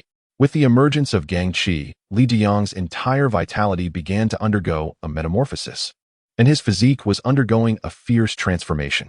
Have I become a third-tier Yuan gang master? Li Diyang was left in a state of bewilderment. Merely half a year ago, he had only experienced 2 transformations of vitality as an intermediate first-tier warrior. Now, in just 6 months, he directly ascended to the 3rd tier of the Yuan Gang realm as a Grand Martial Master. What a magnificent display of power by Lord Zhangyue. He now feels an immense sense of gratitude for the change in his perspective. The essence of martial arts lies solely in the devout worship of the esteemed Gong. That is the one and only truth. Is the vital energy still in flux? He discovered that he had been promoted to the 3rd tier lower level of the Yuan Gang realm and even beyond. The quality of the Gang Qi within him was enhancing, its hue deepening, and he had directly ascended to the 3rd tier middle level within just a few breaths. He was bestowed with blessings twice, directly transcending from the mid-2nd tier to the mid-3rd tier realm. This was conveyed to those outside the village. He felt that absolutely no one would believe it, not even himself. If it were not for his personal experience, he would find it difficult to accept. Grateful for the divine grace of Zhangyue, he knelt in profound reverence, tears streaming down his face, and fervently proclaimed, "Have we reached the 3rd tier?" Li Yuming gazed at Li Diyang, a look of joy illuminating his countenance. Additionally, he observed that Zhang Rongui and 10 others had also ascended to the pinnacle of the 2nd tier. Furthermore, the village had welcomed an additional 80 martial artists, undoubtedly transforming the village's strength in an extraordinary manner.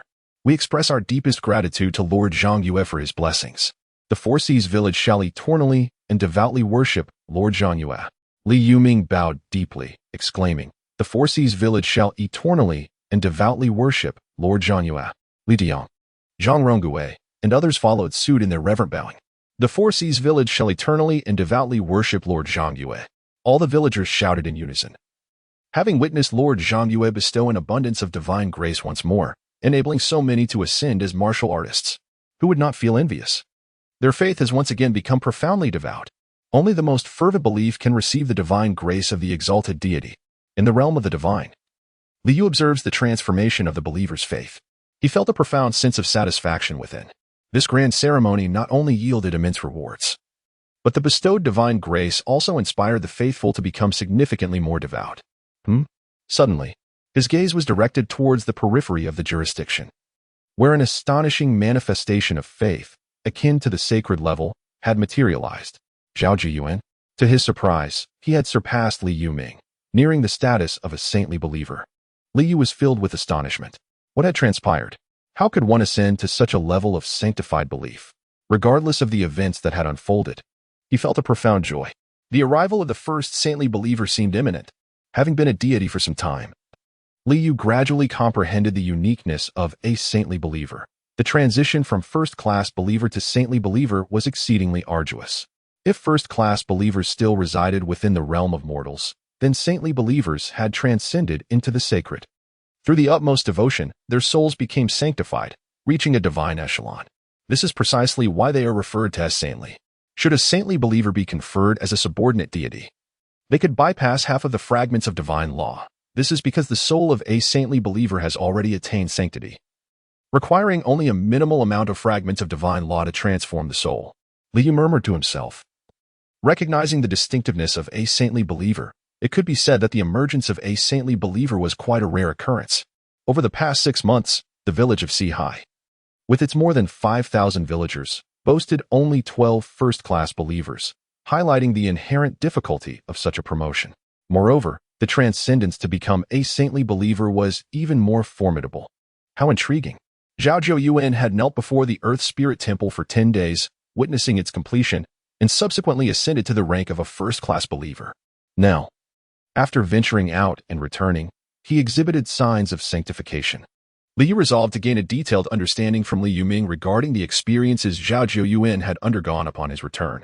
Perhaps this insight could illuminate the path to guiding first-class believers toward their sanctification. Li Yu's expression remained tranquil. His gaze remained fixed on the periphery of the jurisdiction. Zhao Zhou and his 4 companions hastily rushed into the confines of Sihai village, reactivating the protective talisman of cloud and mist that he had once bestowed upon them. Evidently pursued by assailants from behind, he gazed beyond the jurisdiction. Although, as the land deity of Sihai village, his divine power was confined within this jurisdiction, stepping outside would diminish his divine rank by a tier, for he would be beyond the reach of the divine laws. Moreover, any invocation of divine arts would require tenfold divine strength. However, this does not imply that he could no longer perceive the vistas beyond the jurisdiction. After all, endowed with keen eyesight, he was naturally capable of seeing vast expanses beyond the confines of the jurisdiction. Yet, his vision was akin to that of a grandmaster at the 5th-tier limit of the cave heaven realm, unable to penetrate the obstructing mountains. 3-headed fiends. One was a 3rd-tier ultimate rat demon, accompanied by 2 3rd-tier superior demons. Intriguing, the rat demon accompanied by others? Liu observed quietly. He gazed in astonishment as the Zhao family of 5 traversed several mountain peaks, his expression brimming with wonder. He also observed the 3 malevolent creatures commanding the demonic clouds, sweeping majestically into the territory in pursuit of the Zhao family. Divine grace like the vast ocean, divine might akin to a prison. During this period, he has predominantly displayed divine grace akin to the vastness of the sea. And it has been quite some time since he has manifested the formidable might reminiscent of a prison. Only the harmonious blend of divine grace and divine authority can truly deepen the faith of the believers. Even mortals understand that the application of both grace and power is the highest form of governance over subordinates. As the esteemed deity of the land, he naturally comprehends this principle. The grace bestowed is already sufficient. Let these 3 monstrous beings exemplify the aspect of his authority as the rightful god of the land. This grand ceremony, graced by the blood of the 3 demons, indeed appears all the more magnificent. Liu chuckled softly. He stood quietly within the divine realm, observing everything beyond. Monsters. Three three-tiered demons. The leading demon was vastly more powerful than I, likely at the pinnacle of the third tier. Liu Ming immediately sensed the overwhelming demonic energy approaching, his expression turning grave. The terror of that demonic presence far surpassed any three-tiered demon he had slain in Songmu Town. Three-tiered demons. Li Diang quickly realized the situation. Soon after, Zhang Rongui, Li Xiuwu, and Li Xiudao, all peak second-tier warriors, became aware as well. Following them were the first-tier warriors and mortal followers. After all, those three demons, riding on an immense wave of demonic energy that billowed like clouds, were exceedingly conspicuous. And even more formidable aura emanated from a distance, making each individual feel as though a massive stone had been placed upon their chest, rendering them breathless. A third-tier demon at its zenith was indeed a terrifying sight. In that moment, all the faithful grew anxious, many pale with evident fear. Just months prior. Most of them are but blood offerings raised by demons. Now, upon witnessing once more the terrifying fiends capable of soaring through the skies and commanding clouds of malevolence, how could one not feel a tremor of fear? I beseech the revered Zhang Yue to protect the faithful of Sihai village and vanquish these demons. Liu Ming inhaled deeply, humbly prostrating himself on the ground, fervently proclaiming, I implore the esteemed Zhang Yue to safeguard the faithful of Sihai village and eliminate the demons. Li Diang, Zhang Rongui, and the other villagers, with unwavering devotion, bowed once again before the shrine of the land spirit. In this moment, confronted by the looming threat of demons, even those whose faith had wavered due to myriad distractions found their belief rekindled with fervor. The peril posed by the demons is imminent. Should the revered Zhang Yue not extend his protection to them, they are perilously close to being devoured by the monstrous jaws of evil. Fear, unease, and trepidation. All these emotions have transformed into a catalyst for faith, coupled with their previous envy and reverence for divine grace. It can be said that the belief of the majority of grade believers has ascended to a higher echelon. Indeed, many C-grade believers have been elevated to B-grade believers. Even among the A-grade believers, there are new initiates. Zhao Yuan, is this your source of reliance? Haha. A multitude of insignificant human beings, though numerous, are quite well nurtured. Amidst the swirling clouds of demons, the enormous head of the rat demon emits a sinister laugh. The beams of light shooting from its rodent eyes flicker and retract like blades, piercing the air with a terrifying, sharp shriek. Impudence! Before the illustrious deity of the land of my four seas village, how dare the fiends act with such arrogance? Liu Ming bellowed.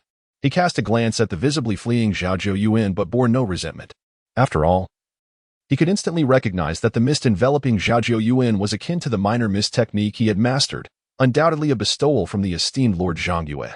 To receive such grace from Lord Zhang Yue indicated Zhao Yuan's profound faith, marking him as a kindred spirit. Impertinence, he mused, noting the peculiar aura surrounding him, somewhat reminiscent of a third-tier presence. And beside him, a third-tier, mid-level human warrior? What a surprise, he continued, to find so many second-tier and first-tier human warriors here. This will surely provide a feast for you, my dear Grandpa Mouse. The rat demon surveyed the multitude of believers, immediately elated. He had not anticipated that the place where Zhao Yuan had fled would be teeming with so many human martial artists. Behind him, the two third-tier high-ranking demons wore expressions of delight, their spirits elevated. What was initially perceived as a mere pursuit had unexpectedly yielded such bountiful rewards. These human beings are inherently destined to serve as sustenance for my demon kin. Form an orderly line. I shall first select a few second-tier warriors with a satisfying texture to consume. The rat demon swaggered, its menacing form exceeding 5 zheng in height, casting a vast shadow upon the ground. This sight instilled even greater fear among the onlookers, prompting them to fervently prostrate themselves before the illustrious Lord Zhang, beseeching him to vanquish the demons. Yet, at that moment, the winds of the world became still. The three demons also froze, utterly motionless. The rat demon found itself paralyzed, its eyes wide with terror as an overwhelming dread enveloped its heart. It was too powerful. His prowess at the third-tier limit is so formidable that, under this terrifying force, he is unable to even move a single finger. He found it even more terrifying than the time he accompanied the great demon king to pay respects to the ancient elder of the celestial ape mountain. How could such a formidable power exist here? Zhao Yuan, fleeing towards this place, truly had a tremendous force aiding him.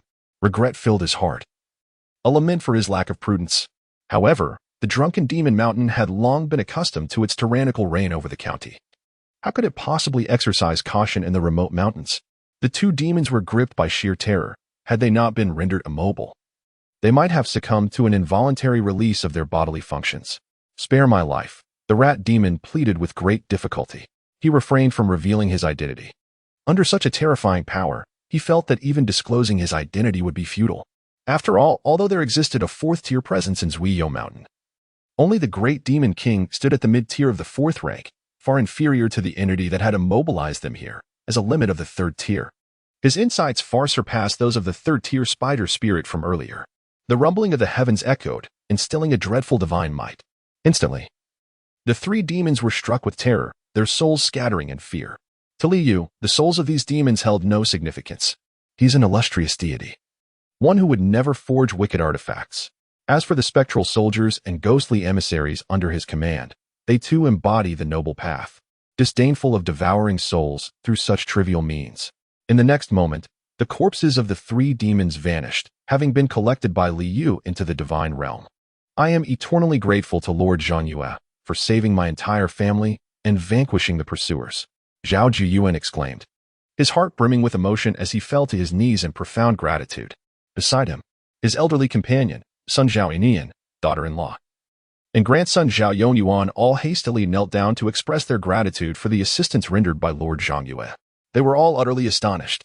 Such a formidable three-headed demon was effortlessly slain by Zhang Yuegong without any means of retaliation. What terrifying power this is! It is simply unimaginable. They believed that even the most fearsome demon within the confines of the county, the legendary celestial ape ancestor, could hardly evoke such terror.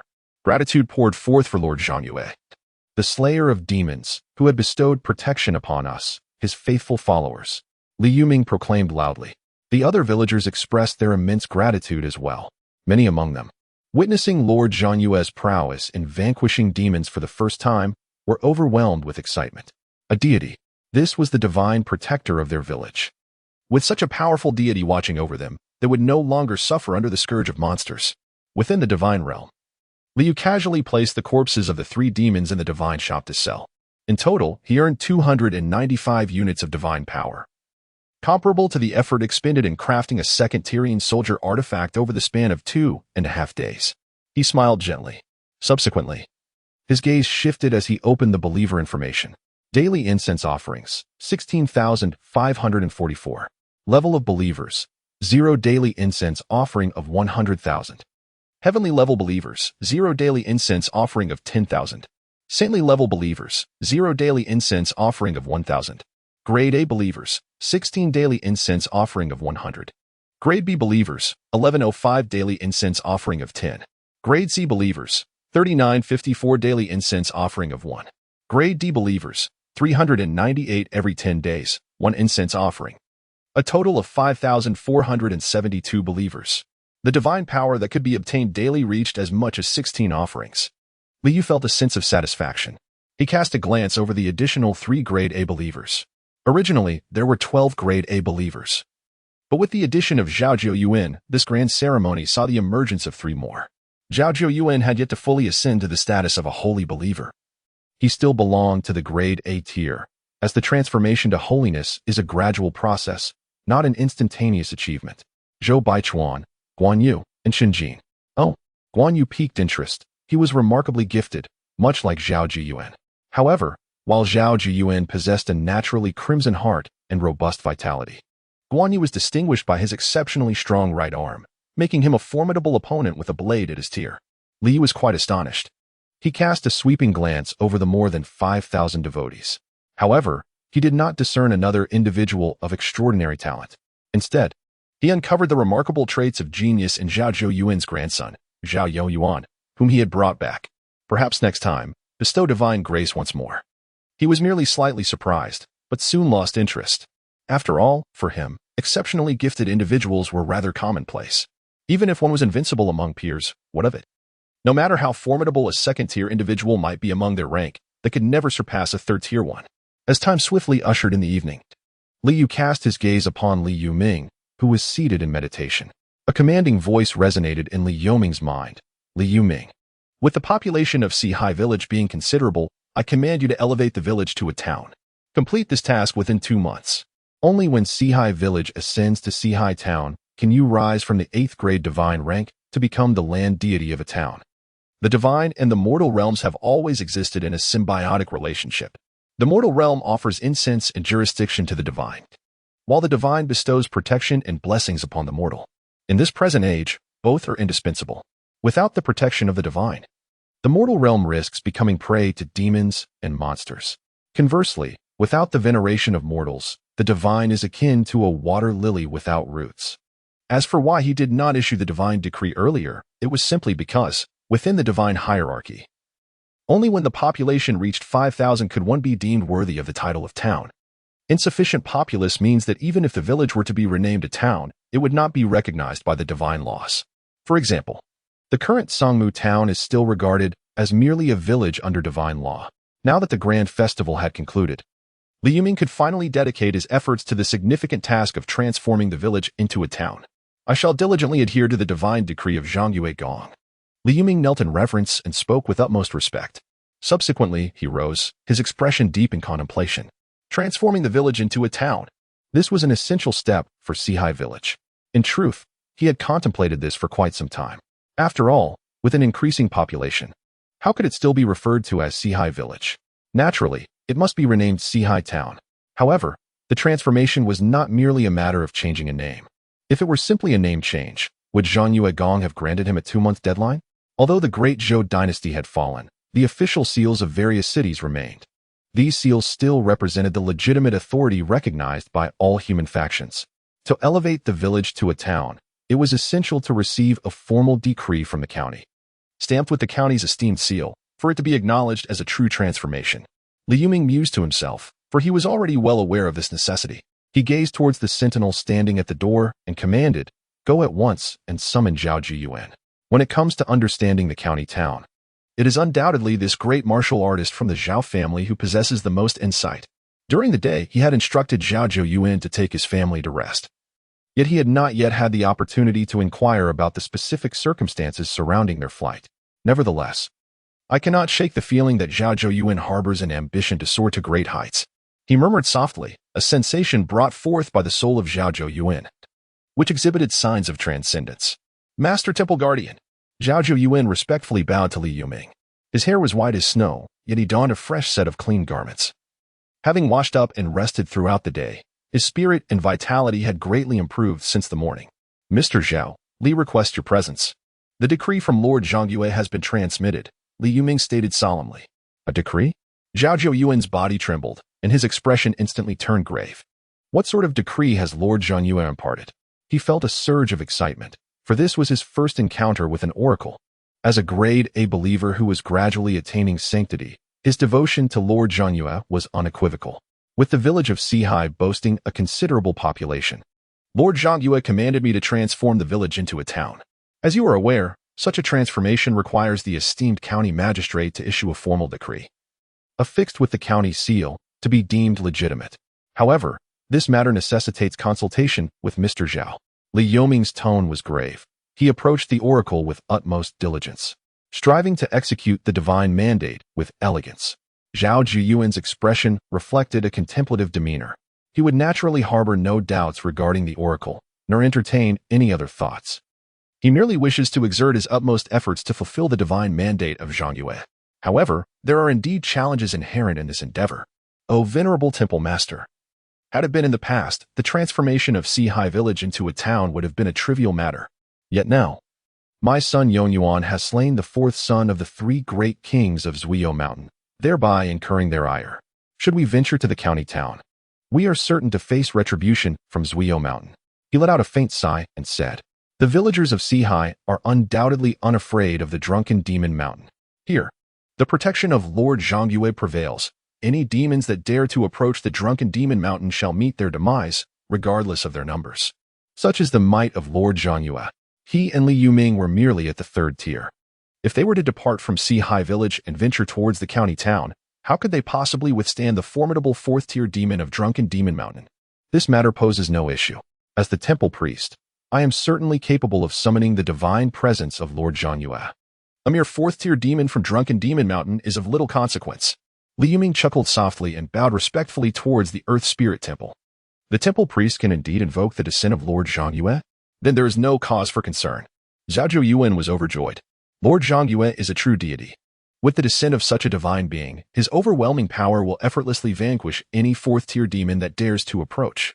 Mr. Zhao, could you perhaps share your recent experiences? I sense that you have undergone some transformation. Li Yuming's gaze was fixed upon Zhao Zhiyuan, and in a fleeting moment, he seemed to perceive a radiant brilliance evolving within the depths of Zhao's mind, as if it were destined to become a blazing sun illuminating the world. This sensation was peculiar yet profoundly authentic. He does not believe that his feelings are erroneous.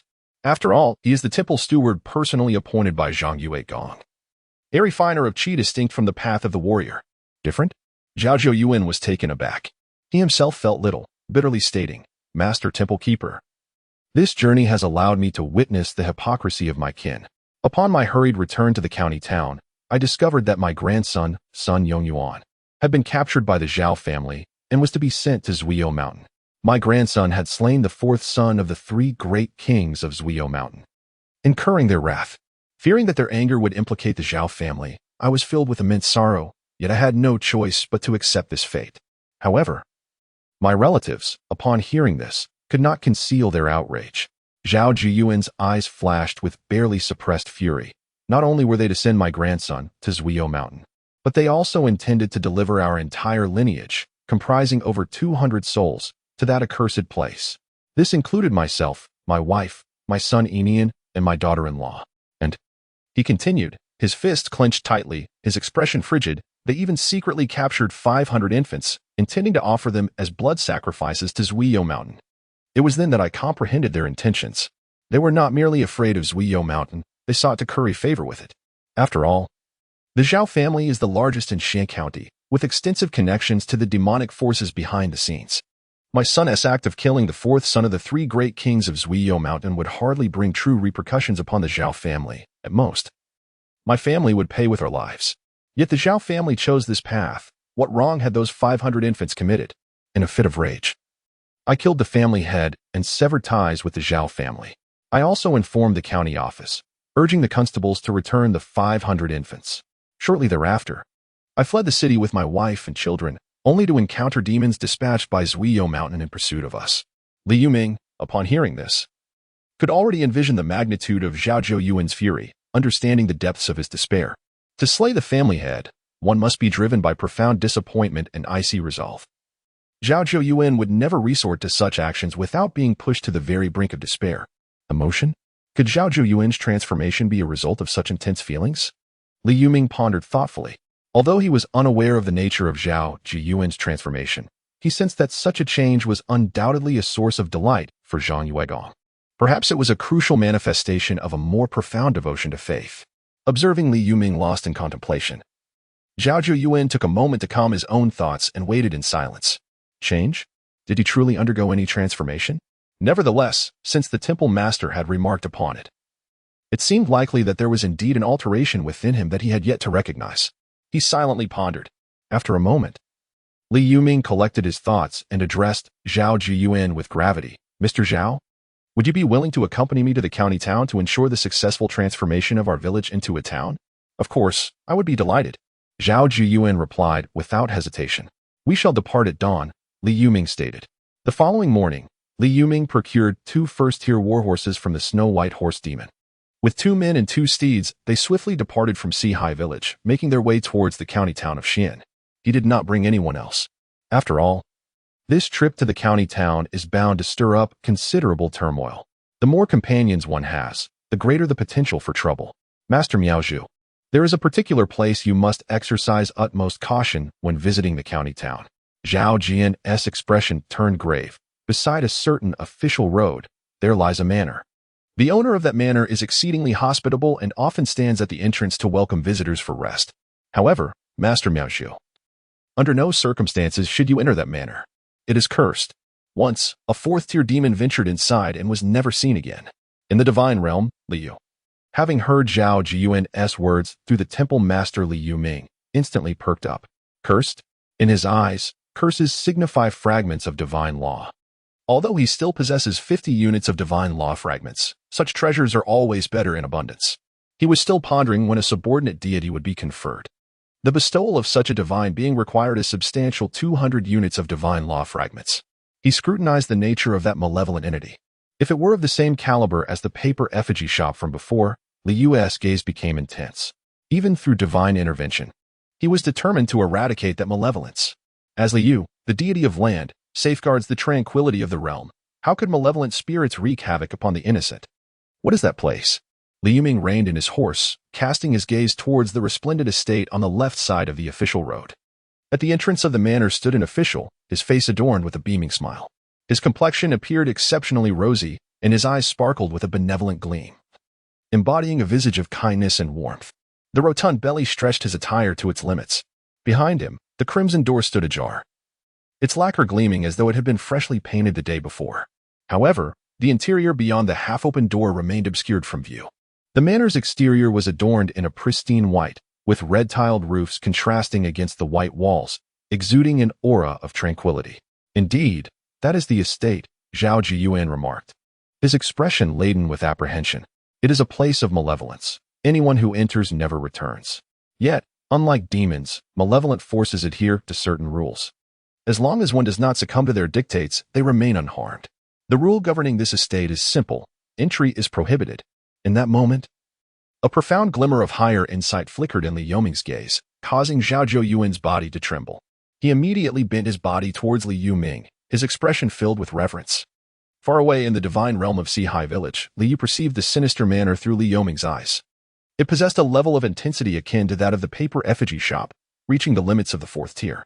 A faint smile graced his lips. The malevolent entity of the fourth tier limit would succumb to the invocation of the divine technique wielded by Liu Ming, for he was confident in his ability to vanquish it through divine summoning. Indeed, it was a realm plagued by malevolence, with sinister forces lurking at every turn. Having scarcely departed from the confines of Tsangmu town, another malevolent presence revealed itself. It seemed that the entire territory of Xian County was rife with such entities. These beings, arising from the tainted principles of the divine, were perhaps inscrutable to both humanity and the demonic. This fourth-tier malevolence was likely beyond the reach of even a fifth-tier cave heaven being from either race, rendering them incapable of eradication. Li muttered softly to himself. The polluted divine principles endowed the malevolent entities with a semblance of immortality. Only a deity, through divine power, could activate the divine principles to thoroughly cleanse the corruption, thus providing the most effective means to annihilate these entities. Consequently, in this world, even demons trembled at the mention of malevolence. Malevolence had become synonymous with terror. He spoke softly, his authoritative voice resonating within Liu Ming's mind. Liu Ming, enter the estate and perform the invocation of the divine. He proclaimed a divine decree. Following the annihilation of this malevolent entity, he believed it would be prudent to allow Liu Ming to investigate the records of malevolent entities within the jurisdiction of Xian County. Over the years, the presence of such entities in each locality would undoubtedly have been documented. For instance, the paper effigy shop in Songmu town is steeped in legend. And it is certain that there are official records within the county seat as well. By vanquishing a sufficient number of these malevolent beings, one could acquire a substantial number of fragments of divine laws, which could be utilized to consecrate the local deities. Local deities, Liu said with a composed expression. The divine war was merely 6 months away. The significance of local deities in the impending divine war could not be overstated. No matter how numerous your spectral soldiers may be, they would find it exceedingly difficult to withstand the might of a deity of the 9th rank. Although he believed that among all the deities of the blue planet, he would undoubtedly lead the way, especially after the transformation of his village into a town, which would elevate him to the 8th rank, he harbored a lingering concern. He feared that when the divine war commenced, his opponents might not be the deities of the blue planet. The interface of the divine war had never explicitly stated this. It merely indicated that in the initiation of the divine war, deities of equal or greater rank would be matched against him. What if the mastermind were to introduce entities of divine status that extended beyond the 30 billion deities of the blue planet? His gaze was profound and contemplative. He held no doubts regarding the existence of so many villages. In this realm, if it were not sufficiently natural, there would undoubtedly be another world. He had long believed that the 3 billion deities of the blue star might be distributed among numerous realms. Thus, he had never taken the divine war lightly, consistently preparing with utmost seriousness. Lord Divine Constable? At that moment, a group emerged from around the bend of the official road, and upon spotting Zhao Zhou atop his steed, they were momentarily taken aback, expressing their astonishment. They were all clad in the uniforms of constables, with long knives hanging at their waists. Save for one who rode upon a horse. He-chun, what brings you here? Zhao Jiyuan furrowed his brow, casting a glance at the middle-aged man leading the group on horseback. He was a head constable from Xin County, a figure of modest status within the realm of local officials, possessing the prowess of a second-tier treachery realm practitioner. Intriguingly, he was once one of Zhao's subordinates. He was originally the divine constable of Xin County, commanding 3 chief captains and over 200 constables. We pay our respects to the esteemed constable. The remaining constables hastily bowed. Although they had heard rumors that the constable had fallen out with the Zhao family and even killed the head of the Zhao family before fleeing the city, the county magistrate had not issued an order to revoke his position. Thus, they were obliged to pay their respects upon encountering him. Esteemed constable, Yichuan dismounted, clasped his fists, and respectfully said, "We are on a mission to see High Village, as the county magistrate wishes to invite the temple keeper, known for vanquishing demons and evil spirits, to the county seat for a brief visit." He still had words unspoken. The esteemed county lord had also instructed him to investigate how the 3 demons that pursued Zhao Jiyuan met their demise in High Village. After all, it was observed that Zhao Jiyuan had departed from the county town, only to be chased by the 3 demons. The malevolent aura was palpable, soaring through the air. As long as one did not deliberately venture into the secluded depths of the mountains, it would inevitably be witnessed by others. As for why the county lord was certain that the demons had perished rather than High Village being ravaged, it was evident that the county lord possessed his own judgments or channels of information. "Invite me?" Li Yuming suddenly interjected. "I am Li Yuming, the temple steward of High Village." Yichuan was taken aback, quickly scrutinizing Li Yuming before bowing respectfully. "Ah, it is indeed an honor to meet you, esteemed stewardly." Li Yuming returned the gesture and smiled. "I had intended to visit the county lord in the town, so I shall accompany you." Yichuan was overjoyed. He had originally been contemplating how to invite the other party to the county town. To his surprise, they encountered each other along the way, and coincidentally, the other party was also on their way to meet the esteemed county magistrate. This task was accomplished with effortless ease. He relishes such tasks. "Then, Master Li, let us proceed to the county town at once," he hurriedly replied. Li Yuming shook his head and pointed towards the sinister manor beside the official road, saying, "I must venture inside. Once I have subdued this place, I shall meet with the county magistrate without delay." After speaking, he moved forward. He rode forth, heading towards the ominous manor. "What, my lord Li, do you intend to raise this malevolent place?" "Absolutely not. Under no circumstances." This was an exceedingly terrifying abode of evil.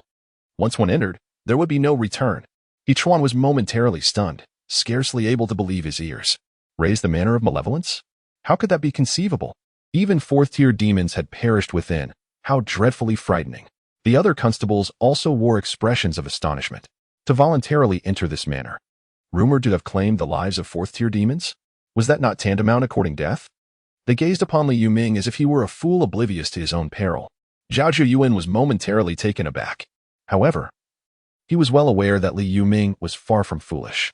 The audacity to declare the intent to raise this malevolent estate indicated that he possessed unwavering confidence. Was he about to employ the invocation technique to summon the revered deity Zhang Yuegong? He felt a surge of excitement. Without hesitation, he immediately followed suit. "You all wait outside. We shall return shortly." The voice of Zhao Jiyuan echoed. Yichuan and the other constables gazed at his retreating figure, momentarily stunned. How audacious for a mere temple keeper from High Village to boldly enter, even if it meant certain death. But why was the esteemed constable also entering? Did he not comprehend the terror that this accursed manor harbored? "Constable, have you lost your senses? This is an evil entity. It has devoured 4th-tier demons." Yichuan could not help but exclaim. He could hardly believe that someone could vanquish a malevolent spirit. As the head constable of Xuanqing for many years, he had never heard of such a feat. Even the formidable 4th-tier demons avoided these malevolent entities with great caution. Yet here stood a village temple priest from High and a county constable, both unperturbed, boldly entering the lair of evil. Was this not akin to courting death? In that fleeting moment, he watched helplessly as Li Yuming and Zhao Jiyuan followed the steward at the entrance of the malevolent estate, stepping into its depths. Once they entered, their figures vanished from sight. "It's over," the constable murmured. "These two, the temple priest and the esteemed constable, are likely to meet their doom within. What should we do?" One constable asked bitterly. "Let us wait," replied Yichuan with a deep breath, his words lacking conviction even to himself. Perhaps they will emerge unscathed. I am unfamiliar with the temple priest of Sihai, but I know the constable well. He would never recklessly enter a malevolent estate unless he had confidence in his ability to exit. The other constables nodded in silence, pondering the audacity of attempting to subdue a malevolent spirit, an idea too preposterous to entertain. They dared only to ponder whether the temple priest and the divine captor of Sihai village possessed a means to emerge alive from this predicament. The priestly Yuming fervently called upon the divine might of the illustrious deity to descend upon them. As soon as he stepped into the malevolent estate, Li Yuming did not hesitate for a moment, prostrating deeply in the direction of Sihai village. How terrifying were the malevolent forces! He did not believe that he had any power to resist with his own strength. Only by demonstrating the divine might of the public can the malevolent forces be vanquished. Upon witnessing Li Yuming's resolute demeanor, Zhao Zhouyuan was momentarily taken aback. Before Li Yuming could fully comprehend the scenery of this haunted manor, he had already begun to invoke the summoning technique. He did not hesitate and immediately followed suit. What are these two guests doing? Hurry up. I delight in making friends. And since you have come to my estate as guests, you shall be my friends henceforth. The steward, leading the way, turned to look at the two and said with a cheerful smile. However, he noticed that they paid him no heed. The smile upon his face gradually faded, transforming into a menacing grimace. You choose not to respond to a friend's words. Do you no longer wish to be my companions? Li Yuming and Zhao Zhouyuan remained silent, awaiting the descent of divine wrath. Since you refuse my friendship, I shall repurpose you as compost. Initially, he had desired to merge with them, to make them an intrinsic part of himself. Alas, they lacked the discernment to appreciate such an honor. The envoy extended his hand, and Li Yuming and Zhao Zhouyuan instantly realized they were powerless to move. Two inky black hands materialized in midair, reaching for their necks. However, at that moment, a resplendent golden radiance erupted from the land spirit temple of Sihai village, instantly surging into the sinister manor. Outside the sinister manor, He Chuan and the gathered constables gaped in astonishment. What had transpired? What was this golden brilliance? How could it suddenly penetrate the manor from the outside? Was the confidence of that temple priest from Sihai village derived from this golden light? The voice of the other party echoed in their minds. Once I have subdued this place, I shall meet with the county magistrate without delay. The golden light swirled in the heavens before coalescing into a colossal, indistinct visage. This blurry face loomed above, exuding an overwhelming divine presence. Nearly the aura of divinity shattered the two obsidian hands conjured by the envoy. He raised his head, eyes wide with astonishment, clearly having never witnessed such a spectacle. Yet he did not truly comprehend. Every action stemmed from the rules, and in the next moment, he soared into the sky. His body and a multitude of inky black palms surged forth, reaching towards the golden, indistinct visage. However, as these obsidian hands approached Li Yu's blurred countenance, they abruptly contracted into a small cluster, landing upon a vaguely materialized colossal hand. This nebulous hand shimmered with divine radiance, ensnaring the minuscule fragment of tainted divine principles. With a sudden twist, the colossal hand crushed the dismembered official beneath its palm, transforming him into another diminutive cluster of defiled divine law. This was the exalted ninth-grade divine technique, five-fingered divine mountain. If it were a face-to-face encounter, he wielded the ninth-tier divine art, potent enough to obliterate a fourth-tier ultimate malevolence. However, in this state of divine descent, he must now employ the authentic ninth-tier divine art. Furthermore, after the divine descent, he sensed that although this malevolent manor was also at the fourth-tier limit, it was nevertheless superior to the paper effigy shop, nearing the fifth tier. I am the righteous deity, commanding the heavenly thunder, vanquishing all evil. A resounding, magnificent voice echoed. In the next moment, the sky became shrouded in ominous clouds, and a bolt of heavenly lightning descended from above, tearing asunder everything in its path. That was the might of the heavens. When the lightning struck the manor, an overwhelming force of annihilation engulfed it entirely. The five fingers divine mountain then descended from the heavens once more, gathering the scattered fragments of the tainted divine laws that had been shattered by the lightning's destructive power. In swift succession, Li Yu transformed into a radiant golden light, vanishing in an instant with the remnants of the corrupted divine laws. Only Li Yuming and Zhao Zhouyuan remained in the clearing. The malevolent manor had vanished without a trace, leaving them standing in an open space. Is this the might of the exalted public deity? Zhao Zhouyuan was astounded. It was overwhelmingly powerful. The terrifying and dreadful malevolent manor had not the slightest chance to retaliate. In an instant, It was reduced to nothingness beneath the divine authority of the exalted public. This is the true essence of divinity. Only such magnificent power can rightfully be called a righteous deity. Meanwhile, Hechuan and the other constables stood in stunned silence. They beheld a terrifying flash of lightning, followed by the complete collapse of the malevolent manor, as a colossal golden hand momentarily appeared and then vanished. My lord Li, has that evil presence been vanquished by your might? Hechuan stammered. The scene before them was utterly inconceivable. That was a malevolent entity, exceedingly formidable. And just like that, it was gone? He was enveloped in a sense of reverie. It is not by my own strength, but rather by the divine might of the land deity of the Four Seas village, that such power is manifested, Li Yuming solemnly declared. The land deity? Do deities truly exist in this world? He, along with the other constables, exchanged glances, all feeling an overwhelming sense of reverence. Beyond the divine realm, Liu held aloft a fragment of the tainted divine law. Within him, divine power surged. 1, 10, 100. It required a total of 135 streams of divine energy to thoroughly activate this fragment of divine law, purging its enigmatic aura completely. 150 units. A smile graced Liu's lips. Indeed, this sinister manner surpassed the paper effigy shop, boasting an increase of 1.5 times the fragments of divine law. His efforts in invoking the divine descent technique, coupled with the application of 2 ninth-grade divine arts, reinforced thunder technique in 5-fingered divine mountain, had not been in vain. In total, he expended 285 streams of divine energy.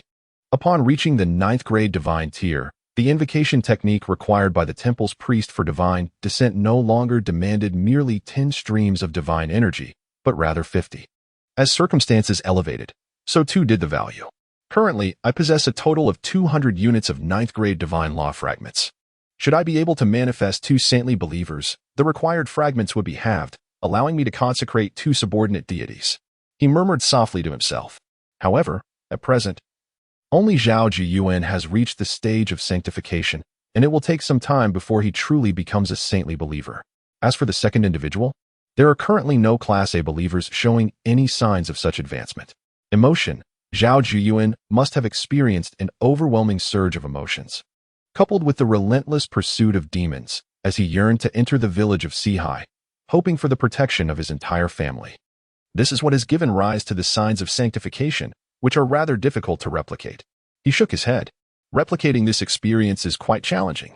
Moreover, even if it could be replicated, another grade A believer is not Zhao Jiyuan. Even with identical experiences, it does not guarantee the initiation of sanctification.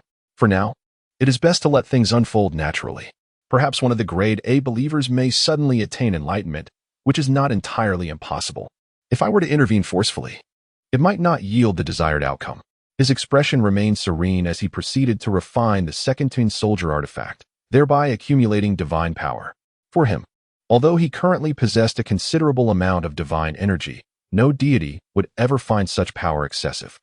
Once a second emerged among the 100,000 blue star deities in this region and fortuitously vanquished a malevolent entity, his business may soon become challenging. It is prudent to seize the opportunity while it is still favorable and to accomplish as much as possible. As for rest, he, as the eminent deity of the land, would certainly not require rest. Li Yuming entered the county town of Xian. This town sprawled across a considerable expanse, with houses lining both sides of the road. Vendors called out from roadside stalls, and pedestrians moved about incessantly. All the passers-by were clad in clothing. Their complexions appeared relatively healthy, devoid of the pallor of malnutrition. Not a single beggar could be seen along the roadsides. Surely, the temple master has visited the county town before? Zhao Jiyuan inquired. Indeed, I have, Li Yuming replied, shaking his head. In his youth, he had traversed these lands. Observing the town's exterior, he felt a sense of melancholy. On the surface, it seemed that the human populace lived rather well. However, he understood that this was merely an illusion. Why were there no beggars? Because anyone who fell into such destitution would be captured and devoured by demons. Why were they warmly dressed and well-fed? This was because this place served as a pen for demons, with all humans being nothing more than livestock for their sustenance.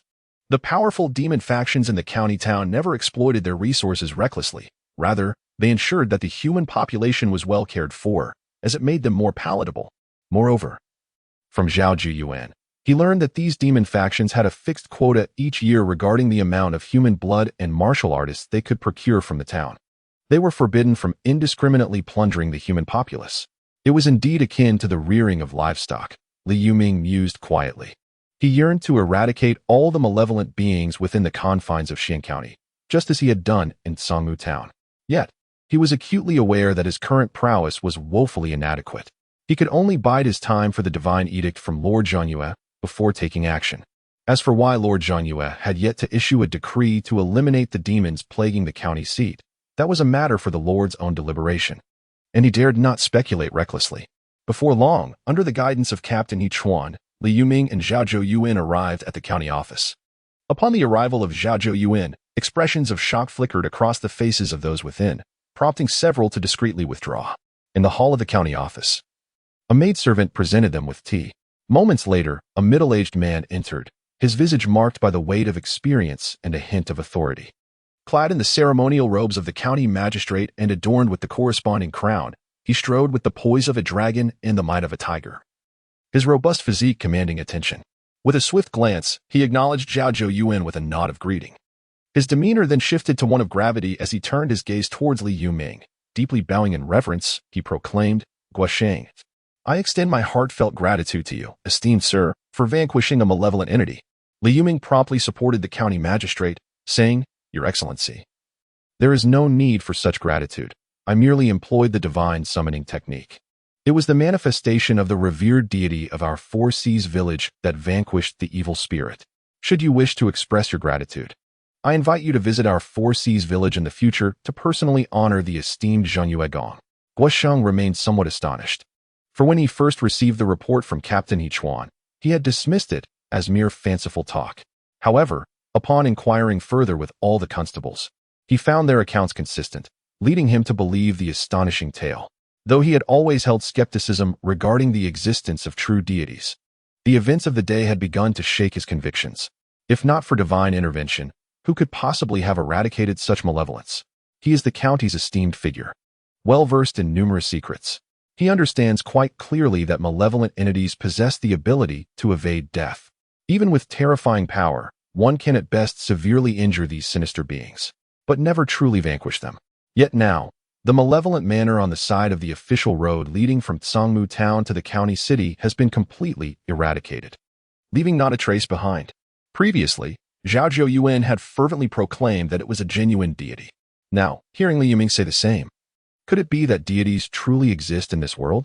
But in the past, why have deities not emerged to vanquish demons and evil? This county shall undoubtedly journey to Sihai village to pay homage to Lord Zhanyue. Countless thoughts raced through Guosheng's mind. Yet his expression remained impassive as he nodded in agreement. He indeed wished to witness it personally, to ascertain the veracity of this purported deity. Both parties took their seats. Li Yuming, without the slightest hesitation, directly articulated his purpose. "I have come to pay my respects to the venerable county lord. Yet there is a matter for which I seek your assistance." County Lord Guosheng smiled gently. "Pray, speak freely. Whatever this county can assist with, I shall not decline." Li Yuming rose, clasping his fists with solemnity, and declared, "I have arrived under divine decree, hoping that the county lord might issue a document, embossed with your esteemed seal, permitting the transformation of Sihai village into a town." Transforming a village into a town? Guosheng nodded, considering it a trivial matter. "This is a simple task. I shall issue the document shortly, affixing the Great Seal, and notify all parties that henceforth, Sihai village shall be known as Sihai Town." But at that moment, a chilling voice echoed from outside. "Halt! You dare to brazenly appear in the county after slaying the demons of my Zuiyo Mountain? Do you presume Zuiyo Mountain does not exist?" Accompanying the voice was a surge of blood-red demonic energy, sweeping into the hall. In an instant, the entire hall was engulfed in this malevolent aura. The three kings of Zuiyo Mountain. County Lord Guosheng's expression shifted dramatically. A fourth-tier demon. Li Yuming narrowed his eyes, yet showed no sign of fear. He is the priest of Zhanyue Temple, walking the earthly realm on behalf of the deities. How could he fear demons? The heavy footsteps echoed from outside. County Magistrate Guosheng rose, his expression somewhat grim. This was indeed the county office, yet a demon had dared to intrude at will, igniting a fire of indignation within him. However, no matter how furious he felt, he had to endure. Humanity had long since become fodder for demons. Despite being the county magistrate, he found himself powerless. At this moment, Zhao Yuan, the former divine constable of the county office, remained seated, unyielding. Although he was acutely aware of the terrifying power of the three great kings of Drunken Demon Mountain, and that his grandson Yong Yuan had slain the fourth son of one of them, provoking a deep-seated desire for vengeance, he understood even better the vast might of the illustrious Zhang deity. That was a divine power capable of effortlessly annihilating malevolence. What were fourth-tier demons in the face of such greatness? Before the magnificent Zhang deity, they could only grovel and tremble. The entire hall of the county office trembled slightly. The sunlight streaming through the entrance was obscured by a towering figure nearly 10 feet tall, bare-chested, with a beast skin wrapped around his waist. This imposing man bore a fearsome bull's head and glowering copper eyes, casting his gaze upon Li Yuming, Zhao Yuan, and Guo Xing within the hall. Observing that Li Yuming and Zhao Jian remained unmoved, a cruel smirk curled upon his lips. Your village harbors mysteries, yet now that you have ventured beyond its borders, you dare not show me the proper respect, you two third-tier humans? Speak, how do you wish to meet your end? Shall I roast you, or devour you whole? He felt a twinge of caution regarding the peculiar village. After all, one of his third-tier elite rat demons had perished there. The moment the rat demon met its demise, he was made aware of it. The Drunken Demon Mountain had its own legacy, knowing how to create demons' life lamps to assess conditions. With the rat demon dead, he concluded that there must be a fourth-tier entity within that village. Otherwise, even if it were outmatched, it could have escaped. Only a fourth-tier presence could easily slay a third-tier elite rat demon. Yet now, two third-tier humans, one a relative of the one who had slain his fourth son, and the other hailing from the village where his demon had perished, dared to come to the county seat? This was a direct affront to Drunken Demon Mountain. If he did not eliminate them, how could Drunken Demon Mountain maintain its prestige among the demons? Thus, he had come. As for the matter of the malevolence being vanquished, he was oblivious. After all, the only witnesses were Constable He Chuan and others.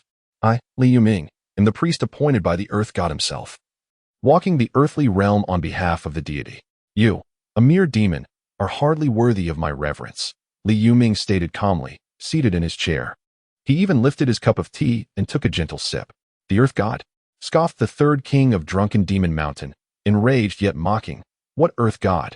Merely a charlatan masquerading as a deity. Only you, wretched bipeds, would believe that tomorrow I shall proclaim myself the great bull deity, demanding your reverent adoration.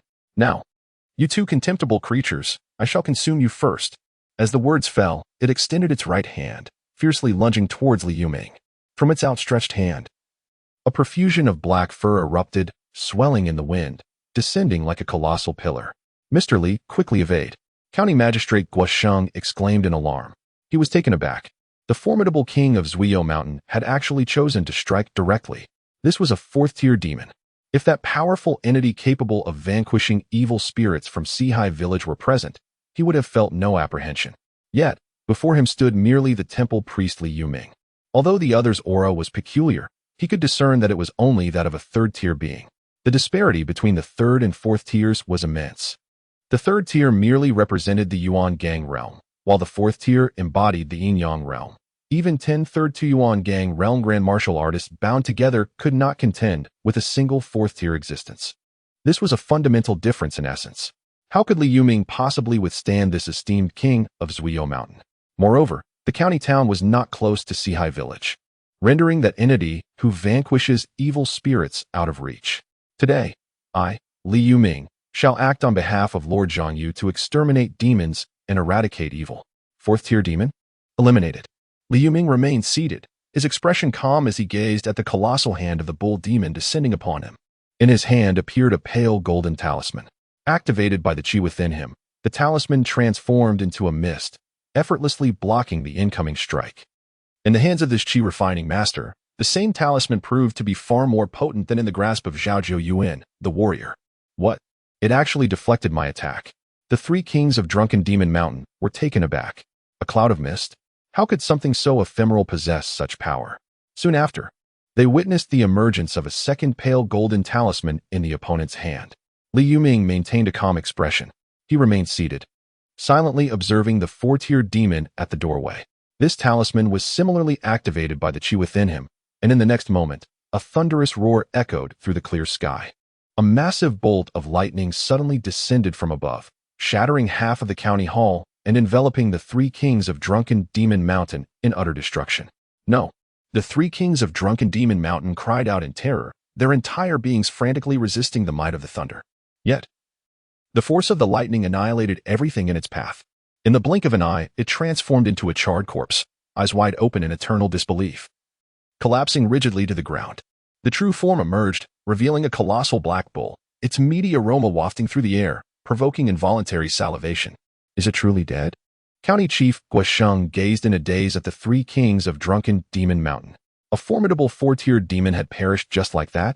He recalled Li Yoming's recent proclamation, the divine being walks among mortals. With a being of the third tier, he effortlessly annihilated fourth-tier demons with a mere gesture. No wonder he had the audacity to utter the words, the divine being walks among mortals. His heart ignited with fervor. Could it be that the entity from Sihai village is indeed the legendary deity? Surely, if it were not a divine being, how could a mere temple keeper, possessing only a third-tier status, vanquish a fourth-tier demon? At this moment, he perceived a glimmer of hope for the people of Xin County to extricate themselves from the fate of becoming the blood food of demons. I implore you, esteemed county lord, to inscribe a document and affix the grand seal, so that I may take a copy back. Li Yuming stated solemnly. After performing the spirit summoning technique today, he discovered several talismans in his possession, bestowed upon him by the illustrious Lord Zhangyue. The reason behind this gift was clear to him. After all, his journey to the county town would undoubtedly be fraught with peril. Thus, he intended to wield these talismans to establish his formidable reputation. As for the spirit summoning technique, the fourth-tier demons of Xian County hardly warranted the direct intervention of Lord Zhangyue himself. I shall depart at once, Guasheng declared, taking a deep breath. Although the three great kings of drunken Demon Mountain had perished before him, their deaths bore no connection to him. Seeking vengeance, he could head to Sihai village. No, it was Sihai town. Soon, he presented a freshly penned document, adorned with the official seal, to Li Yuming. Mr. Li, I will promptly arrange for the dissemination of the remaining documents in all directions. However, it is unwise to linger here. I urge you to return swiftly. Li Yuming accepted the document, clasping his fists in respect. Thank you, esteemed county lord. I shall not impose further and will take my leave. He, accompanied by Zhao Jiyuan, departed directly from the county office, subsequently exiting the city of Xian County. However, at the very moment they stepped beyond the city limits, 6 formidable third-tier demonic entities emerged from all directions, their malevolent visages intent on breaching the protective fog surrounding him and depleting the spiritual talismans he wielded. Li Yoming's countenance turned fierce. Engaging in the slaying of demons within this county proved to be somewhat disadvantageous, for the corpses of these malevolent beings could not be brought back as offerings to Lord Zhangyue. Nevertheless, he would never allow the grandeur of Lord Zhanyue's divine might to be diminished. In his hand appeared another talisman, the rain-summoning talisman. Since I, Li Yuming, have taken on the role of temple steward, I have been repeatedly blessed by the esteemed deity Zhanyue Gong. Today, holding the rain-summoning talisman personally bestowed by Zhanyue Gong, I shall vanquish the multitude of demons here, Li Yuming declared with a cold voice. Suddenly, the chi within him surged forth, activating the rain god technique talisman in his hand. The heavens were instantly shrouded in dark clouds, and a torrential rain began to pour down. This was no ordinary rain. It possessed a sentient quality. The downpour swirled in the air, coalescing into 6 rain dragons. The dragons roared, their tails connecting with the ominous clouds above, and their massive forms dove downward. In an instant, the 6 third-tier apex demons were devoured whole by the rain dragons, their bodies swiftly corroded into mere white bones. The rain technique could manifest as nurturing spiritual rain, fostering all life, or as sinister rain, eroding everything in its path. The marvel of divine techniques lies within the heart. This particular rain god technique talisman conjured the latter, the ominous rain. The dreary rain fell incessantly, with the colossal rain dragons leading the charge. Remarkably, aside from the corrosion of the 6 demons, the surrounding flora remained unharmed. Those with keen eyes could observe that upon contact with any vegetation or the earth, the ominous rain transformed into wisps of vapor, drifting back into the clouds above. Li Yuming and Zhao Jian were enveloped in mist as they rode in the wake of the great rain dragons, the rolling clouds trailing behind them. Clearly, the divine power of the rain god technique talisman had not yet been exhausted. From a distance atop a peak in Zuiyou Mountain, The great king and second king observed this scene. Their brows furrowed in concern. Both were formidable bull demons, their massive bodies cloaked in fur as dark as ink, resembling standing steel needles. What a fearsome, ominous reign. The great king of Zuiyo Mountain remarked, alarmed. In a mere breath, it can corrode even third-tier apex demons into bones, truly terrifying. He felt a sense of relief. Grateful that he had allowed his third-tier demons to probe the situation rather than intervening himself. Otherwise, he feared that the great rain dragons would spell his doom. A mere third-tier human, wielding a piece of paper, could summon such terrifying, ominous rain. The existence behind that sea-high village, could it truly be a deity? The second king of Zuiyo Mountain felt a shiver run down his spine. Impossible. What deities could possibly exist in this world? I would sooner believe that the entity behind Sea-High Village is an exceptionally powerful demon. The great king of Zuiyo Mountain shook his head. Still, I maintain my stance. If such legendary deities truly existed, why have they never appeared before?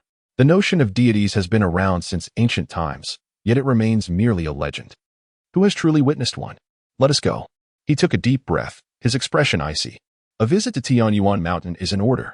The existence behind Sea-High Village is so tyrannical that it dares to slay my great king of Zuiyo Mountain. This matter cannot be easily settled. Regardless of how formidable the entity behind Sea-High Village may be, it was a confrontation they could not afford to ignore. He believed that no one could surpass the Ancient One of the Celestial Ape Mountain. After all, to his knowledge, the Ancient One had already approached the threshold of the 5th tier, with one foot even poised to step into that exalted realm. The entity lurking behind the Four Seas Village, lacking even a single 4th-tier powerhouse under its command, presumably possessed 4th-tier strength itself. Anyone of 4th-tier capability would surely fall short against the Ancient One of the Celestial Ape Mountain. The second king nodded in agreement. With the emergence of such an unknown and formidable force, it was inconceivable that the Celestial Ape Mountain would remain indifferent. Li Yuming successfully returned to the Four Seas Village. He promptly placed the remaining 2 talismans upon the altar, then bowed reverently. Lord Zhangyue had bestowed upon him a total of 5 talismans. He utilized 3 talismans, leaving behind 1 Earth Escape Technique talisman and 1 Heavenly Thunder Technique talisman. The transformation from a village to a town has been officially documented. However, for the Sea-High Village, it is imperative to genuinely establish it as a town. Li Yuming gazed at Sea-High Village. Presently, numerous newly constructed houses adorn the village, and they have already been meticulously planned, appearing quite orderly.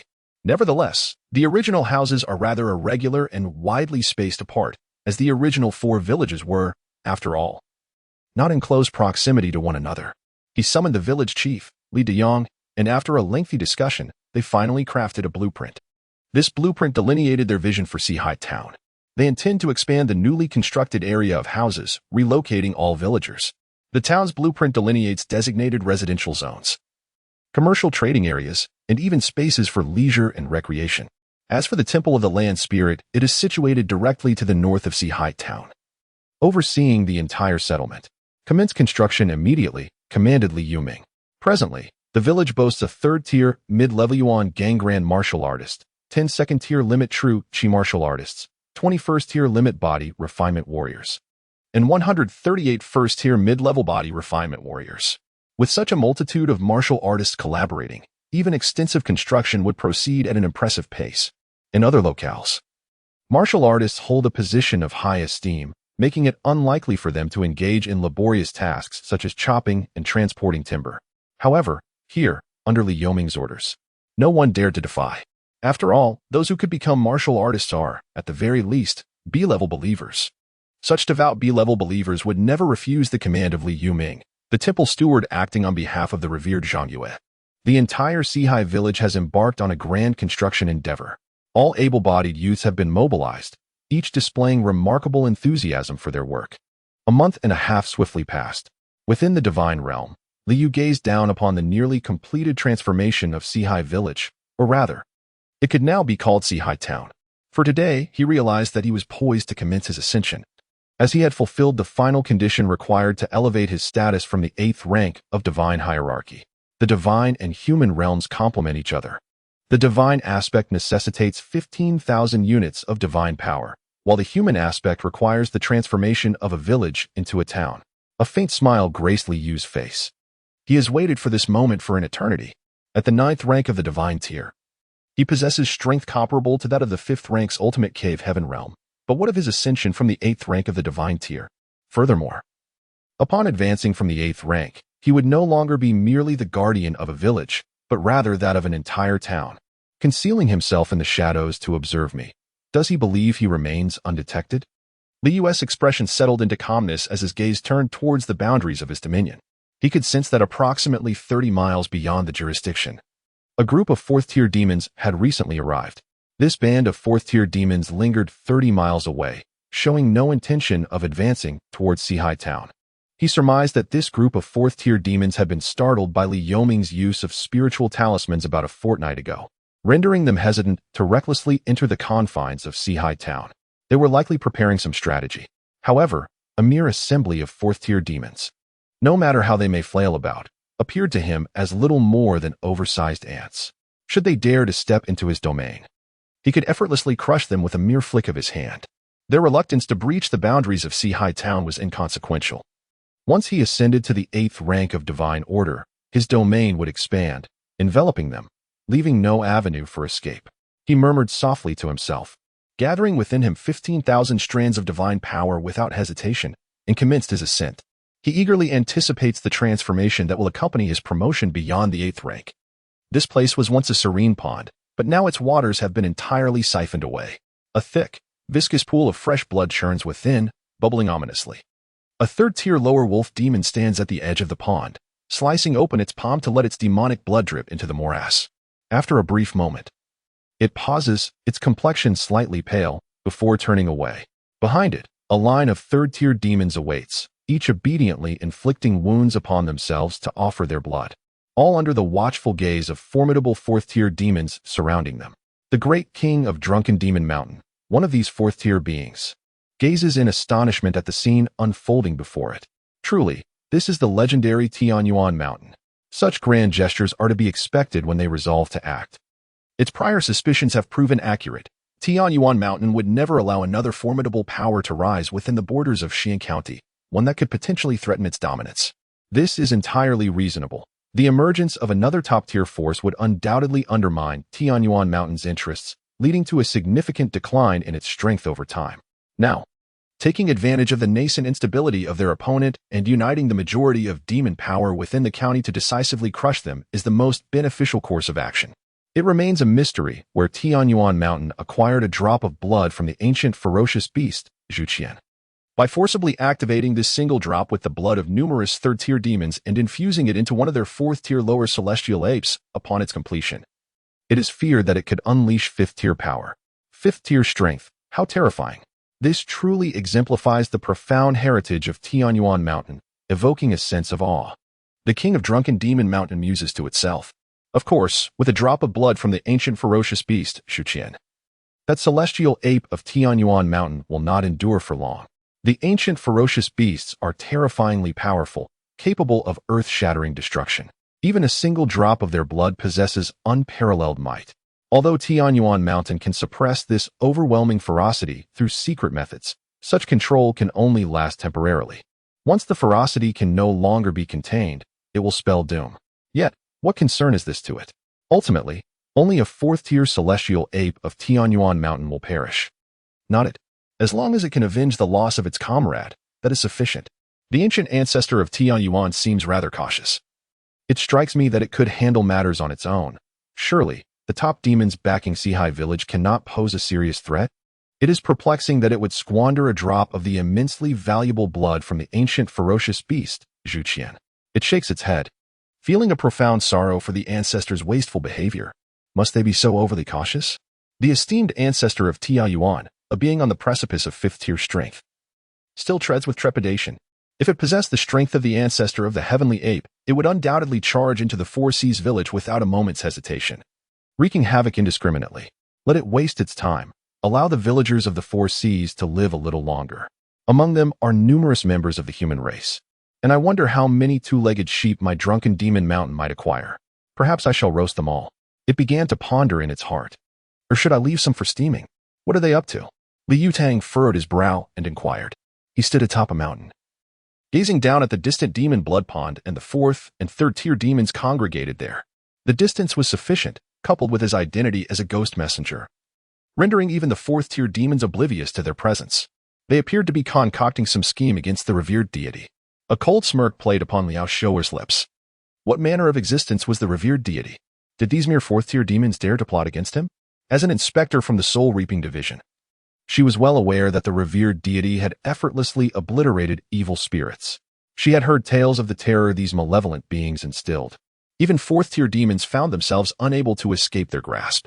These foolish demons, entirely ignorant of the revered deity's true strength, dared to employ their schemes here. Should we report this to Lord Zhangyue? Li Yutang inquired. Liao Xiaoer gently shook her head. What manner of existence is the revered deity? This group of demons must surely have been aware of his presence long before. Our duty is simply to fulfill our responsibilities. Li Yutang nodded in agreement. Clad in their ghost messenger attire, the two figures swiftly floated back towards the village of Sihai. 10 days swiftly passed. In the divine realm, Liu slowly opened his eyes. A terrifying aura surged from him, permeating the entire divine realm. At this moment, the divine realm had expanded from its original 10-zhang radius to a 100-zhang radius. 100 zhang, in terms of area, had already surpassed 5 hectares. Observing the unusually desolate divine realm, Liu remained unconcerned. He held a particular fondness for this emptiness. His divine form had grown significantly stronger. Is this the transformation from the 8th rank? He felt the immense power of his divine form, now 5-fold stronger than before, a smile gracing his lips. This quintuple enhancement of his divine physique implied that his overall strength had increased far beyond mere multiplicity. Having ascended to the pinnacle of the 6th tier, he mused, indeed. As he recognized that after advancing to the 8th rank of divine hierarchy, his utmost prowess had reached the apex of the 6th tier. This level, within the martial realm of humanity, is referred to as the Dharmakaya realm, is it not? Initially, he was unaware of the nomenclature assigned to the 6th tier in human martial arts. However, following his elevation to the 8th rank of divinity, the expansion of divine laws naturally endowed him with such knowledge from the cosmos. The universe records all, yet it is beyond the grasp of ordinary mortals to access these records. As an 8th rank deity, he was now capable of perusing certain fundamental information, though rudimentary. Some of it encompassed advanced insights inaccessible to practitioners of the 2nd or 3rd tiers. Now, he reflected, even without the invocation of any divine arts, within his domain, he could exert the full strength of the 5th tier zenith, rivaling his pre-ascension prowess when employing true 9th rank divine arts. Liu was quite pleased. This is the essence of divine power. With each elevation in rank, strength surges. For the races of humanity and demons, the ascent from the 5th tier's pinnacle to the 6th tier's zenith is fraught with difficulty. Based on the foundational knowledge he gleaned from the cosmos, a human martial artist, at the 5th tier's zenith of Cavern Realm, advancing to the 6th tier's Dharmakaya realm would typically require no less than 35 years at the swiftest pace. Such individuals are considered the most exceptional prodigies among the human race in this world. It is evident that the transition from the 5th tier's peak to the 6th tier's pinnacle is immensely challenging. Yet, he had traversed merely 7 months since his arrival and had effortlessly attained the strength of the 6th tier's apex. Of course, this was a testament to his unique nature. The other deities from Blue Star certainly did not possess such an alarming rate of ascension, not to mention the 8th rank of divinity. It is likely that none among the deities of Blue Star has yet achieved the true 9th rank. His domain expanded from 1,000 hectares to an impressive 20,000 hectares. He had also discovered several intriguing locations, a smile spreading across Liu's face. Just how vast is 20,000 hectares? It spans an area of 1,333 square kilometers, approximately equivalent to a region measuring 73 miles in length and width. Not only does this encompass the original Samu town, but it also envelopes the regions known as the Land of Demons, the Poison Dragon Ridge, and the 100 Fox Mountain. It can be stated that the previous extent of Tsangmu town now falls well within his jurisdiction, exceeding it by a considerable margin. Liu's gaze shifted towards his personal information. Personal information name: Liu Divine Name, Zhangyue Gong Divine Position, Guardian Deity of the 4 Seas and the Land Divine Rank, from the 8th grade, requires the consumption of 150,000 divine power to advance to the 8th grade. Divine power: 11,530 incense offerings, 126,420 divine arts, enhanced temple blessing 500 divine power, red sky thunder 300 divine power, summoning wind and rain 300 divine power, cloud and mist divine technique 300 divine power, 4th grade in soldier artifact, 300 divine power, 3 enhancements of in soldiers, 300 divine power, mountain lifting technique, 300 divine power, great capture divine method, 300 divine power, earthly power, 300 divine power, sun concealment technique, 500 divine power, light manifestation technique, 500 divine power. My goodness. From the 8th grade divine arts, it astonishingly escalated to a minimum of 300 divine power. Liu couldn't help but marvel. For lesser divine arts, typically, 1 divine power suffices for invocation, such as the golden blade technique or the dream prophecy technique. However, for 9th grade divine arts, 10 divine power is required for execution, including techniques like heavenly thunder and rainfall. Moreover, the rightful 9th grade divine arts demand 50 divine power for their application, such as enhanced heavenly thunder or 5-fingered divine mountain. Yet now, the 8th grade divine arts necessitate a minimum of 300. How many deities from the blue star can muster such divine power? Some deities have yet to accumulate even 100 divine power to ascend to the 9th grade. The disparity is truly unfathomable. Certainly, despite the high consumption, the potency is extraordinarily formidable. Even with my current 8th grade divine rank, should I expend merely 50 divine power to employ a 9th grade divine art, its might could reach the lower tier of the 6th grade. At the lower 6th grade, one could effortlessly overpower any 5th grade entity. A subtle smile graced Liu's lips. A vast chasm in realms signifies an immense difference. Subsequently, his gaze fell upon the sun concealment technique and the light manifestation technique, both classified as supreme among the 8th grade divine arts.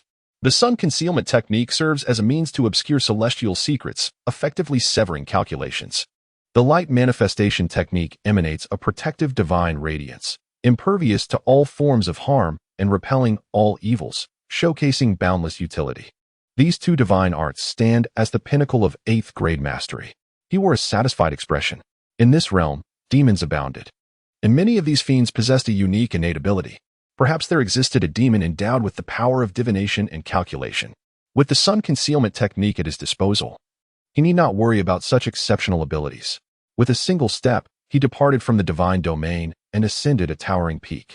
This mountain rose over 400 zhang, steep and formidable, surrounded by 100 smaller hills, each resembling a prostrated fox.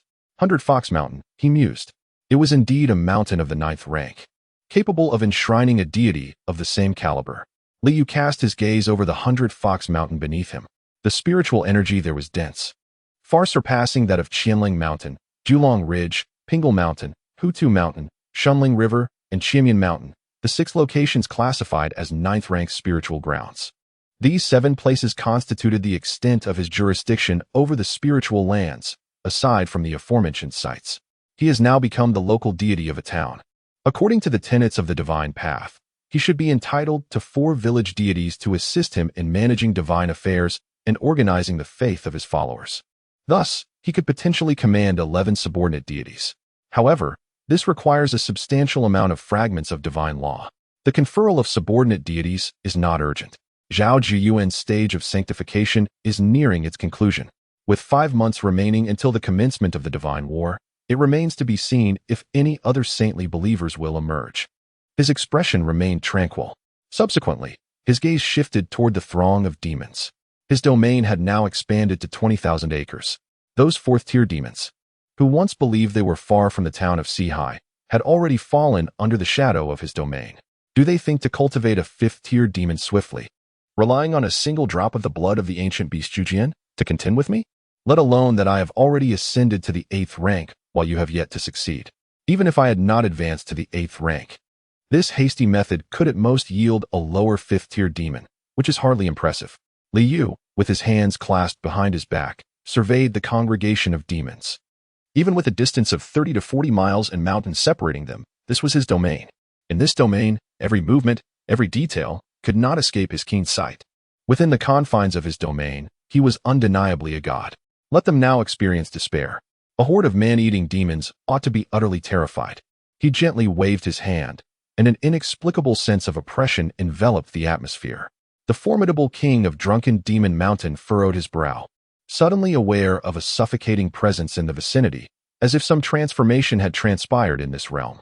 However, he could not articulate the nature of this alteration. I too sensed it. It must be the one from Tianyuan Mountain, nearing the culmination of his endeavors. The existence of the fifth tier has cast a subtle weight upon us, remarked the third master of the three caves from Wuxian Cave. This being, a colossal hedgehog adorned with razor-sharp quills that resembled swords, was unequivocally certain of it. The blood within the blood pool was rapidly diminishing, indicating that my esteemed kin was on the verge of success. A celestial ape, towering over 6 zhang, stood not far away, wielding a massive iron staff. Its voice resonating with gravity. A fifth-tier celestial ape, it could effortlessly flatten the Sea-High village. Dear comrades, we must constrain our subordinates of the third-tier demons and allocate the two-legged sheep here according to our previous delineations, declared the scorpion spirit from Demon Moon Mountain, exuding a ghastly green aura. Eagerly, it expressed a desire to witness the formidable prowess of the fifth-tier celestial ape firsthand, having never encountered such an entity before. The second king of Drunken Demon Mountain eagerly anticipated the event, while the other fourth-tier demons nodded in agreement, their expressions tinged with expectation. Even the fourth-tier celestial ape from Tianyuan Mountain shared this anticipation, as it too had never beheld a fifth-tier celestial ape. In total, there were 6 fourth-tier demons present, 2 from Drunken Demon Mountain, 2 from Wuxian Cave, 1 from Demon Moon Mountain, and 1 from Tianyuan Mountain. Suddenly, a violent eruption occurred within the blood pool, and a blood-red celestial ape, towering 8 zhang and radiating an overwhelming ferocity, leaped forth. Roar! The blood-colored celestial ape bellowed skyward, its roar reverberating, shattering every stone and blade of grass within a 20 zhang radius into mere powder. The fourth-tier demons were momentarily paralyzed, struck by the terrifying aura of the fifth tier, their faces reflecting a mix of shock and exhilaration. The fifth-tier celestial ape was immensely powerful. Who could withstand such terrifying might? Even those at the pinnacle of the fourth tier behind Sea-High Village would be torn asunder by the fifth-tier celestial ape. Just then, the heavens stirred, and a colossal golden hand, exceeding 100 zhang in size, materialized, radiating with brilliance akin to the sun. An overwhelming divine might cascaded downward, akin to celestial authority, immobilizing the fifth-tier celestial ape, 6 fourth-tier demons, and 19 third-tier demons in an instant, rendering them unable to move. What does 100 zhang signify? It loomed above like a mountain suspended in the sky, dwarfing even the smaller hills beneath 100 zhang. This terrifying sight was one that the assembled demons had never encountered in their lifetimes. The shadow it cast obscured the blazing sun, instilling an unfathomable dread within the hearts of all demons present. The fifth-tier blood-colored celestial ape, once brimming with ferocity, was now utterly consumed by terror. It could scarcely fathom that, despite having assimilated a drop of the ancient ferocious beast Yujin blood and descending from the fourth tier to the fifth, it remained as powerless as an ant before this unknown entity. What level of horror was this? Such divine might, capable of suppressing all, towered above like the heavens themselves. Could it truly be a legendary deity? Suddenly, a resounding crack echoed from within its body as its bones shattered under the overwhelming pressure. It wished to scream, yet its mouth could not part. Beneath that mountain-like hand, beneath that overwhelming divine presence, the Zhujian blood it had only just integrated was violently ripped from its body, causing its previously fifth-tier aura to plummet to that of the fourth tier, leaving it severely weakened. Witnessing this scene, the great king of Drunken Demon Mountain felt as though its eyes might pop from their sockets, engulfed by an all-consuming fear. It was too powerful, too terrifying. Even the celestial ape, which had integrated the Zhujian blood and reached the fifth tier, had its ferocious blood stripped away, reverting to its original form. Just how formidable was the being behind the Four Seas village? Regret coursed through its veins. Why had it reported this matter to the celestial ape mountain? Even if it had, why had it chosen to come here? In that moment, it finally comprehended why the celestial ape ancestor could stride into the fifth tier. It was due to the ancestor's steadiness and longevity. As long as one lived long enough, there would inevitably come a day to ascend from the fourth to the fifth tier. Yet, it had realized this truth far too late. Could it be that the entity behind the Four Seas village was indeed a god? If not a deity, how could it be so fearsome? Despair settled in its heart. Had it known the truth of this being's divine nature, it would never have dared to approach. The other fourth-tier demons were equally engulfed in terror. They had not felt the threat of death for an eternity. They once believed that they would only encounter death again when their time was up. Yet now, in what they thought was an infallible endeavor, they had stirred the wrath of such a terrifying existence, an apparent true god. You demons, who feast upon humanity, are beyond redemption. As a righteous deity, I shall enact the punishment that scatters your souls, echoed a voice, indifferent yet authoritative. As the words reverberated, that colossal hand suddenly lunged toward the assembly of demons, regardless of whether they are fourth or third-tier demons that could only gaze in terror, utterly incapable of mounting any resistance. In an instant, they were ensnared by an enormous hand that blotted out the sky. The divine might was as sharp as a blade, severing souls with every strike. Ah, spare me. I pledge my allegiance to the divine. I shall never betray you. The lesser demons, having labored for over 140 years to achieve their current stature, implored for mercy, beseeching the deity to consider the arduousness of their cultivation and grant them a reprieve. Within the resplendent golden grasp of the colossal hand, each ray of golden light pierced into the minds of the horde of demons, cleaving through their very souls. This unimaginable agony ultimately elicited wails of despair and pleas for mercy from the demons. Yet, these cries were fleeting. The souls of the horde were obliterated, with neither third-tier nor fourth-tier demons escaping the fate of dissolution. In the grasp of the celestial hand, only the lifeless bodies of the demons remained, their faces still etched with despair and regret. Atop the summit of Hundredfold Mountain, Liyu's expression remained tranquil as he waved his hand casually. The fallen demon bodies were transported into the divine realm for him to address upon his return. Neither the divine shop nor regional trade permitted the sale of living beings. Otherwise, the souls of these demons could have yielded some divine power. However, Liyu was indifferent to this fact. He is not lacking in divine power at this moment. Rather, he believes that if regional trading were to allow the exchange of living beings, it would likely give rise to human trafficking. Among the 3 billion deities of the Blue Star, what kind of individuals can be found? As long as there is profit. In this world devoid of laws and even morals, what deeds would not be dared? Yet, it is the drop of blood from the ancient ferocious beast, Zhujian, that captivates Liyu's attention as it hovers before him, appearing strikingly crimson and exuding a terrifying aura of malevolence. Within that single drop of blood, he beheld the spectral image of an ancient beast, a creature with a human face and leopard body, adorned with the ears of a bull and a formidable serpentine tail. This was none other than the primordial fiend, Zhujian. This solitary drop of blood was indeed a remarkable find. After cleansing away the malevolent intent that comprised 8 or 9 parts of it with divine power, its quality may diminish. Yet it would still be tantamount to a 4th-tier blessing talisman. However, he mused, it would likely be more profitable to sell it. A smile graced Liyu's lips as he casually stowed it away. His gaze then shifted towards a marsh situated approximately 6 or 7 miles north of the Poison Dragon Ridge. With a single step, he found himself hovering above the marsh, surveying the expanse below. Within the mire lay a 3rd-tier ancient venomous serpent, coiled and dormant beneath the earth. Liyu merely cast a glance at it, and in an instant, the serpent's eyes snapped open, revealing a look of sheer terror. Yet, before it could execute any action, its demonic soul was shattered, completely dissipating into the ether. Its corporeal form vanished in a flash, retreating into the divine realm, awaiting its sale. His domain now expanded to 20,000 acres. Fortune smiled upon him, revealing a treasure trove. Liyu regarded the marsh below with a glimmer of satisfaction. He had long envied the female deity named Chu Wei for her acquisition of spirit rice seeds and the essence of spirit rice, undoubtedly having discovered some hidden treasure. Now, he too had finally uncovered a promising site. He gently raised his hand, and instantly, the entire swamp of bifangs became suspended in midair. Behind the resting place of the ancient venomous serpent, which was originally situated on the 3rd tier, 3 human corpses were revealed. Though the garments of these corpses had long since decayed, some flesh still clung to their faces, glistening with a radiant sheen. Before the 3 human remains hovered a precious jade, emanating a brilliant light that formed a protective barrier around them. Additionally, it summoned the earth's energy from below, transforming it into ethereal radiance that filled the barrier. A portion of this ethereal light leaked outward, giving rise to the ancient venomous serpent of the 3rd tier. Although the serpent feasted infrequently on humans, once it had tasted human flesh, it would not spare Liyu. The origins of these 3 human corpses were indeed significant, as they bore the merit of humanity. Liyu sighed. The merit of humanity is an honor bestowed by humanity upon those who have contributed to its cause. Anyone possessing even a trace of such merit is considered a remarkable individual who has fought for the human race.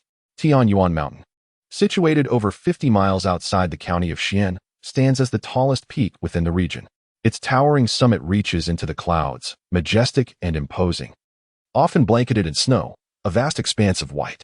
Surrounding Tianyuan Mountain are 9 shorter peaks, each uniquely shaped, yet upon closer inspection, they all exhibit some resemblance to the form of monkeys. Between these 9 peaks and Tianyuan Mountain resides a multitude of ape tribes.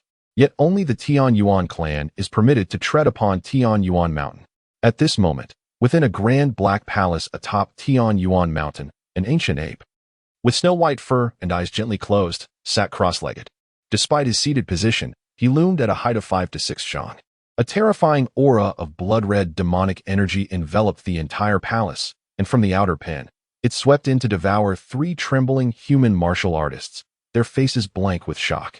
With their keen intellect, combined with the mystical energies of Tianyuan Mountain, the martial artists sought to refine the demonic energy and enhance their physical forms to truly ascend to the 5th tier. Dead. Suddenly, the ancient ape opened his eyes, revealing a look of astonishment. He sensed that the 4th tier junior he had personally selected, deemed most suitable for merging with the blood of the ancient beast Zhu Jian, had unexpectedly perished. How could this be? Merging with the blood of the ancient beast Zhu Jian would undoubtedly allow one to reach the level of the 5th tier. How could he have died? Could it be that he had not yet successfully merged and truly ascended to the 5th tier before being slain by that figure behind Sihai Village? It is truly inconceivable to him that his junior, having achieved success and ascended to the 5th rank, could still meet a tragic end. Damn it, he thought, pondering how such a formidable force could emerge within the confines of Xianyan County. The old ape's countenance darkened, his fists clenched tightly, regardless of the circumstances. They indicated that the entity behind Sihai Village was exceedingly terrifying. At this moment, an alarm rang incessantly in his heart. If the adversary were to assault Tianyuan Mountain, how could he possibly respond? Although he could harness some latent power to exhibit 5th rank prowess, it afforded him little sense of security. It seems, he murmured to himself, I must seek the assistance of several elder brothers. The thought of retreat briefly flickered through his mind, but he swiftly dismissed it. If he abandoned the stronghold of Xianyan County, where would he find the means to devour a substantial number of human martial artists? If he could not frequently consume human warriors, when would he ever truly step into the 5th rank? Moreover, he was not without his own connections. In his earlier years, he had formed bonds of brotherhood with several exceptionally gifted demons, all of whom had now attained the 5th rank. In due course, he would enlist the aid of his elder brothers, shielding them before him. Should matters take a turn for the worse, he would have no choice but to flee. This was a perfectly natural consideration for him. After all, he had invested considerable effort in forging those brotherly ties and had strived to maintain their profound camaraderie, all with the hope of one day protecting his brothers. In the meantime, Liu hovered in midair, gently beckoning. A precious jade trembled slightly before soaring into his grasp. A 5th rank item, he noted, recognizing its peak value, which was at least 2 or 3,000 units of divine power. A satisfied expression emerged on his face. This was a windfall. Divine power accumulates gradually, bit by bit. Although ascending to the 8th rank of divine tier requires a staggering 150,000 units of divine power, with patience and persistent accumulation, one will eventually reach that pinnacle. At present, he has already surpassed 2 tiers above the other deities of Blue Star from the 8th rank.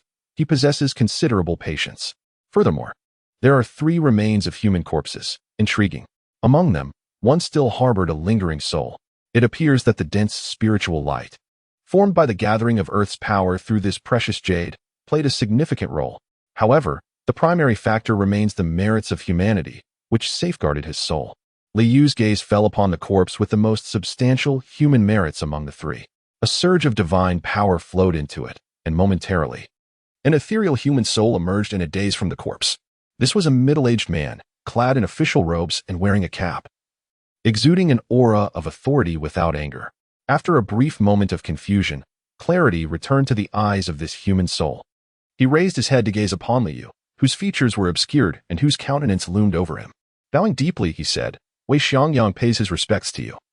Esteemed elder, I am profoundly grateful for your assistance in my struggle to emerge from the darkness. May I inquire as to your esteemed identity? His voice was profound and steady. I am the righteous deity of the land of the 4 seas. You possess the merits of humanity and have contributed to the mortal realm. Would you be willing to join my ranks as one of my divine subjects? Liu gazed down at Wei Xiangyang. In his eyes, deep within the ethereal essence of Wei Xiangyang's soul, there resided a resplendent orb of golden merit. This luminous sphere of virtue continually safeguarded Wei Xiangyang's soul from annihilation. He discovered, to his astonishment, that the merits of humanity could actually reduce the consumption of the divine path fragments required for deification. This revelation left him in a state of bewilderment. No wonder. In the myths and legends of his past life, those deities who were granted divine status were predominantly individuals of great virtue. It turns out that the merits of humanity possess such profound effects. Land deity. Wei Xiangyang's pupils constricted violently as he gazed at Li Yu with shock and disbelief. A true deity? Wasn't this merely a myth? How could there possibly be genuine divine beings? Yet, he could feel the overwhelming and majestic divine aura emanating from Li Yu. Radiant like the blazing sun, towering like the heavens and the earth. This compelled him to entertain the possibility. This was certainly not a demon. Nor could it be a malevolent spirit. Demons and malevolent spirits could never possess such righteous authority and the resplendent might of the sun. Could it be that during the time of his death, the world underwent a tremendous transformation, giving rise to deities? I dare to inquire, esteemed deity, how do you perceive our human race? He took a deep breath, bowing deeply once more before Li Yu, and solemnly spoke. As humanity wanes, the divine must pierce through the thorns and brambles. As a righteous deity, I shall protect the entirety of humankind. Li Yu responded calmly. This was his genuine belief. His followers, devout in their faith, deserved his guardianship. If he were to forsake even his believers, would he not then become a malevolent god? Wei Xiangyang wishes to serve under your esteemed guidance. Wei Xiangyang pays his respects to the revered deity.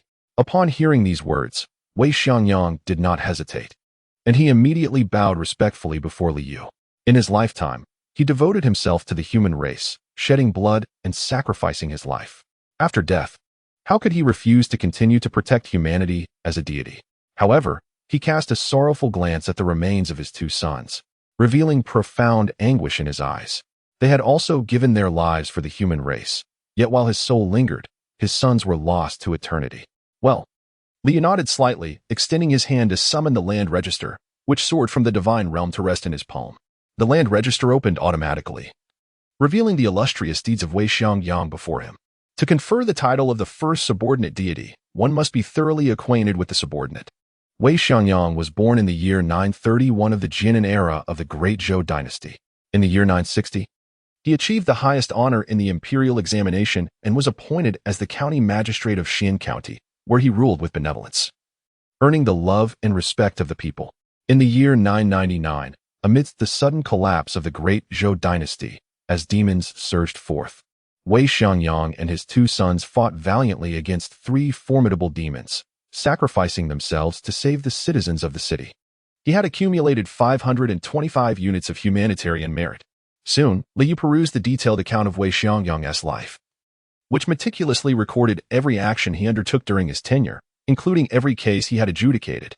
This was the function of the land register. Once one agreed to join his ranks or the Four Seas town, their name would appear in this register. Each page of the land register was destined for a single being from the Four Seas town, no more than 1 page per soul. Even though Wei Xiangyang's life was rich with experiences, a single page of the land register could encapsulate boundless events. Truly, he was a remarkable individual who had amassed 525 units of humanitarian merit, devoted entirely to the welfare of the people, with the well-being of humanity ever at the forefront of his thoughts. Yet, it was unexpected to discover that he hailed from the twilight of the Great Zhou dynasty. Li Yu mused. The foundational information gleaned from the cosmos contained details regarding the Great Zhou dynasty, a realm of great prosperity, where demons dared only to observe from afar, never daring to encroach upon its borders. At that time, humanity was not mere prey for the demons, but rather, proud subjects of the Great Zhou. Regrettably, the reason for the sudden downfall of the Great Zhou dynasty remained a mystery, with no one aware of the events that transpired that fateful night. The foundational records of the cosmos offered no insights, leaving Li Yu with a sense of lamentation. He naturally sought to comprehend why the Great Zhou dynasty had collapsed overnight. It is essential to recognize that the might of the Zhou dynasty was extraordinarily formidable, capable of keeping all demons and monsters at bay beyond its borders, thus illustrating the immense strength of its military prowess. He cast his gaze upon Wei Xiangyang, who knelt before him, and gently beckoned. Instantly, a radiant light of 300 strands of divine power emerged in his hands, slowly coalescing into a divine edict for enshrining deities. This divine edict exuded an aura of profound mystery, as if it embodied the very laws of the cosmos. I, the guardian deity of the land across the four seas, hereby enshrine the meritorious human, Wei Xiangyang, as the river god of the Shunling River, a deity of this realm, tasked with the stewardship of river currents and the divine responsibilities of summoning clouds and rain. I bestow upon him the divine arts of mist and fog technique, rain summoning technique, heavenly thunder technique, flight technique, golden blade technique, and dream invocation technique. Liu spoke. His voice resonated powerfully, akin to the very sound of the heavens and the earth, as the initial two phrases swiftly echoed throughout the entire realm. Yet, the third utterance was discernible only to Wei Xiangyang, who knelt before him. The mountains reverberated in response, and the cosmos resonated in harmony. Above the 9 heavens, thunder erupted, while the Shunling River surged with fervor, as if celebrating. The common folk of various places, Sihai Town, Songmu Town, Julong Ridge, and Baihu Mountain, gazed upward in astonishment. Among them, the faithful of Sihai Town reacted with remarkable swiftness, promptly kneeling upon the ground with fervent eyes. Proclaimed as a deity of the land, they initially believed that following the divine Zhangyue would merely grant them his blessings. However, they have now come to realize that their aspirations were far too limited. The divine Zhangyue possesses the power to decree a deity for a region. If they were to exhibit greater devotion, might they themselves have the opportunity to ascend to divinity? The mere thought of becoming a deity ignites fervor within anyone's heart. To be a deity, elevated and revered, worshipped by all. A deity of the land. Yet, only Li Yuming maintained a calm demeanor. After all, he considered himself the temple keeper personally appointed by the divine Zhangyue, as long as he diligently fulfilled every oracle entrusted to him by the divine Zhangyue. He believed there would undoubtedly be a significant chance for him to be enshrined and become a deity in his own right. Furthermore, he clearly heard the divine voice of Zhangyue stating with clarity that the newly appointed river god of the Shunling River, Wei Xiangyang, was a benefactor to the human race. This, he surmised, was the reason behind the divine Zhangyue's decree to appoint him as the river god of Shunling. Wei Xiangyang, this name seemed somehow familiar. He pondered deeply. An inexplicable sense of familiarity surrounding the name. Wasn't Wei Xiangyang the last county lord of the great Zhou dynasty venerated in the county seat? To save the entire populace of Xin County, Wei Xiangyang perished in a valiant struggle against the demons, and the grateful citizens erected a statue in his honor. Beside him, Zhao Jiyuan spoke in a hushed tone, his expression tinged with astonishment. A figure who had long since departed from this world had miraculously returned, now exalted as a deity by the imperial edict of Zhangyue. So it is he, exclaimed Li Yuming and the other esteemed members of the Four Seas town. Realization dawning upon them. This was indeed a hero of the human race. They exchanged a glance, a bittersweet smile gracing their lips. This path was fraught with difficulty. It seemed that if one wished to attain divinity, an alternative route must be taken. In the Valley of the Bee Spirits, the Queen Bee knelt upon the ground, her heart ablaze with fervor. The Lord of the Divine had not deceived her. Indeed, he possessed the power to confer divinity, as long as she diligently brewed honey for the Lord and sincerely worshipped him. There would come a day when she too would be granted the honor of becoming a deity. Wei Xiangyang received the divine edict. His expression turned solemn as he deeply bowed to Li Yu and spoke in a grave tone. The divine edict of conferral in Li Yu's hand shimmered and seamlessly merged with Wei Xiangyang's soul. Simultaneously, he also extracted 100 units of 9th-grade divine law fragments to merge with Wei Xiangyang's soul. Ordinarily, bestowing a title upon a 9th-grade divine being requires 200 units of 9th-grade divine law fragments. However, the merits of humanity can alleviate the consumption of divine law fragments during the bestowal process. Essentially, 2 merits can reduce the requirement by 1 unit of divine law fragments. Nevertheless, the maximum reduction is capped at half. As the divine talisman and the divine law fragments fused, a tempest erupted in the heavens and earth, and the divine law manifested within Wei Xiangyang's soul, converging with intensity. His once ethereal soul began to solidify at an astonishing pace, resembling a true corporeal form. In truth, this was already the manifestation of a 9th-tier deity. Even without employing divine techniques, he possessed a formidable power at the 3rd-tier limit. Cloaked in a blue and white river god robe, adorned with a river god crown, he held aloft a river god seal. However, the profound virtues of humanity within his soul had consumed 200 of his merits, leaving him with 325 remaining. This constituted Wei Xiangyang's most significant treasure, a reward for his unwavering dedication to the welfare of his people having saved countless citizens of the city. Lower deity Wei Xiangyang pays homage to the esteemed deity. As Wei Xiangyang, now the river god, bowed respectfully to Li Yu, he realized the vastness of the divine realm only after attaining divinity. Go forth and fulfill your divine duties, Li Yu replied coolly. After uttering these words, he took a step and vanished from the 100 Directions marsh. As for the 2 remaining corpses of the human race, he left them for Wei Xiangyang to handle. In this sacred land, obtaining a 5th-tier precious gem and having a suitable candidate like Wei Xiangyang to be appointed as a subordinate deity was more than satisfactory. A subordinate deity under his command could never betray him, and with a mere thought, he could strip them of their divine laws, casting them down to mortality. In this realm, devoid of heavenly courts or underworlds, he was the pioneer of his own divine path, the supreme deity of his domain. This place is indeed intriguing. Li Yu mused as he appeared before a towering peak, his expression marked by curiosity. Before him lay a cave, from which resounded the clear voice of reading. The reader was none other than a fox. Accompanying the fox was an elderly scholar of the human race, diligently imparting knowledge to the creature. The resounding decree previously conferred upon Wei Xiangyang did not reach this place. Xiaojiu, why are you slacking off again? How can one cultivate a lofty spirit without diligent study? The cave is not shrouded in darkness. Luminous pearls adorn the walls, emanating a gentle radiance. Guanji gazed at the diminutive white fox before him, standing no taller than a foot, his expression grave and his tone stern. He donned a rather ordinary, worn robe, his hair now largely silvered, clearly indicating his advanced years. Yet, his spirit remained vibrant, with eyes that shone brightly. Master, I have erred, the little white fox said.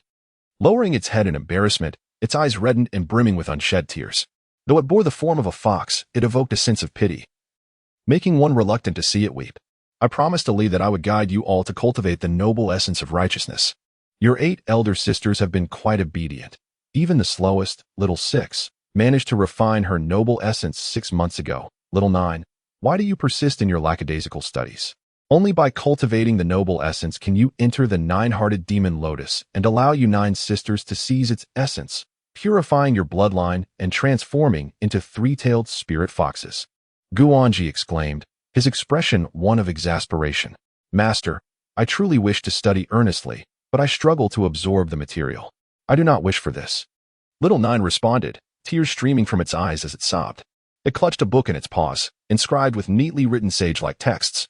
Ah, Guanji sighed. Little 9. Ali and I have shared 20 years of love. Before her passing, she entrusted you to me.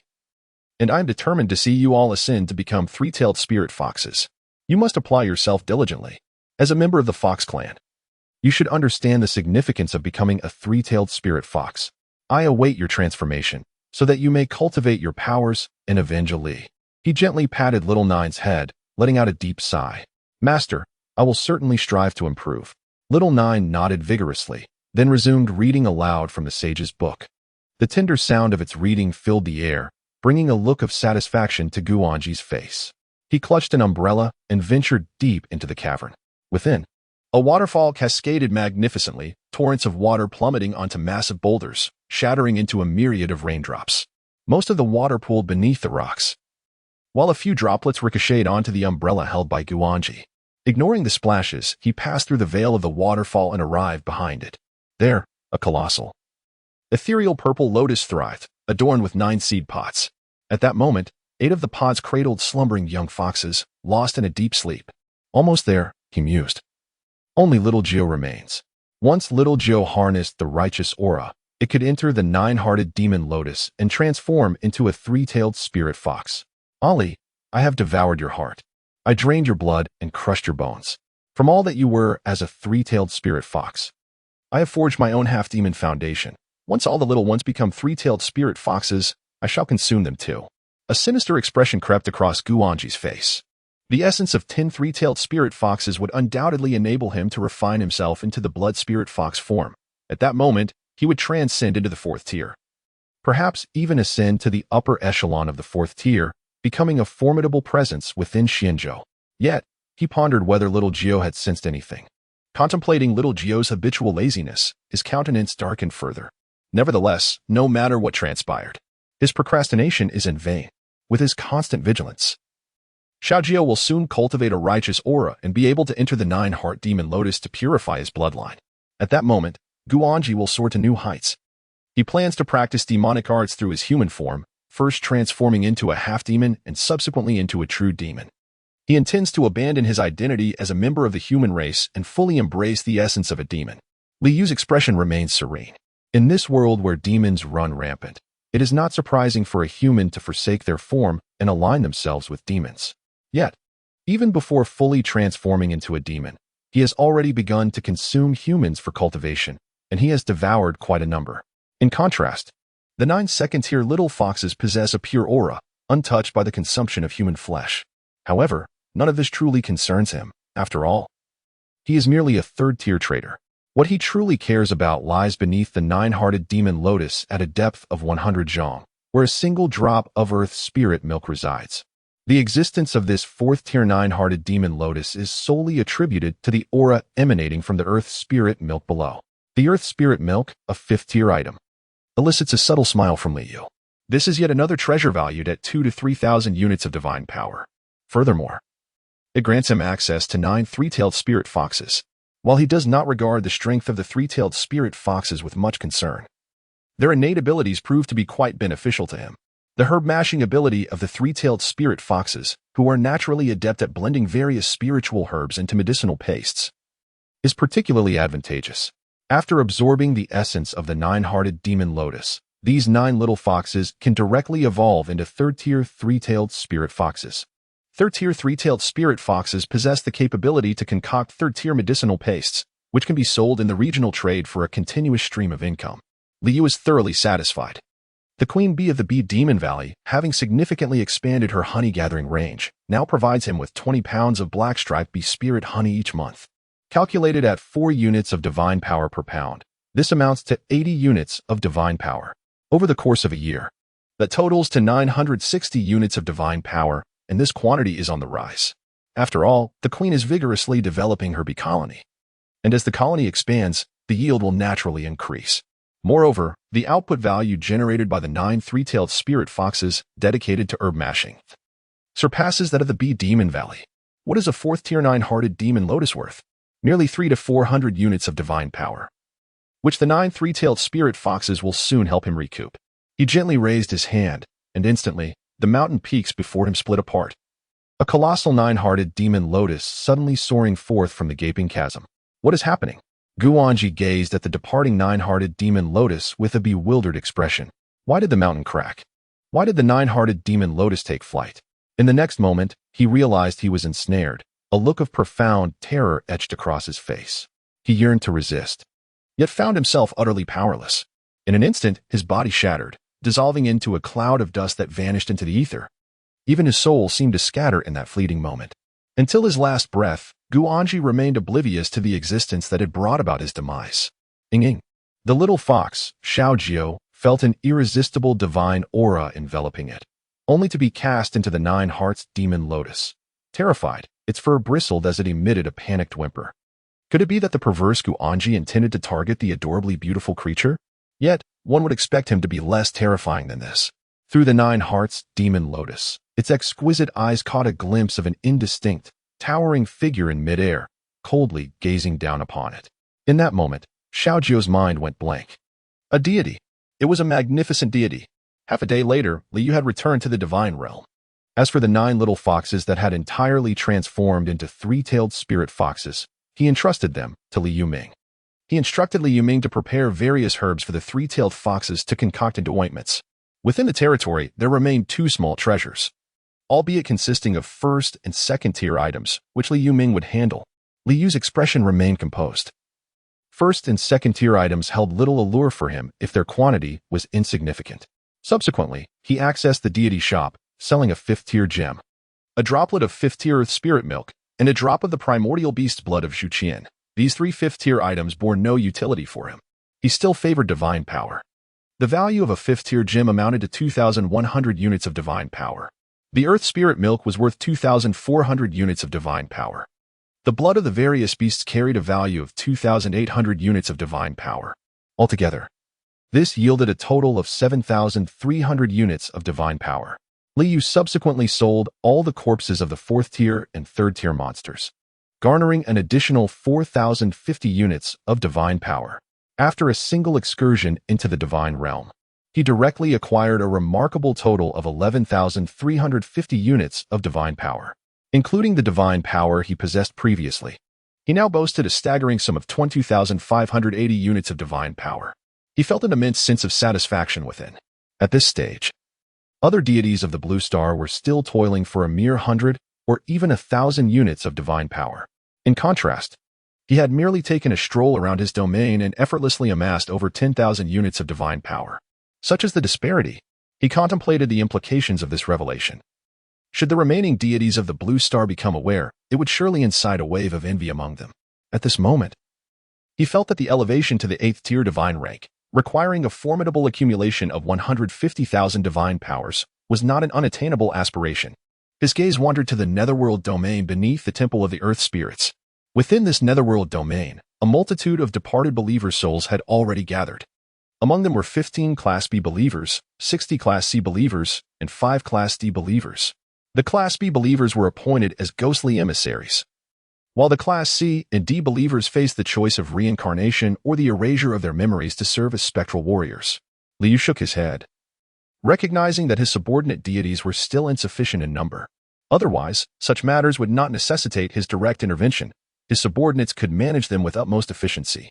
Once Xiaozhou Yuan fully ascended to the status of a saintly believer, he would be appointed as a subordinate deity to oversee this domain. Liu mused quietly to himself. Just as he was about to take action, an unexpected occurrence transpired. Before him, a mysterious interface materialized, revealing lines of text that captivated his gaze. This is... Liu's pupils constricted slightly, and his expression turned grave. Those who have ascended to the 9th tier of the divine realm have officially surpassed 1 billion. The first divine assembly of the Blue Star deities is about to commence. In 1 hour, please prepare to head to the Great Sun Divine Court. The first divine assembly will rank participants based on their performance, with the top 10,000 receiving rewards. The first divine assembly? It seems that this puppet master will indeed host a grand event. How absurd, Liu muttered, a twitch at the corner of his mouth. The fact that over 1 billion Blue Star deities have reached the 9th tier does not surprise him. After all, 7 months have passed. As long as one is not foolish, many should have amassed sufficient divine power to ascend to the 9th tier. Initially, he had 3 other nearby villages. It stands to reason that the other Blue Star deities are not much different. What remains uncertain is how many Blue Star deities have already perished. He murmured to himself. He does not believe that the deities of the Blue Star are immortal. The obscure wild gods are rather frail, their power merely equivalent to a 2nd-tier limit. Such strength could easily be overwhelmed by a 3rd-tier demon, capable of ravaging the land shrine, shattering the effigies of the earth deities, annihilating the faithful, and causing the wild god's domain to collapse and flee, ultimately leading to their demise. And what, pray tell, is this Great Sun Divine Court? He was somewhat intrigued. After all, just by hearing the name, he understood that this was undoubtedly a place of considerable prestige. Moreover, there would be rewards for those ranked within the top 10,000. He pondered what the reward for the first place might be. Liu's eyes gleamed with anticipation. At his current level of the 8th ranked divine tier, he believed that among all the deities of Blue Star, he would surely claim the top position. He cast a glance at the territory. This time, his participation in the Blue Star Deity Conference was shrouded in uncertainty regarding its duration. Would there be any issues in Sihai Town? With the recently appointed river god of Shunling, Wei Xiangyang, overseeing matters, there should be little cause for concern. Moreover, the shadowy figure who orchestrated this Blue Star Deity Conference would likely have taken such matters into consideration. After all, many deities of the 9th rank, and even those wild gods yet to ascend to the 9th rank, have territories that are considerably more vulnerable. Liu gradually regained his composure. He awaited in serene anticipation.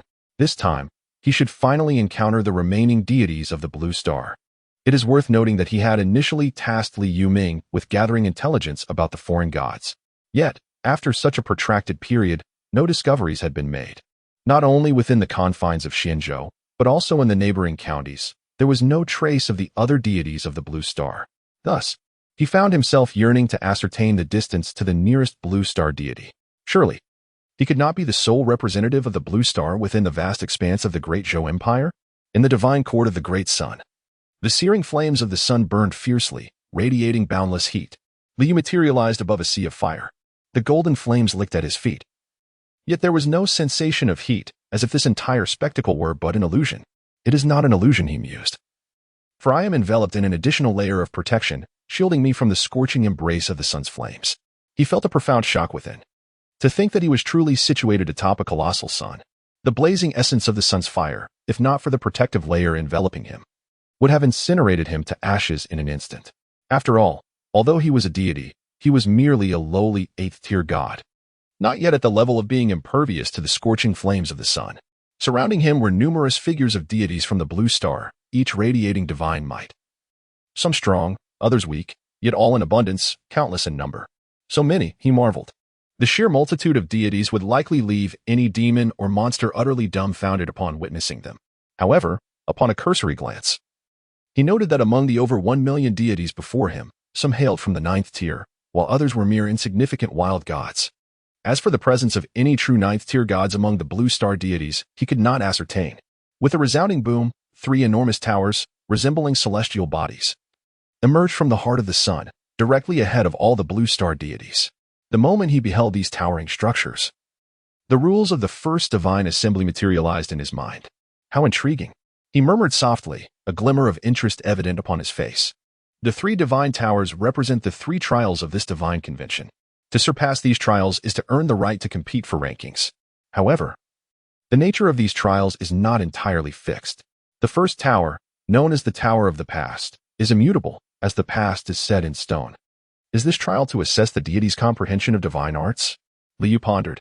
The Tower of the Past remains eternally unchanged, the deeper one's understanding of divine arts, the greater the solar points one can accrue.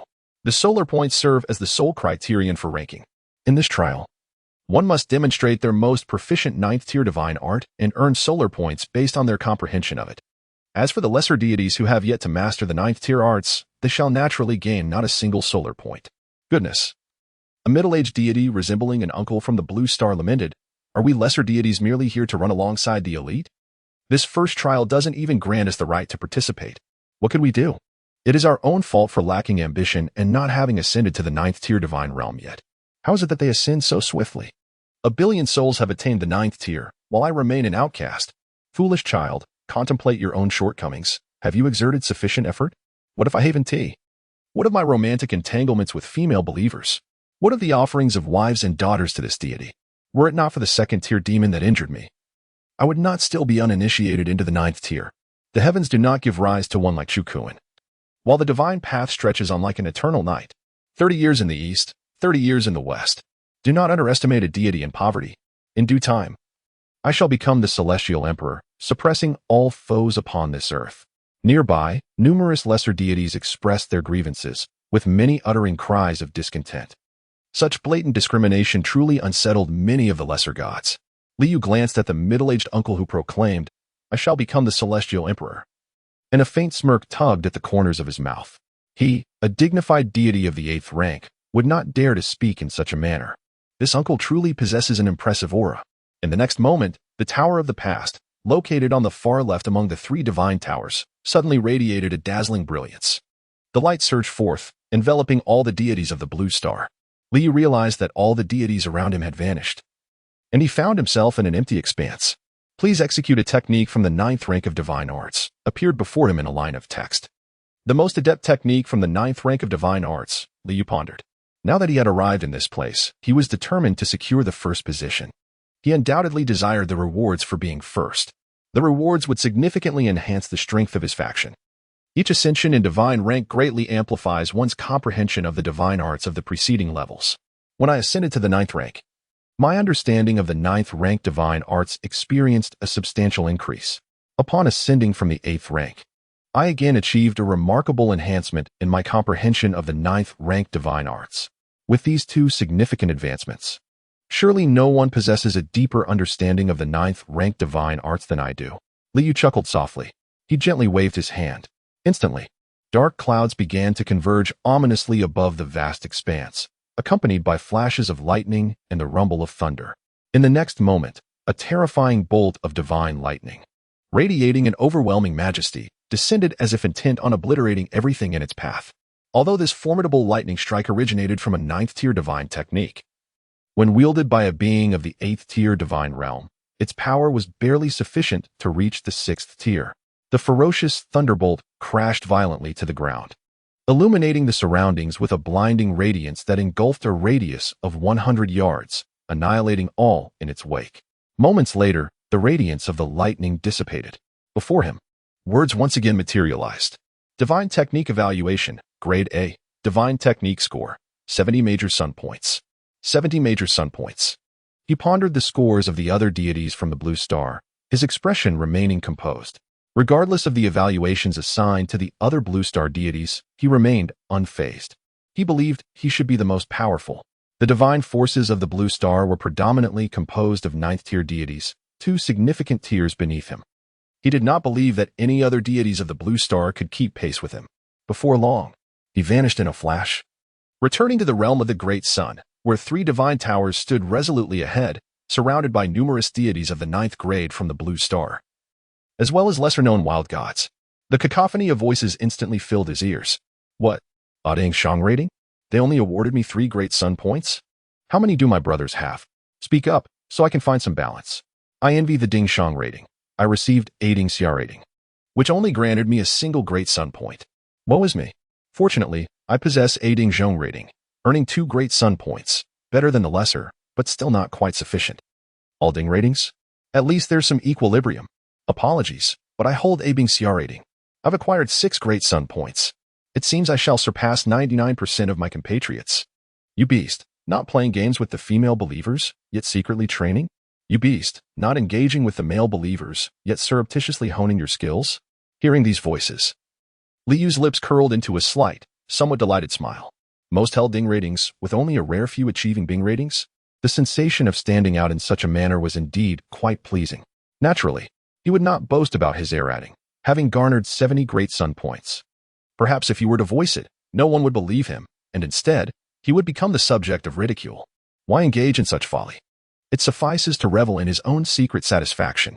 Next comes the second divine tower, known as the Tower of Now. The Tower of Now is determined by the present, and thus, the challenges it presents are chosen by all the deities of the blue star. It remains to be seen what kind of content will ultimately be selected. Liyu felt a surge of curiosity. Suddenly, the Tower of Now, situated in the center, erupted with dazzling brilliance. The radiant light descended, forming a luminous screen before each deity of the blue star. Liyu immediately turned his gaze towards it.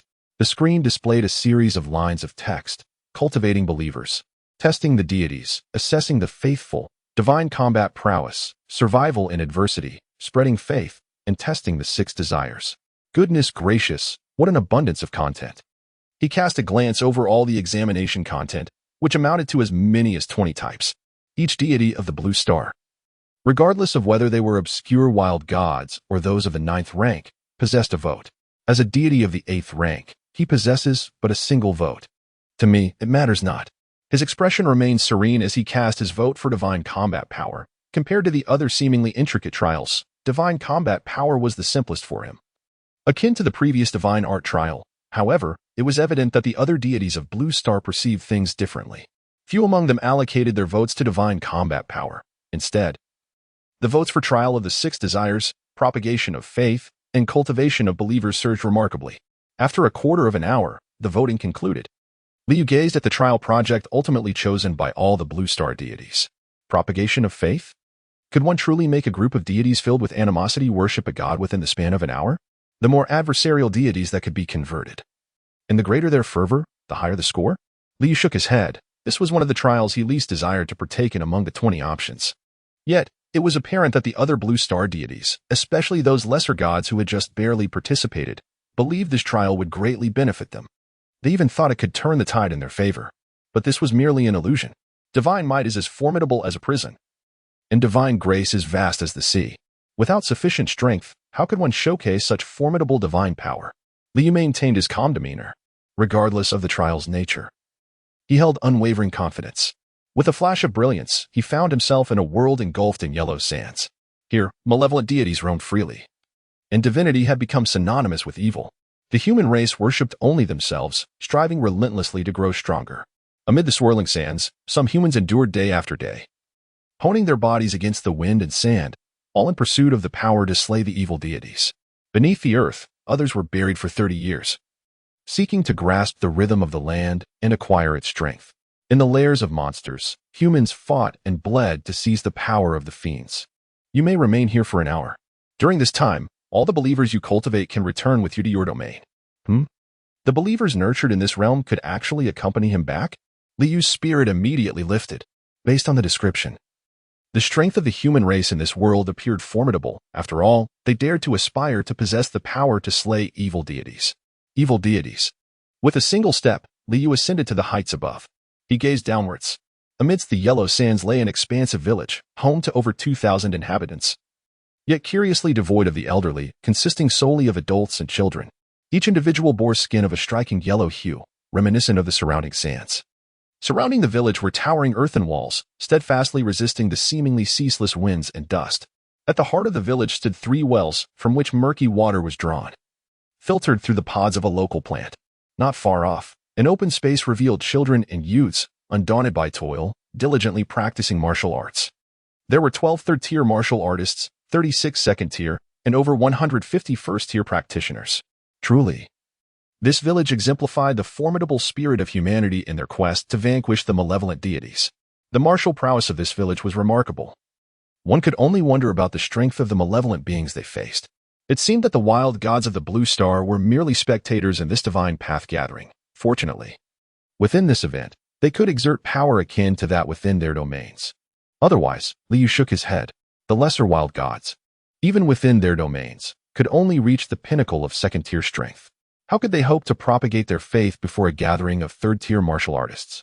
Humanity would worship deities only if those deities could provide what they sought: security, empowerment, and spiritual fulfillment. Anything less was insufficient. It would be foolish to revere a deity weaker than oneself. A surge of divine energy rippled through the air, yet it lacked grandeur. Instead exuding a sense of sinister malevolence. Was this the essence of a malevolent deity? Liyu's gaze turned toward the distance, where the winds and sands intensified, revealing a grotesque sculpture, crimson in hue, weeping blood from its twisted eyes. Despite its distortion, it was evident that the figure was once a woman. He, it cackled. I have found you, a band of humans. Come, children of humanity, let us merge as one. The warped statue spoke in a strange, frenzied, and wicked tone, its voice echoing instantly through the village. Chaos erupted among the villagers. The malevolent deity has arrived. They cried in panic. We fled here, yet still. The malevolent deity has discovered us. It is Ma and I, the malevolent deity of 4th-tier ultimate strength. Despair resonated in the voices of the villagers. They have escaped from the heart of the turmoil and settled here for barely 5 years. Yet the malevolent deity Monet has inexplicably pursued them once more. With the blood of our ancestors staining the sword, the most formidable 3rd-tier warrior of the village let out a furious roar. He possessed a robust physique, his raven hair cascading down, his upper body bared. Suddenly, he unsheathed the long sword from his waist. In a swift motion, the blade glinted as he sliced open his palm, allowing crimson droplets to fall upon the sword. The remaining 3rd-tier warriors from the village approached, each utilizing their ancestral sword to cut their palms, letting their blood drip as well. In the blink of an eye, the ancestral swords were stained red. A formidable pressure emanated from the entire blade, a pressure indicative of a lower 4th tier. Yet, when compared to the encroaching malevolent deity, it remained a vast distance away. Fascinating, he mused as the sword seemed to awaken a consciousness of its own. Liu hovered in the air, his expression serene as he observed the unfolding scene. He was not in haste to take action. The human race harbored a profound animosity towards deities. Without being in the direst of circumstances, how could he inspire their faith? At this moment, he had set his sights on this village. If he could bring them all back, it would serve as a formidable enhancement to the strength of his followers. After all, in the entire Four Seas town, there were only 3 third-tier believers. In contrast, this village boasted 12. Should he succeed in bringing them all back, he would not need to worry about the battle of believers in the upcoming divine war 5 months hence. Embrace me, for it is an honor bestowed upon you, he cackled. To become a part of the great deity, you should be grateful for my gift. With a grotesque visage weeping blood and tears, the distorted statue soared over the earthen wall, its uneven eyes greedily fixating on the human inhabitants of the village. It opened its maw, and a crimson tongue shot forth, aiming to ensnare the man wielding the ancestral sword. A bizarre divine power erupted, freezing the surroundings. The 3rd-tier figure, clutching the ancestral sword, found himself immobilized, along with all the other villagers, their faces etched with terror and despair. Ah, ancestors, aid me, the man cried, his teeth clenched in fury. In his grasp, The ancestral sword erupted with a fourth-tier lower-level power, managing to slightly disrupt the divine might that stood before him. With a resounding crash, the crimson tongue collided with the ancestral sword, bending it into a remarkable arc, which then struck the man's chest, sending him hurtling backward. Blood spewing from his mouth. Hee, come forth. The contorted sculpture emitted a sinister laugh as the crimson tongue split apart, instantaneously transforming into over 2,000 tendrils, surging towards every villager. No, the battered man, his eyes wide with despair, felt the weight of hopelessness pressing upon him. Would his wife, his son, and his daughter all be consumed by this malevolent deity? The eyes of the remaining villagers were filled with utter despair. It was overwhelming. The malevolent god Mana was far too powerful. Not even the ancestral sword could withstand such might. The entirety of the village was on the brink of being consumed, their souls destined for eternal damnation. Yet, at that very moment, the swirling sands ceased their tumultuous dance. The world was enveloped in an eerie silence, devoid of even the faintest whisper of the wind. The myriad tongues of the malevolent deity hung suspended in midair, and even the dark god, Manaya, found himself immobilized, frozen in place. The entire realm appeared to be suspended in time. In the blink of an eye, a resplendent golden radiance descended from the heavens, coalescing above the village into a colossal visage of shimmering gold. Its divine majesty radiated with an overwhelming brilliance, akin to the sun and moon in their resplendence. I am the righteous deity of heaven and earth. As humanity wanes, I shall cleave through the thorns of divine paths. Let the evil god be vanquished. In that moment, every villager's eyes widened in astonishment. They were originally frozen in place by the malevolent deity, Manai, rendered utterly immobile. Yet, as the golden divine radiance descended, it dispelled all darkness, enveloping them in an exquisite warmth that was profoundly comforting. This sensation was one they had never experienced in their lives. However, in comparison to this, their words resonated with an overwhelming shock. Is there truly a righteous deity? Do they wield the divine path, cutting through thorns and brambles? Shall the malevolent gods be vanquished? Is there still a righteous deity in this world? The man, grievously wounded and spitting blood, stood in a daze, gazing at the indistinct, colossal visage hovering above the village. An unimaginable divine might surge through the heavens and the earth. The swirling dust and sand ceased in the presence of such divine power. Yet, this vast divine majesty, instead of invoking any sense of malevolence, instilled within him an undeniable feeling of helplessness and overwhelming authority. He had encountered more than one malevolent deity, yet each one evoked a visceral sense of nausea and malevolence within him. Could this truly be a benevolent god? Did such divine beings genuinely exist amidst the realm, or were they all mere embodiments of evil? How could this be possible? The true benevolent deities had long since perished. How could he possibly be one?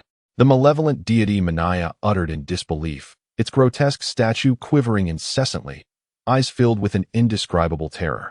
The benevolent gods had been extinguished, which allowed the malevolent ones to reign supreme. Its very existence stemmed from being birthed within this tainted idol, gradually wielding divine power to become a malevolent god. While the benevolent deities consolidated their powers through the fervent prayers of mortals, this entity drew upon the blood, flesh, and souls of humankind to forge its wicked divine strength. In the air loomed a colossal golden visage, its indifferent eyes radiating an imposing authority akin to that of the heavens. The benevolent god had returned. The world should rightfully return to its proper course. Liu was, of course, oblivious to the intricate relationship between the benevolent and malevolent deities in this realm. Nor did he comprehend the reasons behind the extinction of the former. However, this ignorance did not hinder his intent to utilize the voice of this entity to convince the villagers of his divinity. Had it not been for this, he would have just crushed the being beneath his feet. No, it was impossible. The benevolent gods had long been extinguished. A return was absolutely inconceivable. Yet, your divine power is that of a benevolent god. You must be a benevolent god. Could it be that the benevolent deities had not truly perished, but were now returning? Manaya shrieked in terror, recalling the dread associated with the legendary benevolent gods, trembling uncontrollably.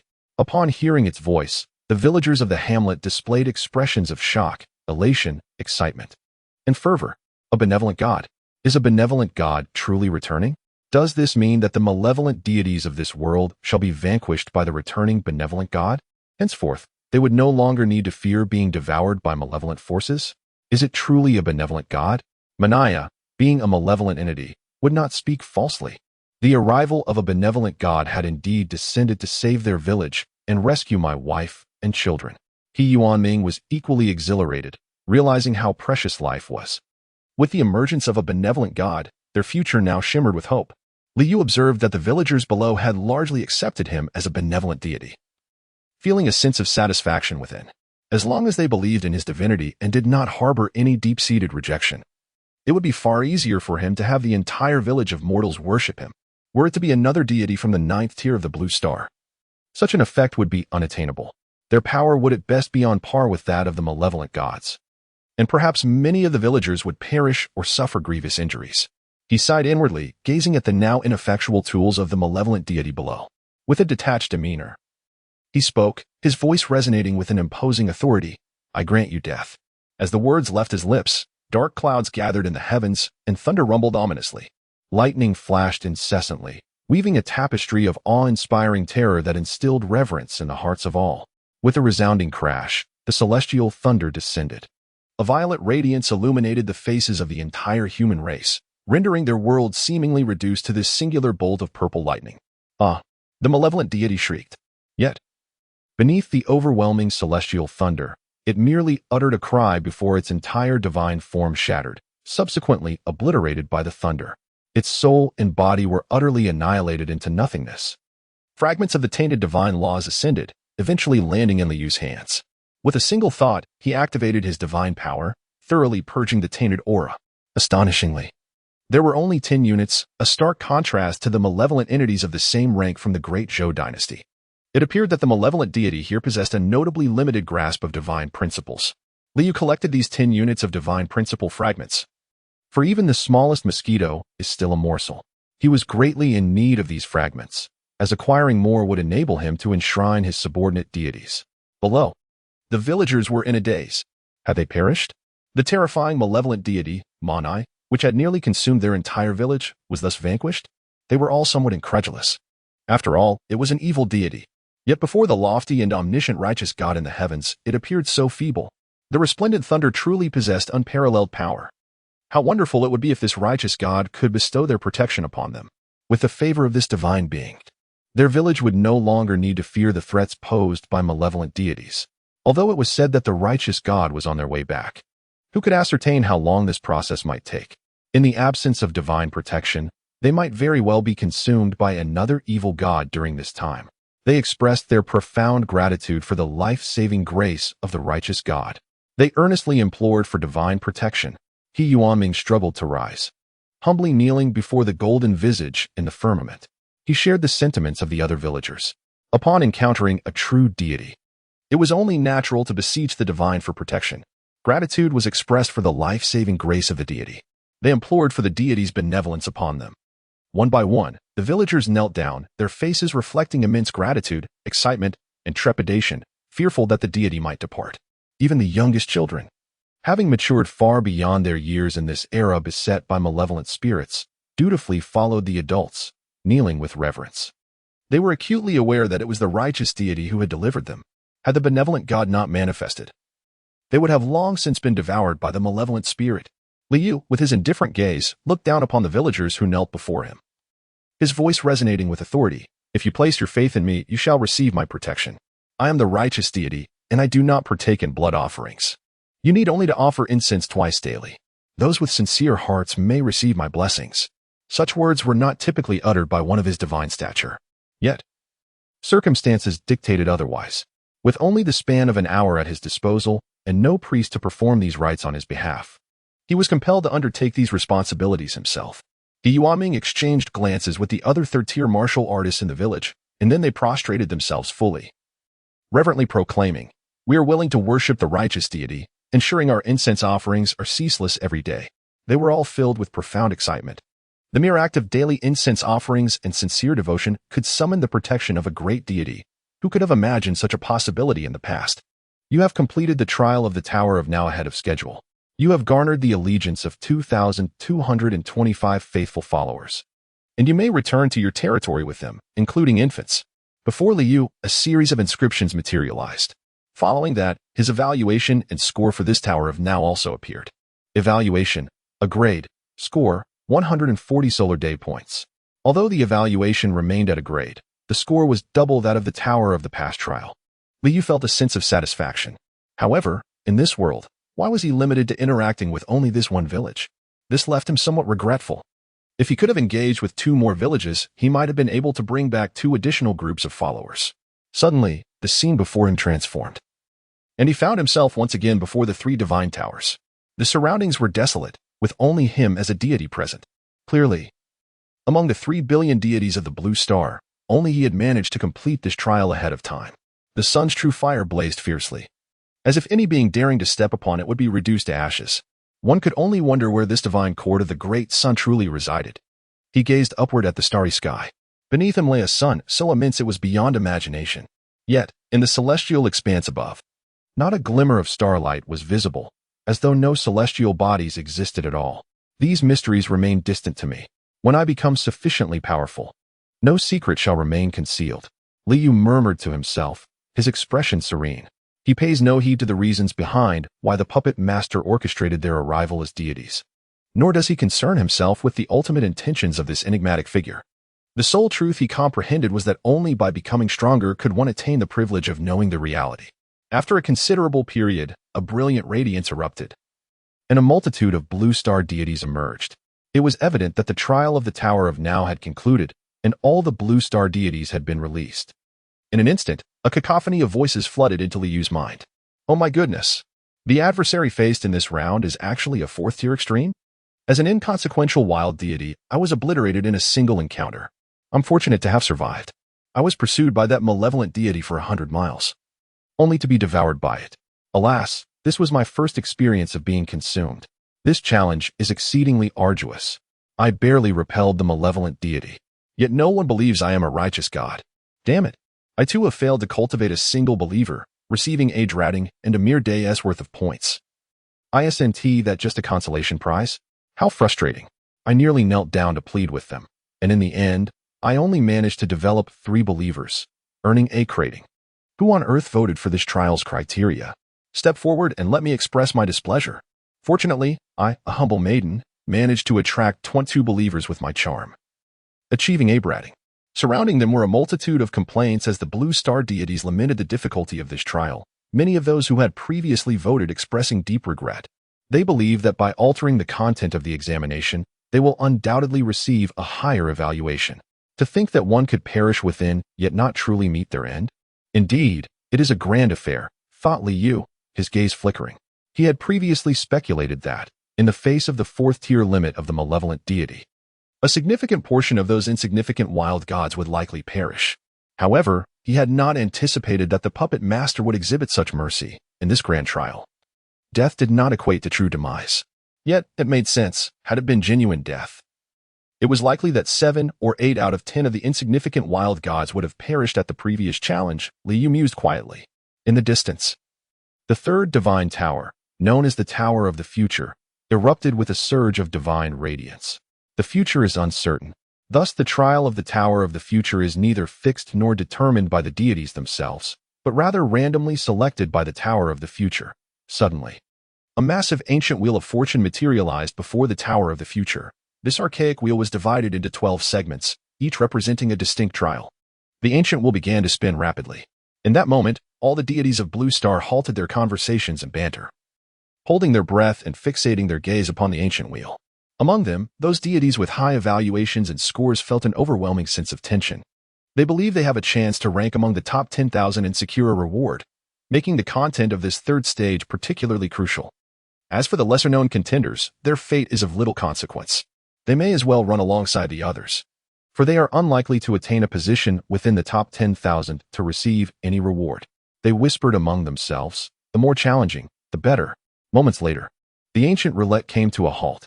Survival in adversity? Liu raised an eyebrow. The challenge of the Tower of the Future entails survival in adversity? He was instantly intrigued. What circumstances could truly be deemed adversity? With a flash of brilliance, all the deities of the Blue Star vanished, entering the Tower of the Future. Is this what it means to struggle for survival in adversity? Liu surveyed his surroundings, gazing at the myriad of malevolent gods encircling him at the center, feeling somewhat speechless. Before him lay over 50 malevolent entities. Some possessed 8 crimson eyes, others brandished tentacles, while some resembled colossal eyeballs. There were even those with distorted expressions. their hands crossed behind their backs. In totality, there appeared to be no two malevolent gods alike. Furthermore, each one exuded an aura that reached the pinnacle of the fourth tier. He even sensed that 5 of these malevolent beings had attained the utmost limit of the 5th tier, surrounded by 50 malevolent gods. This truly constituted a formidable adversity for any deity of the 9th rank. Surviving amidst such a multitude of malevolent entities seemed almost insurmountable. After all, the strength of a 9th rank deity only aligned with the 4th tier, they were merely a hair's breadth stronger, faced with a plethora of 4th tier malevolent beings. And even some reaching the 5th tier, it was utterly impossible to withstand. Under the watchful eyes of these malevolent gods, how could one hope to survive in such adversity? The longer one survives, the higher the evaluation. 2 lines of text gradually emerged. The longer one survives, the higher the evaluation? What if I were to eliminate all the malevolent gods? Li Yu's expression turned peculiar.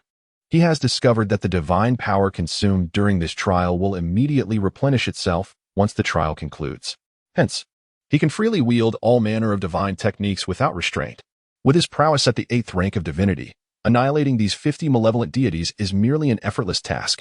The strength of the 6th rank's pinnacle far surpasses that of the 5th and 4th ranks. A righteous deity. To his astonishment, a righteous deity has appeared here. Kill him, tear him apart, and devour his divine essence. The 50 malevolent deities immediately recognize Li Yu, their faces alight with excitement. Their very existence relies upon the righteous deities, and now that one has manifested, they are naturally elated. By consuming the divine laws of a righteous deity, they shall become even stronger. In almost an instant, a dozen or more malevolent deities charged toward Li Yu. Come, let me show you the might of 8th rank divine techniques. Li Yu declared, his expression calm as he gazed down upon the 50 malevolent deities before him. He extended a hand, and immediately, a fierce wind swept across the heavens and the earth. This was no ordinary wind. It was the scorching wind from the sun high above, from the firmament. Rain began to fall, but this was not just any rain. It was the millennia-old shadowy rain from the depths of the abyss. The scorching wind and the millennia-old rain enveloped all malevolent deities. This was the manifestation of the 8th tier divine technique, summoning wind and rain. Oh, the righteous deity was terrifying. The scorching wind, the millennia-old rain. It was over. Here stood a divine being wielding the summoning wind and rain technique. Flee, flee, flee. But escape was futile. In the domain shrouded by the scorching wind, there was no chance of evasion. The malevolent deities cried out in fear, yet in the blink of an eye. They were stripped of their dark divine powers by the fierce wind and corroded into mere bones by the shadowy rain. Even the 5 who had reached the pinnacle of the 5th tier succumbed to this fate. The scorching wind and the millennia-old rain offered no resistance whatsoever. In an instant, the air was filled with nothing but desiccated bones, which, when caught in the fierce wind, were reduced to dust, dissipating into the ether. 50 malevolent deities were annihilated in a single strike by Li Yu's divine technique. Only shards of tainted divine laws fell into Li Yu's hands. This trial truly yielded immense rewards. A single blow to eradicate 50 malevolent deities granted me 500 units of divine law fragments. Among them, there were even 50 units classified as 9th tier divine law fragments. A smile graced Li Yu's face. In his grasp, divine power surged vigorously, consuming over 500 units of divine energy to thoroughly purify the fragment of the divine law. Yet, what did 500 units amount to? This was a fragment of the divine law of the 9th rank, worth 450 units, alongside 50 units of the genuine 9th rank divine law. Even if placed for sale in the divine emporium, it would fetch a value exceeding 5,000 units of divine energy. However, any deity with a semblance of reason would refrain from selling fragments of divine law to the divine emporium. These fragments, whether utilized to enshrine subordinate deities or to permanently reduce the consumption of a particular divine art, were exceptionally advantageous, particularly when employed in money-making divine arts. Their worth was magnified substantially. This trial proved to be remarkably comfortable for me. It appears that the first divine gathering evaluates candidates based on the 9th rank of divine hierarchy. I surpassed that by 2 significant tiers, thus finding it effortlessly manageable. The sensation of surpassing the evaluation criteria and progressing with ease filled Li Yu with satisfaction. Before him materialized lines of text: evaluation, a grade score, 210 great sun points. In a flash of brilliance, Li Yu returned to the vicinity of the 3 divine towers. Brother, you emerged so swiftly? The content of this trial was utterly terrifying, a horde of malevolent deities. And I perished at the first encounter. A young deity of the 9th rank lamented, wearing a frown. Who would disagree? Exclaimed another. A middle-aged man whose appearance remained unchanged despite attaining divinity. A dozen or 20 malevolent deities attacked in an instant. How could one possibly survive? I too. Liu nodded in agreement, bearing a sympathetic expression. Indeed, before him, those 50 malevolent deities had perished in an instant, albeit with some agony. Brother, how many great sun points did you accumulate in total? The middle-aged man looked at Liu with hopeful anticipation. Me? Liu smiled gently and replied. I garnered merely a few hundred. After all, they were worlds apart. What did he have to fear? There was a great likelihood they were not even in the same realm. Bah, scoffed the young ninth-rank deity, rolling his eyes. I collected over 1,000. How could one possibly believe such a claim? As a talented youth like him had only secured 15 great sun points, he found it implausible that someone could amass hundreds. Should that be true, I would gladly accept you as my adoptive father. Brother, you truly have a knack for humor. Nevertheless, acquiring 13 great sun points is commendable. Many of those lesser wild deities barely managed to obtain 1 or 2. The middle-aged man disdainfully gestured towards a few lesser deities huddled together, expressing his contempt. In his view, it was absurd that after 7 months, they had not amassed the necessary divine power to ascend from the 9th tier of godhood. He suspected many had likely exhausted their followers to no avail. Such deities were not worthy of his company. True friendships should be formed with those who shared his 9th tier status. It was perplexing that, after all this time, certain deities had not emerged. How could they endure such prolonged confinement? It was astonishing that, despite achieving divinity, they still lacked the perseverance of others. A young deity sighed. Liu twitched his lips in response, waiting a moment longer. At last, all the deities from Blue Star emerged from the Tower of the Future. Liu calculated that the deity who had endured the longest had remained within for approximately half a quarter of an hour. However, that particular Blue Star deity, as per his perception, still resided at the 9th tier. This indicated that among all the deities of Blue Star, aside from him, there was not a single true 9th tier deity at present. This was quite reasonable, after all. 1,000 units of divine power represented a significant quantity for any 9th tier deity. Furthermore, considering the consumption involved, accumulating such power was not something that could be achieved in a short span of time. To withstand the presence of 50 malevolent gods for even half a quarter of an hour was already quite impressive. The only uncertainty that lingered was how long it would take for a true 9th tier deity to emerge. He whispered softly within himself, simultaneously nurturing an anticipation for the rankings. He is undoubtedly the first.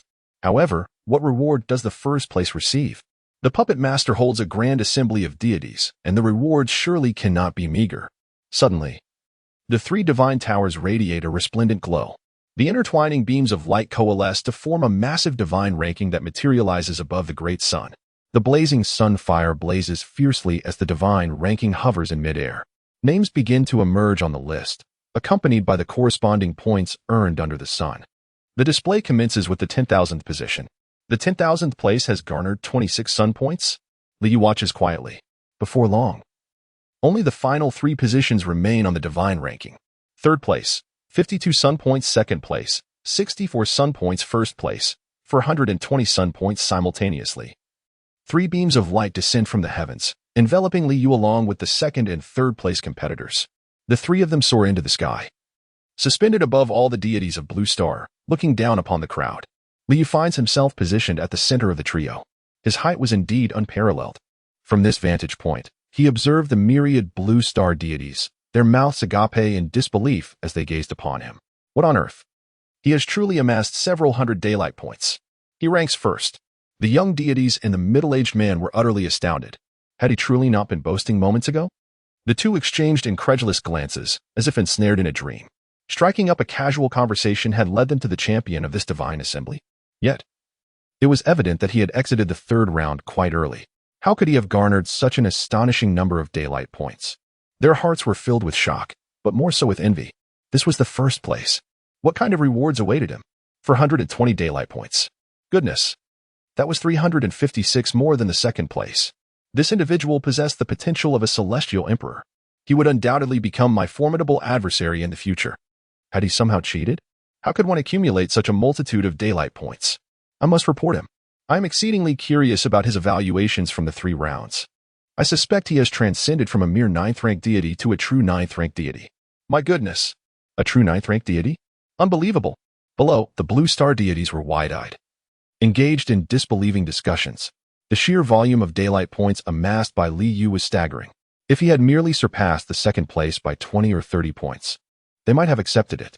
But now, he exceeded the second place by over 300 points. Even the second and third place, hovering in the air, wore expressions of utter bewilderment. They are acutely aware of the arduous journey it took to acquire such an abundance of the great sun points. Yet now, others have surpassed them by a considerable margin. This is utterly astonishing and rather ostentatious. Li Yu chuckled softly, but he remained unfazed. The blue star deities are indeed remarkable, and knowing of such a deity's existence is commendable, but where is he? That remains a mystery, and it does not affect him in the slightest. The three divine towers once again radiated brilliance, revealing the second divine ranking. The rewards for the top 10,000 emerged before him. Li Yu immediately scrutinized the details. For the 1,001st to the 10,000th, 5 first-tier blessing divine talismans and 1 second-tier blessing divine talisman. For the 101st to the 1,000th, 10 first-tier blessing divine talismans and 1 second-tier blessing divine talisman. For the 11th to the 100th, 15 first-tier blessing divine talismans and 2 second-tier blessing divine talismans. For the 4th to the 10th, 20 first-tier blessing divine talismans and 3 second-tier blessing divine talismans. For the 3rd, 30 first-tier blessing divine talismans, 4 second-tier blessing divine talismans, 1 third-tier blessing divine talisman, and 50 units of 9th grade divine law fragments. For the 2nd, 40 first-tier blessing divine talismans, 5 second-tier blessing divine talismans, 2 third-tier blessing divine talismans, and 100 units of 9th grade divine law fragments. For the 1st, 100 first-tier blessing divine talismans, 10 second-tier blessing divine talismans, 5 third-tier blessing divine talismans, 1 fourth-tier blessing divine talisman, 1 spirit machine talisman, 1 deity's mark, 1 celestial monarch's essence, and 200 units of divine law fragments. This reward, Li Yu's eyes sparkled with delight. Indeed, the puppet master behind the Blue Star Divine Convention has not disappointed him. The bountiful rewards are enough to incite envy among all Blue Star deities. The combined value of the blessing divine talismans and divine law fragments amounts to nearly 8,000 units of divine power. Furthermore, there are 3 treasures he has never encountered before: the spirit machine talisman, the deity's mark, and the celestial monarch's essence. These items sound exceptional, and their specific uses will only be revealed upon his receipt of the rewards. Notably, these 3 treasures are exclusive to the first-place winner. In the next instant, a radiant glow enveloped him, and he vanished from the great sun. All other Blue Star deities disappeared as well. In an instant, the past tower, present tower, and future tower shattered like ephemeral dreams and vanished, leaving behind a vast, resplendent great sun, pulsating with boundless solar true fire, suspended in an unknown location. Within the divine realm, Li Yu materialized, his gaze immediately directed beyond the divine realm. The Four Seas town exhibited no abnormalities, indicating that during his brief absence, nothing significant had transpired. He had been gone for approximately an hour and a half. It is imperative to swiftly enhance the combat strength of the Four Seas town to the 4th tier. Otherwise, should such a situation arise again, it would be prudent to depart. What if a 4th-tier demon were to invade one's home? He murmured to himself. Nonetheless, this journey to the Divine Path Grand Assembly has undoubtedly yielded him an exceptionally bountiful harvest, particularly the rewards of the first prize. The Divine Mark and Celestial Lord's essence instilled within him an overwhelming sense of preciousness. That village. His gaze fell upon a stretch of flat land situated over 30 miles from Seahai Town. Originally, it was merely a barren expanse strewn with pebbles, devoid of any human habitation due to the scarcity of water resources, rendering it inhospitable. Yet, at this moment, a village had inexplicably emerged upon that very terrain, identical to the one encountered during the trials at the Tower of Now. Goodness, he mused. Not only had all the villagers relocated, but the entire village had seemingly moved as well. Could this be a delightful reward for transforming all the villagers into devoted believers? Li Yu chuckled softly, though he soon fell into a contemplative silence. Seahai Town was undoubtedly his primary domain, the very heart of his jurisdiction. The expansion of his jurisdiction is centered around the spiritual temple of the Four Seas Town. However, his domain now encompasses a vast expanse of 20,000 hectares, which naturally necessitates the distribution of the populace beyond the confines of Four Seas Town. As clustering all inhabitants there would be detrimental to agriculture. With an increasing number of believers, the responsibilities have become overwhelming for Li Yuming alone. In light of this, It would be prudent to appoint several more chief priests. Liu maintained a calm demeanor. Beneath a deity, there must exist a dedicated institution to manage the followers and propagate the faith. Currently, that village hails from another realm. It is not only the inhabitants of the village who harbor unease, the remaining citizens within the jurisdiction would inevitably feel a sense of disquiet upon discovering this. Especially considering the villagers' distinctively yellow-hued skin, reminiscent of golden sands. Chief priest, he gazed down upon the A-class believers in the town of Sihai, ultimately fixing his gaze upon Zhang Ronggue, Li Xiudao, and Zhang Xinlan. Zhang Xinlan was a recent addition to the ranks of A-class believers. Moreover, there was He Yuanming, a third-tier martial artist from Wangsha village. For the time being, let these four be appointed as high priests. Although He Yuanming's faith in him was relatively devout, he had not yet attained the status of an A-class believer, remaining merely an B-class believer. Nevertheless, Huasha village required a high priest to take charge. With this resolution in mind, Liu then turned his attention to the first-place reward from the Divine Assembly in the Divine Realm.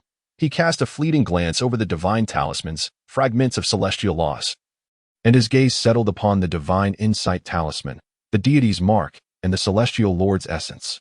Instantly, the information regarding these three items materialized before his eyes. Name: Divine Insight Talisman. Rank: First rank talisman. Effect: upon usage, it elevates one from a 9th grade Divine Insight to a true 9th grade Divine Insight. Name: Deity's Mark. Rank: Effect: upon usage, it allows one to exit the territorial bounds without any alteration in strength, negating the need for tenfold divine power to employ divine arts. Usage count: once. As for the Celestial Lord's essence, Liu's gaze narrowed upon the information regarding the Celestial Lord's essence, his pupils contracting slightly in astonishment. This was undoubtedly a treasure of the Divine Realm. Name: Celestial Lord's Essence. Rank: Effect: upon fusion, it elevates the essence of a deity by 1 tier, from a 9th grade Divine Realm strength of 4th tier limit to a 5th tier lower level. From a true 9th grade Divine Realm strength of 5th tier limit to a 6th tier lower level. And from an 8th grade Divine Realm strength of 6th tier limit to a 7th tier lower level, culminating at a true 4th grade Divine Realm. The elevation of the essence of a deity left Liu's breath somewhat hurried. He had never contemplated that the 6th tier limit was not derived from the apex of the 8th grade Divine tier. Astonishingly, by merely assimilating this celestial monarch's essence, one could ascend from the 6th tier limit to the lower 7th tier. Among those of the 8th grade Divine tier, one was constrained to the 6th tier limit, while another reached the 7th tier, a disparity that was indeed monumental. It could be asserted that even a coalition of 3 to 5 6th tier limit beings of the 8th grade Divine tier would falter against a single entity of the lower 7th tier from the same divine echelon.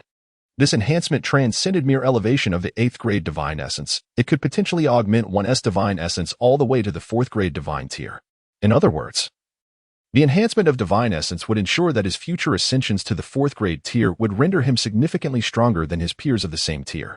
This celestial monarch's essence was extraordinarily precious, truly befitting the grand event orchestrated by the mastermind behind the scenes. The reward for the first place was nothing short of astounding. The prospect of such a divine treasure being awarded was remarkable. Liu's eyes sparkled, his face radiating joy. While it seemed merely to elevate him from the 6th tier limit to the lower 7th tier, the underlying benefits contained within were enough to drive all deities to madness. After all, the divine war was merely 5 months away, and attaining such a significant enhancement in power would undoubtedly provide an unimaginable advantage in this impending contest. Even if the battles of the faithful and the divine beings faltered, their strength diminished by 50%. They would still be capable of vanquishing their peers of the same tier in the 3rd segment of the divine war. A lower 7th tier being, even when weakened by 50%, would still surpass a 6th tier limit entity. The celestial monarch, one could only speculate about the tier of the divine system to which he belonged. The fact that a single essence could elevate a deity's fundamental nature by an entire tier was truly inconceivable. Liu murmured, but regardless of the tier, he possessed ample confidence to step into such a realm in the future. Without a moment's hesitation, he extended his hand and grasped the heavenly monarch's essence that hovered before him. Such an extraordinarily precious divine treasure naturally demanded immediate utilization. The heavenly monarch's essence radiated a soft, golden purple glow. It resembled a continuously spinning Tai Chi sphere, half gilded and half violet. The interplay of gold and purple merged into a supreme and exquisite hue of purple gold. Merely gazing upon this heavenly monarch's essence instilled in Liu a sensation akin to directly confronting the grand principles of the universe. It seemed as though this essence embodied the laws that governed existence, possessing the power to even alter those laws. Perhaps, he mused, my outstanding performance at the Divine Path Assembly, where I attained 420 great sun points, is why I am granted this heavenly monarch's essence as the first-place winner? Yet, whether this was true remained unprovable and ultimately inconsequential. He pressed his hand upon the heavenly monarch's essence. Instantly, it flowed like water, merging seamlessly into his divine body. Boom! A cacophony of heavenly thunder erupted. The skies over the four seas darkened in an instant, heavy clouds swirling ominously, and thunder rumbled fiercely. It was as if the heavens had unleashed their wrath, poised to rain down terrifying bolts of lightning to obliterate all. What is happening? Li Yuming gazed upward, a sense of dread creeping over him. The sky was thick with lightning, flashes incessant. In a fleeting moment, he could have sworn he glimpsed a humanoid figure standing amidst the roiling clouds, coldly surveying the world below. Yet, in the blink of an eye, that apparition vanished, leaving him to wonder if it had merely been an illusion. An illusion? Li Yuming murmured, a feeling of suffocation enveloping him. The sheer number of lightning strikes above filled him with dread, as he believed that any single bolt could reduce him to ashes. What on earth was transpiring? He could ascertain that he had indeed witnessed, amidst the ominous clouds, a humanoid entity seemingly coalesced from terrifying thunder. The notion of a being formed of lightning hovering above the storm clouds was, to him, nothing short of mythological. At this moment, he was not alone in his awe. The mayor of Sihai Town, Li Diyang, the mid-tier warrior Zhao Jiyuan, the village chief of Huangsha Village, He Yuan Ming, along with other third-tier martial artists. The queen of the Bee Demon Valley, 9 lower-tier three-tailed spirit foxes, and the inspector Liao Xiu'er, all those who had attained the third tier, were rendered pale, their pupils constricted in fear. They too had glimpsed the humanoid figure amidst the clouds, though it had vanished in an instant. It left an indelible image etched in their minds. This being, forged from thunder, stood above the clouds, coldly surveying them. Within the divine domain, Li Yu furrowed his brow. Gazing at the billowing storm clouds above Sihai Town, he beheld the humanoid figure, indeed formed of lightning. There were a total of 12 such entities, all coldly observing him, as if possessing awareness and able to penetrate the divine domain to perceive his divine form. When I ascended from the 9th rank of divine order, thunder erupted. Upon my elevation to the true 9th rank from the 8th, thunder similarly roared. Now, as I merge with the source of the celestial sovereign, the emergence of humanoid figures made of thunder is startling. This realm appears to be rather unwelcoming to the divine path. He murmured. Previously, his senses were not as acute, but this encounter with the cold, thunderous beings finally elucidated for him that the divine path was indeed unwelcome in this world. In this bizarre realm, demons and monstrosities roamed freely, and the human race had become prey for these malevolent entities. Is this truly the state of affairs that this world ought to embody? Is this the prevailing trend? The emergence of the divine path seems to be subtly altering the trajectory of this world, hence the heavens' disdain for it? That seems implausible. After my ascension from the 8th rank, I became capable of gleaning basic information from the cosmos and did not sense any rejection from it. Or is it, he pondered, that this world has transformed into its current state due to even more terrifying underlying causes? Li Yu's expression grew solemn. At this juncture, he had fully integrated the essence of the celestial sovereign. His divine body had become significantly more powerful, and within the confines of his domain, the divine might he could unleash had surged from the 6th tier's limit to the lower 7th tier. He stepped forward, having emerged from the divine realm. Standing atop the celestial expanse, dark, roiling clouds enveloped the sky, shrouding him in their depths. Before him stood 12 humanoid beings, entirely forged from thunder. Their icy gazes fixated upon him as they uniformly raised their radiant purple thunder spears. Transgressing the heavenly laws must be executed. A vague voice emanated from the 12 beings, and in the next instant, they surged towards Li Yu with ferocity. Surrounding them, a vast accumulation of thunder coalesced, forming a tempestuous sea of lightning that threatened to engulf Li Yu. Heavenly laws? Li Yu faintly discerned these two words, causing his heart to leap. What are the heavenly laws? Before his journey across realms, the celestial court depicted in myth and legend was governed by celestial edicts that constrained all deities. Yet now, this humanoid entity born of thunder dares to invoke the divine regulations? Who established these celestial laws? What are these laws? Regardless of their nature, this territory is mine. His complexion gradually calmed, and a profound radiance enveloped him. The brilliance surged forth, expanding outward and dispersing the formidable thunderous pool surrounding him. This was the 8th grade divine technique, the method of light generation. With an expression devoid of emotion, he turned his gaze towards the 12 humanoid beings. Extending his right hand, he made a gentle gesture. Suddenly, 12 terrifying crimson divine thunders swept in from the unknown, roaring like 12 true dragons of thunder, directly enveloping the 12 humanoid entities. Wherever the crimson divine thunders passed, they consumed all other lightning. Even the very thunder that coalesced to form the 12 humanoid beings was relentlessly devoured by the crimson divine thunders. In mere moments, the 12 humanoid beings vanished entirely, completely consumed by the crimson divine thunder. The next instant, the 12 crimson divine thunders danced across the sky, causing the tumultuous black clouds to dissipate, absorbing all the heavenly lightning within.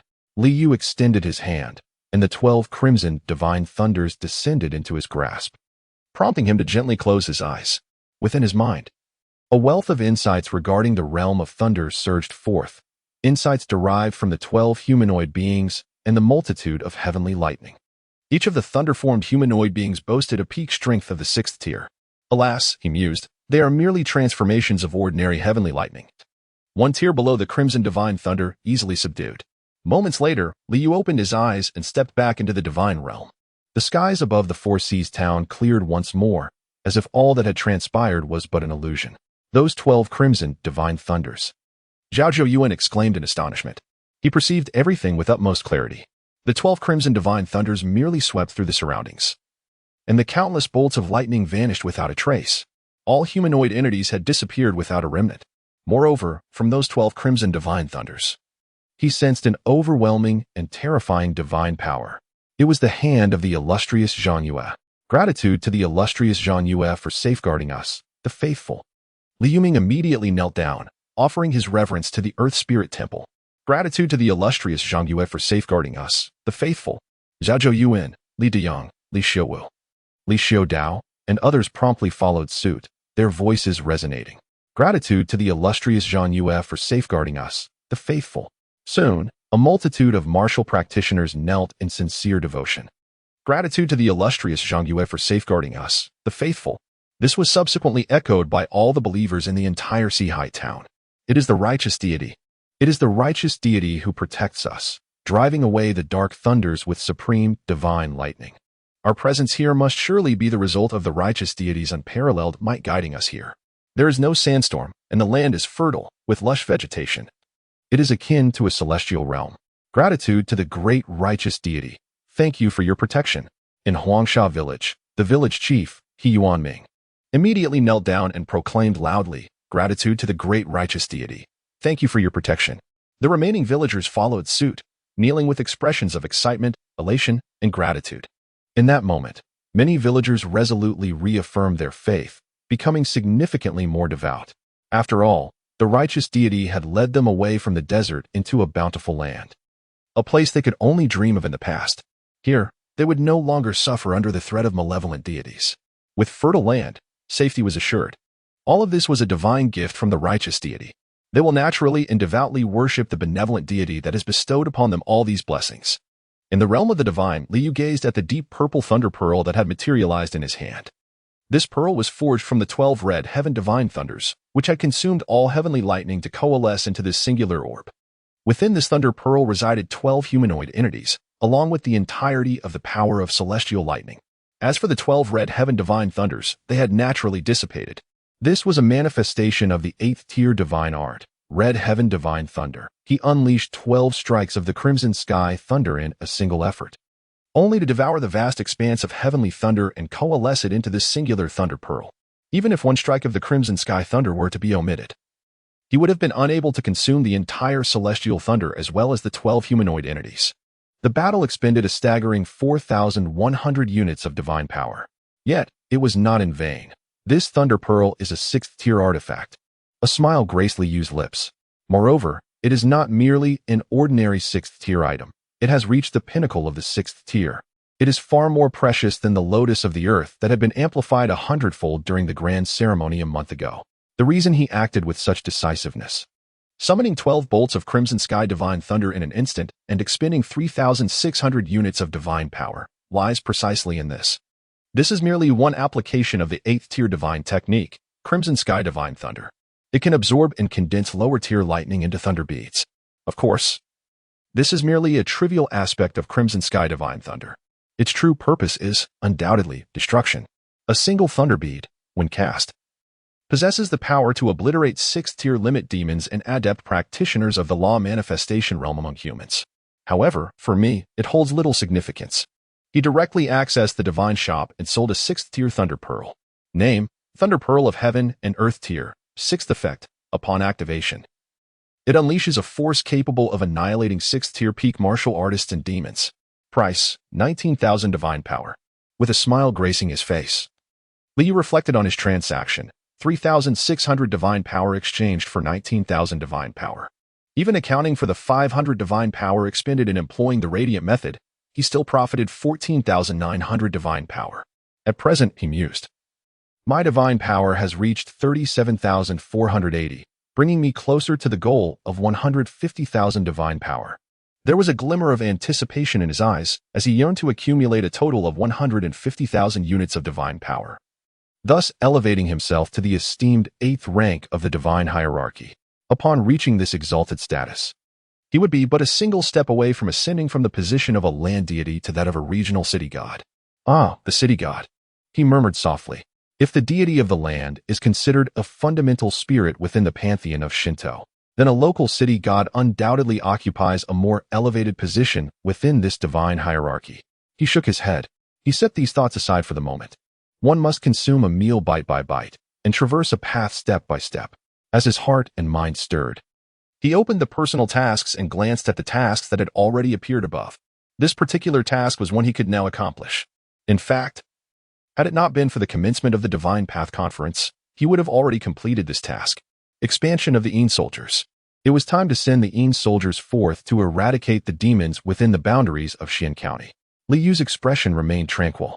He is now not only endowed with formidable divine power, but also possesses an abundance of resources. Naturally, this should elevate the strength of the Four Seas town and the might of his subordinate specters to a new echelon. Such advancements would serve to manifest the awe-inspiring authority of this former 8th rank land deity. Observing the several souls of Grade C and Grade D believers choosing to enter the cycle of reincarnation in the netherworld law domain, Liu maintained a tranquil demeanor. He held little regard for the Grade C and Grade D believers, as these two tiers are the most easily attained. Only the ascent to Grade B believers presents a significant challenge, and the leap from Grade B to Grade A believers entails an even steeper difficulty. Additionally, there are 48 individuals, each of whom is conferred the title of Spectre. He gazed down upon the realm of the underworld, gently waving his hand. Instantly, a series of edicts of the underworld soldiers emerged. Simultaneously, 48 second-tier underworld artifacts ascended into the air. Previously, upon completing his personal task, he had received 20 second-tier underworld artifacts as a reward. Moments later, the memories of all 48 faithful souls were erased, transforming them into D-grade underworld soldiers clad in armor and wielding ethereal weapons. He then turned his attention to the 2 B-grade faithful souls kneeling before him. These individuals were designated to lead the underworld soldiers he had prepared. He intends to elevate the 2 individuals directly to the status of A-class Een soldiers. To achieve this elevation for a single soul, one must possess a divine seal of Een soldier, an enhanced seal of Een soldier, a second enhancement seal of Een soldier, a third enhancement seal of Een soldier, and a 4th-tier Een soldier artifact. In total, it requires the consumption of 711 units of divine power. A-class Een soldiers possess the formidable strength of a 4th-tier superior entity, a power sufficient within the confines of Sioux County. After all, Een soldiers are never solitary warriors. They lead an entire army of Een soldiers. When Een soldiers traverse the land, all spirits retreat in fear. The greater the number of Een soldiers, the more the terrifying Een energy from the depths of the netherworld intensifies, potent enough to freeze the souls of living beings and diminish their strength. With a wave of his hand, several divine seals flew forth, swiftly enveloping Zhang Rongfu and Lui Dao, who were kneeling within the domain of the underworld. In an instant, the 2 transformed from mere specters into 4th-tier A-class Een soldiers. Zhang Rongfu wielded a Een soldier's battle spear, while Lui Dao brandished a Een soldier's battle knife, their surroundings thick with Een energy, causing the ground beneath them to manifest numerous black ice formations. "Thank you for your generous grant, Lord Zhang Yue," they exclaimed, overwhelmed with gratitude and reverence as they bowed deeply. Zhang Rongfu, You shall temporarily assume the role of inspector of the Yin Soldier Office, tasked with safeguarding the realm and vanquishing demons. Louis Dao, you will act as the deputy inspector of the Yin Soldier Office. Li Yu's voice resonated in their minds, both indifferent and commanding. We shall obey the divine decree of Lord Zhangyue. The two responded with utmost respect. They then proceeded to lead their subordinate Yin soldiers to the domain of the underworld beneath the Thousand Wolf Mountain, where an additional 22 Yin soldiers awaited, all belonging to the Yin Soldier Office. As time passed, 3 months swiftly elapsed. During this period, Li Yu elevated the cultivation level of the temple keeper, Li Yuming, to the mid-level of the 4th tier. He also consecrated 4 chief priests, Zhang Rongui, Li Xiudao, Zheng Xinlan, and He Yuanming. Among them, Zhang Rongui, Li Xiudao, and Zheng Xinlan all achieved the mid-level of the 3rd tier, while He Yuanming alone reached the pinnacle of the 3rd tier, having originally been a 3rd-tier superior warrior. Following his consecration, his essence transformed into qi, allowing him to become a qi-refining master, thereby enhancing his cultivation by a small degree. The ranks of the ghost messengers and Yin soldiers expanded once more, with Liao Shou'er and Li Yudang, the inspector and deputy inspector of the Soul Gathering Office, promoted to A-class ghost messengers, possessing 4th-tier superior strength. In the deep of night, the sky was adorned with a myriad of stars and a solitary cold moon concealed behind dark clouds. Li Yu stood within the divine domain, his gaze directed beyond its confines. Zhao Zhou Yuan had finally undergone complete sanctification, becoming my first saintly believer. A faint smile graced his lips as he gently beckoned. A gentle breeze began to drift towards Zhao Zhou Yuan's home. What is happening? Zhao Zhou Yuan exclaimed in astonishment, gazing at his own hands. He felt as though he were radiating brilliance. Though his eyes could not perceive it, he sensed a luminous glow emanating from within. In that moment, his soul became remarkably pure, akin to a flawless crystal, devoid of any impurities. His essence, shining from the inside out, exuded streams of divine light. Under this sacred illumination, Zhao Zhou Yuan sensed his physical form undergoing a rapid transformation. In an instant, he ascended from the mid-tier of the 3rd rank to the upper tier. Yet, this was merely the beginning. Enveloped in the sacred light, he had just attained the upper tier of the 3rd rank when he surged forward once more, crossing into the ultimate realm of the 3rd rank. This was a state he had once deemed unattainable, yet now, it was within his grasp in the blink of an eye. He did not experience any sense of breakthrough, as if it were as simple as eating or drinking. Is this, he wondered, the change that the temple master spoke of? He murmured to himself. As a former divine constable of Xuanqing, he was certainly no fool. From the temple keeper, Li Yuming, he learned that he had been undergoing some kind of transformation, though he had never felt it himself. Today, however, he finally sensed this change, and was astonished to discover it was so intense that it had propelled his cultivation through 2 minor realms. This left him utterly astounded. What could this transformation possibly be? Zhao Zhou Yuan, come forth before me. Suddenly, a voice, lofty yet indifferent and commanding, resonated within his mind. The moment this voice echoed, a divine aura enveloped him, evoking reverence. Lord Zhangyue summoned me to an audience. At this revelation, Zhao Zhou Yuan felt an overwhelming surge of excitement. The foremost purpose of his arrival in this place had been to pay respect to Lord Zhangyue.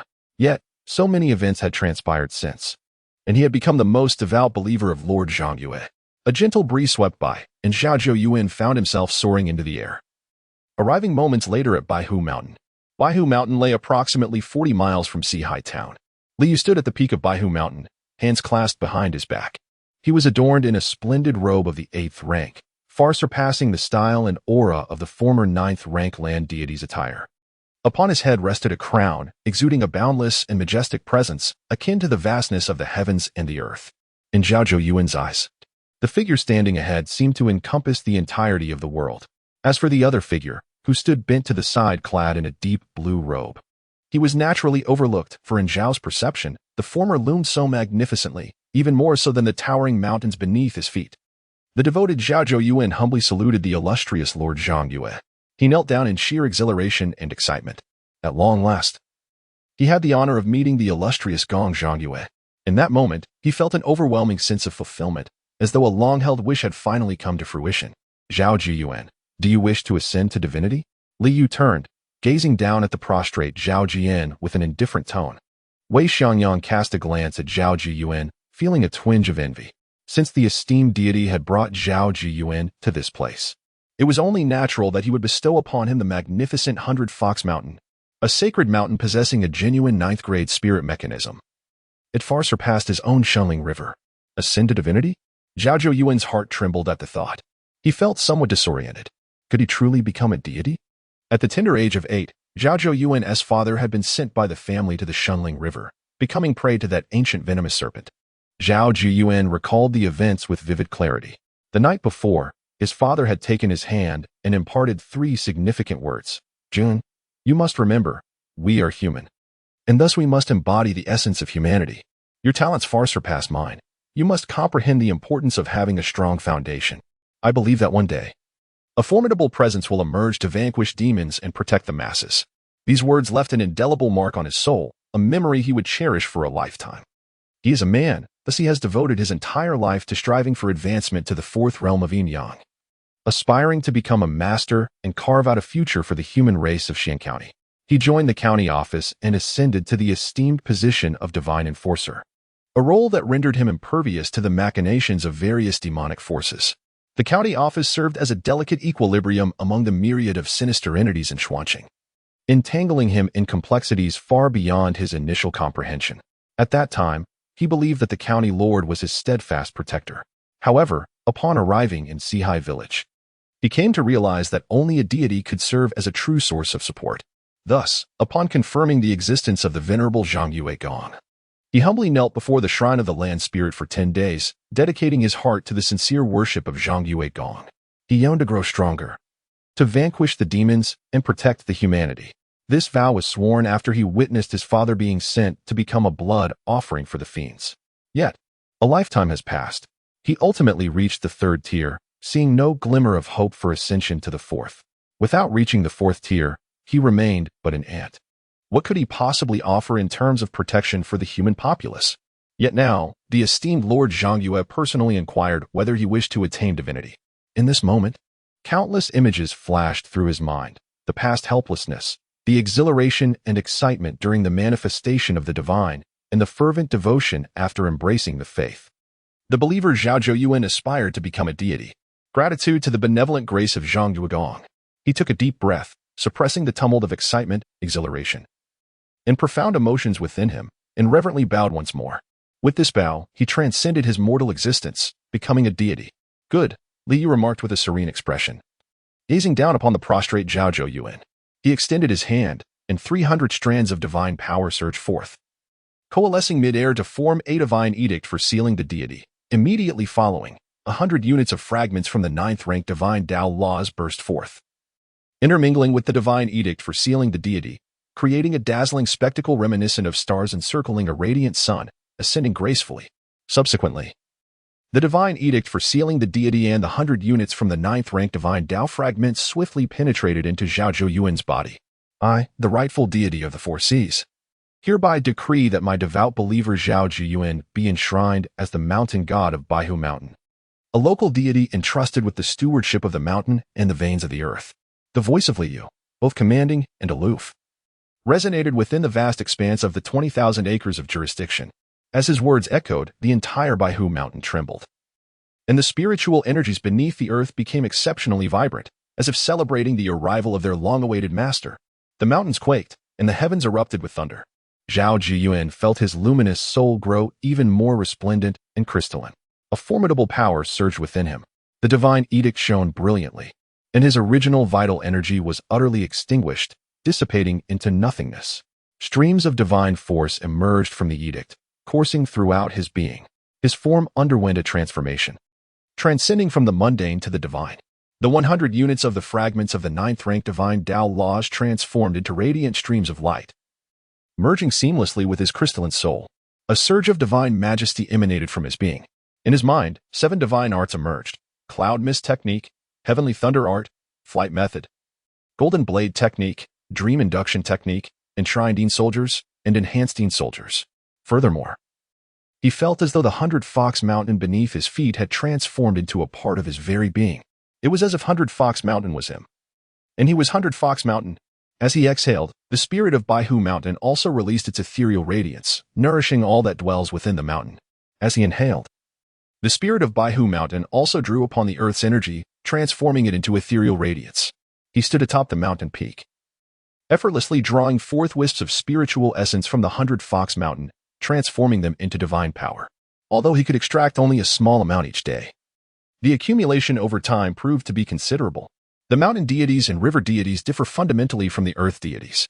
The mountain deity governs a sacred mountain, utilizing divine laws to convert the spiritual essence resonating with his own presence into streams of divine power. Similarly, the river deity presides over a sacred river. This is not merely a territory, but rather their very embodiment. The ability to extract divine power from this embodiment is unique to the mountain and river deities. The earth deities lack such a capacity. Naturally, the amount of divine power extracted from the spiritual essence is limited, requiring prolonged accumulation, and it pales in comparison to the fervent wishes of believers. As for territory, both Zhao Jiyuan and Wei Xiangyang currently hold the status of 9th-ranked deities, with their territories spanning 50 acres. However, the shape of their territories is irregular. For instance, Wei Xiangyang serves as the river deity of the Shunling River. His domain extends along both banks of the Shunling River. However, in reality, their domain holds little significance. As my vassals, their strength remains unweakened within my domain. Liu gazed down upon the two vassals before him. He felt a profound sense of satisfaction within. At this stage, he must be the only one to possess two subordinate deities from the Blue Star Pantheon. Even the second and third individuals who emerged victorious in the Divine Path Assembly could not possibly be conferred with two subordinate deities, despite having received rewards from the fragments of the 9-rank Divine Path loss. However, it is likely that these two would soon embark on a remarkable ascent. He whispered to himself, aspiring to ascend to divinity, each step swifter than the last. The two who had acquired fragments of the divine laws should, if not utterly foolish, have realized the potential to diminish the divine power of the second-tiering soldier artifacts, thereby profiting immensely from their sale. Indeed, it is quite possible that within these past 3 months, those two have already ascended to the esteemed rank of 9th-tier deities. His expression remained tranquil. Naturally, those two were not in the same sphere. Thus their presence did not affect his business. Nevertheless, it cannot be ruled out that the two lacked the acuity to consider the avenue of utilizing the second-tier soldier artifacts to accrue divine power. Zhao Jiyuan. He gazed down upon Zhao Jiyuan, who was still acutely aware of his own transformation, and spoke. The deity is present. Zhao Jiyuan respectfully bowed. Even though he had already been conferred the title of a deity, he remained a devout believer. To him, nothing in this world could surpass the significance of the matters concerning the illustrious Lord. Even if it meant sacrificing his life, he would comply. He would not harbor the slightest hesitation. By the time one reaches the level of a saintly believer, the deity has already become the most significant presence in their heart. You once served as a divine enforcer. I hereby appoint you as the deputy chief of the Soul Reaping Division. The appointment of spirit messengers and their enhancement shall be under your purview, Liu remarked calmly. As for the reason why I do not appoint you as the chief, the answer is quite simple. He remains uncertain whether Zhao Jiyuan is suitable to oversee the Soul Snatching Division. The Soul Snatching Division holds immense significance as it pertains to the 4 major aspects of life: birth, aging, illness, and death. Its primary responsibility is to manage the death aspect concerning the faithful. He is inherently cautious and will not hastily determine the selection for the position of the Master of the Soul Capturing Division. He will faithfully adhere to the divine edict. Zhao Jiyuan humbly accepts the command. His eyes shimmered with brilliance, and he resolved to handle the affairs of the Soul Reaping Division with utmost finesse, so as to honor the divine grace of the illustrious Lord Zhang Yue. I shall allocate 1,000 strands of divine power, along with 50 second-tiering soldier artifacts and 10 third-tiering soldier artifacts to the Soul Reaping Division. I trust you will not let me down, Liu said with a calm expression. He gently waved his hand, directly producing 1,000 units of divine power, 50 second-tiering soldier artifacts, and 10 third-tiering soldier artifacts, which he entrusted to Zhao Jiyuan. These constituted the operational funds for the Soul Capturing Division, amounting to nearly 2,000 units of divine power. After all, bestowing titles upon ghostly emissaries and enhancing their abilities necessitated divine power, while the emissaries themselves required soldier artifacts. Initially, he had intended for Zhao Jiyuan to craft the artifacts himself. However, upon considering that it would take 10 units of divine power for Zhao Jiyuan to create a second-tier artifact, while he could do so with merely 5, the disparity was too substantial. Thus, he resolved to exert himself in this endeavor. As for whether Zhao Zhuoyuan would embezzle funds, if a saintly believer were to indulge in such treachery against divine possessions, then what merit would they hold as a saintly believer? Furthermore, as a subordinate deity, neither Zhao Zhuoyuan nor Wei Xiangyang could ascend based solely on divine power. Such elevation was reserved for the deities of the Blue Star. They must not disappoint their revered deity, Zhao Zhuoyuan declared resolutely. Li nodded, then turned his gaze toward Wei Xiangyang beside him. Wei Xiangyang, your servant is here. Wei Xiangyang's body quivered, and he immediately bowed in respect. You have served as an esteemed scholar in the great Zhou dynasty, held administrative authority, and led the warriors of Xian County in fierce battles against demons. I hereby appoint you as the deputy chief of the Yin Soldier Division, responsible for the bestowal, enhancement, and training of Yin soldiers. Liu commanded. The soul-capturing division operated internally, while the Yin Soldier Division functioned externally. These were the two forces at his disposal. The soul-capturing division was akin to earthly constables, while the Yin Soldier Division naturally resembled an earthly army. He also imparted the divine techniques of bestowing Yin soldiers and enhancing Yin soldiers to Wei Xiangyang. I shall faithfully adhere to the divine edict of our revered deity. Wei Xiangyang rejoiced internally and promptly bowed in utmost respect. He was elated to have become the deputy chief of the Yin Soldier Division, for this bestowed upon him the authority to dispatch the Yin soldiers to eradicate the demons within the territory of Xian County. How many human lives could be saved from the clutches of these malevolent creatures? This thought filled him with immense excitement and exhilaration. He is a true soul devoted to the people of the human race. In life, he was willing to perish alongside the citizens of Xian County, fighting against demons. After death, he ascended to divinity, yet his thoughts remained steadfastly with the people of Xian County. He summoned Liu, who likewise produced 1,000 strands of divine power, along with 50 second-tier Yin soldier artifacts and 10 third-tier Yin soldier artifacts, bestowing them upon Wei Xiangyang as operational funds for the Yin Soldier Division. As for external campaigns against the demons, you may confer with Li Yuming. The collaboration between the human race and the Yin soldiers is essential. Li Yu's expression remained placid. After speaking, he took a step and vanished from sight. With the presence of subordinate deities, many matters no longer require his direct involvement. This is the advantage of having subordinate deities, who will undoubtedly dedicate themselves wholeheartedly. In this world, who does not aspire to progress? Farewell, esteemed deity. Zhao Zhuoyuan and Wei Xiangyang bowed respectfully. In the county town of Xian, an elderly man rode slowly on a donkey into the city. Along the streets, numerous vendors were calling out their wares. Candied hawthorn, crisp and sweet candied hawthorn, steamed buns, soft and fragrant steamed buns, affordable pancakes, sugar figurines, a variety of sugar figurines. The old man gazed with great interest at the array of delicacies, then tugged at the large ears of his black donkey and halted before the candied hawthorn stall. One skewer, please. Coming right up. Only 3 pennies. The vendor grinned widely, handing a skewer of candied hawthorn to the old man. The old man rummaged through his belongings, producing 3 copper coins for the vendor. Deliciously sweet. He took a bite of the candied hawthorn, his eyes narrowing in delight as he sighed in appreciation. The black donkey continued onward. Shortly thereafter, they arrived at a modest courtyard.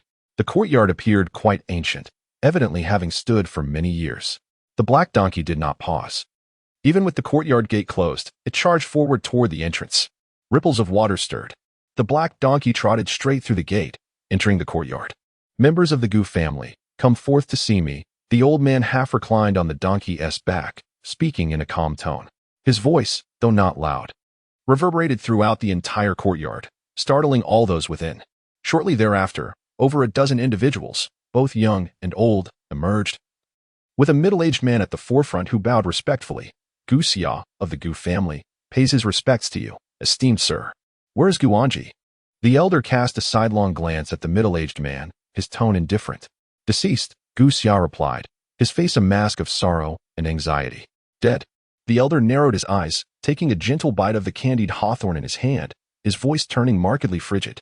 Since Guanji is no more, what purpose do you serve? The words hung in the air.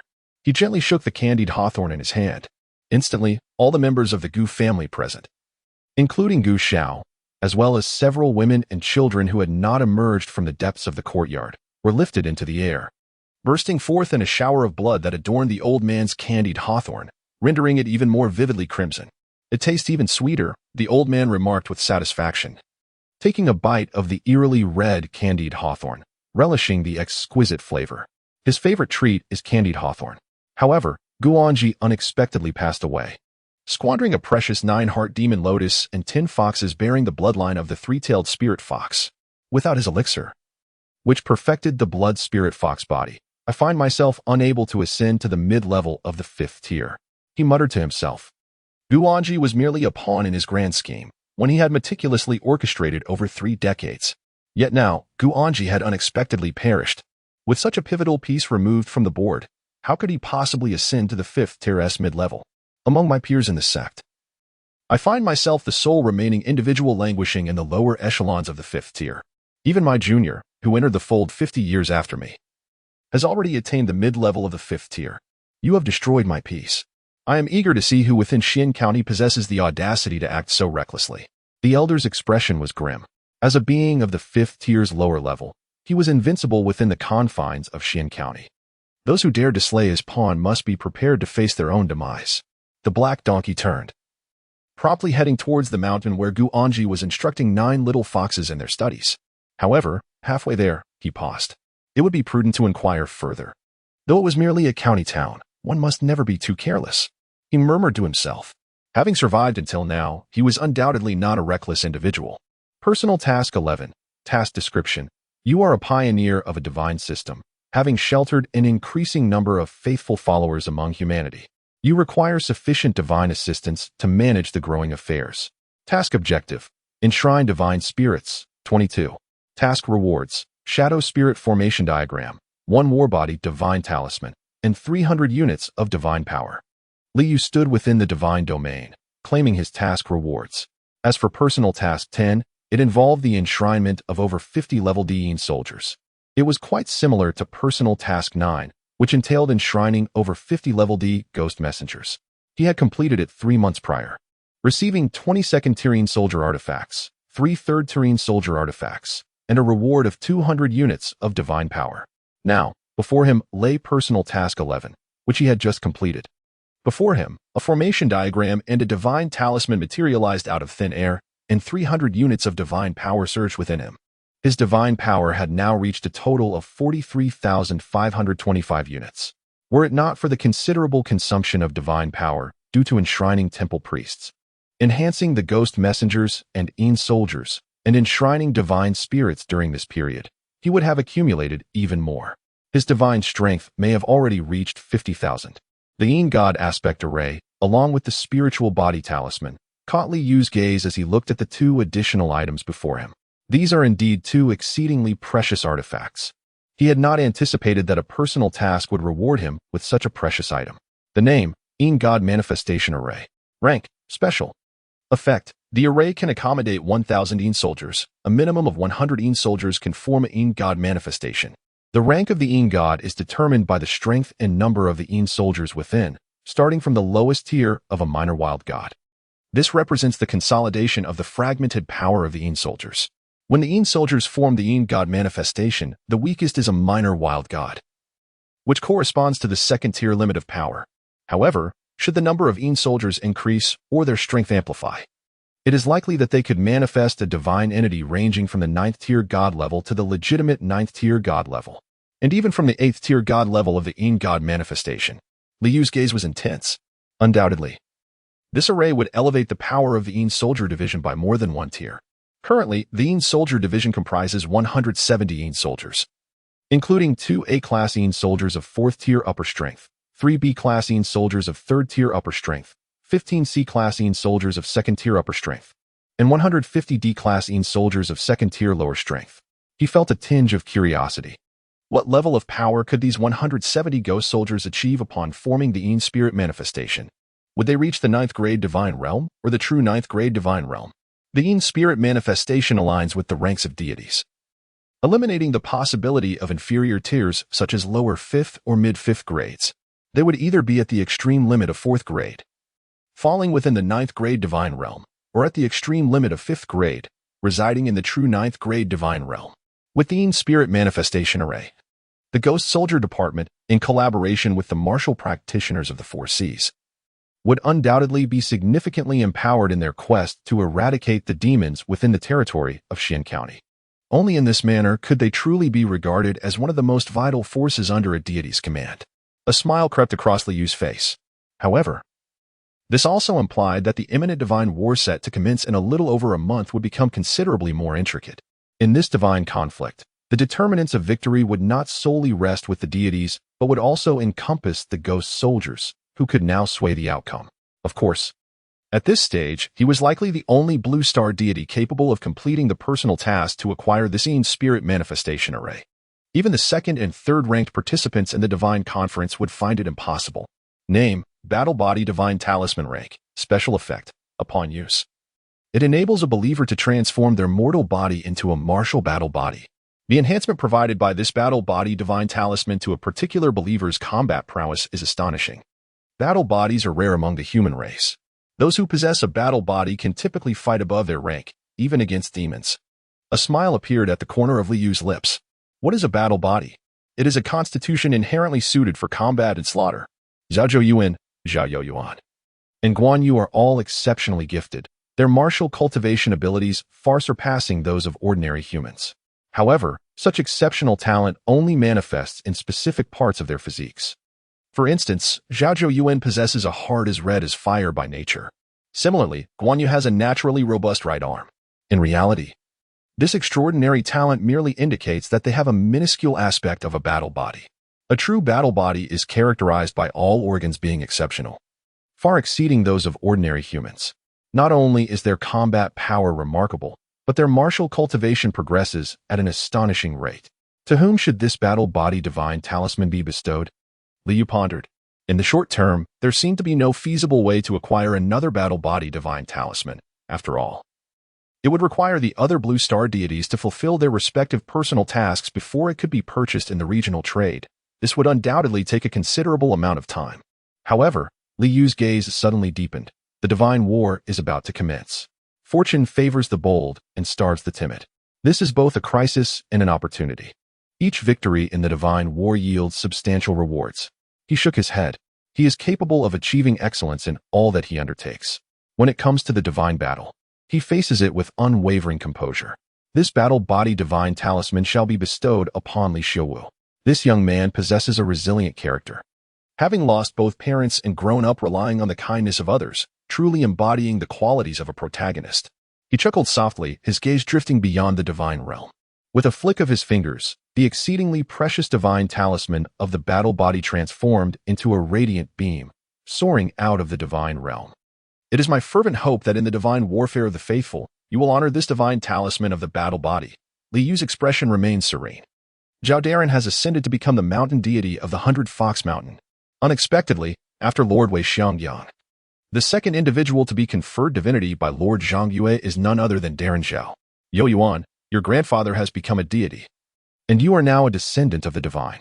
We must also strive, for perhaps one day we too may attain divinity. Daren Zhao was conferred this honor for his devout faith in Lord Zhang Yue, and we should likewise intensify our devotion. In the hall of the temple, Li Yuming sat at the head. To his left were Li Deyang, Chen Matzi, Lao Jingxian, Li Xiuwu, and Li Xiuling. To his right sat Zhang Rongui, Li Xiudao, He Yuanming, Zheng Xinlan, and Chen Erger. The faces of all present were still alight with excitement and fervor. Clearly, the elevation of Zhao Zhou Yuan to divinity had invigorated their spirits. If Zhao Zhou Yuan could be conferred this honor for his devout faith in Lord Zhang Yue, why should they not aspire to the same? They all possessed this unwavering confidence. At that moment, a resplendent golden talisman soared in from outside, merging with Li Xiuwu in a flash. Instantly, a brilliant golden radiance erupted from Li Xiuwu, surging forth with such intensity that it even shattered the roof of the temple hall, creating an astonishing spectacle in the sky. This is Zhao Yongyuan, merely 23 years of age, had already attained a second-tier upper-level cultivation. He suddenly rose to his feet, his eyes wide with shock as he exclaimed, "The manifestation of the battle body! Li Xiuwu has attained the battle body!" The others, upon hearing this, were taken aback, their bodies trembling in disbelief. They are no longer the naive individuals of the past. Over the course of these 10 months, they have acquired a wealth of knowledge. They have come to understand the essence of the battle body. Aha! With the grant of the battle body from Zhang Yue, our Four Seas town shall also produce a warrior of the human race. Li Yiming laughed heartily, filled with joy. The might of the human battle body is sufficient to instill fear in demons and monsters. Meanwhile, in the center of an ancient and majestic hall, a large bell, tarnished with verdigris, suddenly rang out. The white-bearded elder, seated in meditation nearby, opened his eyes and gazed at the bell adorned with copper green. Have we finally produced another battle body for the human race? I wonder which type it is, he murmured, clad in a simple gray robe. His white hair and beard stark against his gaunt visage. He slowly rose to his feet, his hands reduced to mere skin enveloping bone, resembling the slender and pointed claws of a chicken. This marked the emergence of the seventh human warrior body in Tianlin County over the past 50 years. Surely, this new human warrior body will attract considerable contention. The old man stood upright, his eyes deep and enigmatic.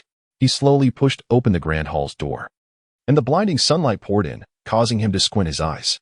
Standing at the entrance of the hall, gazing at the undulating mountains in the distance, he felt a sense of disconnection from time, as if transported to another era.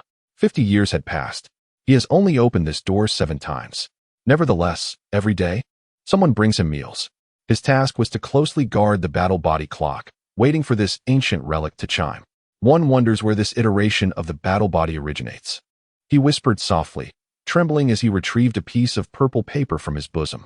Turning, he cast the paper into the air, striking the verdant body bell. Instantly, the bell swayed gently, and strands of verdigris coalesced, imprinting onto the purple paper to unveil a map. The elder stepped forward to uncover the purple paper. Gazing at the map above, it depicted the territory of Xian County. It had been many years since a war body had appeared in Xian County. One could only wonder which faction would seize this war body. Ah, the war body of our human race, once fought valiantly against the heavens and the earth, slaying countless demons for the great Zhou dynasty. In days gone by, even the most formidable demon kings were vanquished by the human war body. Yet now, the elder lamented, filled with sorrow, it has been reduced to a mere bait for demons. Without hesitation, he slowly exited the grand hall, conveying the message to the various factions of demons. As for which faction would capture this human warrior to devour him as a precious elixir, that depended on the cunning of each demonic force. What a pity, he lamented. I am confined here. If only I could partake in the consumption of this warrior of my kind. The elder licked his lips, a peculiar green glimmer flickering in his eyes. He felt no remorse at the thought of the human warrior being devoured by demons. Only a sense of regret for being unable to share in the feast. He also aspired to consume the physique of the human race, seeking further advancement. Returning to the grand hall, he closed the palace gate and resumed his seated meditation, awaiting the next chime of the battle body bell in the town of Four Seas. A resplendent, blazing sun emerged in the sky, radiating an overwhelming brilliance. The sun cast its golden rays, illuminating the world in a dazzling spectacle. Yet, almost immediately, the sun transformed into a myriad of golden feathers, soaring with the wind, dispersing into a shower of light. This is, he exclaimed, astonished by the celestial phenomenon above. The transcendent battle body, renowned among the 9 great battle bodies of the human race, held a prestigious rank. In this moment, he could hardly suppress his envy. Although he had been gifted since childhood, possessing remarkable martial arts aptitude and extraordinary kidneys, he had achieved the second-tier cultivation level at the tender age of 23. Yet, despite his exceptional talents, they paled in comparison to that of a human battle body. Not to mention, it was one of the foremost ascendant battle bodies. How he longed to possess such a battle body. His grandfather had already been conferred with the title and had become the deity of the 100 Mountain.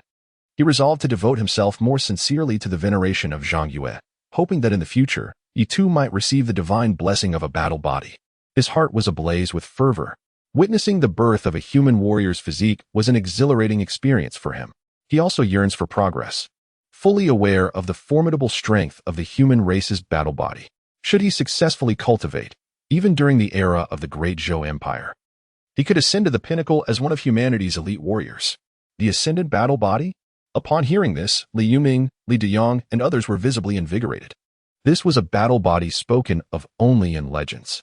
The lore of the human race's battle body has been passed down through the ages. The emergence of an ascendant battle body would undoubtedly render the Four Seas town even more powerful.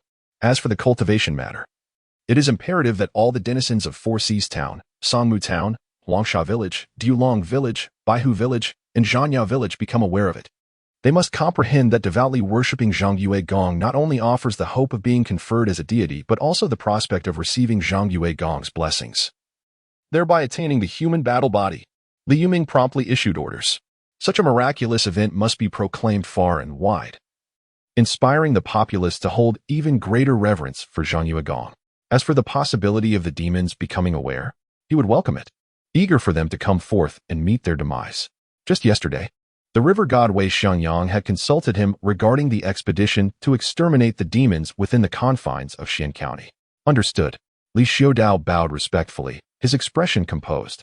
Moments later, Li Xiaowu, enveloped in golden radiance, opened his eyes. His cultivation was originally at the pinnacle of the second tier, yet at this moment, he underwent a profound transformation, ascending to the mid-level of the third tier. He originally possessed an appearance that could only be deemed ordinary. Yet now he emanates an ethereal charm, resembling a young gentleman who has stepped forth from the confines of a painting. A serene and transcendent aura envelopes him, setting him apart from the mundane.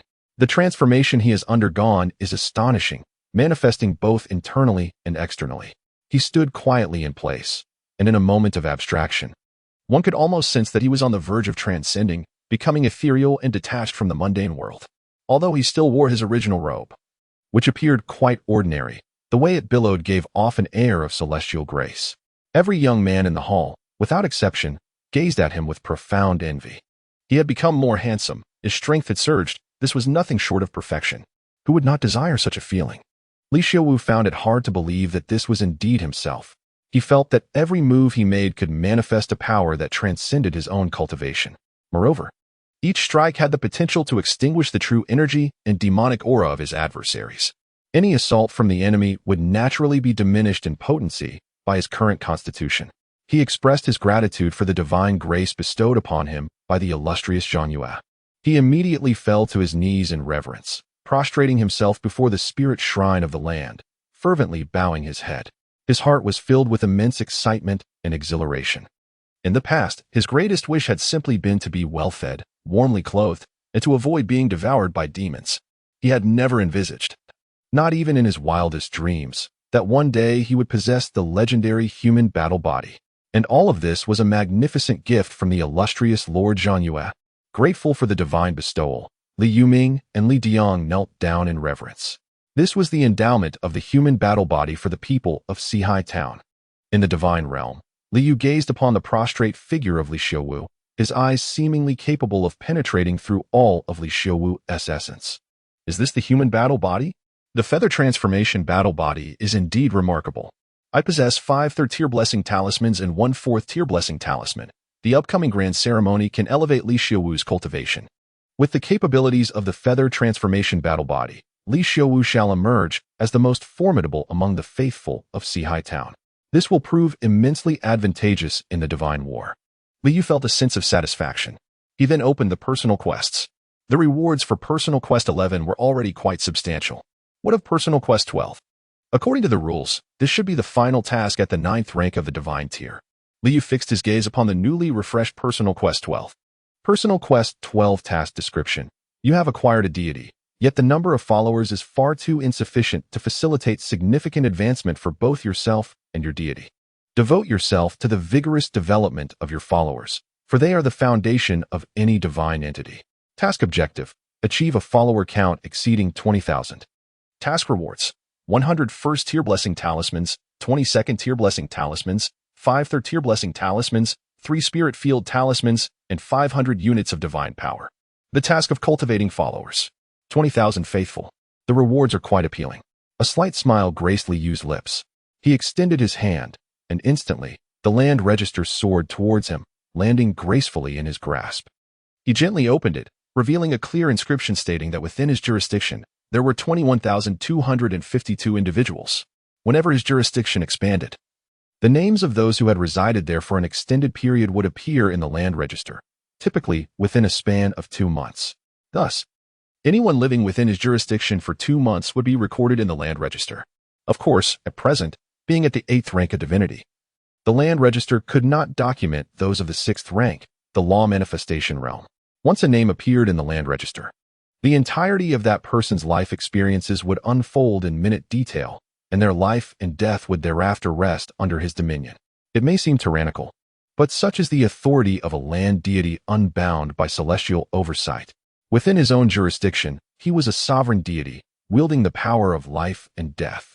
Moreover, even in the absence of the land register, he could extinguish the life of any individual within his domain with merely a thought. The population had surpassed 20,000, totaling 21,252 souls. Yet, the number of faithful believers remained insufficient. Liu maintained a serene expression. He opened the faithful information and cast his gaze upon it. Daily incense offerings, 58,826. Tao-level believers, 0 daily providing 100,000 incense offerings. Heavenly level believers, 0 daily providing 10,000 incense offerings. Sacred level believer, 1 daily providing 1,000 incense offerings. A-level believers, 19 daily providing 100 incense offerings. B-level believers, 4. 250 daily providing 10 incense offerings. C-level believers, 13. 272 daily providing 1 incense offering. D-level believers, 1. 540 providing 1 incense offering every 10 days. The total number of believers had reached 19,082. Over the past 3 months, Liu Ming and his companions had performed commendably. Liu was quite satisfied with this outcome. It was indeed significant that so many common folk within the jurisdiction revered him.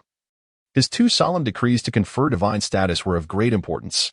Each decree was accompanied by remarkable fanfare.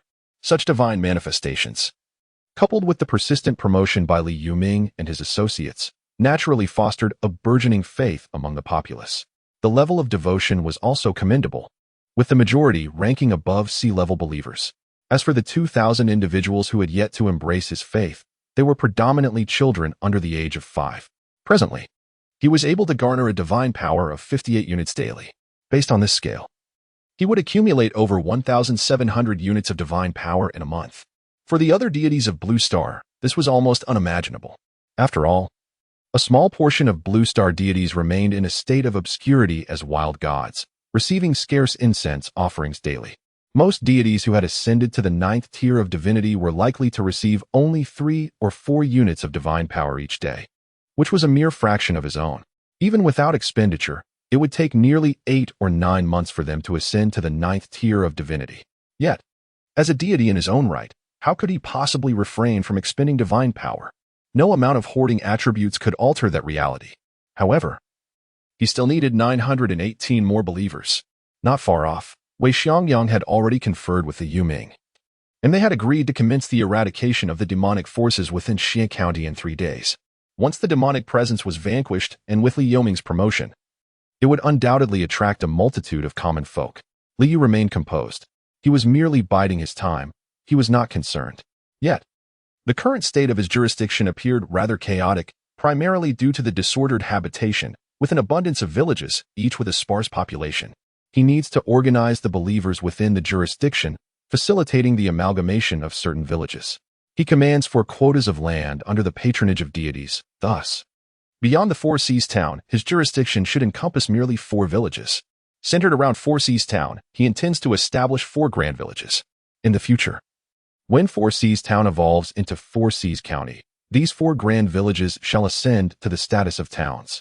Liu's gaze turned toward the realm beyond the divine domain. His jurisdiction encompasses an expanse of 20,000 hectares. He intends to establish these 4 grand villages 50 miles away from Sihai town in each direction. These 4 villages will also serve as the designated abodes for the 4 land deities he shall enshrine in the future. Following the inaugural grand ceremony next year, they shall commence construction forthwith. With a multitude of warriors engaged in the building process, the pace shall be remarkably swift. As for the population, he let out a soft chuckle. There are countless ways to encourage the residents of places such as Tsangmu Town, Diulong Village, Baihu Village, and Zhanyao Village to willingly relocate. Yet, even now, the second holy level believer remains elusive. Is it truly so difficult for a holy level believer to come into existence? He shook his head, a hint of resignation evident in his demeanor. Should there truly be no emergence of a saintly believer, he would have no choice but to expend 200 units to bestow the fragment of the 9th rank divine path upon a subordinate deity. As for those who possess the merit of humanity, Liu Ming indeed carries 20 units of such merit, acquired during his previous endeavor of vanquishing demons within the confines of Tsangmu Town. However, as Liu Ming serves as his temple guardian, he has no immediate intention of conferring upon him the status of a subordinate deity. The role of a subordinate deity is of paramount importance. Yet the temple guardian holds even greater significance. This should be the domain of the most formidable demonic force within the boundaries of Xin County, Tianyuan Mountain. It is reasonable to assume that they possess the most comprehensive intelligence regarding the entirety of Xin County. The elder, astride his black donkey, stood at the foot of Tianyuan Mountain, murmuring to himself. The string of candied hawthorns in his hand had dwindled to but two. Yet they appeared even more vividly crimson than before, as if freshly pulled from a pool of blood. Faintly, one could discern the anguished souls of mortals struggling within, their cries echoing with torment and distortion. Just as he was about to enter the celestial ape mountain to inquire about some intelligence, a dense and ominous cloud of demonic energy suddenly swept across the sky, descending upon the mountain. The cloud was as dark as ink, exuding a terrifying malevolence that was enough to send chills down one's spine from afar. The old man promptly seized the black donkey, his brow furrowing in concern. A fifth-tier lower-grade demon? Given the aura of this cloud, could it be from the severed mountain? What brings a fifth-tier demon from the severed mountain to this place? Before long, he was astounded to discover that 4 swirling clouds of malevolence had erupted from the celestial ape mountain. Among them, one exuded an aura that instilled fear within him. Unmistakably a mid-level 5th rank. The other 3 clouds, 2 of which radiated an aura no less formidable than his own, were of the lower 5th rank.